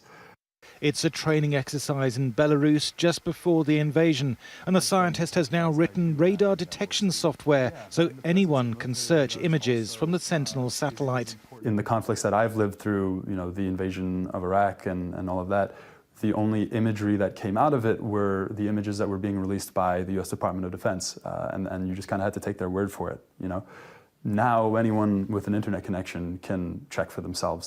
But even if governments can no longer control what we see, the images can still be used to shape public perception. From a propaganda point of view, NATO could use this and turn around and say, this is what the Russians are doing, specifically to prove that the Russians are not telling the truth about this conflict. By being able to use public available images, they can turn around and say, hey, this is what's happening. You can see it for yourself. 2, 1. But satellites are giving us eyes and ears on parts of Ukraine beyond the reach of TV cameras and civilians with mobile phones. The horror of war is being seen from above. Thomas Moore, Sky News, Glasgow.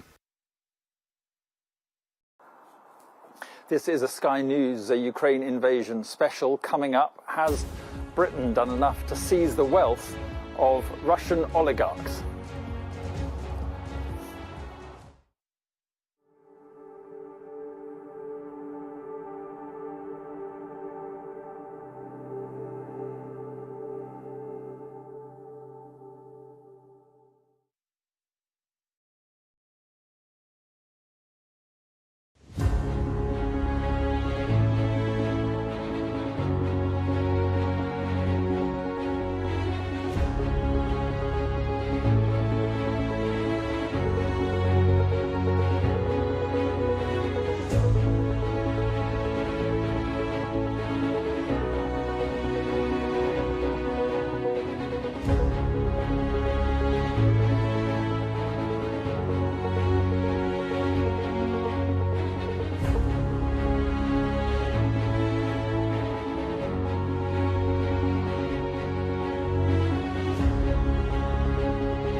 Welcome back to Lviv in Ukraine.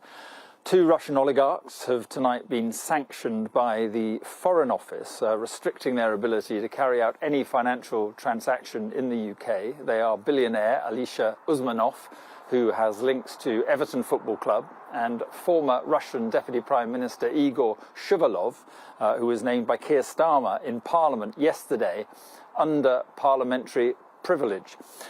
Well, we're joined now by Dr. Alina Polyakova from the Centre for European Policy Analysis, and also by Misha Glenny, a journalist and author of the Mafia book about Eastern European organised crime. Thank you very much both for being with me this evening. Misha, first of all, are these two the sorts of people that the government should be going after?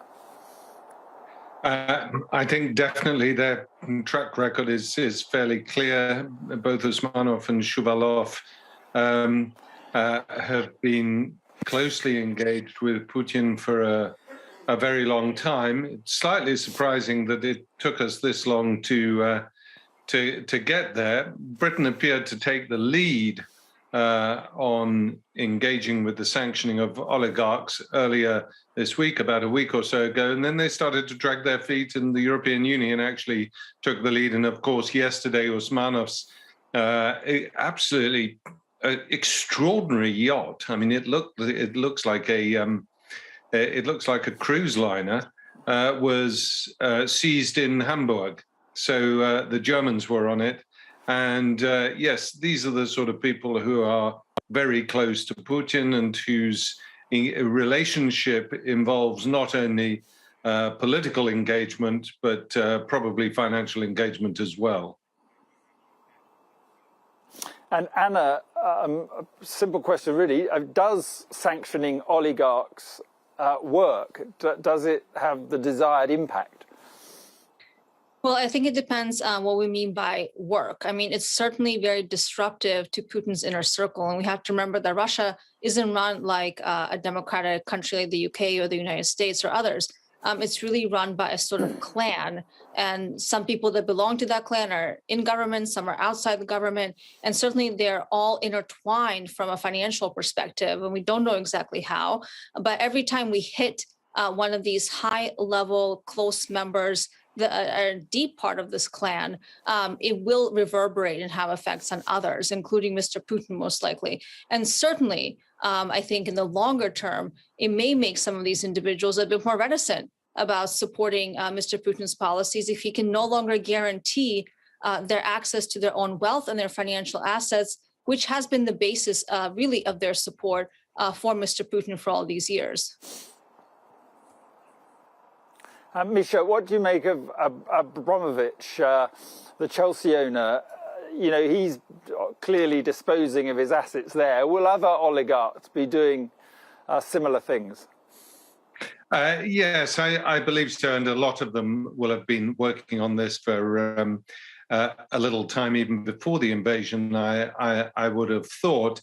I mean, you notice with Abramovich, that he has said that he will give the proceeds of the Chelsea sale to victims of the Ukrainian war. He doesn't say whether they're Russian or Ukrainian victims, but it's a gesture which we're seeing among some of the oligarchs who are clearly hedging their bets about what's going to happen in the future. And I think there's an important message here to put across that with all of the sanctions, they don't just hit oligarchs, they're also hitting the Russian people as well, very, very severely already in a short space of time.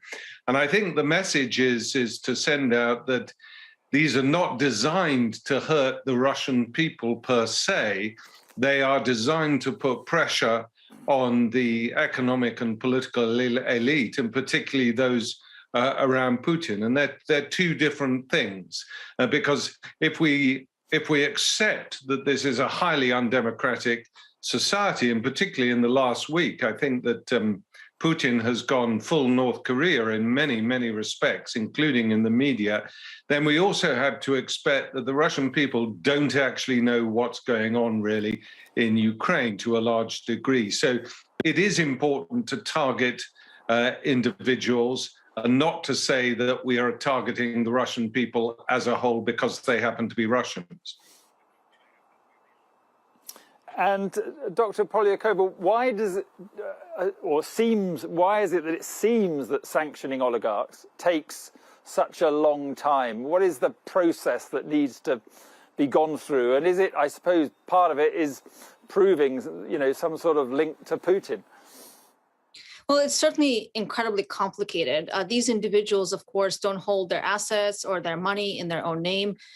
There's an incredibly complex system of shell companies and other means of hiding wealth that spreads across their family members, spreads across acquaintances. And it's really uncovering this dark web of corruption that is the key. And that is why I think the White House in the United States, as well as allies, are taking the right step by establishing a task force to be able to track down and enforce these sanctions, not just on these individuals, but what's really important here, I think, and what's actually quite new in this round of sanctions than what we've seen previously, is that they are also targeting close family members. Of course, these people have property all over the world. They have it in all kinds of hidden offshore accounts.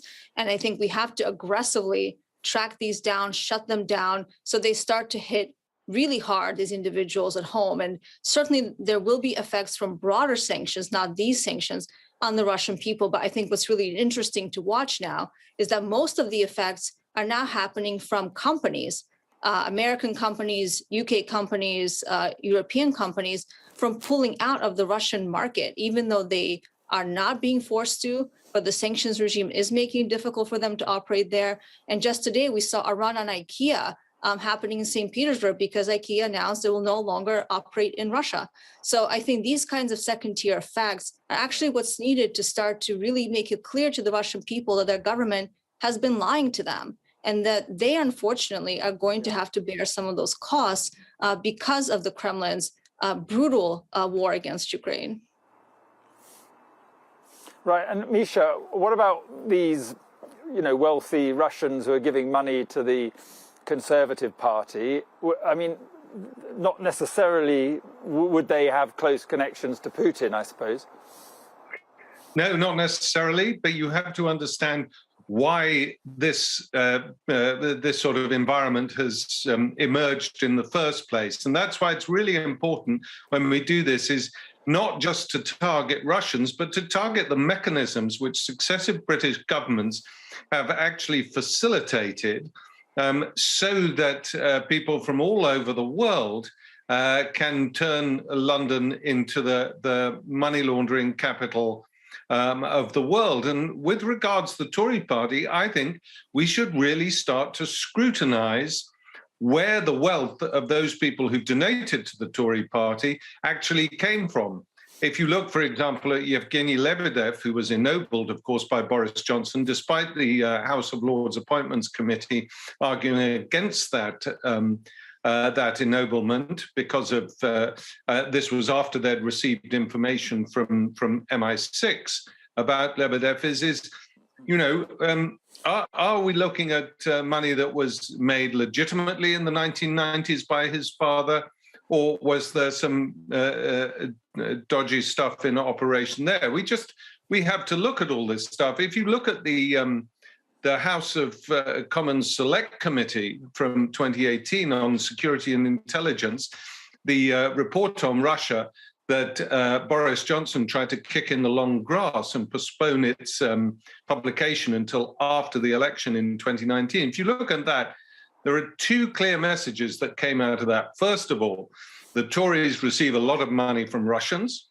Secondly, the House of Commons Select Committee believed there was sufficient evidence to examine what the Russian involvement in the Brexit referendum of 2016 was. So there are all sorts of questions which emerge out of this. Whether they're actually going to be examined properly, I don't know. I don't hold out a huge amount of hope. Okay, and just finally, Dr. Polyakova, you think, I was reading earlier today, that you think that institutions, like museums and so forth, need to be careful about accepting money from oligarchs going forward. Absolutely. You know, we have seen this pattern emerge of the last 20 years where these Russian oligarchs who are getting wealthy by stealing from the Russian people through corruption are whitewashing their reputations by being listed on the boards of trustees of incredibly prestigious cultural institutions, the Guggenheim being one, but many, many others. And maybe there was an excuse for that 20 years ago, 15 years ago, when we didn't really know the true nature of the regime. These individuals looked like maybe legitimate businessmen. But now that we have a war in Europe, a completely unprovoked aggression from Russia, every one of these oligarchs has been complacent in this war. All of their businesses and all their wealth begotten in all kinds of corrupt ways has been supporting this regime. So I think now is the time to offload this money by nonprofit institutions or cultural institutions to send a clear message of no more, because the picture is a little too crystal clear now. And frankly, I don't think you want to be in a position as one of these highbrow cultural institutions where suddenly you find yourself listing on your board of trustees someone who's been sanctioned by the United States or the UK or Europe. Yeah. I mean, there's a huge reputational risk there, and I don't think it's worth it. Yeah, it's an interesting point. Dr. Polyakova and also Misha Glenny, thank you both very much indeed. Thank you. Right, this is a Sky News Ukraine special. Coming up, the UK launches a massive aid appeal to help the Ukrainian people.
I'm David Blevins, and I'm Sky's senior Ireland correspondent.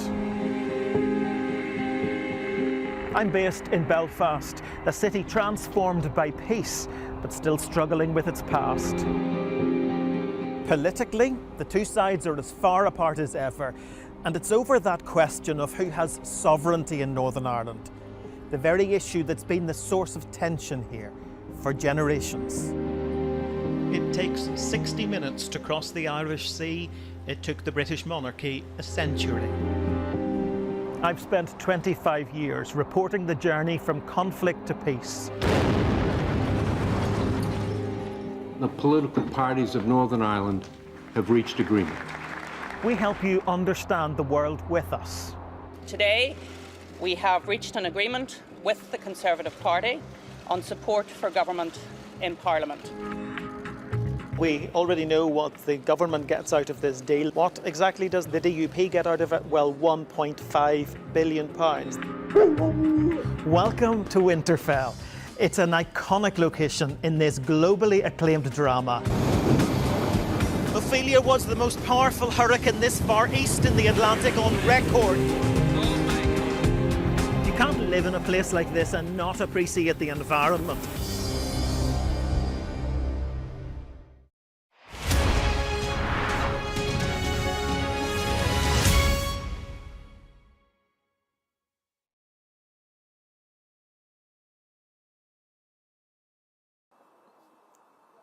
Welcome back to Ukraine. A national fundraising campaign has been launched tonight to help this country. The Disasters Emergency Committee is appealing for funds to help people affected by this conflict. Already the government has donated some medical equipment and other humanitarian supplies. Another plane carrying tons of aid left Stansted Airport near London earlier today. Well, tonight's appeal is led by the Disaster Emergency Committee. The government says it will match every donation up to a total of £20 million.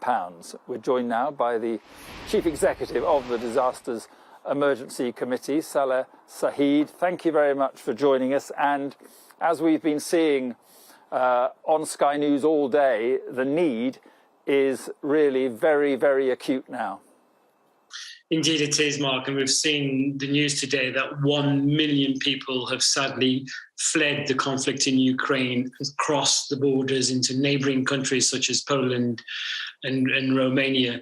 And the needs, as your programme has already highlighted, are immense. People leaving their homes, their livelihoods, their jobs, and often their families behind. And the pictures are showing now the kind of scale that we're having to deal with. And the DEC, the Disasters Emergency Committee, launched its appeal today, united with its 15 member charities, both working directly on the ground and through local partners. And of course, we must also credit and acknowledge the wonderful work that local volunteers and the Ukrainian charities, and of course the charities on the border as well, are responding as the first responders, and our member charities and their local partners are working alongside them to make sure that we reach as many people as possible. That's why the DEC has launched the appeal today. And I was going to ask you about what you were just talking about. I mean, how easy is it, or perhaps I should say, how difficult is it to get aid into Ukraine on the ground now? Must be very difficult. The logistics of working in a war zone is always difficult and challenging, and of course there are considerations for the safety of aid workers and civilians for that matter as well. But we are working with the 13 leading international aid organisations who are used to working in conflict zones, in war zones, and have appropriate systems and protocols in place to make sure both the safety of their aid workers and their volunteers. The real challenge is, of course, the scale of the need and making sure that there is sufficient funds in order to meet that need.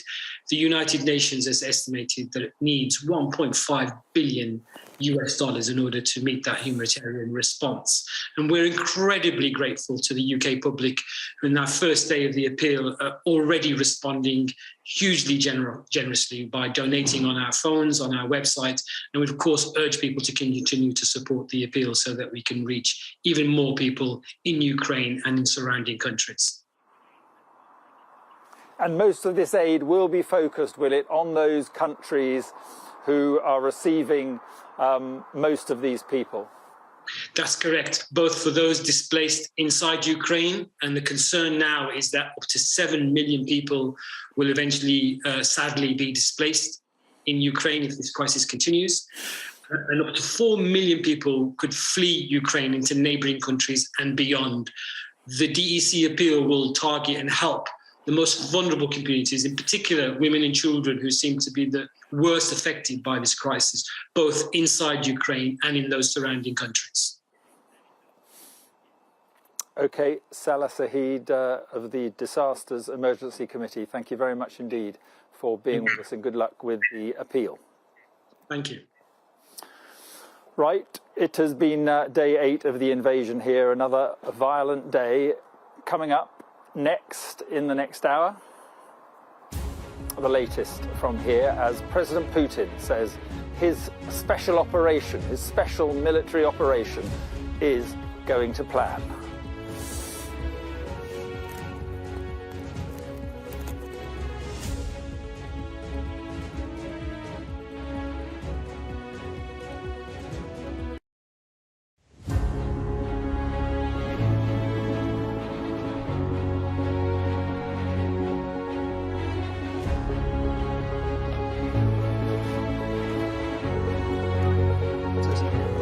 President Zelensky has asked Vladimir Putin for one-to-one talks, saying this is the only way to end this war. As far as I'm aware, there's no prospect of those talks yet happening, though delegations from the two countries did meet today.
It's 8 o'clock. This is Sky News Tonight with the latest on day 8 of the Ukraine invasion. Mariupol in southeast Ukraine is encircled and under siege from Russian invaders. The mayor of the city describes it as a genocide. Russian forces advance into the southern city of Kherson, but both sides claim to have control. Russia is accused by Ukrainian ministers of war crimes, but Putin insists his campaign is going according to plan. Special military operation is being conducted strictly in accordance to the plan and schedule.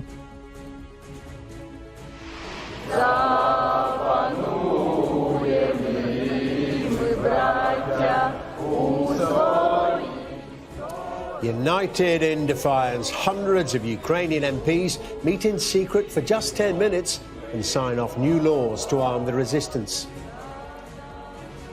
Tens of thousands of refugees continue to stream into neighbouring countries. The United Nations says more than 1 million people have fled so far. Strikes in the north, the east and the south, and in the last few hours in the capital, Kiev, as well. People in the southern city of Mariupol say they're under siege, that shelling is so fierce they can't rescue the injured. Vladimir Putin is telling Russians the invasion will go on. I would never renounce my conviction that Russians and Ukrainians are one people, despite part of the residents of Ukraine having been brainwashed by the Nazi nationalist propaganda. I'm Yalda Hakim, live in Ukraine's western city of Lviv, where tens of thousands of people have fled, escaping the fighting in the east. And also through this hour, we'll look at Europe's efforts to reduce its dependency on Russia's oil and gas.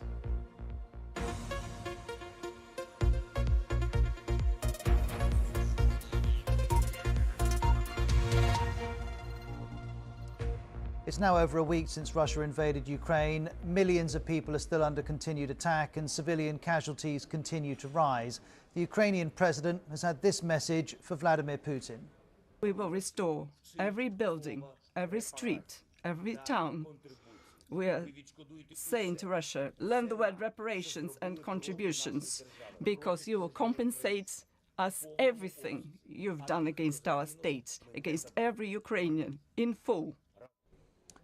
Well, let me bring you up to date on the state of this conflict. Overnight, there were strikes in and near the capital, Kiev, but it's southern Ukraine where Russia appears to be making the most ground. It seized its first major city, Kherson. It's also encircled Mariupol, where residents are saying they're trapped as the shelling continues. And if we focus on the map of southern Ukraine, you can see a number of cities marked. Russia is targeting them for a range of strategic reasons. Controlling the south would cut the Ukrainian government off from the sea. It would also create a direct link between Russia and Crimea, which the Russians annexed from Ukraine in 2014. You can see from this map that troops are advancing north from the Crimean Peninsula. Well, let's focus on Mariupol, a southern city. It's had hours of sustained shelling. Hundreds of people are feared dead. It's still under Ukrainian control, we're told, but Russian troops surround it. Electricity, water and heat supplies have been cut, and the authorities say they are hindering food supplies, blocking us in like Leningrad. That's a reference to the deadly Nazi siege of St. Petersburg, which was called Leningrad during World War II. They add they are constantly shelling the city, preventing us from evacuating the injured and women and children. Well, here is the city's deputy mayor. We still do not have electricity, water, sanitary system and heating system. Only natural gases we have, and we do not know when it will be possible to restore electricity, because continuous shelling does not allow repairmen to do their work. Next, we shift our focus to Kherson, another city in the south. 24 hours ago, its mayor confirmed that Russia was in control of it. Pictures from residents show Russian vehicles are making their way through the streets, and we understand Russian forces have taken over a state government building, though the local Ukrainian authorities say they're still carrying out their duties. This is one resident in the city responding to the idea of a power-sharing deal there between Russia and Ukraine. For me, I'm against this kind of joint control, because it will show that we agree, the Russians, to stay on our land. Also in the south is Odessa. It's a port city on the Black Sea, And today a ship sunk off its coast after an explosion. It's not yet clear what caused that.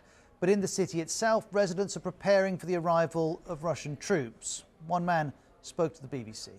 We were patrolling the street with some of my neighbors, and we heard around 8 explosions above us.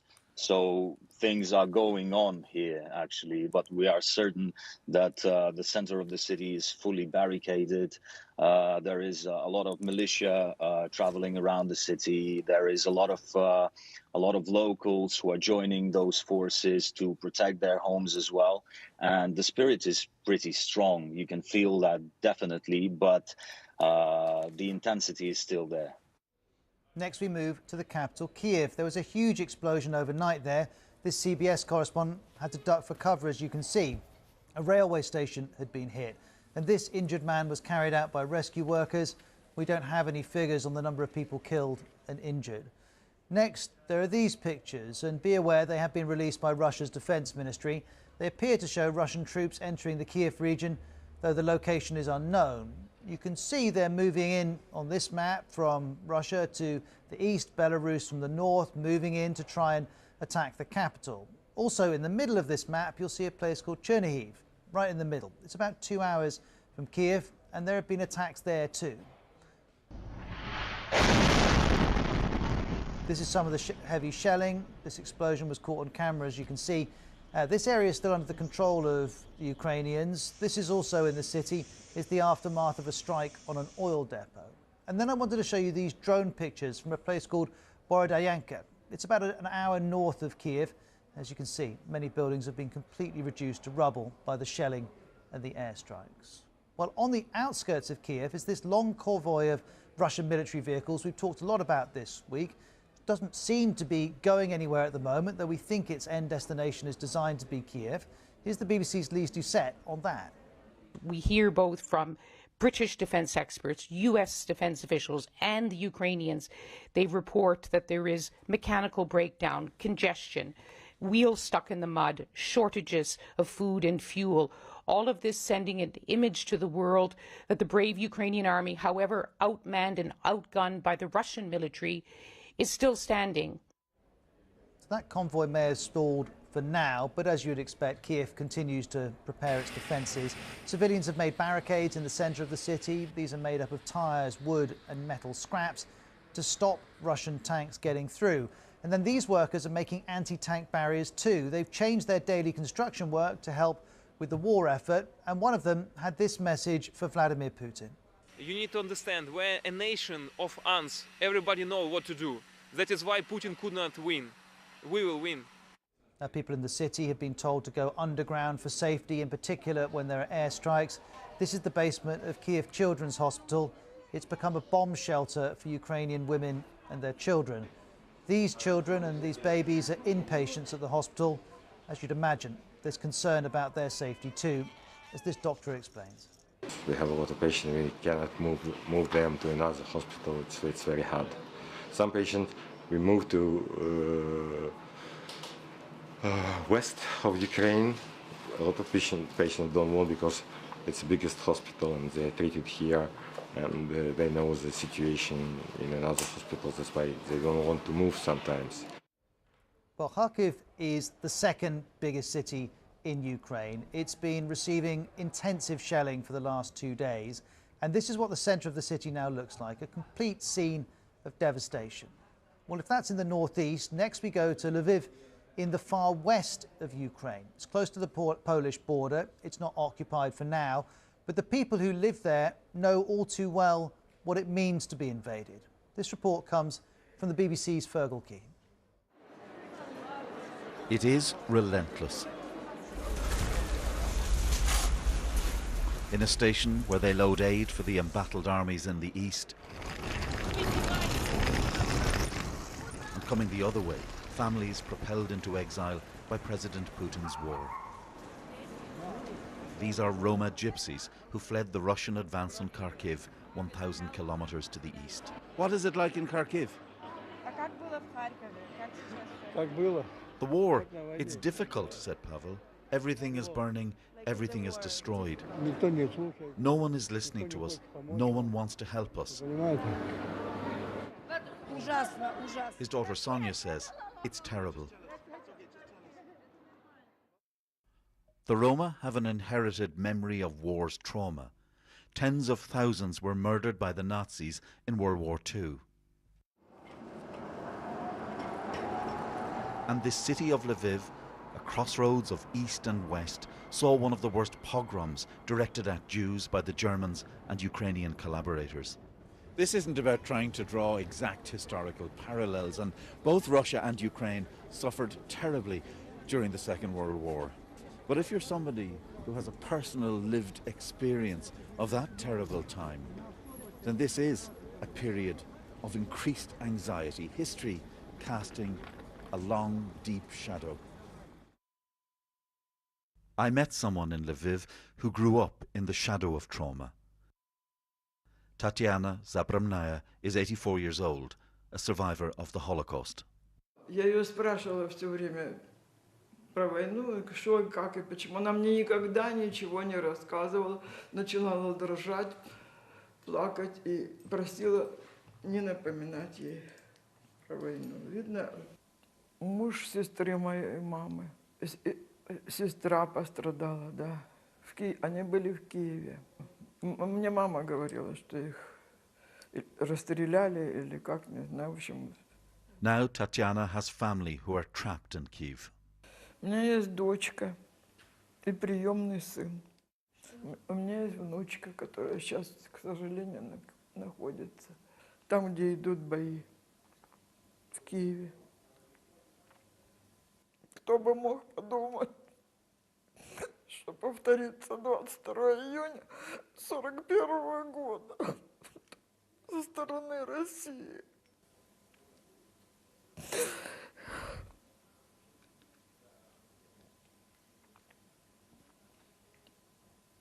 Это ужасно.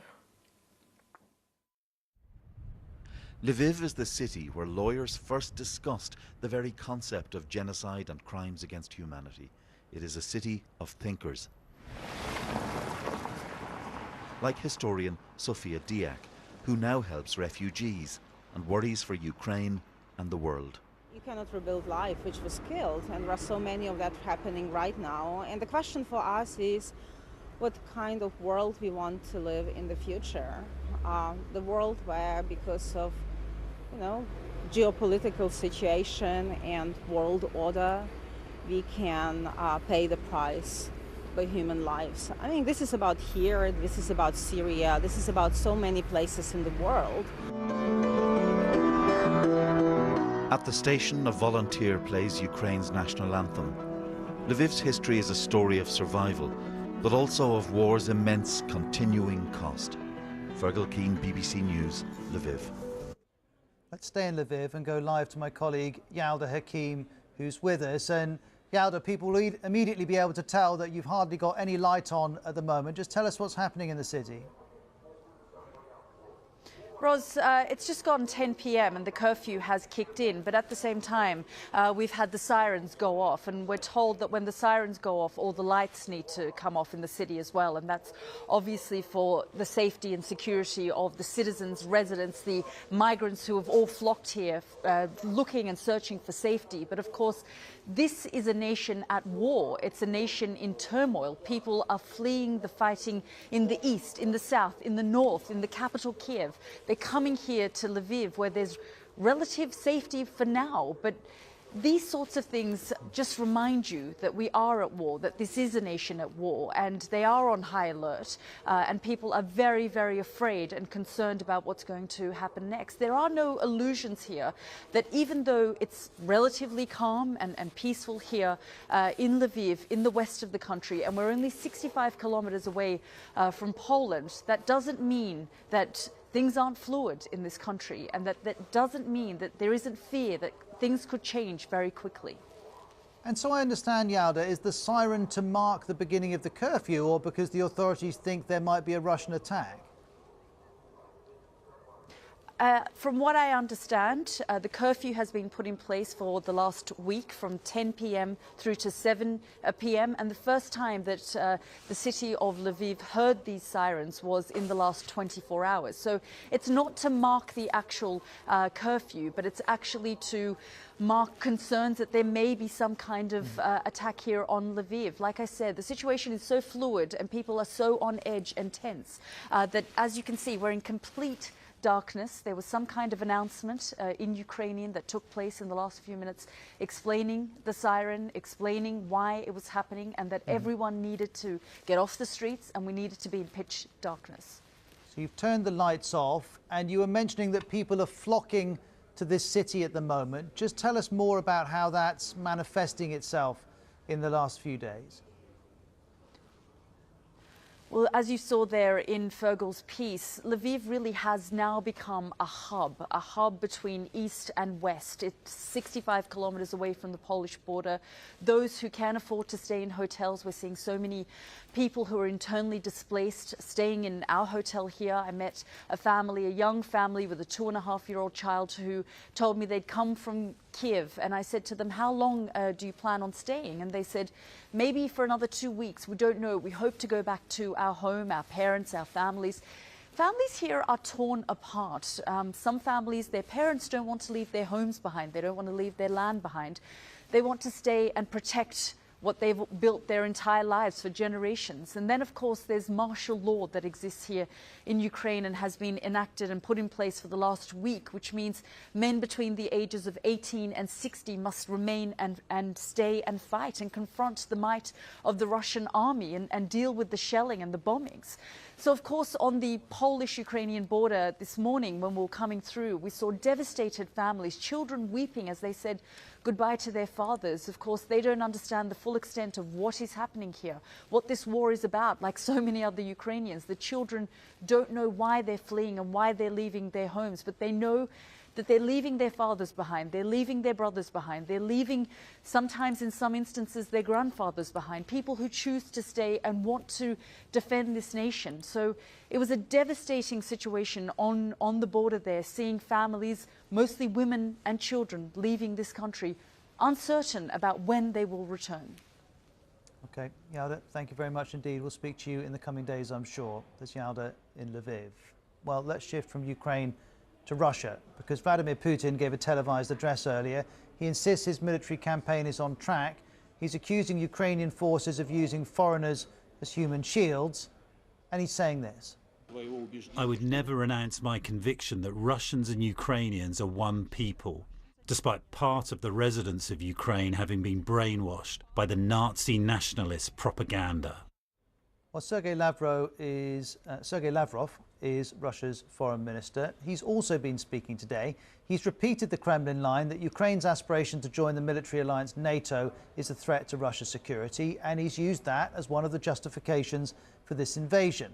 He also had this message. They're listening to us, but they're not hearing us. And they're trying to force on us their own understanding of how Europe should live henceforth. To be honest, the following comparisons come to mind for me. At one time, both Napoleon and Hitler set the task of subjugating Europe. Now the Americans have taken over.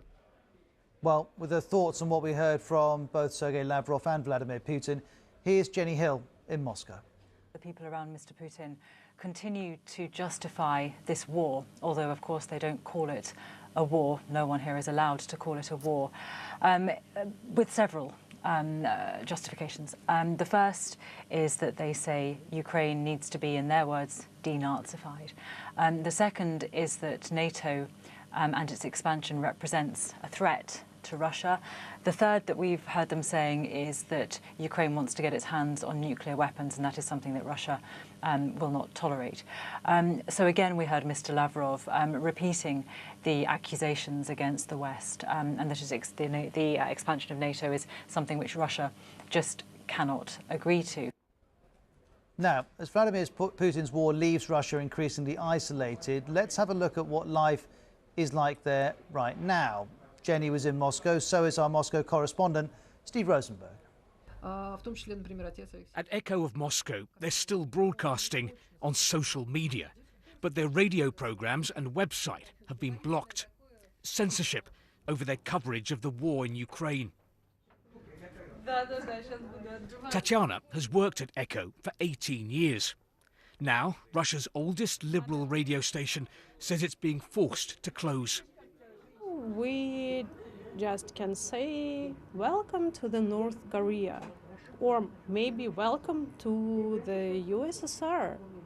Right now, in 2022, you cannot destroy all the voices of the truth. You cannot do it. For staff, the news came as a shock. It's the end of an era for Echo and for Russia. More than any other media outlets in Russia, this radio station was a symbol of the freedom of speech and democratic values that Russia embraced after the fall of communism, freedoms which are now under threat. Soon after, another blow to independent media here. Dozhd TV announced it was closing, targeted too by the authorities over its Ukraine coverage. Western sanctions are beginning to bite. In Moscow, people queued to withdraw cash as the value of the ruble fell to a new low. And a string of international companies has suspended ties with Russia. Toyota says it's halting production at this factory in St. Petersburg. But the president remains defiant. Tonight, Vladimir Putin declared Russia's operation in Ukraine was going according to plan. He honoured the memory of Russian servicemen who'd been killed there. In Ukraine, the Kremlin's invasion is resulting in human casualties. A casualty of this war in Russia is free speech. Meanwhile, a second round of talks between Ukrainian and Russian delegations got underway in Belarus. A Ukrainian negotiator tweeted this picture of the talks and said, "We've started talking to Russian representatives. The key issues on the agenda: one, an immediate ceasefire; secondly, an armistice; and thirdly, humanitarian corridors for the evacuation of civilians from destroyed or shelled villages and cities." Well, for more on those talks, here's the BBC's James Waterhouse in Kiev. Negotiators from both Ukraine and Russia continue to sit at a table and discuss a possible way out of this fighting. But I've got to say, on both sides, expectations are low. Top of the agenda is a ceasefire, an armistice as well for weapons to be put down, moved out, as well as corridors for humanitarian aid to move in. Now, the UK Defence Secretary says the consequences of Russia's war will be felt throughout Europe for months and years to come. Ben Wallace is on a diplomatic visit to the Baltic state of Estonia, which is a member of the military alliance NATO, and he has this warning for Russia's Vladimir Putin. And the message to President Putin is stop. It isn't too late to stop what you are doing. What you have done so far is illegal, and you risk being isolated for decades to come. That's the UK. Meanwhile, US Secretary of State Antony Blinken is on his way to Europe. Here he is departing Washington. He's heading to Brussels to meet with NATO and European Union leaders. They'll be discussing joint efforts to support Ukraine and also to strengthen NATO's deterrence, particularly in Eastern Europe. He'll then travel to Poland, also to the Baltic states of Latvia, Lithuania and Estonia, as well as Moldova. Now, his visit to Moldova is interesting. It comes as Western leaders have raised concerns that potentially Russia could push on beyond Ukraine and into Moldova. Bear in mind, it's a former Soviet republic. It's also home to a pro-Russia separatist region called Transnistria. Well, Nikolai Petrov is a senior research fellow at the Russia and Eurasia program of the think tank Chatham House. Here's his assessment of the point that we've reached. I think that the fact that the second round of negotiations is over and there are no agreements except for these humanitarian corridors, I think it means that Russia is eager to continue its military operation using more and more brutal force against civilians, against Ukrainian cities, and B, the West is not capable to increase the sanctions which are very well, serious, but which cannot force Putin to stop his invasion. So that's why I think, in my view, it's needed to say that, heroic resistance of Ukraine cannot last for long. Russian army is more strong, is much more brutal.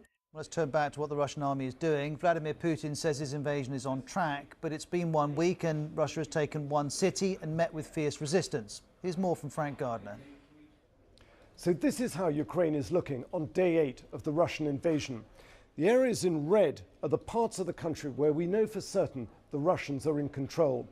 They are advancing, slower than they planned, but making important gains in the south. Here they've used Crimea as a springboard to push north, taking their first major city, Kherson. They're also trying to overrun the port city of Mariupol, where conditions are said to be desperate. They're looking to link up with forces in the Donbass in the east to try and encircle the Ukrainian army in a pincer movement. Russia now controls much of the Black Sea coast. In Kharkiv, that's Ukraine's second city, there's been intense Russian shelling, damage to buildings and mounting civilian casualties. Another northern city, Chernihiv, over here is also being shelled. It's suffering widespread destruction. But the big prize for President Putin remains the capital, Kyiv. If his forces can take this, then they'll be hoping resistance will crumble and the government there will collapse. So what about the massive Russian armoured column that's now just a few miles north of Kyiv? British defence officials say it's got bogged down with breakdowns, congestion and some Ukrainian resistance. But make no mistake, it's coming for the capital and Russia will be looking to encircle it until it surrenders. Thanks to Frank for that. We'll continue our coverage of the situation in Ukraine in a moment.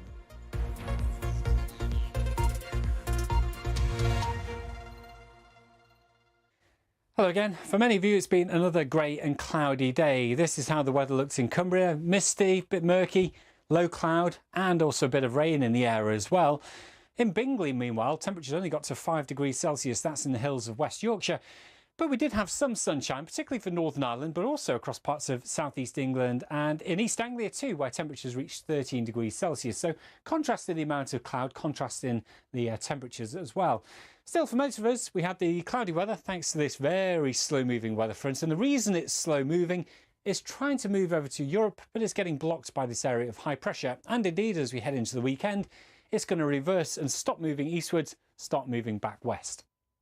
Overnight tonight, it very gradually pushes rain into eastern areas of England. Across eastern Scotland, continues to be wet here, some mist and fog patches around hills and coast. Cold with some frost patches, a few fog patches, maybe a bit of ice first thing in the morning across those colder regions in the west. But I think for Friday, there'll be more of you that see broken cloud and a bit more in the way of sunshine. The best of the sunshine will be across western areas. East Scotland, eastern areas of England, grey, dull, damp, outbreaks of rain and chilly for some. Temperatures just 6 in Aberdeen and Newcastle. Where the sunshine comes out further west, you should see highs reaching about 9 to 12 degrees Celsius with some sunshine. Front still on the charts then for Saturday. Outbreaks of rain, light and patchy, starting off the day in England, but moving towards East Wales later on. Again, it's these western and northwestern areas of the country that will stay dry and bright with some sunshine. But quite a cool wind around, I think, as we go through Saturday, coming in off the chilly North Sea. Second half of the weekend, it could be that we have quite extensive light rain and drizzle across England to start the morning. It will become confined to the southwest later in the day. The best of the dry and bright weather, again, across northwestern areas. So for Scotland, Northern Ireland, probably the northwest of both England and Wales, should have some breaks in the cloud and some sunny spells coming through. Into next week, high pressure still dominating, but it does slip over into West Russia. We get these east to southeasterly winds. There'll be cold winds, so although the weather's going to be largely dry for a good chunk of the week with some sunshine, cold winds around for most of the week, perhaps some rain towards the end of the week.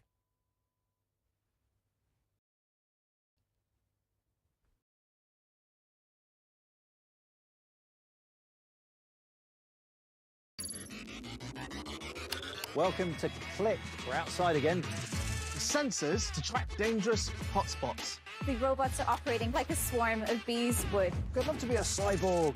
It won't be long before we're all living in this virtual universe. Spencer, where are you? It looks like I really shouldn't be having salt. We might be able to stop or even reverse the aging process. I've just sat here and controlled things with my brain. It's like technology telekinesis, isn't it? The race is on to decarbonise aviation. Cleaning up the stuff that comes out of those. AI is changing the world. London to Paris in half an hour. Touchless coffee, driverless cars. You can virtually try on clothes. Should we take it for a spin? That's Click, Saturday and Sunday at 12:30 on the BBC News Channel. Never miss a story. Get the headlines as they happen. And watch BBC News live wherever you are. Download the BBC News app.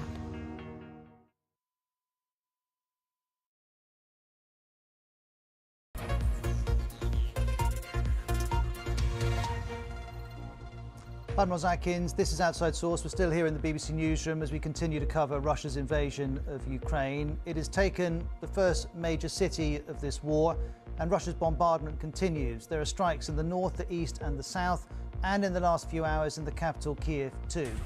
People in the southern city of Mariupol say they're under siege and that shelling is so fierce they can't rescue people who've been injured. Meanwhile in Russia, Vladimir Putin's given a televised address and said the invasion will go on.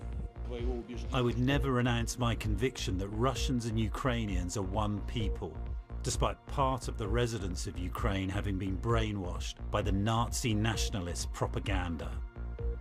The United Nations now says more than 1 million people have fled Ukraine. Also, in this half hour, we'll look at Europe's efforts to reduce its dependency on Russian oil and gas.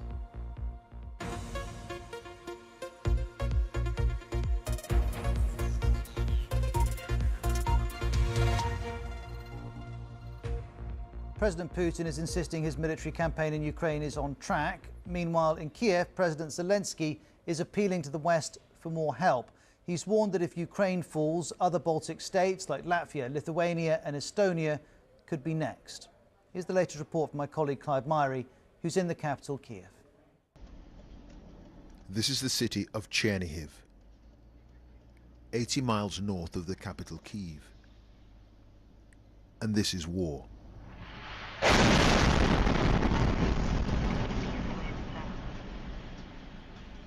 This is a residential area. And here's another. Chernihiv's governor says 2 schools have also been hit. In all, at least 22 people have died here as Russia's invasion enters its second week. Cities across northern Ukraine are being slowly choked by bombing. Kharkiv's metro station is no shelter for this man.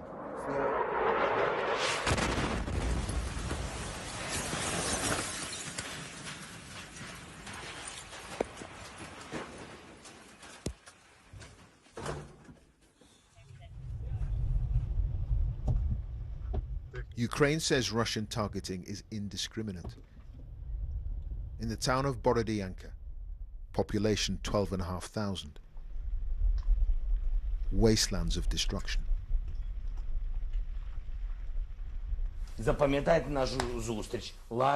God forbid, if we are no more, then Latvia, Lithuania, Estonia will be next.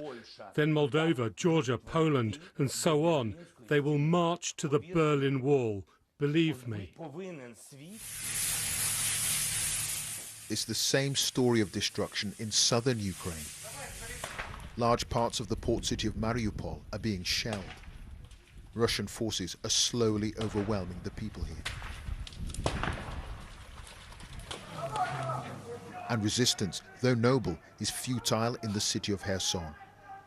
Conquered by Russian tanks, the first major urban area to fall in this war. But there's no bigger prize than the capital, Kyiv. An explosion overnight rocks the railway station. Debris from a Russian cruise missile shot out of the sky. It's unclear how many were injured. By day, the capital is being abandoned.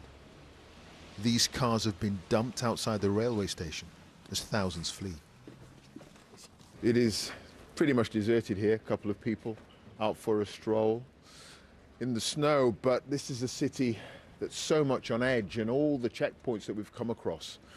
The guards have come up to us, they've wanted to check our papers, wanted to check if we're filming them. There really is a sense of dread and unease here, which is frankly to be expected. And this is why. Not far from Kyiv, a column of heavy Russian armor inches closer to the capital, waiting for Vladimir Putin's order to strike. Well, next on Outside Source, we're going to take a few minutes to look at the issue of Russian gas and oil and how those two exports connect to this war, and also to the European Union's efforts to disconnect from Russia.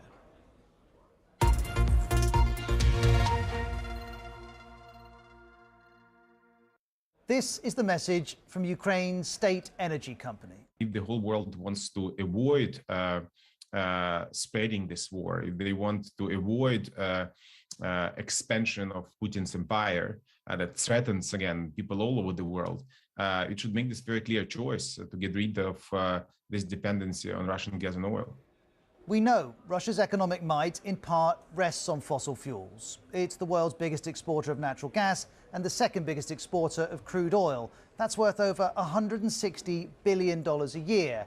And this is one of Russia's biggest income streams. As the Harvard economist Jason Furman puts it, Russia is incredibly unimportant in the global economy except for oil and gas. It's basically a big gas station. And being a big gas station, in part, is what funds Russia's military. It's one of the largest in the world. Russia spends $62 billion a year on it. And Europe is acutely aware of the funds provided by gas because it buys an awful lot of it. Russia supplies 40% of the European Union's natural gas, and now the EU wants to do something about that. We're doubling down on renewables, which are the smartest and the cleanest solution to create independence from Russian energy sources. Renewables include wind power and solar power, but at the moment they make up just over 20% of the EU's energy mix.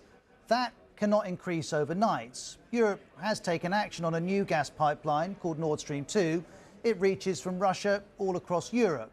It's not been switched on, and now that process has been paused, as Germany and America have made clear.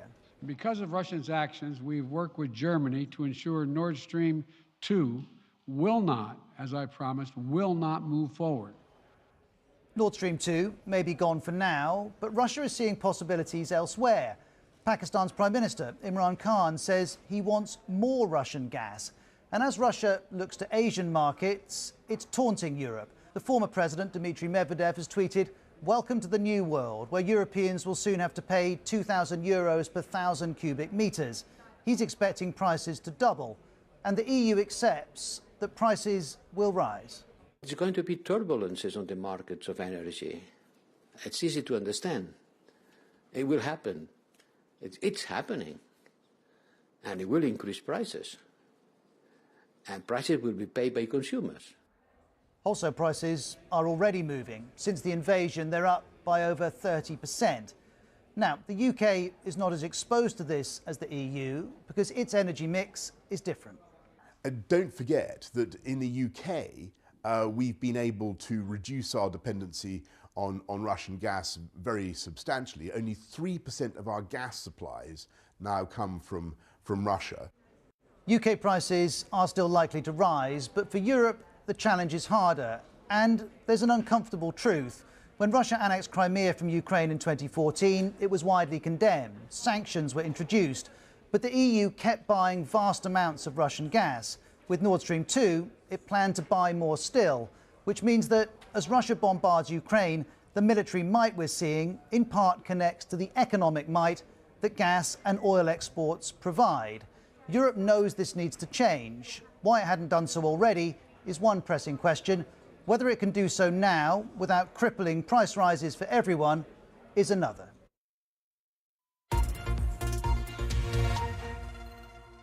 Well, let's consider this issue further. Christoph Ruhl's a senior research scholar at the Center on Global Energy Policy at Columbia University. I've been asking him how practical it is for Europe to realise this ambition to wean itself off Russian energy. The honest answer is probably it cannot, at least not completely. You have a good distinction with the short and the medium or longer term. Europe can probably scrape through the winter and scrape by with a lot of utilizing everything else, which is mostly coal and nuclear at the time being, because that's available. Renewables are harder to control, with manipulating the thermostat a little bit, and with good luck with the winter staying as mild as it has been. But even if that can be done, and it's, as I said, a function of temperatures more than anything else, then we would enter the summer with vastly depleted storage capacity, and that would have to be refilled not to run into trouble next winter. And that leads us to the medium or longer term problem. This is all dependent on infrastructure, on regasification stations to get less pipeline from Russia and more liquefied gas from across the Atlantic and other places, on refineries, on pipelines within Europe to connect these main strings which come out from the east and make it more accessible. This takes time. And I think it is not possible to wean itself meaningfully off Russian gas supplies in a period less than say 4 or 5 years. And I'm interested that you say that part of the plan to do that would be, for example, bringing liquefied gas from the US, because today Sergei Lavrov, Foreign Minister of Russia, accused Europe and America of turning down Nord Stream 2 just to benefit the American energy sector. Will it benefit the American energy sector?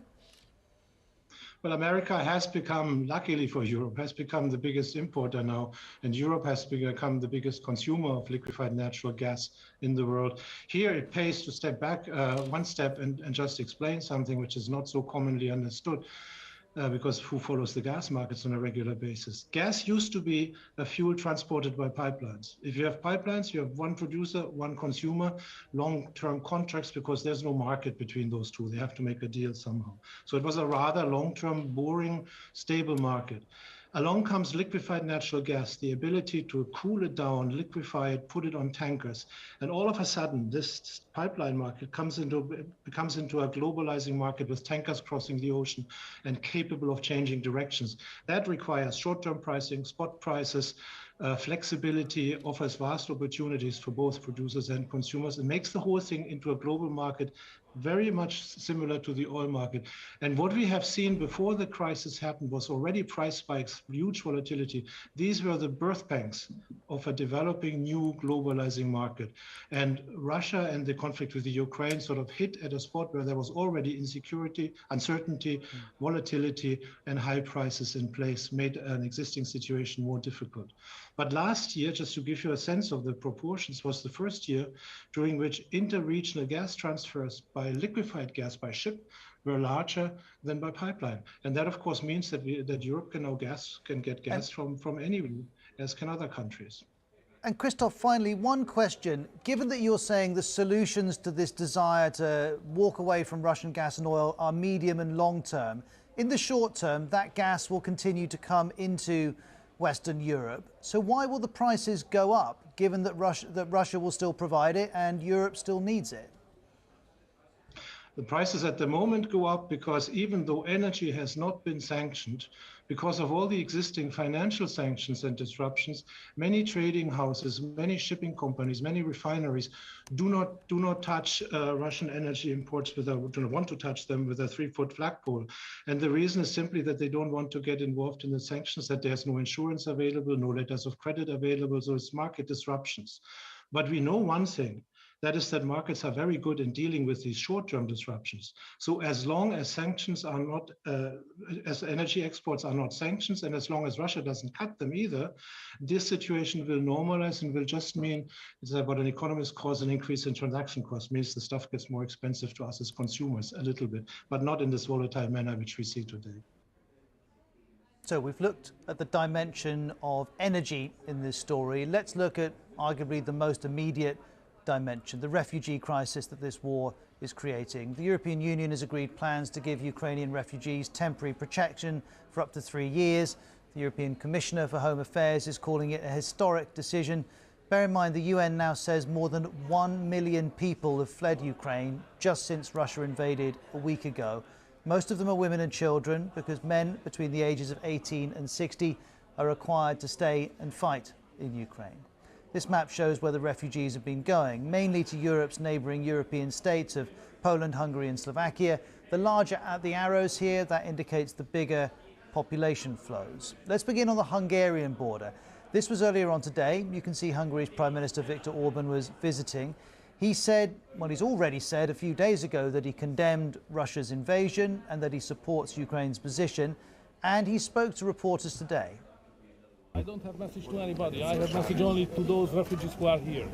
So the Hungarians are here. Hungary is a good friend of Ukraine and Ukrainian people. If they need any help, we are here. They can count on us. I don't think that the leaders need any message and advice on my side. They are big guys and they know better than me what should be done. What the Hungarian wish is, it's not an advice, not a message. Just a wish from my heart. Peace, please, peace.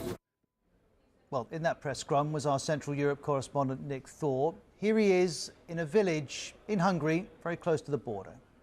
Here at Beregshorán, one particular charity, the Maltese Cross, they're looking after the refugees here and they're giving them opportunities to eat, to sleep, to get hot drinks, and also helping them organise their transport onwards. Teams of doctors are arriving here, volunteers from all over Hungary. The response of the Hungarian population, I would say, has been amazing, are offering flats all the time, accommodation for those people who don't have anywhere to go. So pretty well organised response. Hungary very much opening its arms. There's Nick, close to the border between Hungary and Ukraine. Next we shift to the border between Ukraine and Poland. Around half of the total of refugees, around 500,000 people, have moved towards Poland. Kasia Madeira has been there since last week, watching more and more people arrive.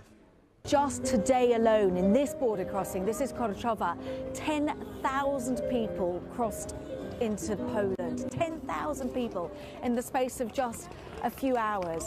Bear in mind, we're talking about a displacement of 1 million people in the space of 8 days. The figures are huge, absolutely enormous, and they are predominantly coming to Poland, a country that is very close to Ukraine historically and culturally as well. This is a country that is welcoming all the nationalities that are coming in. So let me just explain what's happening here. This is one of the buses, one of the many, many buses that keeps coming from the border, and people are being brought off the bus, then other people are being brought onto the bus, and the buses are then driven off into other parts of Poland, whether they go to Katowice, whether Kraków, or even Warsaw, further afield, depending on where these people need to go. They are tired, they are sad, of course they've left everything, they've all had difficult journeys to get here, and these buses just keep coming, so we are expecting the numbers to grow much more.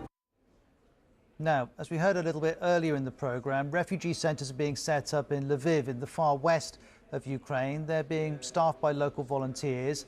BBC Ukrainian's Zana Besapirchuk has visited one. This city became the backup for the whole front line in Ukraine. It's like the hive of workers.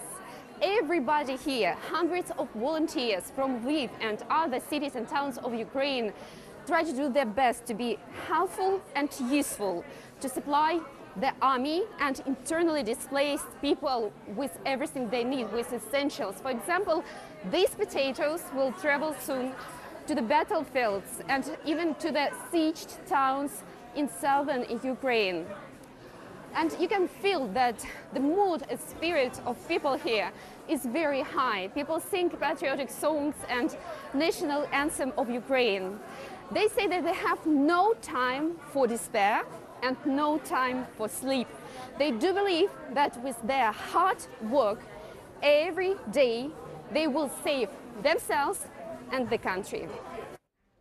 Let's move from the west of Ukraine to The Hague in the Netherlands, because the International Criminal Court says it's begun gathering evidence of alleged war crimes committed in Ukraine.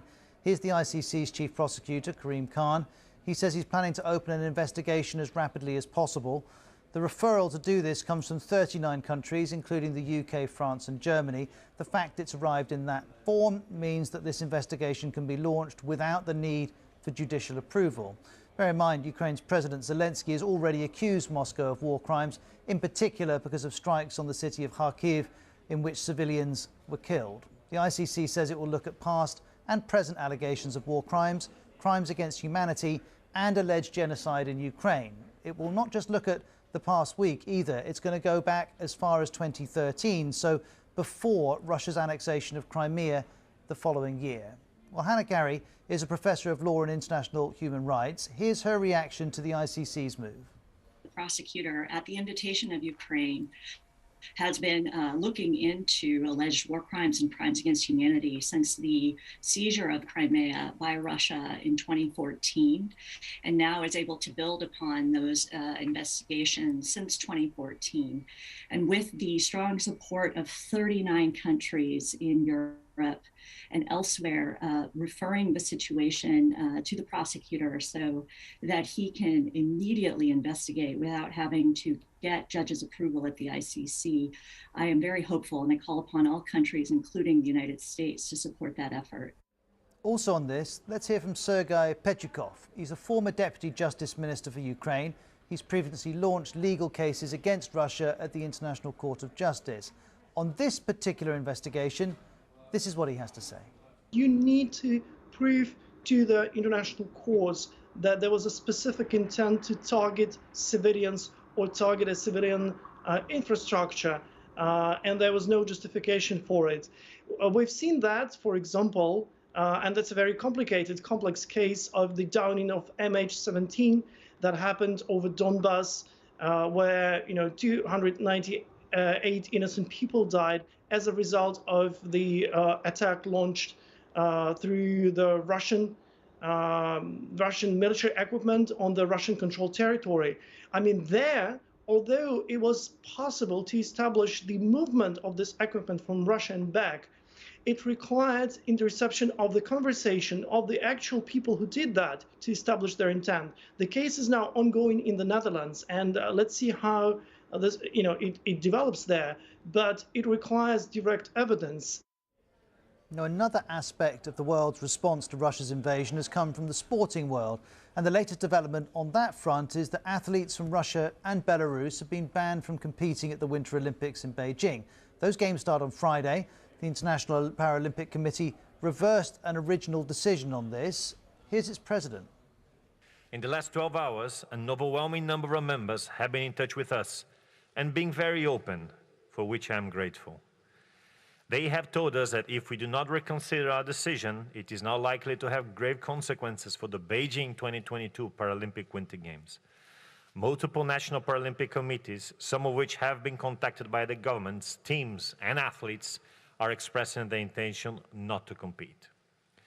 Ensuring the safety and security of athletes is of paramount importance to us, and the situation in the athletes' village is escalated and has now become untenable. Well, that decision affects 83 Paralympians from Russia and Belarus. On Wednesday, they were told they would be able to compete as neutrals. Now they're being told they can't compete at all. Here's BBC Sport's Jane Dougal. They were heavily criticised yesterday when they initially said that they would allow Russian and Belarusian athletes to compete at the Winter Paralympics as neutrals. The president of the IPC, Andrew Parsons, though, has reversed that decision, saying that they are now banned. He said an overwhelming number of other members had said that they would not be willing to compete against athletes from Russia or Belarus, regardless of whether they were under a neutral banner or not. And he said that the situation in the athletes' village had escalated and had almost become untenable, and that the safety of the athletes was of paramount importance.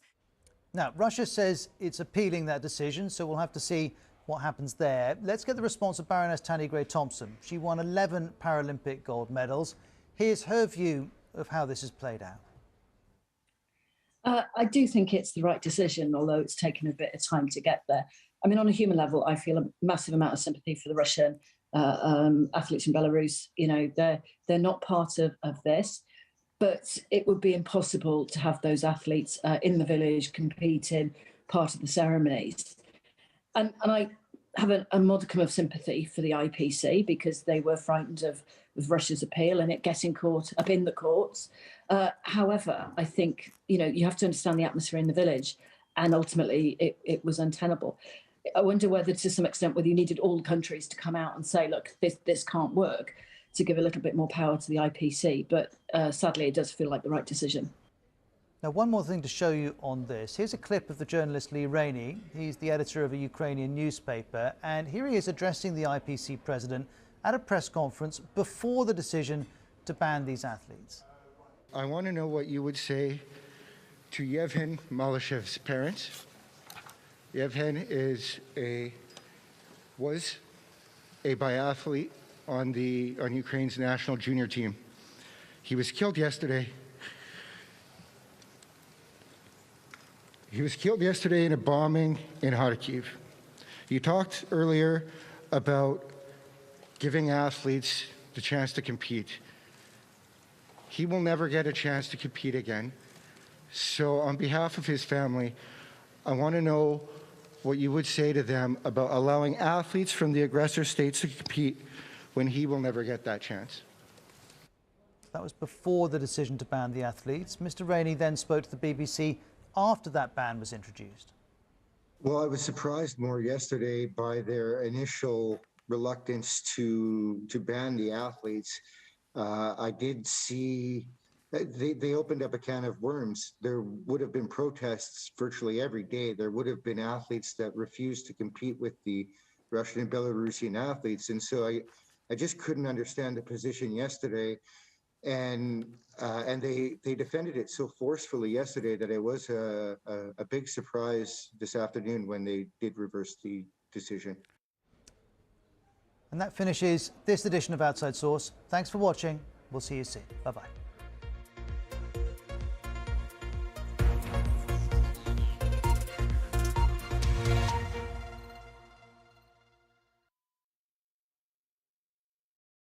The last day of meteorological winter was a dull and wet one, particularly for most of England and Wales, and some of the heaviest rain developed through the afternoon across the south of Wales.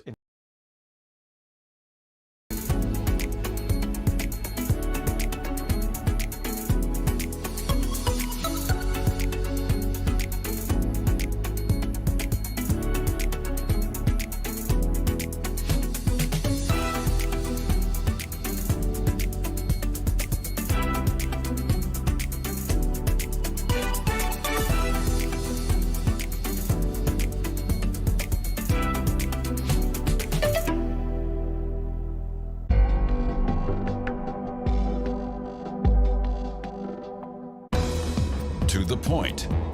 Strong opinions, clear positions, international perspectives.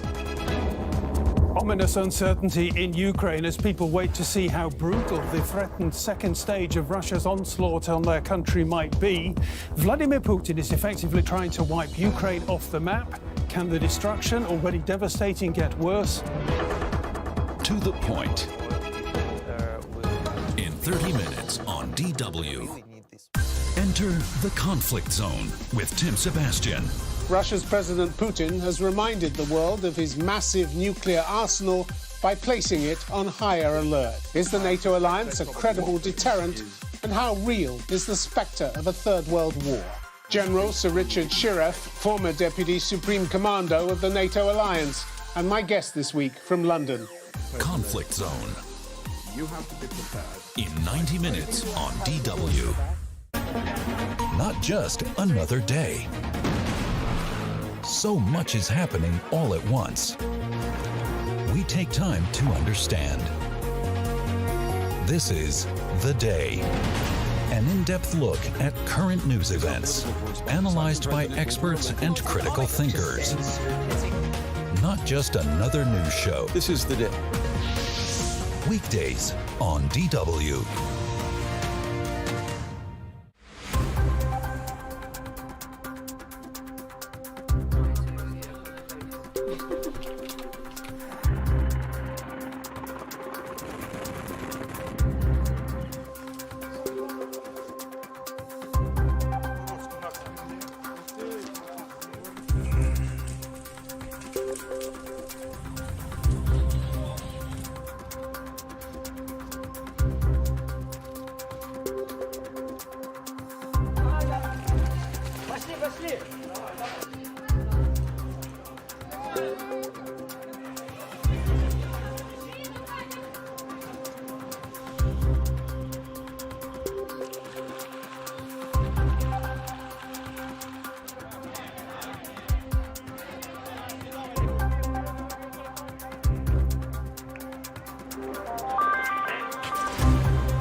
This is DW News, live from Berlin. For the first time since it invaded Ukraine, Russia has seized a major city.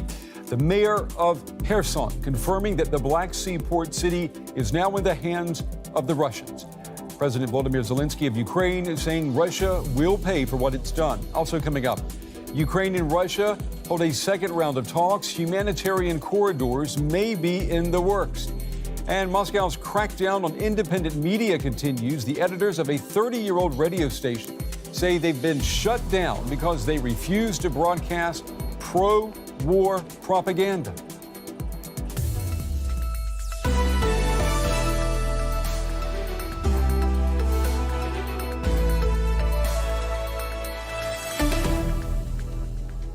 I'm Brent Goff. It's good to have you with us on this Thursday. We begin with no progress in ending the war, but perhaps help for the civilians who are caught in the crossfire. Representatives from Ukraine and Russia met today on the Belarus-Polish border for a second round of talks. Ukraine asking for the establishment of a humanitarian corridor to allow aid to get in and to allow refugees to get out of the country. Now, this is just hours after the mayor of the city of Kherson confirmed that Russian troops have taken over the Black Sea port city. It's the first major city to fall since Russian forces began invading Ukraine last week. Devastation on the outskirts of Kyiv. As the invasion of Ukraine drags into its second week, Russia has intensified its attacks on major cities across the country. With Russian forces advancing in the east and south, President Vladimir Putin claimed that the so-called special military operation is going to plan. Russian soldiers and officers are acting bravely, like true heroes. Our troops fight with persistence and full understanding that their cause is right. In the south, Russian troops have taken control of the key Black Sea port of Kherson, according to the region's governor. One resident recorded the moment he opened his curtains to see a Russian tank in the street. They are telling people to stay inside, shooting in the air. You hear the sounds.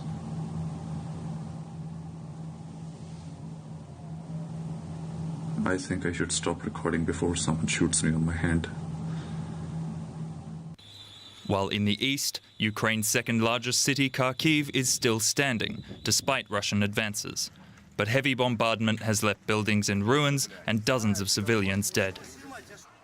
With no relief from the fighting on the outskirts of Kyiv, President Zelensky urged Western nations to impose a no-fly zone over Ukraine. He warned that Europe is in danger if the country falls. If we fall, God forbid, next will be Latvia, Lithuania, Estonia, Georgia, Moldova, Poland, and then they will go to the Berlin Wall.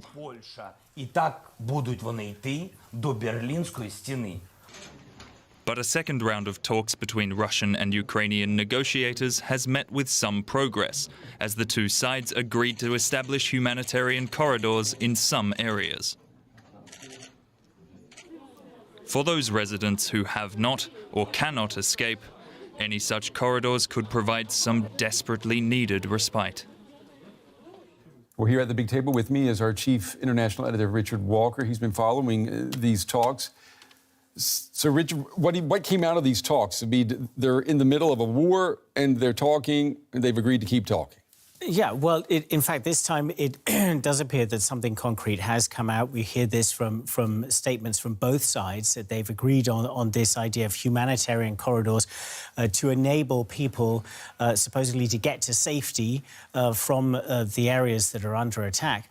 And that around these so-called corridors, then you would have temporary ceasefires around those corridors to enable people to move out. But as you just quoted there, Zelensky's advisor, who's part of the delegation from the Ukrainian side, expressing disappointment despite that achievement, because what they really wanted, and what he was saying going into this, is that he wants an immediate ceasefire and the withdrawal of Russia's troops from Ukraine. And there's absolutely no indication whatsoever that the Russians are at any kind of point of considering doing that. It was quite interesting also to see one of the Russian delegates who was there, the statement that he made. He's a member of the Duma, the Russian parliament, and saying that there will be a third round of talks in upcoming days, and talking about at some point it may be necessary to go to the two different countries' parliaments to take documents for ratification, which of course raises a lot of questions. But essentially, I think there'll be a lot of question marks about what that really means and if that is anything really serious, because of course we see what's actually going on in Ukraine, and that is an increase in the violence that Russia is unleashing. Yeah, were you surprised to hear that there has been some progress made on these humanitarian corridors when today, you know, we're getting more and more reports of civilian targets being hit by Russian forces? Well, I think that is going to be, of course, in anything that a politician says, of course, you have to compare reality to what they say. In a war, especially a war of this kind, then even more so. And I think it's interesting to look at what Vladimir Putin was saying also today, because he has held another meeting with his Security Council. Now, I'm sure a lot of viewers will remember some of these meetings he's been having with his top team recently, where he meets them in a vast chamber in the Kremlin. Well, this time he was sitting at a desk and speaking to them over a video conference, so not even anyone else was in the room. So even showing maybe even a greater sort of sense of isolation around Putin, the president now. And he was saying in this call that was televised that the military operations are going to plan, praising Russia's soldiers as heroes. But of course, what we know from what we've been seeing over the last week and a day that this conflict has been going on, that this invasion has been going on, in fact, it does appear that the Russians have been having some setbacks. And there are a few things that Putin said which did sort of point towards that. Accusing the Ukrainians of using civilians as human shields. So trying to put the blame for the fact that there are large numbers of civilian casualties on the Ukrainians, the target of the invasion. And also talking about giving compensation to the families of fallen Russian soldiers, also indicating there that he's aware that actually that there's been a significant number of casualties. The Russians are talking about just under 500. Other estimates suggest a large, many more than that. So Vladimir Putin showing every intention of keeping going, while at the same time seeming to indicate that he's aware that things are not going exactly as he might have hoped. Yeah, I read too that he was offering, what is it, 50,000, what is equal to $50,000 US to each family that loses someone? In that ballpark, yeah. Another interesting development today, there was a phone call between Emmanuel Macron and Vladimir Putin. The Élysée, so Macron's team claiming that Putin requested this call. It was another call that went to 90 minutes, according to the French side. So, I mean, that's the second call this week between them that's gone to that length of time. And the French readout of this call saying that Putin told Macron that the conflict would continue until the end unless negotiations met his terms. What's the end? And until the end, well, he then went on to say that the goal is the neutralization and disarmament of Ukraine. Essentially, the interpretation of this language that Putin has used around this has been regime change in Ukraine and either long-term occupation and perhaps annexation by the Russians or an installation of a sort of puppet government. Also telling, I think, just one last thing that to take out of Putin's call with his Security Council, he said, "I will never abandon my conviction that Russians and Ukrainians are one people." So this also pointing to this idea of a kind of a historical mission that he feels that he has to achieve here of bringing Ukraine and Russia together. Of course, it's highly questionable whether the Ukrainians have any intention of feeling part of his family if once he's been conducting an invasion of this level of brutality. Even if you are brothers, it's hard to want to be together when your brother's shooting at you. Richard Walker, thank you. The European Union has agreed to give emergency temporary protection to refugees fleeing the war in Ukraine. It means that the more than 1 million people who have fled can now apply for temporary protected status and residency permits throughout the EU. Millions more are expected to follow. The measure is meant to ease pressure on member states which border Ukraine. Here is the French Interior Minister speaking earlier today. Eligible persons will thus be able to benefit from a protective status similar to that of a refugee in any country of the European Union for a renewable period of 1 year. This unanimous decision reflects the full commitment of the European Union to the solidarity that we owe to the Ukrainian people in the face of this unjustifiable war. Well, the Kremlin has long been cracking down on independent media in Russia, censoring voices critical of the government. When the war in Ukraine began, authorities banned media outlets from using terms such as attack or invasion to describe what was really happening. Now, the latest casualty in the information war is the independent radio station Echo of Moscow. It says that it's shutting down after being taken off the air over its coverage of the war.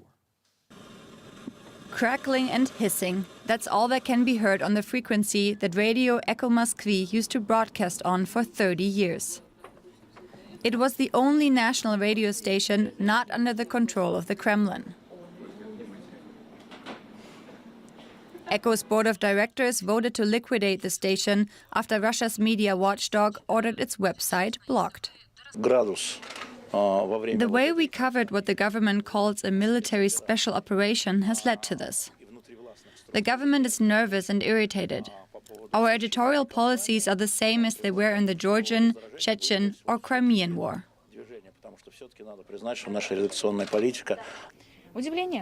I'm surprised. I'm still surprised. Nobody expected this. We still have a few more independent media, but I'm afraid they won't make it much longer. It's not just Echo Moskwy that is coming under pressure over its coverage of the war in Ukraine. Russia's last independent television channel, TV Rain, has also been blocked due to what the Russian government called deliberately false information. Now, there was no previous notification. They just blocked, and only then we received the notification. The demands were so unclear, we don't understand what should be deleted, so we have to close the site. This insanity has to stop, read the headline on some regional newspapers, until the copies were confiscated. I think it's outrageous. Those were the last of the free voices that have now been stifled. They probably say more than is wanted. That's censorship. On Tuesday, police in Moscow detained 2 women and 5 children who wanted to lay flowers at the Ukrainian embassy. Their posters read "No to War." Police allegedly threatened to strip the parents of custody.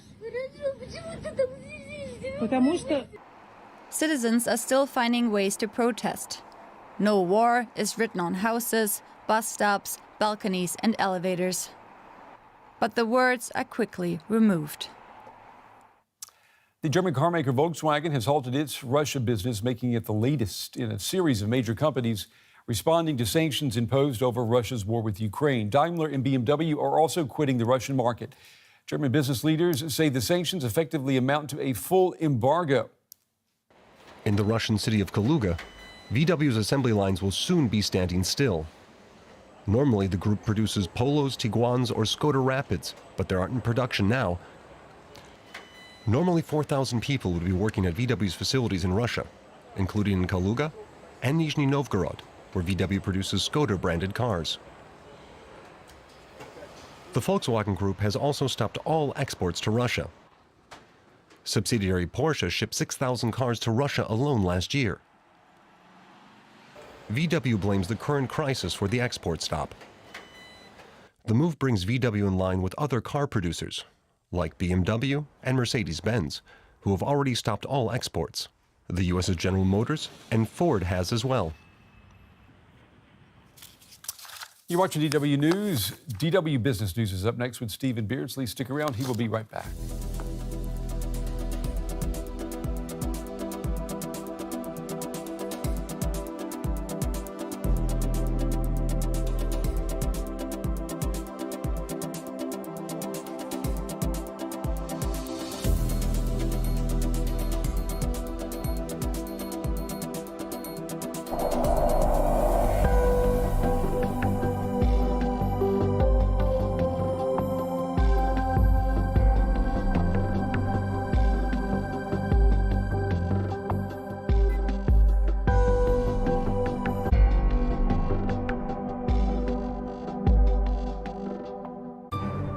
People in trucks injured while trying to flee the city center.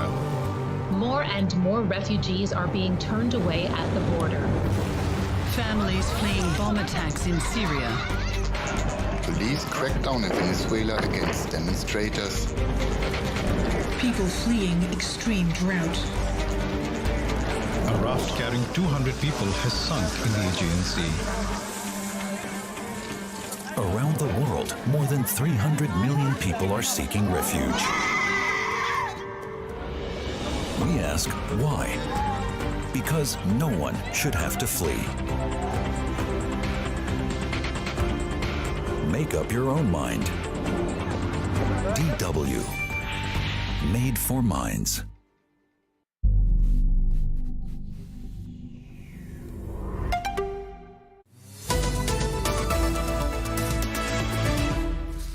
The US and UK announced new sanctions against Russian oligarchs, with the hopes of upping the pressure on Vladimir Putin and his inner circle. We'll look at the names that stand out. Confiscating those big-ticket assets, especially yachts, is not always smooth sailing. Just ask law enforcement in Germany. And could sanctions get even tighter? Some countries say it's time to target Russia's oil and gas exports, but not all allies agree. Hello and welcome to the show. I'm Stephen Beardsley in Berlin. The U.S. has announced sanctions on an array of wealthy Russians with close ties to Vladimir Putin's government. 8 individuals face full blocking sanctions, while an additional 19 are subject to visa restrictions. The U.S. has also created a new task force designed to identify and seize the assets of those and other Russian elite sanctioned earlier. President Joe Biden said the U.S. would come after their, quote, ill-begotten gains. And here's how White House spokeswoman Jen Psaki described Washington's goal. We look at one of the big factors is, of course, the proximity to President Putin. We want him to feel the squeeze. We want the people around him to feel the squeeze. I don't believe this is going to be the last set of oligarchs. Making them a priority and a focus of our individual sanctions is something the president has been focused on. All right, let's go to our correspondent, James Sweeney in New York. James, a priority to focus on these oligarchs. Any names stand out on this newest list? Well, it looks like Russia's wealthiest. They've garnered all the headlines today because the Biden administration, it's announced those new rounds of sanctions against Russian oligarchs. And there are some interesting names that do stand out, including Alisher Usmanov. His $600 million, 500-foot mega yacht, the Dilbar, was taken by authorities over there in Germany and Hamburg yesterday. Usmanov, he's an iron and steel magnate, estimated to be about $16 billion worth. He's estimated to be worth about $16 billion and is supposedly, allegedly functioned as Putin's business advisor. And then there's also Nikolai Tokarev on that list of 8, who ran state-owned Russian oil pipeline company Transient, which carries 90% of the oil extracted from Russia. And there's even his daughter Maya, who leads a real estate business that's valued at more than $50 million in Moscow alone. Some interesting names. All right, so not just the individuals themselves, but family members as well. James, you know, we talked about, or Psaki, I should say, just mentioned that there's going to be more people targeted, probably in the future. What's left for Biden to sanction outside of wealthy individuals? So it seems like the world is sanctioning everything Russian right now. Assets, yachts, businesses, vodka. And you know what hasn't been sanctioned yet, and there's a lot of talk about it, Russian oil, especially here in the United States. You would think that would be one of the first things sanctioned, but so far it's not.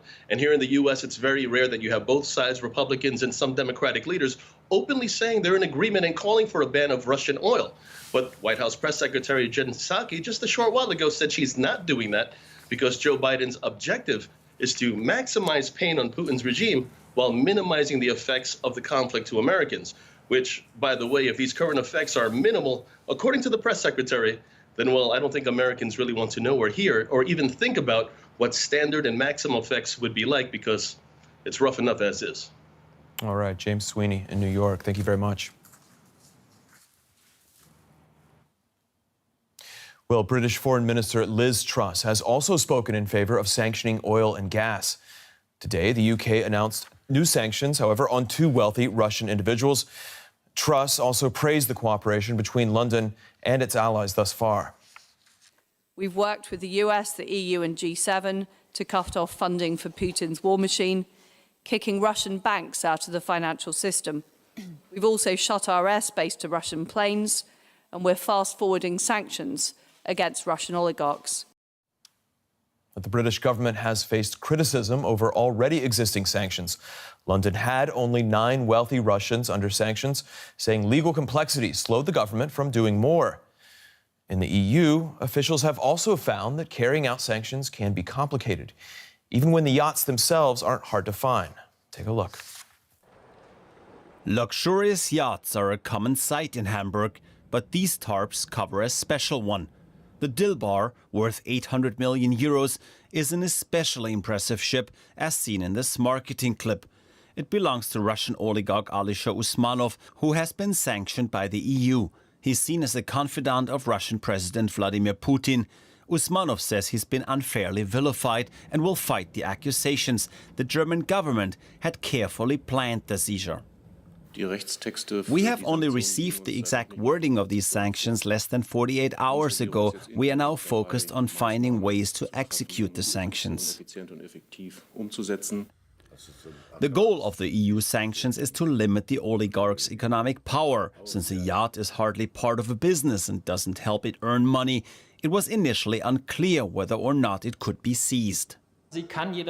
A yacht could easily be sold any time, and in the case of the yacht in Hamburg, that could bring in up to 800 million euros. That's why I think it has to fall under the current sanctions, given that it is very much an asset that could potentially enrich someone. Authorities agreed. Another yacht left Hamburg in February after having docked there for maintenance work. The Graceful, believed to be Vladimir Putin's yacht, as it regularly anchors at his vacation spots. Just days before Russia started its war against Ukraine, the yacht left for Kaliningrad. Yachts are not the only assets Russian oligarchs hold in Germany. Near Lake Tegernsee in the south, locals gathered to protest against Usmanov. He's rumored to own this villa and likely 2 more close to the lake. No one knows for certain, though, not even the members of the city council. I have never seen the name Usmanov in any official documents. Usually deals are made by companies or with strawmen.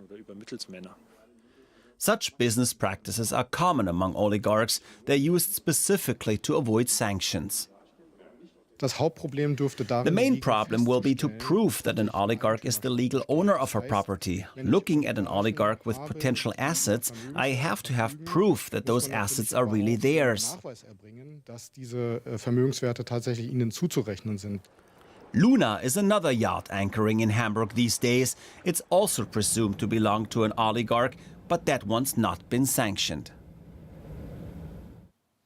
And staying in Germany, Economy Minister Robert Habeck said today that he opposes the idea of an embargo on Russian gas and oil. Habeck telling reporters that a full stop of Russian fuel imports could lead to unrest in Germany. Half of the country's gas and coal imports come from Russia, and more than a third of its oil. Recent sanctions have left energy transactions with Russia untouched, but driven up prices of fossil fuels. Here's what Habeck, the German minister, said during a briefing. He would not advocate an embargo on Russian imports of fossil fuels, saying that he would speak out against it even because it could endanger the country's social peace. And now to some of the other global business stories making headlines. German carmaker Volkswagen has halted its Russia business, the latest in a series of major firms to respond to sanctions over the invasion. Daimler and BMW are also quitting the Russian market. German business leaders say the sanctions effectively amount to a full embargo.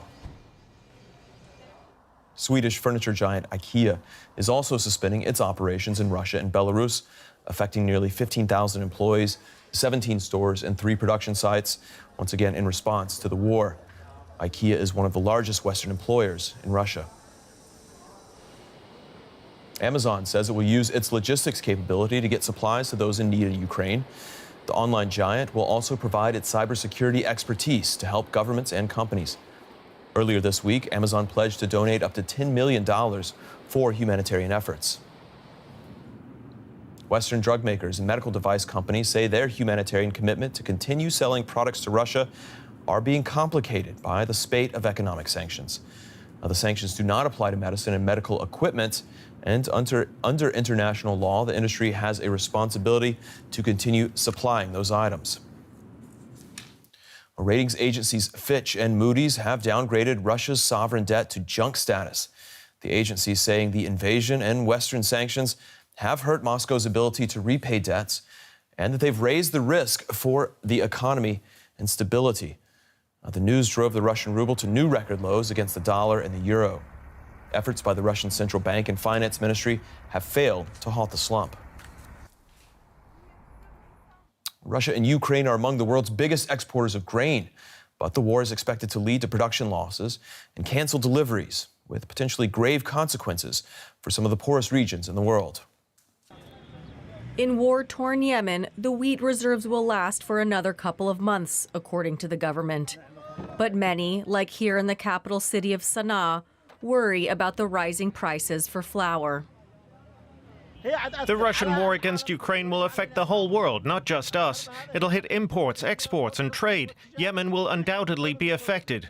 We're an importer of wheat, and most of our food comes from abroad. Lebanon says it has wheat reserves for just one more month. The country's largest silos were destroyed in an explosion in Beirut in 2020. The country depends on wheat imports, with 60% coming from Ukraine. The government is looking for options. We've reached out to a number of countries, including the US, India, Canada, and Europe, that produce the soft wheat that's needed for the Arab bread styles we produce in Lebanon. It's a very specific kind. Turkey depends on wheat imports from Russia. The country is in the midst of an economic crisis with sky-high inflation. There have been massive protests over rising food prices. Many Turks fear that the war will make matters worse and basic food items even more expensive. You've been watching DW Business. Before we go, here's a reminder of our top story this hour. Western powers announced new sanctions against Russian oligarchs in hopes of upping the pressure on Vladimir Putin and his inner circle. And that's it from me and the DW Business team here in Berlin. You can find out more online at dw.com/business. We're also on YouTube under the DW News channel. I'm Stephen Beardsley. Thanks for watching.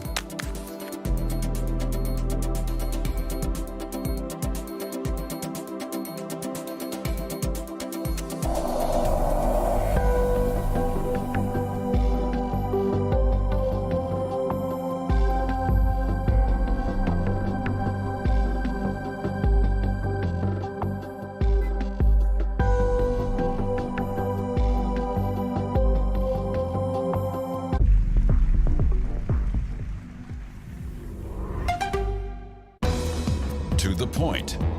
Strong opinions, clear positions, international perspectives.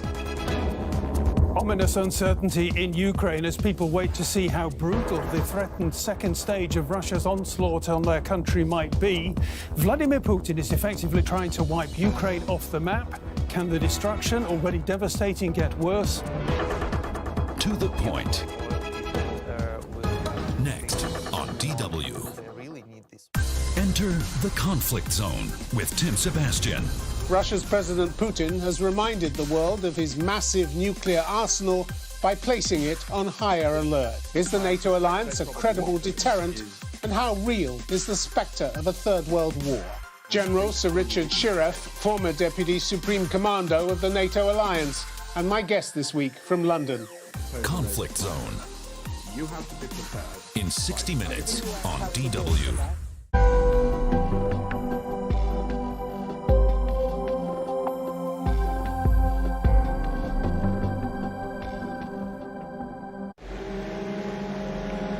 They've had no peace for 4 decades.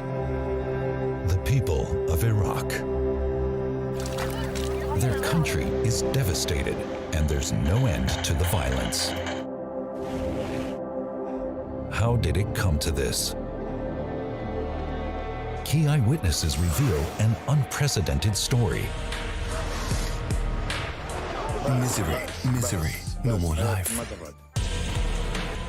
The great documentary series, Iraq, Destruction of a Nation, starts March 4th on DW.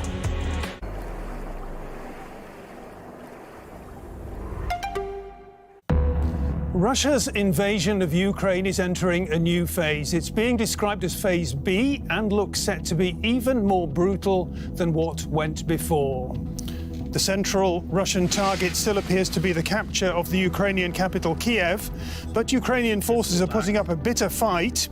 Their president, Volodymyr Zelensky, says he expects further strikes on residential and government areas designed to lead to mass panic, more civilian casualties, and the destruction of infrastructure. So, on to the point we ask, Ukraine fighting for survival, has Russia's dirty war only just begun?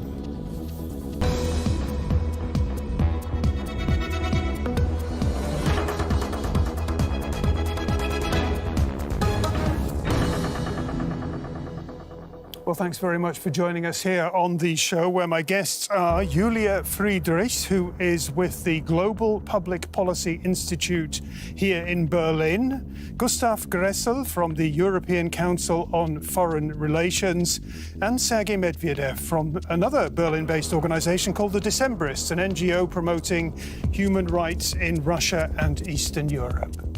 Thank you very, very much, all three of you, for being here with me today. And I'd like to begin with you, Julia. There's a lot to talk about, so let's do it. Until very recently, you actually lived in Kiev. Can you, for us, evoke the mood in the city at this point in time? Well, at this point in time, I can't really say from a personal experience because I left about 3 weeks ago, so before this all started. Before, I would say the mood was very tense already, but people kind of trying to go on with their lives. And I think now, with people spending night after night in the Moscow metro, in the Kiev metro station, looking for shelter, I think the mood has deteriorated quite a lot. Still, the Ukrainians that I'm in touch with are remarkably resilient and trying to keep their heads high. But there is a sense that the initial determination and now really a much greater fear and trepidation among people. I wouldn't necessarily say that. I think it's normal to be afraid when your city is being bombed. I think that doesn't mean that there's less determination necessarily. Okay, Sergei Medvedev, vivid impressions there from Julia on the current mood in the Ukrainian city Kiev. You come from, you were born in Moscow. Tell us about the mood in Moscow at the moment. Yeah, Russia is obviously an aggressor and there are no bombing in Russian cities in the moment, but the panic is coming to Russia too. And in the last days I had phone calls with journalists and just friends, and they don't know what to do. And some people are like buying tickets for any directions to Dubai, to Tbilisi, to Central Asia just to escape because they don't know what the measures can come to them, and especially how journalists can be sanctioned if they call war as a war, and if they are struggling against censorship. So their situation in the society, even like among those loyal Russians, is changing, and we can see the situation 2-3 weeks probably completely different what we had like a couple of days ago. And to what extent have people in Russia been blindfolded by Vladimir Putin, or have they gone into this situation that they find themselves with their eyes wide open? Is it Putin's war or is it the Russian people's war?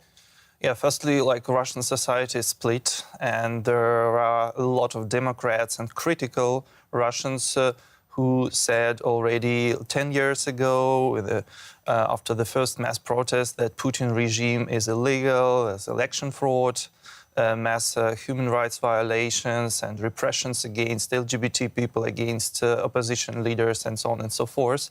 But what we saw 2014 and what we see now is, of course, another extent. And as the first dead people are arriving Russia now in the next days, even like loyal people will have to think what's going on, and do they really need this war, and do they really need this regime? And what will happen then? Yeah, this is a good question because, I mean, the situation is changing from day to day and it's hard to predict now, but the prices will rise and the inflation will rise, and I can imagine that the situation, economic and social situation, can look a bit the same what we had in the 90s, in this wild 90s, how Putin called them in his propaganda in the last 20 years. OK, let's bring in Gustav Gressel from the European Council on Foreign Relations, where you spend a lot of time, I imagine, thinking about peace almost as an abstract quantity. You are, however, a military man. You served in Austria's army for 5 years, I believe. What are your impressions of what's going on at the moment as a military, somebody with a military background? Well, we see the Russian army switching gear. They try to achieve a quick victory. They were made to believe that this would be a flower campaign, where they basically would be welcomed by the population. They took few ammunition with them. They were not organized in their usual combat teams. They just rushed in as fast as they can, and they met stiff resistance, and they were surprised that actually they would meet war. Now they're regrouping, they're reorganizing, they're bringing a lot of ammunition to supply a brutal war, especially around the cities, to use artillery, to use all the firepower that there is to break the resistance of the defenders and to break the will of the population to defend, to support the defending effort. We also have a bad situation in the south where Russia tries to or has gained a foothold on the other side of the Dnieper River. We will see how this unfolds. Nevertheless, the war has exposed a lot of weaknesses in the Russian armed forces, especially in the leadership. A lot of tactical mistakes, a lot of bad behavior in terms of how they operate as a professional military force. And it has confirmed everybody who's saying that never underestimate the Ukrainians. They have learned a lot since 2014. It is a combat-proven army, and they are very much determined to fight for the survival of their country. OK. Since the annexation of Crimea in 2014, it's already been mentioned, NATO has been beefing up its capacities on the eastern flank, and now the onslaught on Ukraine has led to a new era in the West's defence strategy. We have this short report. In recent years, NATO had already reorganized combat units in the eastern member countries and Scandinavia. Joint maneuvers in the region were also stepped up. In recent weeks, the number of troops has been further boosted, and Ukraine, which is not a NATO member, is getting weapons from various countries. A new development is that for the first time in its history, the European Union has approved a monetary fund to provide military support to Ukraine.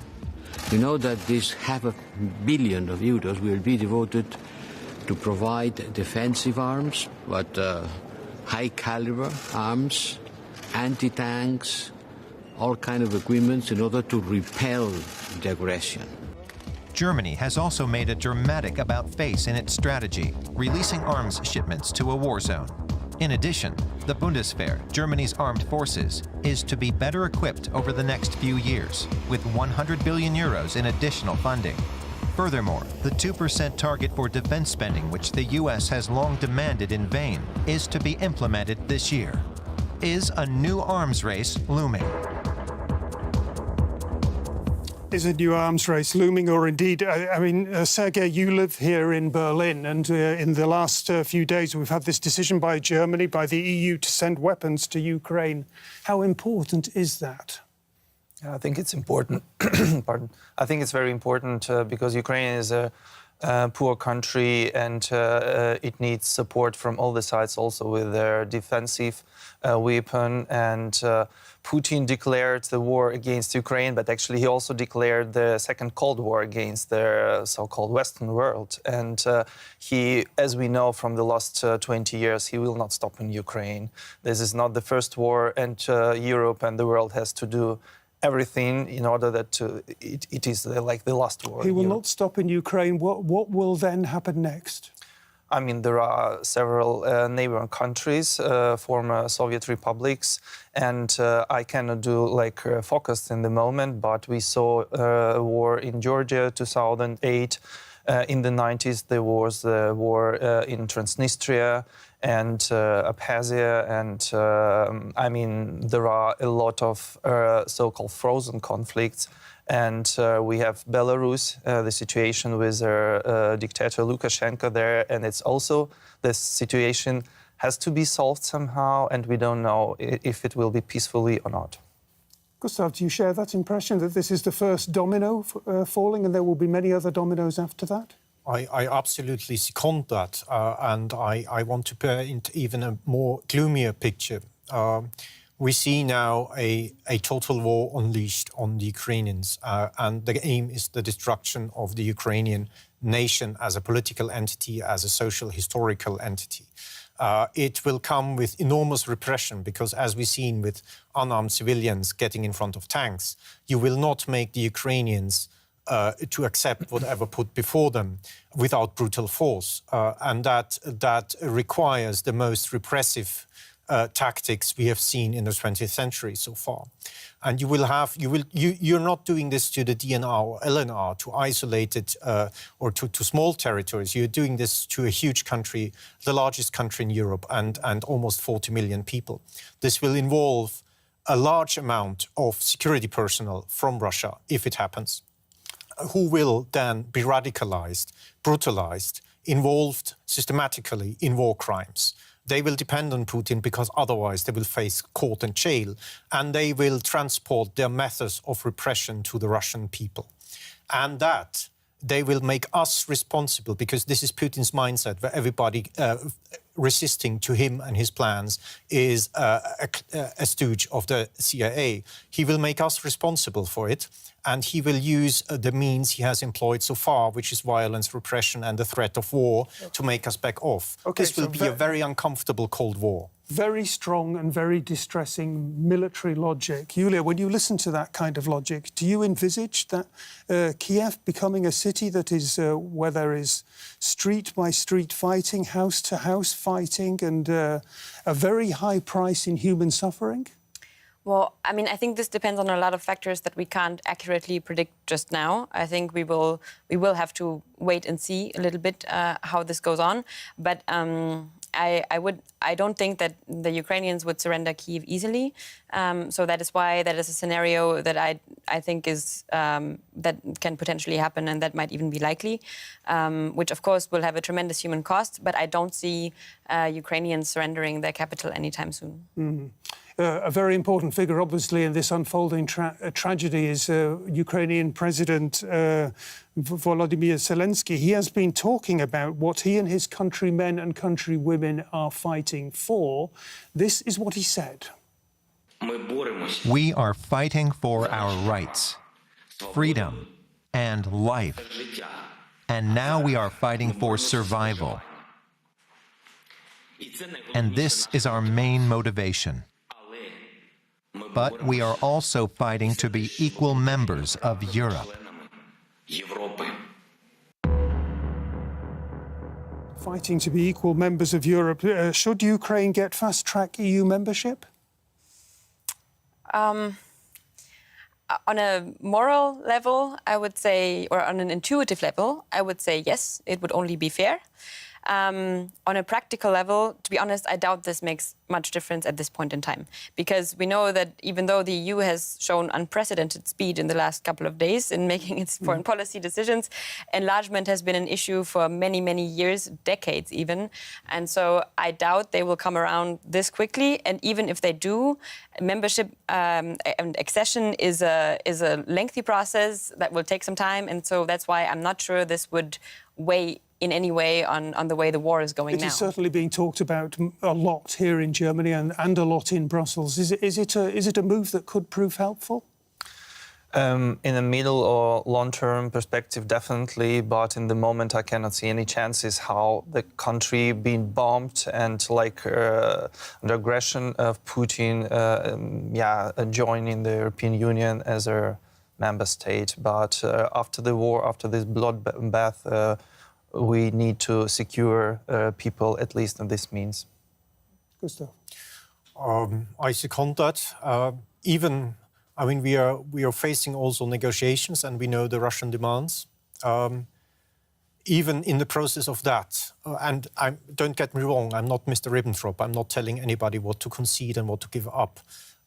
But even if the Ukrainians are forced to give up something, it's better to give up a piece of paper than to give up a piece of your country. So even if it does not materialize for whatever reason, we have built up a stock of arguments that Mr. Zelensky can use in negotiations with the Russian counterparts to get peace and to preserve sovereignty of his country, to preserve a Ukraine where the Ukrainians decide what government they have and not a colonial power. You mentioned President Zelensky there. What would your estimation be of his role, that he has played this dual role as national leader and military leader at one and the same time? He's playing probably the role of his life.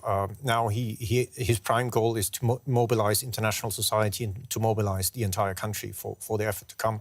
Much of the fate of Ukraine now lies in the hands of ordinary citizens and especially, of course, the uniformed and armed ones. But he's the uniting figure. He's polling at over 90%. And I think he does a very good job at that. What would you say, Sergei, about his performance? Yeah, I mean, he really has become. He's got in effect a sort of almost a fan club in the West, and that. Not only in the West, but in Ukraine itself too. I mean, it's like very impressive, and what I hear also from my friends from Kharkiv and Kiev, they say that it's like a new president they became like a week ago, and they're really, and he is like motivating the whole nation to fight and not to surrender. OK, well, hundreds of thousands of people have taken to the streets in several European cities and countries in recent days to demonstrate against the onslaught ordered by Vladimir Putin. And in Russia itself, there have also been protests. We have this short report. Demonstrating in Russia against Putin's policies and his war takes a lot of courage. The security forces are brutal against the demonstrators. Nevertheless, people like here in St. Petersburg and in many other cities are taking to the streets. The war in Ukraine is not our war. It's not our war. It's the war of our leadership, but not our war. Starting this war was a very bad decision for our people because many of them have relatives, friends, husbands, and they will die for nothing. It's similar in Moscow, where this woman says, I feel sorry for those who suffer, who aren't here, who are there, from each side. The economy will recover, but people can't be brought back. For years, critical voices in Russia have been systematically suppressed, opposition members imprisoned, the media brought into line. Will resistance against Putin grow? Sergei, what do you say? Will resistance against Vladimir Putin grow, and how dangerous is it to be opposed to Vladimir Putin in Russia? It's quite dangerous if the war and the situation we have right now can continue for weeks and months. Putin cannot afford this war forever, and the situation is already changing. He cannot be impressed by the street protests because they're still not like in a large scale, but we see already a splitting of the elites, and the first voices are already quite loud that oligarchs cannot afford this war as well. Deripaska, who is like a loyal oligarch, said that I don't want to pay for this. Why should I pay? Tinkov and Friedman, also like one of the biggest oligarchs, saying like we don't want this war, and I can imagine that even the elites can pressure Putin later and can make him to change his mind. Julia, your impression? Well, I mean, we've seen videos coming out of Russia of children being detained after protests. Yesterday, we saw footage of a survivor of the Leningrad siege who was arrested for protesting against a war that was allegedly led under the motto of denazification of Ukraine. So we really see that the Russian leadership is acting very ruthlessly. I don't share Sergei's optimism necessarily. I'm very sorry to say, because I think that Putin's grip on power is very strong, and it will only he will only hold on tighter now. And I do think that we would have to see we would have to see much more sort of much larger dynamic against the war for it to really have an impact on the Russian leadership. Putin's grip on power is very strong. We hear there are other sources, other quarters, who would say that Putin is very frustrated at this point in time because things haven't gone his way at all. He is, but he's switching gear, and now they try with brute force what they haven't achieved with a lightning rod invasion. I fear that Ukraine at least has to withstand this wave of attack, if not even another, before Putin will try something else. I also share the pessimism that I don't think change will come from within, because the police state that is in action now is very much entrenched. But there is a chance, if the casualties are too high, and if the damage for Russia as being a great power, and this is what this war is about, he wants to establish Russia as a great power in the 21st century. If the deterioration through sanctions and through economic collapse is too harsh, that this goal comes out of reach, then I think he might reconsider. We should remember Stalin. He was not somebody who had a high regard for human lives, and he gave up on Finland after 40 days because it was too much damage for the Soviet Union as a great power to be embarrassed by not being able to conquer Finland quickly. And the same applies to Ukraine now. However, of course, we are in the 21st century and warfare is a bit different and the terrain is different. So we shouldn't sort of draw direct power lines, but this gives us roughly an idea of where things have to go. Sergei, what's your take on what Vladimir Putin's mood is at this point in time? We have spent a lot of time sort of wondering about what's going on inside his head, but it is important to try and work out where he might be leading this situation, where he might be driving this situation. I think no one knows what is in the head of Putin, like since months at least, or even years, and I can imagine that he has different scenario, and he doesn't plan to have this war for like several weeks, and I think there are talks every day with his security council and with his like loyal Siloviki people, and they are discussing what to do, and also they're taking look at the economical situation, all the sanctions, which are very painful for Russia and for Putin. So I think we can see some changes in 2 or 3 weeks. And Julia, one thing that fascinates me at a distance, and something that you will know much more about, is what has happened to the purported friendship between Ukrainians and Russians? What is the situation there now? And what future have these two countries got as neighbours to each other? Well, I think that's a question that, well, the answer to this we will only see in the long run. I don't think that Ukrainians will forgive Russia or Russians very easily for this. At the same time, I do think that there is an understanding within the population that this is the government's doing and not necessarily the people's doing. And you have to understand that for 8 years, people have already, I mean, there were lots of family ties even, that already had to withstand sort of the annexation of Crimea, the intervention of Russia in the Donbass. So I think people are used to a certain degree to apply some pragmatism in these personal relationships as well and sort of put certain issues aside. I'm not sure if they can keep this up, though, now that Russia has full-on invaded Ukraine. I think that these will be wounds that won't heal for many decades. Mm-hmm. Gustav, you've given a lot of thought to strategy and where this is leading. What do you think is going to happen in the next week or so now? I fear we see a new and much more brutal phase of this war. It also has turned into a war of logistics for both sides. We know much about the Russian side, but also Ukraine is desperately needing resupply. These Russian tanks didn't blow themselves up. This costs ammunition. The Ukrainian Air Force is under great struggle. They have put up an enormous brave fight so far, and they have exceeded all expectations. But of course, they're running to the end of their resources. They desperately need help from the West. They desperately need our help now. As I said before, the consequences of Ukraine falling will be visible and will be tough for all of Europe. So it's our own self-interest to make them withstand and stop this imperialism as early as possible. And with that, I hope that they will survive for another week, and then we'll see what is now negotiated and whether Putin will agree to one of the many ideas for compromise that there are. But I fear that he has not yet seen enough casualties to allow for his war aims to change. Sergei, a final word from you, perhaps on giving us some sort of comfort for the time to come. Where can you see this situation leading that isn't leading towards violence and atrocity? A short answer, please.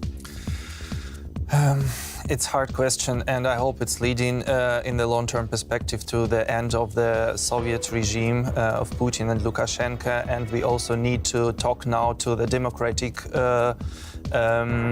Democrats in the country, in Russia and Belarus, and of course abroad. Absolutely. Okay, thank you very much, all three of you, for being here. We'll have to leave it there for now. Bye-bye and tschüss.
The conflict zone with Tim Sebastian. Russia's President Putin has reminded the world of his massive nuclear arsenal by placing it on higher alert. Is the NATO alliance a credible deterrent? And how real is the spectre of a Third World War? General Sir Richard Shirreff, former Deputy Supreme Commando of the NATO alliance, and my guest this week from London. Conflict zone. You have to be prepared. In 30 minutes on DW. The war in Ukraine. Many say they'll resist for as long as possible. Hundreds of thousands are fleeing the fighting. What does it feel like to leave everything behind? How are neighboring nations coping with the wave of refugees? And how do Russians actually view Putin's war? Focus on Europe. In 90 minutes on DW.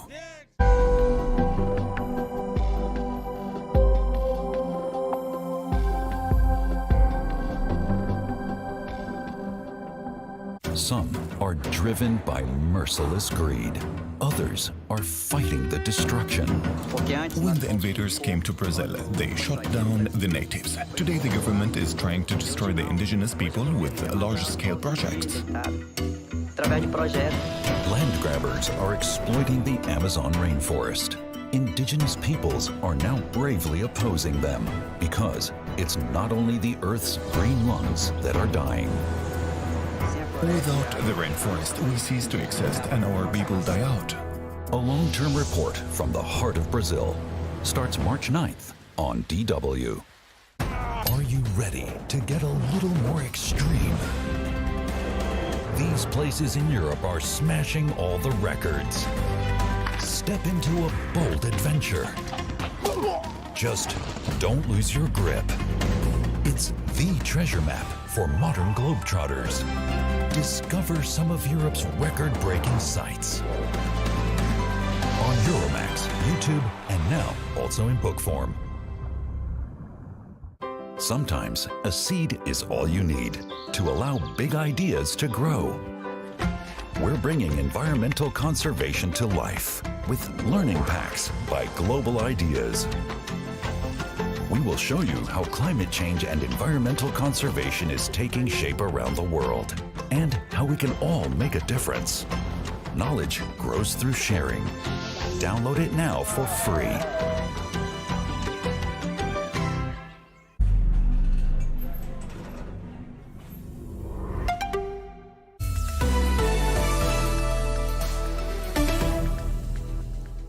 This is DW News, and these are our top stories. Representatives of Ukraine and Russia have agreed to create humanitarian corridors to evacuate civilians in a second round of talks in Belarus. The two sides also agreed to meet again next week. That's as President Putin, in a meeting with his Security Council, said Russia's military operations in Ukraine were going according to plan.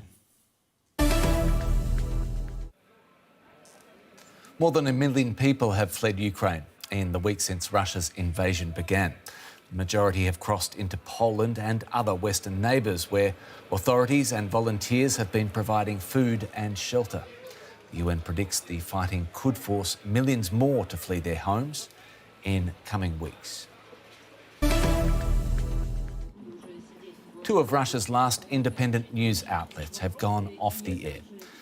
Radio station Echo Moskvy was dissolved by its board, and TV channel Dozhd announced that it was also suspending activities. Both outlets were banned in a media crackdown in Russia in what the White House has called a full assault on media freedom. This is DW News from Berlin. You can get a lot more news at our website, to be found at dw.com.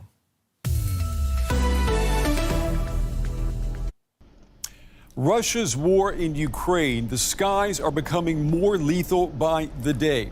In the northern Ukrainian city of Chernihiv, Russian airstrikes did this to an apartment building today. At least 22 people died. Hours later, Ukrainian President Zelensky called on Russian President Putin to stop the war, accusing Putin of behaving, quote, like a beast. I'm Brinkoff in Berlin. This is The Day.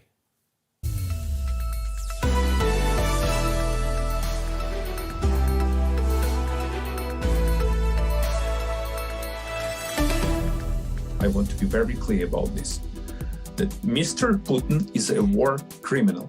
I saw a lot of falling down plants, a lot of bombs.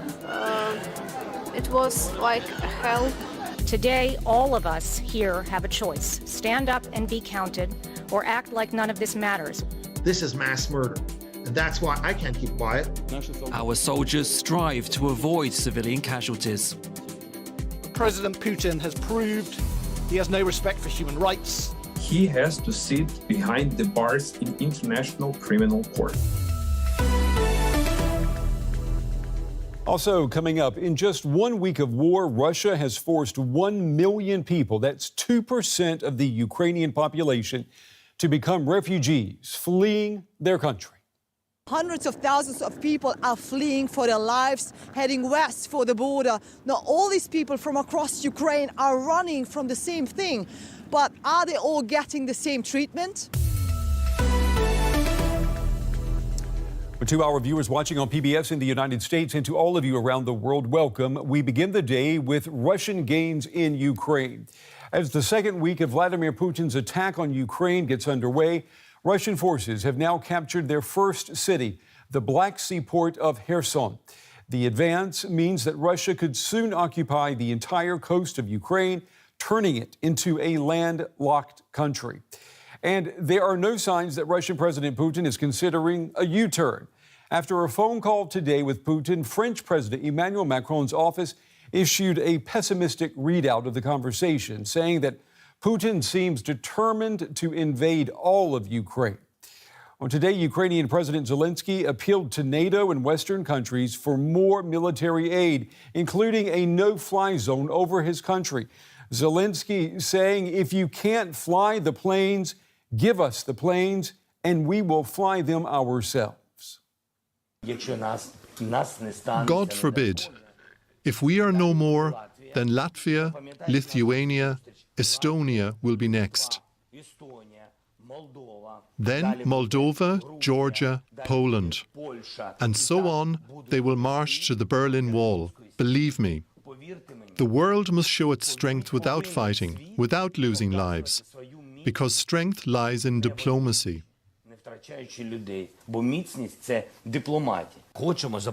We want to close the airspace over Ukraine because our children are being deliberately killed. Missiles, bombs, jets and bombers are flying from the territory of Belarus and Russia. I say to the Russian oligarchs and the corrupt leaders who bilked billions of dollars off this violent regime, no more. The United States, I mean it.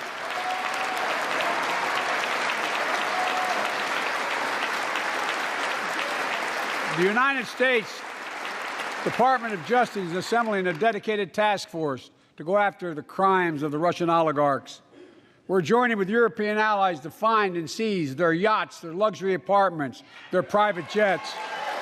We're coming for your ill-begotten gains.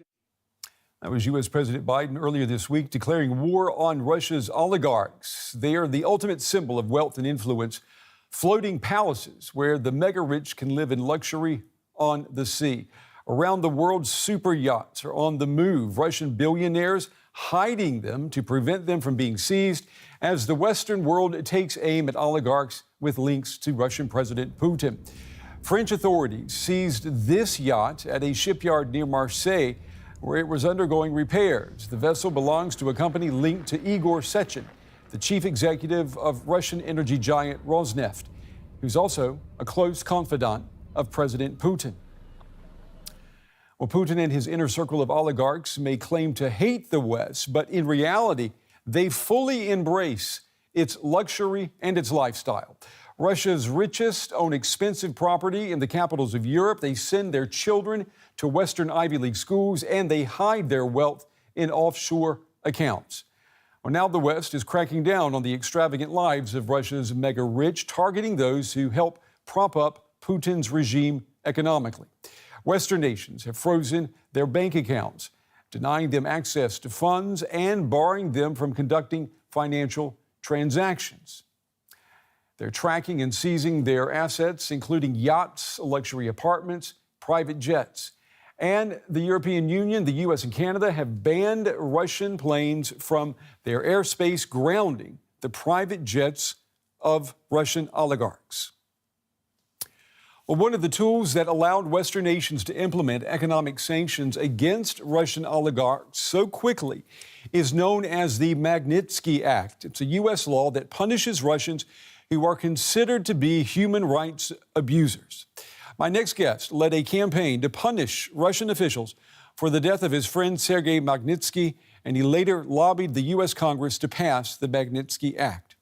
I'm pleased to welcome back to the day Bill Browder. Bill has been called Putin's #1 foreign enemy. And as always, Bill, it's good to see you. Unfortunately, under these circumstances, I wanted to ask you, a week ago, when this war broke out and you saw how quickly Europe and the U.S. slapped these sanctions on individuals in Russia, what went through your mind? I was surprised. I think that Putin was also surprised.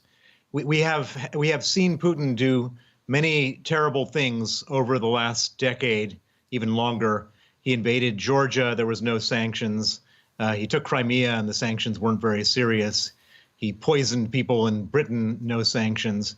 And so he was banking on no consequences. And based on what I'd seen before, I didn't think anything was going to happen either. And so I have to say, as a person who's been calling for these things for more than a decade, I'm surprised, I'm impressed, and I think it's going to have some effect on his psychology. It's not going to turn him back, but this raises the price of his actions dramatically. Yeah. How do you think it is going to change? Is it going to change his calculus, or is it going to change the calculus of those oligarchs who have, gotten very rich by being in his orbit? Well, you should understand these oligarchs are not independently wealthy. They're dependently wealthy. They're dependent on Vladimir Putin for their wealth. He could take it away at any moment. And so whatever they think doesn't matter. But what these oligarchs do is they hold Vladimir Putin's fortune as well. They are the trustees for Vladimir Putin's money because he can't have it in his own name. And so when we're sanctioning oligarchs, we're sanctioning Vladimir Putin. And that's the purpose of this exercise. And from my perspective, I don't know if I don't think Vladimir Putin has a reverse gear. He can't turn back because it'll show weakness. But what we can do is by stripping him of his offshore assets through these oligarchs, as well as stripping him of his onshore assets, which are the central bank reserves, we eventually get to a place where he doesn't have the money to execute this war. And if he doesn't have the money, then he's got to figure out what he's going to do, and he can't move forward. And I completely agree with President Zelensky, which is that Ukraine is not the end game here. He's going to come for Latvia, Lithuania, Estonia, Poland, Moldova, wherever. And we have to do everything possible to slow him down, to deplete his resources, and help the Ukrainians in any way possible to stop him from what he's planning to do. What do you think enough sanctions have been imposed to basically dry up the funds that he has for conducting this war? No, there needs to be a lot more sanctions done. But literally moments ago, the U.S. sanctioned a few more oligarchs. So did Great Britain. This is a rolling process. More and more people will be added to the list. I think that the sanctions on the SWIFT, disconnecting the Russian banks from SWIFT, only 70% of the banks were disconnected. Another 30% need to go. There's a lot more things that need to be done, but we seem to be on a trajectory where it's happening. And the decision has been made in principle. And every day that we watch these atrocities, there seems to be more appetite among the allies to do more to punish Putin. And so he's not getting off scot-free on this one, and he's going to pay a very, very dear price. Yeah, but you and I, we've talked over the years about why these sanctions were needed. They were needed long before this war broke out. But even now, we're still seeing that there is this momentum building up, more and more sanctions, more and more people targeted. People around the world looking at this, they may be wondering, why don't you just target everyone in his orbit, target Putin himself, and get this over with? Well, we're not going to, we should, yes, I totally agree with that. Instead of doing it in ones and twos, why not do 150 oligarchs? Yeah. That would certainly make an impression. But I should warn everybody that nothing is going to get this over with. I mean, it's all we can do is deplete him, starve him of his money and his resources, so that they effectively run out of gas. I don't know if you've seen that big long convoy of 40 miles outside of Kiev. The reason they're not moving is they've literally run out of gas. That's what we want to do. Moreover, on the whole Russian operation, is just take away their resources so they just can't afford to do this anymore. Well, what does a man like Vladimir Putin, what does he do when he runs out of gas? He's not going to come out and ask you for help. He's not going to do that. He's not going to stop and ask for where's the next gas station. He huffs and he puffs. But at the end of the day, it's not about negotiating with him. He doesn't negotiate. He's a thug. He's a criminal. He has no reverse gear. He can't show weakness. And so you just put him in a position where he just physically can't move forward. And then, how he wants to characterize that for his own people, how he wants to define that, that's his business. I don't believe in this whole concept of giving him an off-ramp. He doesn't deserve any kind of ramp.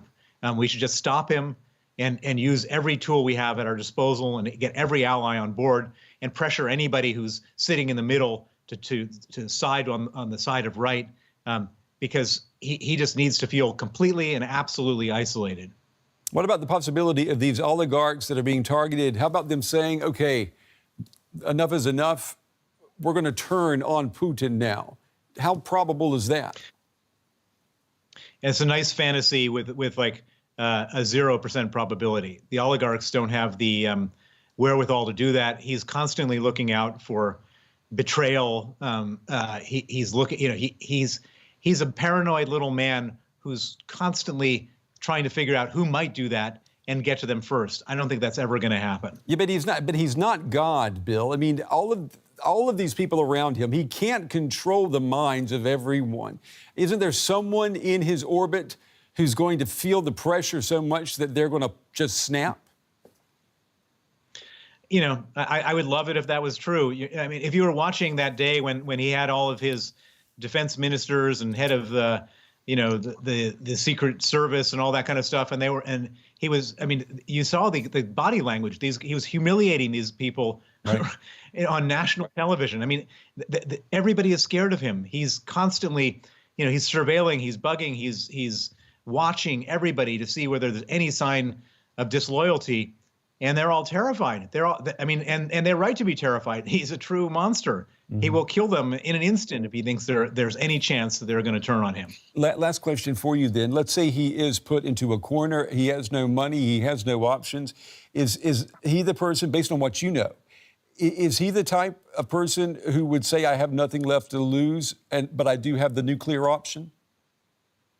Yeah, sadly, that's the situation we're in. He's and that's always been the problem. Everybody wanted to tiptoe around him because they thought he was crazy and he had nuclear warheads. And now we see he is crazy and he has nuclear warheads. And we're going to have to figure out how to deal with that. And I don't know the answer. And I mean, I fear that when he threatens us all with nuclear war, it puts us in a very difficult position. You know, and I wish I knew what the right answer was to that. It's a terrible, terrible scenario. And it's not unlikely. We've been hearing that all week, that it's not unlikely. I hope you're wrong on that one. I hope we don't get to the point where he does threaten us with nuclear war. Bill Browder, as always, good talking with you. Let's talk again sooner rather than later. Thank you. Thank you.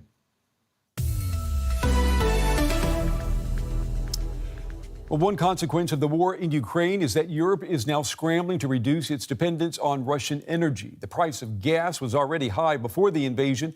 Now that Russian soldiers are in Ukraine, prices have spiked again. Natural gas now costs 10 times more than at the start of 2021. Gas is still flowing through pipelines from Russia to customers in Western Europe. But if the Kremlin were to cut supplies, that would cause a shockwave across the continent. One natural gas pipeline which has never gone online and probably never will is the Nord Stream 2 pipeline between Russia and Germany. Last week, the German government canceled certification of Nord Stream 2, a step that the U.S. and other European countries had wanted for years. Well, my next guest is Benjamin Schmidt. He joins me tonight from Washington, D.C. He's a former U.S. State Department advisor on European energy security. He's now with Harvard University. Benjamin, it's good to have you. I have to admit, I lost count of how many times you and I have spoken over the years about the dangers of Nord Stream 2. You have been sounding the alarm since day one. How do you feel now? Well, I'll tell you, Brent, thanks for bringing that up, but it's not time for looking back on the history of this. Unfortunately, we can do that in the future. We have to save Ukraine right now. And the bottom line is, yes, we have been warning about the energy security risks, but also the national security risks of Nord Stream 2 for years. And part of that is the physical dependency on the Ukrainian gas transmission network in and around the line of contact in Donbass. And I've talked to you and your viewers on Deutsche Welle a number of times about that. And the point that I was making is that it would make it very difficult, given that Putin would still rely on the Ukrainian gas transmission network in the absence of Nord Stream 2, to push out from the line of contact in Donbass, given the physical proximity of those pipes that they still rely on to get gas to Europe from where the fighting was. The thing that was missing in that analysis, and I don't think anyone was anticipating, is a full-scale war across the entirety of Ukraine, and that is very, very troubling indeed, obviously. And my heart goes out to all of my friends and colleagues that I've met over the years that are still in Ukraine. But we need more actions, not just thoughts and prayers. We need to bring more military aid in the form of Stingers and Javelins and drones. Turkish drones, I believe, are the most compatible at this point. But also take vital energy security steps. And on Nord Stream 2, look, what we've seen over the past week is basically Berlin doing every single topic that you and I have discussed over the years. Number one, was certification of Nord Stream 2 was halted, and the way it was certified is really important. And I want to tell the viewers what's gone on there because it's so important. So basically, under Article 11 of the gas directive of the European Union's third energy package, a member state that's vetting the energy security or national security risk of a piece of energy infrastructure needs to include if that piece of infrastructure will harm the energy security of the member state or the union as a whole. And what Minister Habeck had done is insert language into the assessment that the previous government had made that said it didn't have any energy security risks, which was obviously false, to include national security in there. That's really important because it is a fundamental sea change. Finally, Berlin has taken into account